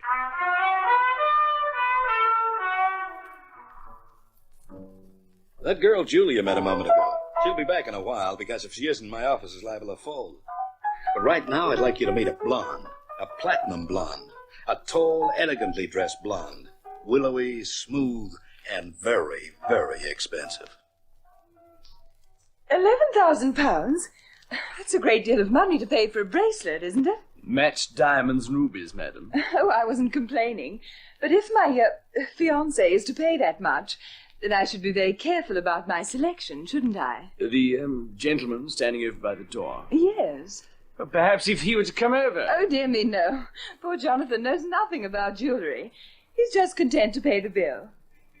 I should like to see a selection of bracelets in this price group. Oh, certainly, madam. I'll get them from the safe. We have some really exquisite pieces here in our latest collection.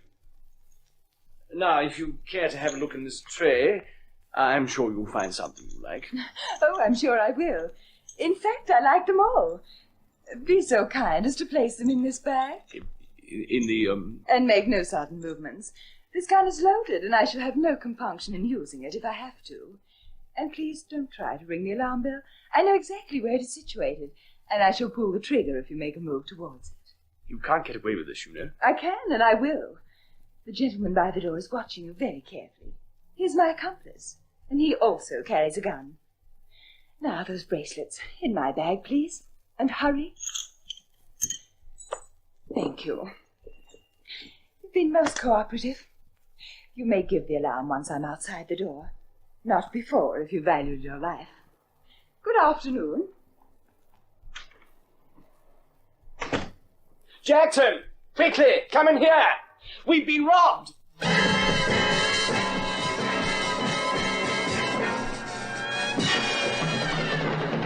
It was a beautifully executed job. The platinum blonde got clean away, together with 35,000 pounds worth of diamond bracelets. However, the police did grab her accomplice, who turned out to be a Mr. Gerard Smythe. But thereby hangs the paradox. For Mr. Smythe maintained that he'd taken no part in the holdup. The police, naturally enough, didn't believe him. So it is we come to the second lady in the case, a tall, elegantly dressed lady. Only this one had hair as dark as midnight on the Nile. Julie ushered her into my office, and she introduced herself as... Smythe. Geraldine Smythe, Mr. Troy. Won't you sit down, Miss Smythe? Thank you. Cigarette? Please. Smythe. That's right. Geraldine Smythe? Gerard Smythe. He's my brother. Ah. I gather you read the account of the holdup in the newspapers. Yes, I did. As a matter of fact, it's right here in front of me. And what did you make of it, Mr. Troy? Well, it seems your brother didn't move fast enough. Do you really believe he was her accomplice? Miss Smythe, I wasn't there. I just know what I read in the papers, that's all. But here they seem to go along with the idea that the two of them were in the thing together. I have here £100 in cash. I should like to retain your services to prove that Gerard had nothing whatsoever to do with that holdup. I see. One question, Miss Smythe. Yes? Did he?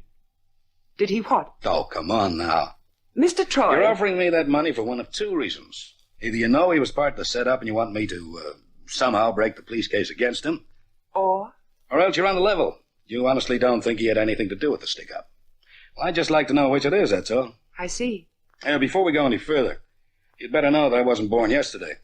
£100 or 100 times that amount doesn't make me want to go along with any snide deal. Mr. Troy, if you have any idea... I value my license, Miss Smythe. There are some people around this city who'd like to revoke it. Unorthodox we may be, but crooked we are not. How do I make myself clear? If your brother was involved in that robbery, then he's going to have to take the rap. Well, I've said my piece. Now you say yours. My brother has a police record, Mr. Troy. Well, it's been nice talking to you, Miss Smythe. At present, he's bankrupt. In the past, he's foolishly written out checks when there have been no funds to meet them. He's silly, stupid, thoughtless, but he is not a criminal. Oh, what's the story, then? A woman rang him up yesterday morning. She was able to copy my voice exactly. She made an appointment to meet Gerard at Matillier's at 2:30 that same afternoon. And at 2:35, Matillier's was robbed of 35,000 pounds worth of diamond bracelets. And Gerard was there. You see, he thought he was meeting me. Well, the police don't believe the story. No one does. I doubt whether you'll prove an exception. But I thought... Sit down again, Miss Smythe. You mean... We've got a lot of things to discuss. You're going to take the case? And not just for the money, either. My creditors would kill me for saying that. Then... Now, I'll soon know if you're handing me a phony line. If you are, you're going to be very sorry, Geraldine. I assure you, Mr. Troy... Peter, it saves time. Well, now, let's have Julie in and get some of this down in writing.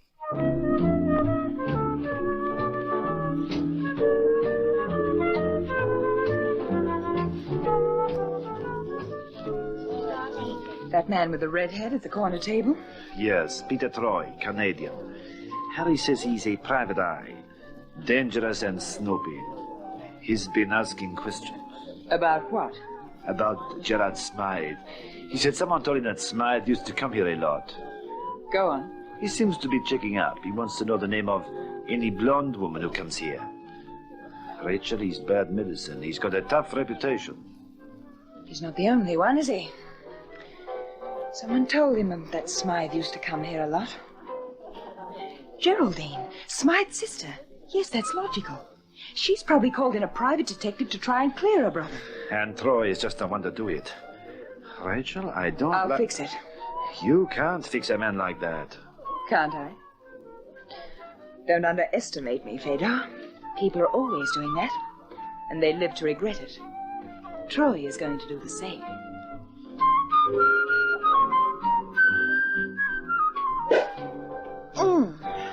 You know, there are times, Peter, when being your private secretary and general factotum has its advantages.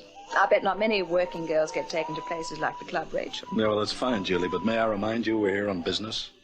Geraldine said... Uh-huh. Geraldine. Miss Smythe said that her brother used to haunt this place. Okay, so the girl who rang him up posing as a sister knew him, and her. It has to be only a passing acquaintance, otherwise Gerard would have recognized the girl in the jewelry store. Recognized her immediately. So you think perhaps it's someone who's met him quite casually? Yeah, probably in some place like this. I don't see any platinum blondes here, though. Oh, Pete. I am going to tell you some of the facts of life. Such as? A lady's crowning glory can take on as many hues and colors as the rainbow. So? Bleach and hair dye. She may have been a platinum blonde when she held up that jewelry shop, but she could be brunette, redhead, raven, or bald by now. Raven? Raven. Like Geraldine Smythe. I'd just like to know what color her hair is at the roots. You, my sweet, have a nasty, suspicious mind. It comes from working for a nasty, suspicious boss. Only where the ladies are concerned, he's sometimes just a babe in arms. Excuse me, Mr. Troy. Yep? You're wanted on the telephone, sir. A Miss Geraldine Smythe. Oh, where's the phone? You can take it over at the reception desk, sir. Thank you. Excuse me, Julie. Back in 2 ticks.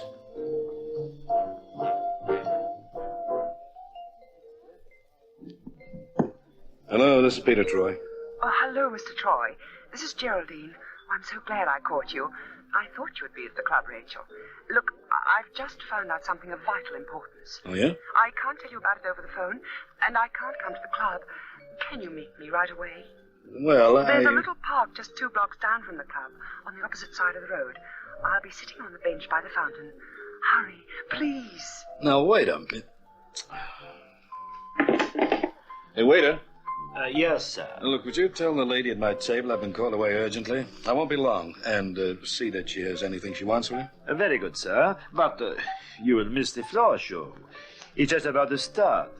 And Madame Rachel, the owner of the club, has a fabulous act. Yeah, well, I'll catch it next time. Very good, sir. I'll give the lady your message, Mr. Troy.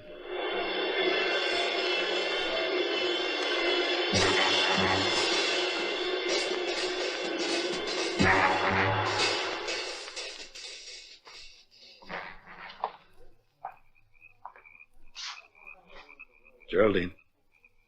She sends her apologies, Mr. Troy. Don't turn around. And this thing will go off. You really fell for her line, didn't you, Mr. Troy? Yes, I really did.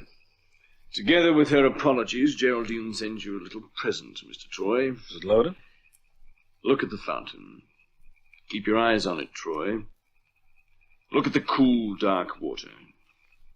Not very deep, is it? But a man could drown there. I believe you. Oh, but don't take my word for it.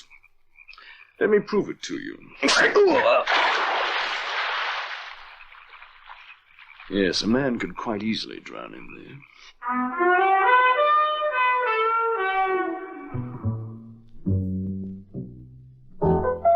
Well, it didn't look so good for Geraldine Smythe. Right then, it didn't look so hot for me either. In a million years, I wouldn't have guessed there was a trap waiting for me in that little park. The guy, whoever he was, had slugged me with the butt of his gun. I guess I'd have passed out, but he gave me a push into a fountain. Cold water brought me back to earth with a bang. I lay possum in the water for a second or two, waiting for him to make his next move. Then things got a little confused, because I distinctly heard his footsteps running off.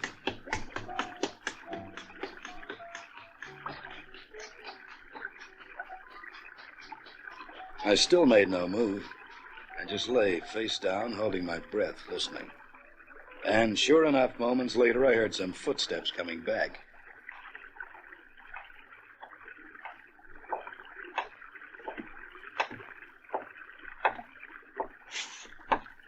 Then a hand grabbed the back of my coat collar. I swung around, ready to land him. Take it easy, Troy. It's Caswell. Come on now. Let me give you a hand out of there. Let's see you on a minute. Come on, up you go. That's Caswell. Inspector Caswell. Now, what in the blue blazes are you doing here? Yes, well, I suppose I could ask you the same question. There must be some bylaw about swimming in city fountains. Oh, thanks for the help. But how did you get on the scene? Quite simple. You see, we've had Geraldine Smythe under surveillance since we arrested her brother. She came to your office, so we put a shadow on you, too. Oh, thank you. You're as bad as Mellenby. Yeah, we saw you go to the Club Rachel. An hour later, our man saw you leave the place in the very devil of a hurry. He radioed me because he thought you were onto something, so I took a police car and came straight out here. Lucky I did, it seems. Tell me, did you see anyone running away from here? No, not actually. I heard someone, but too dark to catch up with him now. Who was he? Haven't you the faintest idea. So, you know, you really do get yourself into some scrapes, don't you? Yeah, bless you. You better get into some dry clothes. You'll catch your death of cold. Inspector, I nearly caught my death of drowning. And on 2 feet of water, that's humiliating. Yes. Well, come along, over to the car.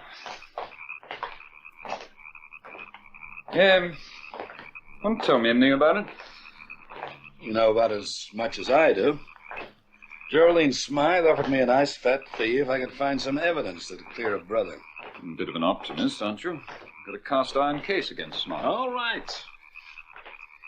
Maybe his cute little sister is the stick-up artist after all. The guy that slugged me said it was her idea. And she phoned me at the Club Rachel to meet her here. Yeah. All seems to add up. Yet... Wait a minute. She phoned you at the Club Rachel? Yes, 10 minutes ago. Well, don't be silly. That's impossible. Now, look, Maury, I tell you... I tell you that Geraldine Smythe has been sitting in a cinema in Leicester Square for the past 2 hours, and there's a Scotland Yard man sitting right behind her. I had a report from him during the interval. She hasn't been out of his sight. So she couldn't have phoned you. Now, look, I know what I... Hey, now, wait a minute. Maybe that figures. How do you mean? The salesman at the jewelry store said the woman spoke with an exaggerated accent, right? Yeah. Before that, Gerard Smythe received a phone call from someone whose voice was exactly like his sister's. Then I get a phone call, and I'd swear it was Geraldine Smythe. Yep. Maury, we're looking for someone who's very clever at disguising their voice. Mimic? And a mighty good one, too. And another thing. That guy at the fountain didn't intend to kill me at all. He could have used that gun and still escaped. Oh, here we are. Obvious. Driver, take us to Mr. Troy's flat in Chelsea, will you? It's just down the way from his office. Very good, sir. All right. So he didn't intend to kill you? No, he just wanted me to think Geraldine had sent him. An attempt to frame her. They want me to think that she and her brother worked together on the holdup. Yeah, by diverting attention from someone else. Yeah. Troy, are you asking me to believe that this was a solo job? Well, it looks like it to me. I wonder. Look, I got that phone call at the Club Rachel, right? Now, only my secretary and Geraldine Smythe knew I was going there. Yeah. So the call had to come from a tip-off from the club. Now, the answer just has to be there. Well, I'll be... What's the matter? Price is too steep? The program of the floor show is listed on the other side of the menu. Yeah, well, what about it? The star attraction. Here, read it. Well, by popular demand, Madam Rachel, your hostess, returns to the footlights to give you her impressions of famous voices from the stage and screen. Yeah, impressions of famous voices. Get it? She's an impersonator, a mimic. Just a minute. Are you trying to say that the owner of this club is a stick-up artist? Well, you missed the act. It was fabulous. Stick-up artist? You mean... Julie. Can you see her? Is she anywhere around the place? Yes. Over by the reception desk. The tall redhead. Redhead? We're looking for a platinum blonde. Now, Julie, explain the facts of life to the inspector, will you? Just a minute. Where are you going? Somewhere backstage, you must have a dressing room. If I find a bottle of peroxide and a bottle of hair dye in that dressing room, and I think we're onto something, Inspector. Now, listen, Troy. Now, wait a minute. There's nothing to stop me having a look back there, is there?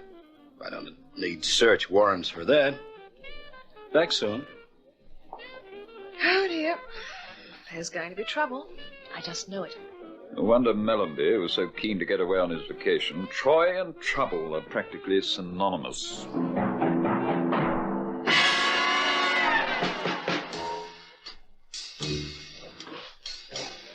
There's going to be something here somewhere.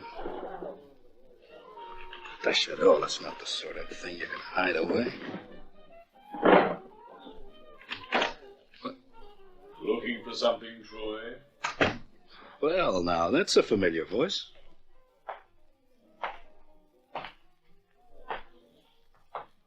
You're one of these fellows who just can't take a hint, aren't you? Well, so I've been told. Yes. You find anything of interest, Troy? Well, I didn't find what I was looking for. Like what? There was something else. Hmm? What? This platinum blonde wig. You know, I'll bet it fits snugly over Rachel's red hair, huh? You've just talked yourself into a grave, Troy. Harry, What's he doing here? Snooping. He's found the blonde wig. I see. So do I. Now. It's not going to do you any good, Mr. Troy. The car's outside. Take him somewhere quiet. A drive in the night air will do you both good. All right, move, Troy. And no funny business. With all that racket going on in the club, no one would hear a shot. We're making for the back door. It's opposite in the corridor. Late show starting. 3 minutes to curtain. Late show. You know, it's too bad I didn't get to see your act, Rachel. You got a free sample of it over the house phone, Mr. Troy. You'll excuse me, I know. I have to get ready for the late show. I'll leave you in Harry's very capable hands. Now, Troy, as we walk out into the corridor, keep your eyes straight in front of you. And remember, I'm right behind you. And I don't much care where I let you have it. Come on, you girls. 2 minutes to curtain. Places now. Come on, 2 minutes to curtain. Places. Keep moving, Troy. Hi, Harry. Here's your friend. He's nice. Ask him if he wants to do anything after the show. Get out of the way, you girls. Ladies, I love you. Let the gun go off now, Harry, and you'll really start a riot. Look, I'm warning you. That's for the ducking, Harry. Just a little difference of opinion, ladies, that's all. On your feet, Harry. You just remember I can squeeze the trigger on this gun of mine quicker than you can reach for yours. Troy, You get back inside the dressing room. Make way, girls. Go on, inside, Harry. Harry, what the... Now here's your playmate, Rachel. You keep each other company whilst I send one of the ladies of the chorus for a pal of mine. Inspector Caswell of Scotland Yard. He's sitting at my table. Oh, Harry, you bungler, you... Oh. Which one of you girls would like to earn a bottle of champagne?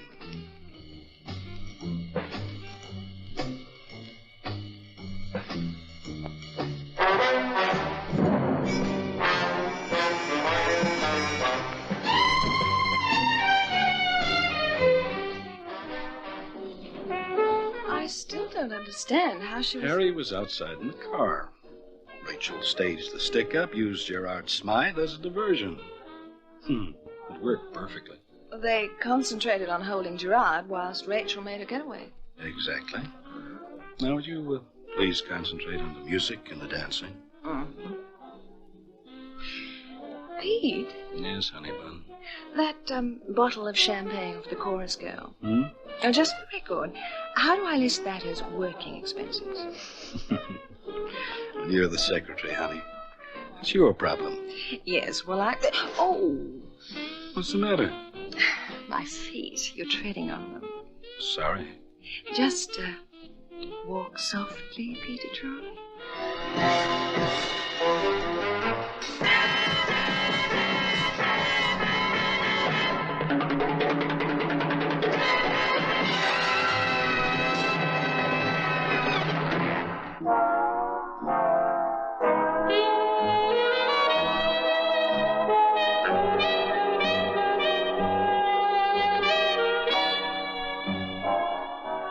platinum blonde wig, carefully applied makeup, a thin veil covering half the face, a very professional, exaggerated accent, and the Titian-haired Rachel became a soft, willowy, flaxen beauty. But just about as lethal as a truckload of TNT. Oh, she needed the money from her jewelry haul to pay a stiff mortgage on her club. The place was in hock deeper than the bass fiddle's G-note. And that's why the gal with 1,000 voices had to go back in front of the footlights. She'd found out about Gerard Smythe having a police record, and she watched his sister carefully. Watched and listened to Geraldine talking. The rest you know about. Oh, she and Harry got 10 years apiece, and the lady doesn't love Larceny anymore.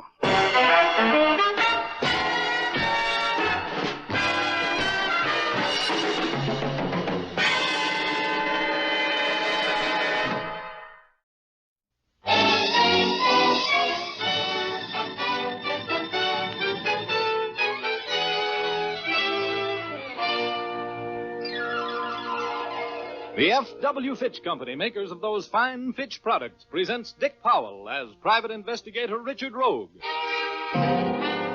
in Rogue's Gallery.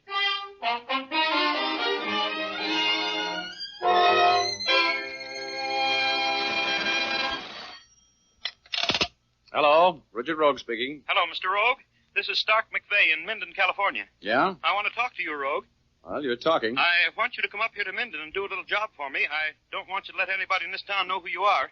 You can register at the hotel as a traveling man, a salesman or something. And hold it, McVeigh. I can't get away right now. I wired you $500 expense money. It should be at your office now. We'll talk over the rest of the deal when you get here. Oh, 5 bills, huh? Well, what kind of a case is it? A case that pays money.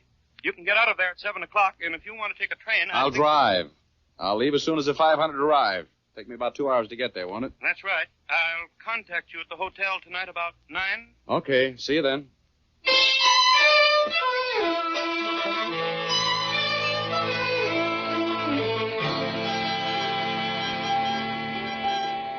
Hey, boy, get me a paper, will you, please?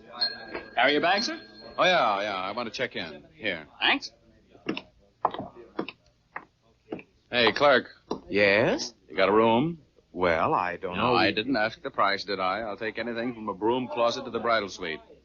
Here, buy yourself a box of cigars to smoke while you're thinking it over. Oh, thank you, sir. You'll just register. I think we can take care of you. Thanks. Have my bag sent up, will you? I'll pick up my key in a minute. Hey, Sonny, got an evening paper? Yes, sir. But all the news isn't in that paper, mister. Believe me. What do you mean? There was a murder in town tonight. Just a little while ago, as a matter of fact. A man was shot. Killed. Dead. All that? Well, Minden is an enterprising community. Who got the business? A fellow by the name of Stark McVeigh.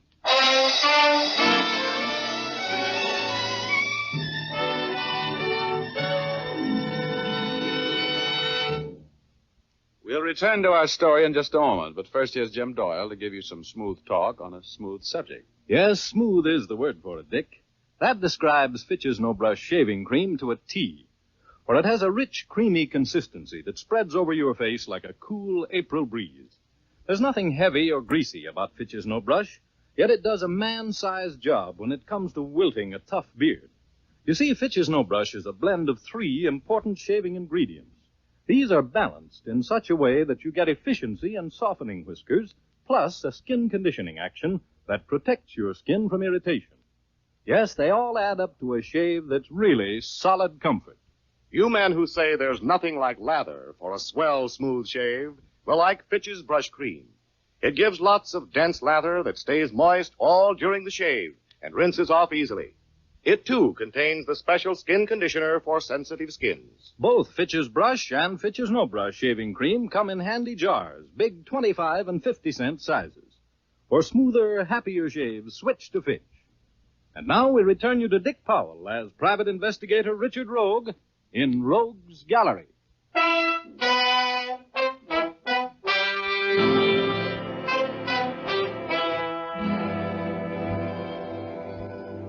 Well, this case looked like it was officially over before it started. The man I was working for had just been killed. I found that out while I was registering in Minden's only hotel with running water. A bellboy gave me the news, and while I was just standing there with my mouth hanging open, a big, beefy guy eased up to me and said, "You're Richard Rogue, aren't you?" "Oh, my name's Richard." "Yeah, I know you're Rogue. I've seen your picture in the paper too often to be mistaken. I want to talk to you." "Why?" "Because I'm chief of police in this town." Oh, well, you just want to have a social talk, huh?" "Yeah, about a murder. Come on, Rogue, let's retire to the bar and play questions and answers." "What about?" "About what you're doing in town, among other things. Come on, get moving, big shot."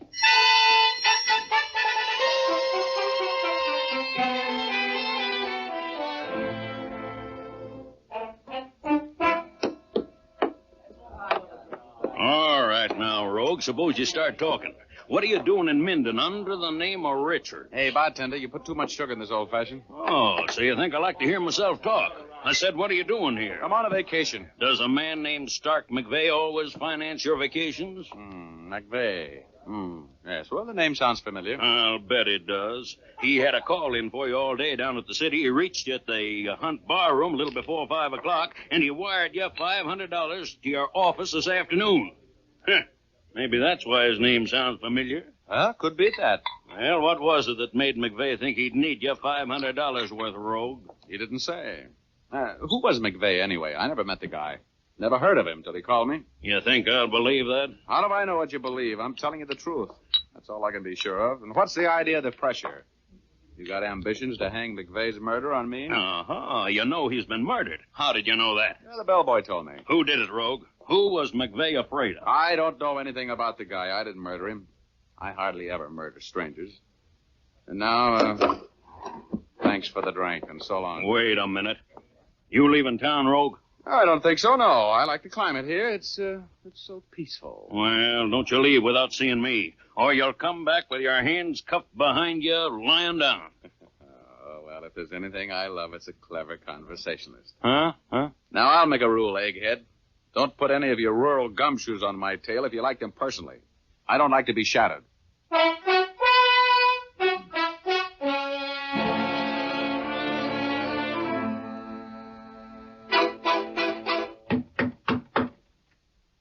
Come in.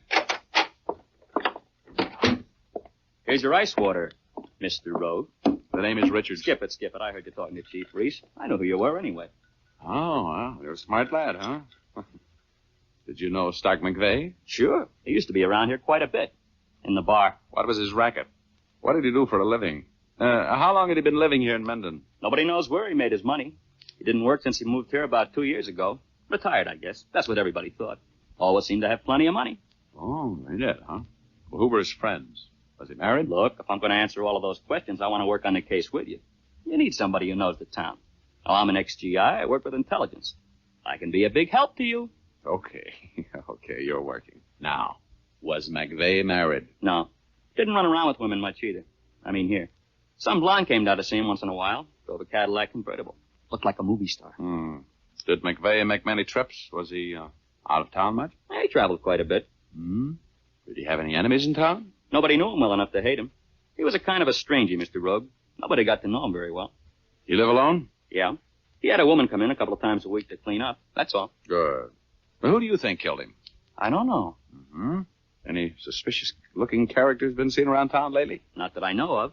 But they could have been here without me knowing it. Okay. Hey, what's your name? Buzz Walters. What time are you off duty? About an hour, 9 o'clock. Good, I'll see you then. In the lobby, right? Yeah. What are you going to do now? Oh, I'm going out to the house, McVeigh's house, and take a look around. You know where it is? I'll find it. See you at 9.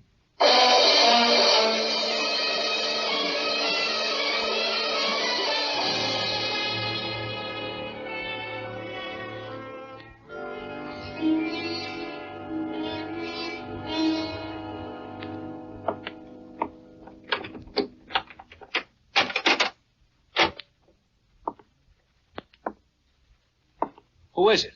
Turn on the lights. Who is it? Is that you, Hank? Yeah. Turn on the lights.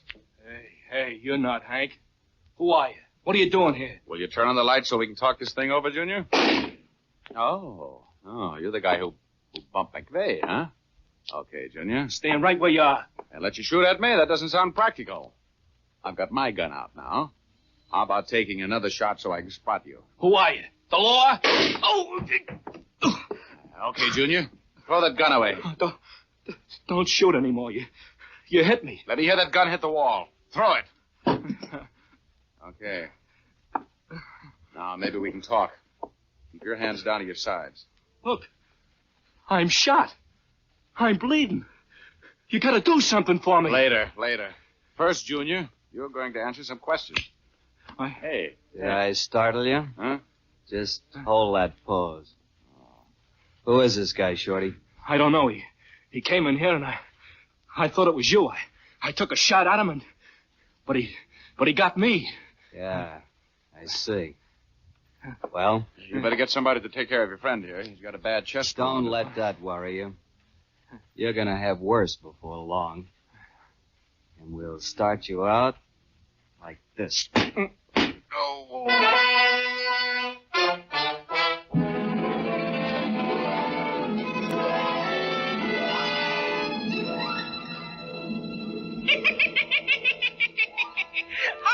Rogie.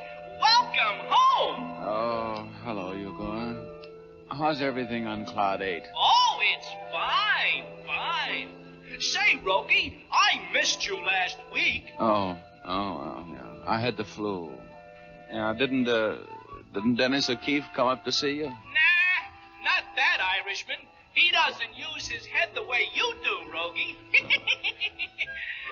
Say, who did it this time? I don't know. But I'm gonna get him. If it's the last thing I do. Oh, you better hurry back downstairs then. You're getting further away every minute. Huh? What do you mean? You've got a surprise coming, Rogie. You're a side door tourist right now. Huh? Oh, well, that settles it. I'm going over the side. So long, Yudo. So long, Rogie.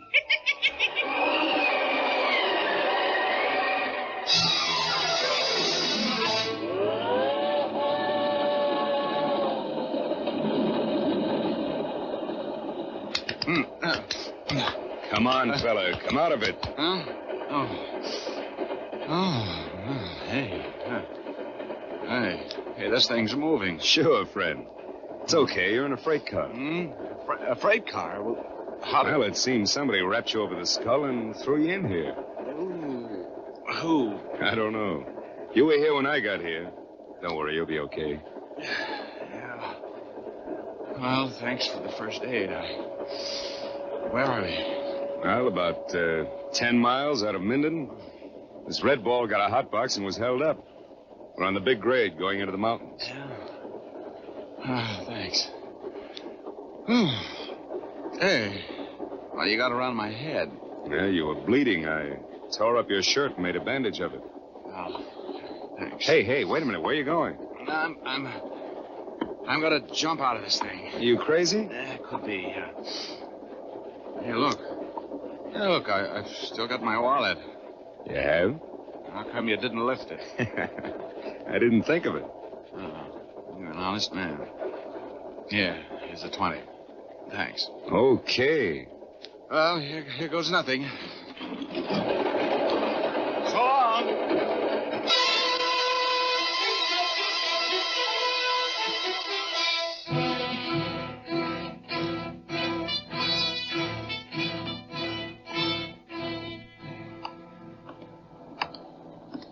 Hey, ride. Hey, driver. Ride. Driver.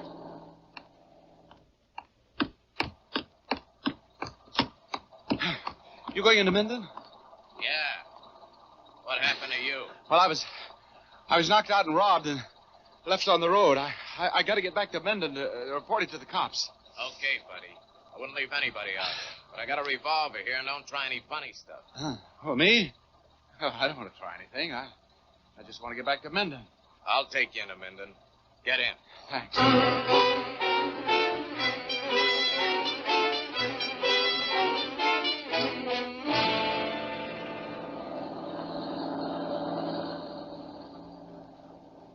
You could let me out here. Oh, no. Just stay right where you are. Hey, what's the idea? Will you get that heater out of my face? I'll tell you where to get out. Oh? Well, when will that be? When we get to the police station. That's where you're going, mister.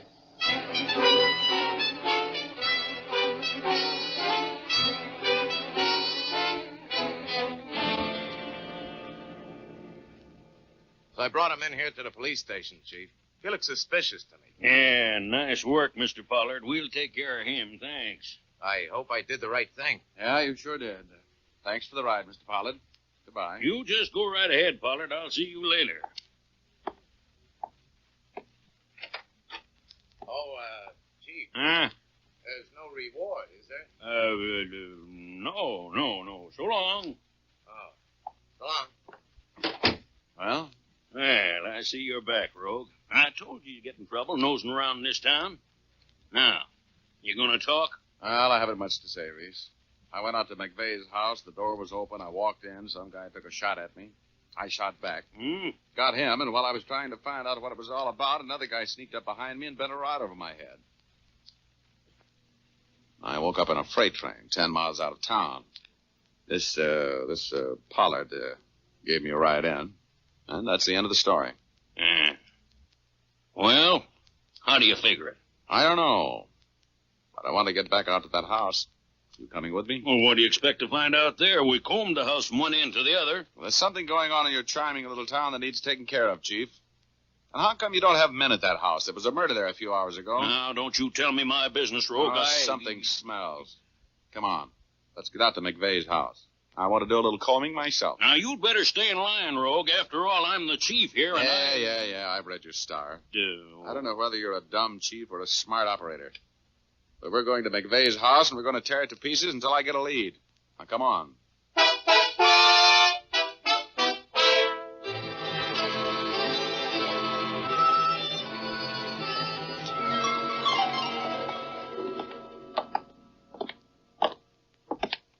I'll try the door. Don't knock, it may be open. Okay. Well, close the door. All right. No, the lights don't work. The main switch must be pulled. We'll get by with this flashlight. Come on, let's take a look around. Hey. You see where that lamp is on the floor over there? Yeah. Well, the guy who was shooting at me was lying right by the side of it after I got him. Oh. Look, there's blood on the floor. You see it? What was that? It seemed to come from that closet. Somebody's in there. Well, come on out. Come on out, or I'll shoot that door so full of holes we can pull you out through them. Okay, I'll come out. Well, hello, Buzz. Welcome to the party. What are you doing here? Well, Mr. Rogue told me he was coming out here, and he was supposed to be back to meet me in the lobby at 9 o'clock. He didn't come back, so I decided I'd run out here and look for him. You got here a little late, Buzz. Oh, no, I didn't. Well, I was a little late to do you any good, but I saw plenty. I saw them walking around here. Wait a minute. What do you mean, them? 2 men and a girl. The blonde girl that used to come here to see Mr. McVeigh. Oh, you mean she was here? Yep. I hid outside of the window and watched them. They were carrying stuff up from the basement. That is, the girl and this man were, and putting it in the car. Buzz, did you hear them talk? Did the girl mention his name? No, she just called him sweetheart or honey or something like that. There was something funny about the other guy. What? He never did come out. The other 2 came out, got into that Cadillac convertible, and drove away about 10 minutes ago. Well, then there must still be a man in the house. Yep, he'd been shot. He had trouble getting around. Must have been the guy I shot. I've been looking for him. Well, why didn't you call me? I was working for Mr. Rogue. I know he'd be here. Oh, good boy, Buzz. Now, come on, let's shake this house down. If that thug is in here, we better find him before he finds us.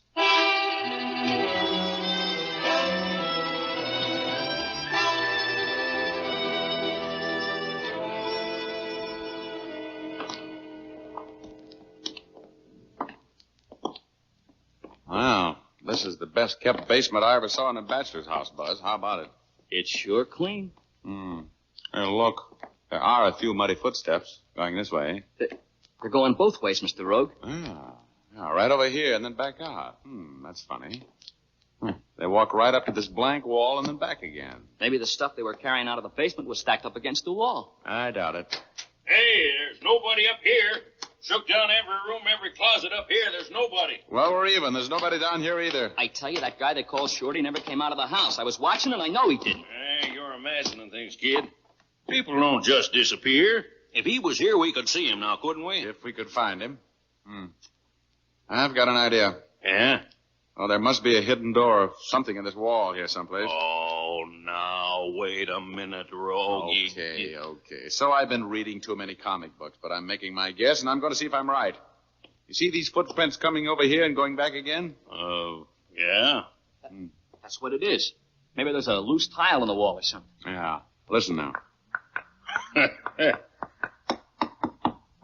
There it is, Reese. You die hard. You hear that? It's hollow in there.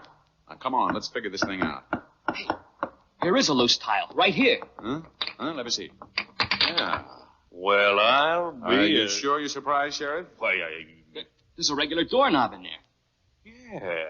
Yeah, there is. Well, it's locked, but I think I can take care of that. Look out. Now, that ought to do it. Flash your light in there, Reese. Okay.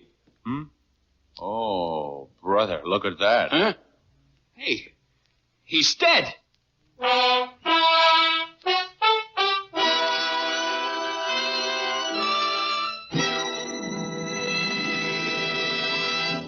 We'll return to our story in just a moment. But now I'd like to ask the ladies a question.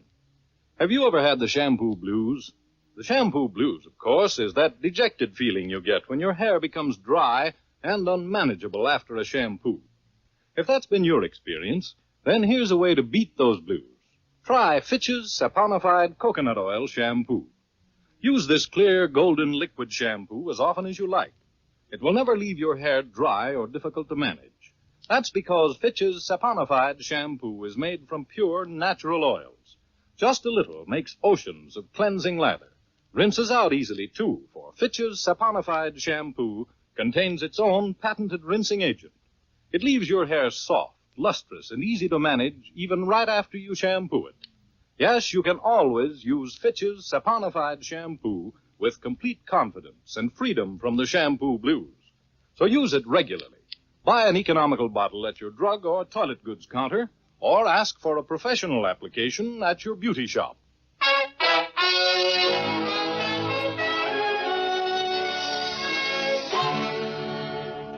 And now we return to Dick Powell as Private Investigator Richard Rogue in Rogue's Gallery.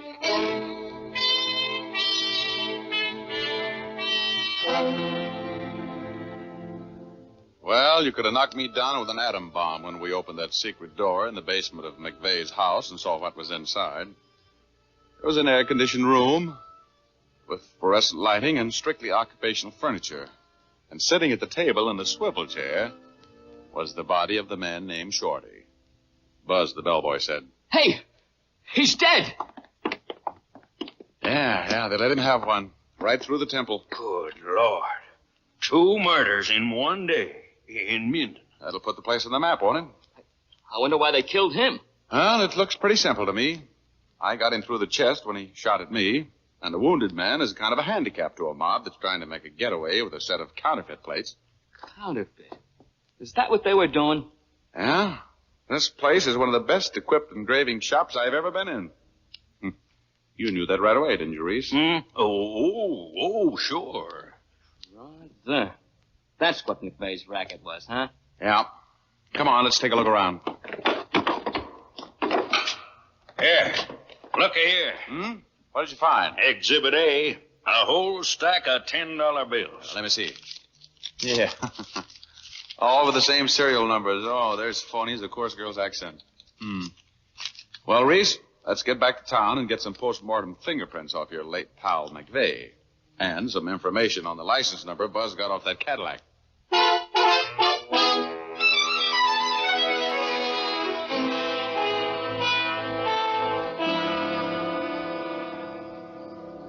Do you think we'll get him, Mr. Rogue? Oh, we're a lead pipe cinch, Buzz. You know, if you hadn't been sharp enough to jot down that license number, we'd have been out of luck. Even Reese can trace that. Yeah. Think you could use a guy like me. Regular, Mr. Rogue? Oh, well, I'm sorry, kid. I'm a lone wolf. But you'll make some dough out of this case. You can bet your shirt there's a reward out for this mob, and we'll split it. Oh. You know, Junior, if you hadn't been around that house and seen those 2 drive away without Shorty, this crime may have never been solved. That's right, I guess. nobody would ever have looked for the secret room. You know, I've always wanted to be a detective. Well, Rogie, the Department of Motor Vehicles says this is the address that car's registered to. Miss Sylvia Adams, 1924 Euclid Avenue in Los Angeles. Well, that makes it my meat, Reese. Oh, yeah. Come on, Buzz. You want to drive to L.A. with me? Sure, Mr. Rogue. I want to be in at the kill on this case.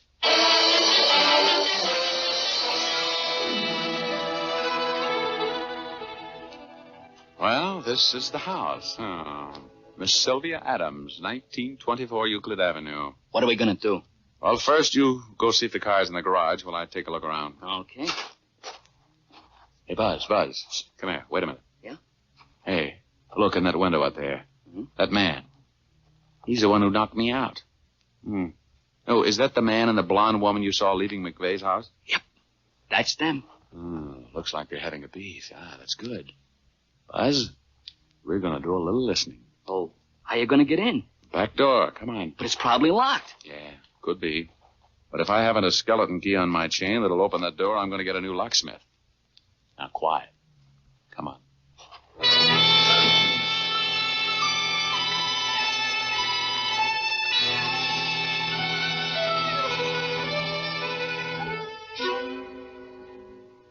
You didn't have to kill them both, Hank. You're a trigger-happy fool. Will you stop harping on that? They're dead. That's all there is to it. We're rid of them, and we got the counterfeit plates. We got no more troubles, baby. From now on, it's you and me. It is? What do you mean? Just that I don't have to put up with you anymore either. One word out of me and the cops will put you under the jail, Hank. That's what they do with killers, you know? I don't like you. I never did like you. But you're going to keep me in money and minks and everything I want as long as I live. Killer. That may not be long, you little double-crossing. Hank, put that gun away. Hank, no. So you were going to double-cross me. Hank, no. So all that sweet talk was just an act. No. Well, here's my act, baby. Next one, touch your eye, Hank. Drop the gun. Pick it up, Buzz. Who are you? Well, now, that's not very flattering. I'm Richard Rogue. But we'll talk about that later, lovely. Right now, get up against that wall, both of you. Start singing and make the lyrics cover a couple of murders. Come on, sing!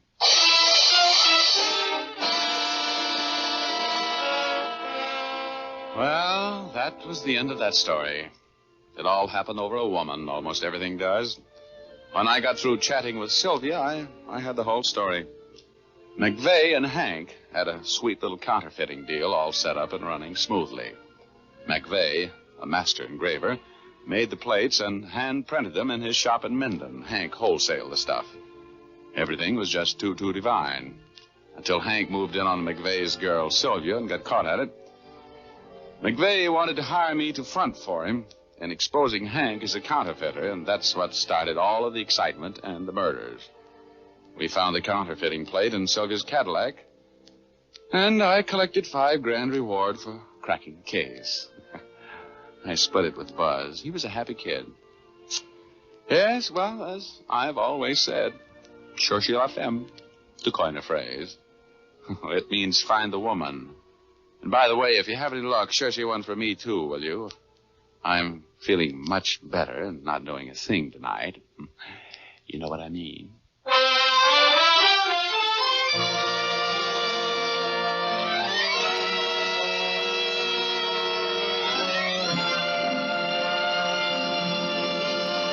This is Dick Powell again, ladies and gentlemen. I hope you enjoyed our story tonight. Ray Buffum wrote it. Leith Stevens composed and conducted the music, and Dee Engelbach produced and directed. But don't forget now, you've all got a date with us next Thursday night. We have a story for you about a man with $1 million, a beautiful wife, and an overpowering jealousy. We call it Best Laid Plans. So make a date with us, will you? Thanks for listening, and now here's Jim Doyle.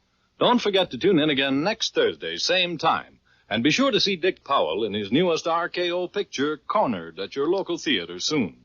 And remember, tune in again next Thursday, same time, same station, when you will again hear Dick Powell as Richard Rogue in Rogue's Gallery.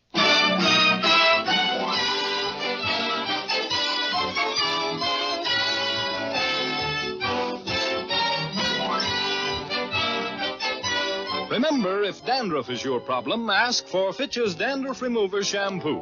It's the only shampoo made whose guarantee to remove dandruff is backed by one of the world's largest insurance firms. No other shampoo can make this statement. Ask for Fitch's Dandruff Remover Shampoo at your drug or toilet goods counter, barber or beauty shop. Fitch is spelled F-I-T-C-H.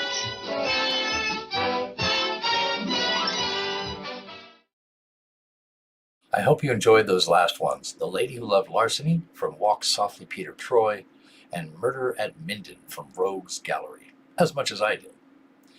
Both of them are extremely well written and leave you guessing right up until the end, which, in my opinion, is the best way to have a mystery. All mysteries should be written that way. And I want to thank you so much for watching and ask that you please hit that like button. It really does help get our videos out to a wider audience. And if you haven't already, please subscribe as well so you'll be notified when new videos come out. Thanks again for watching. I'm Greg, and I will see you on the next one.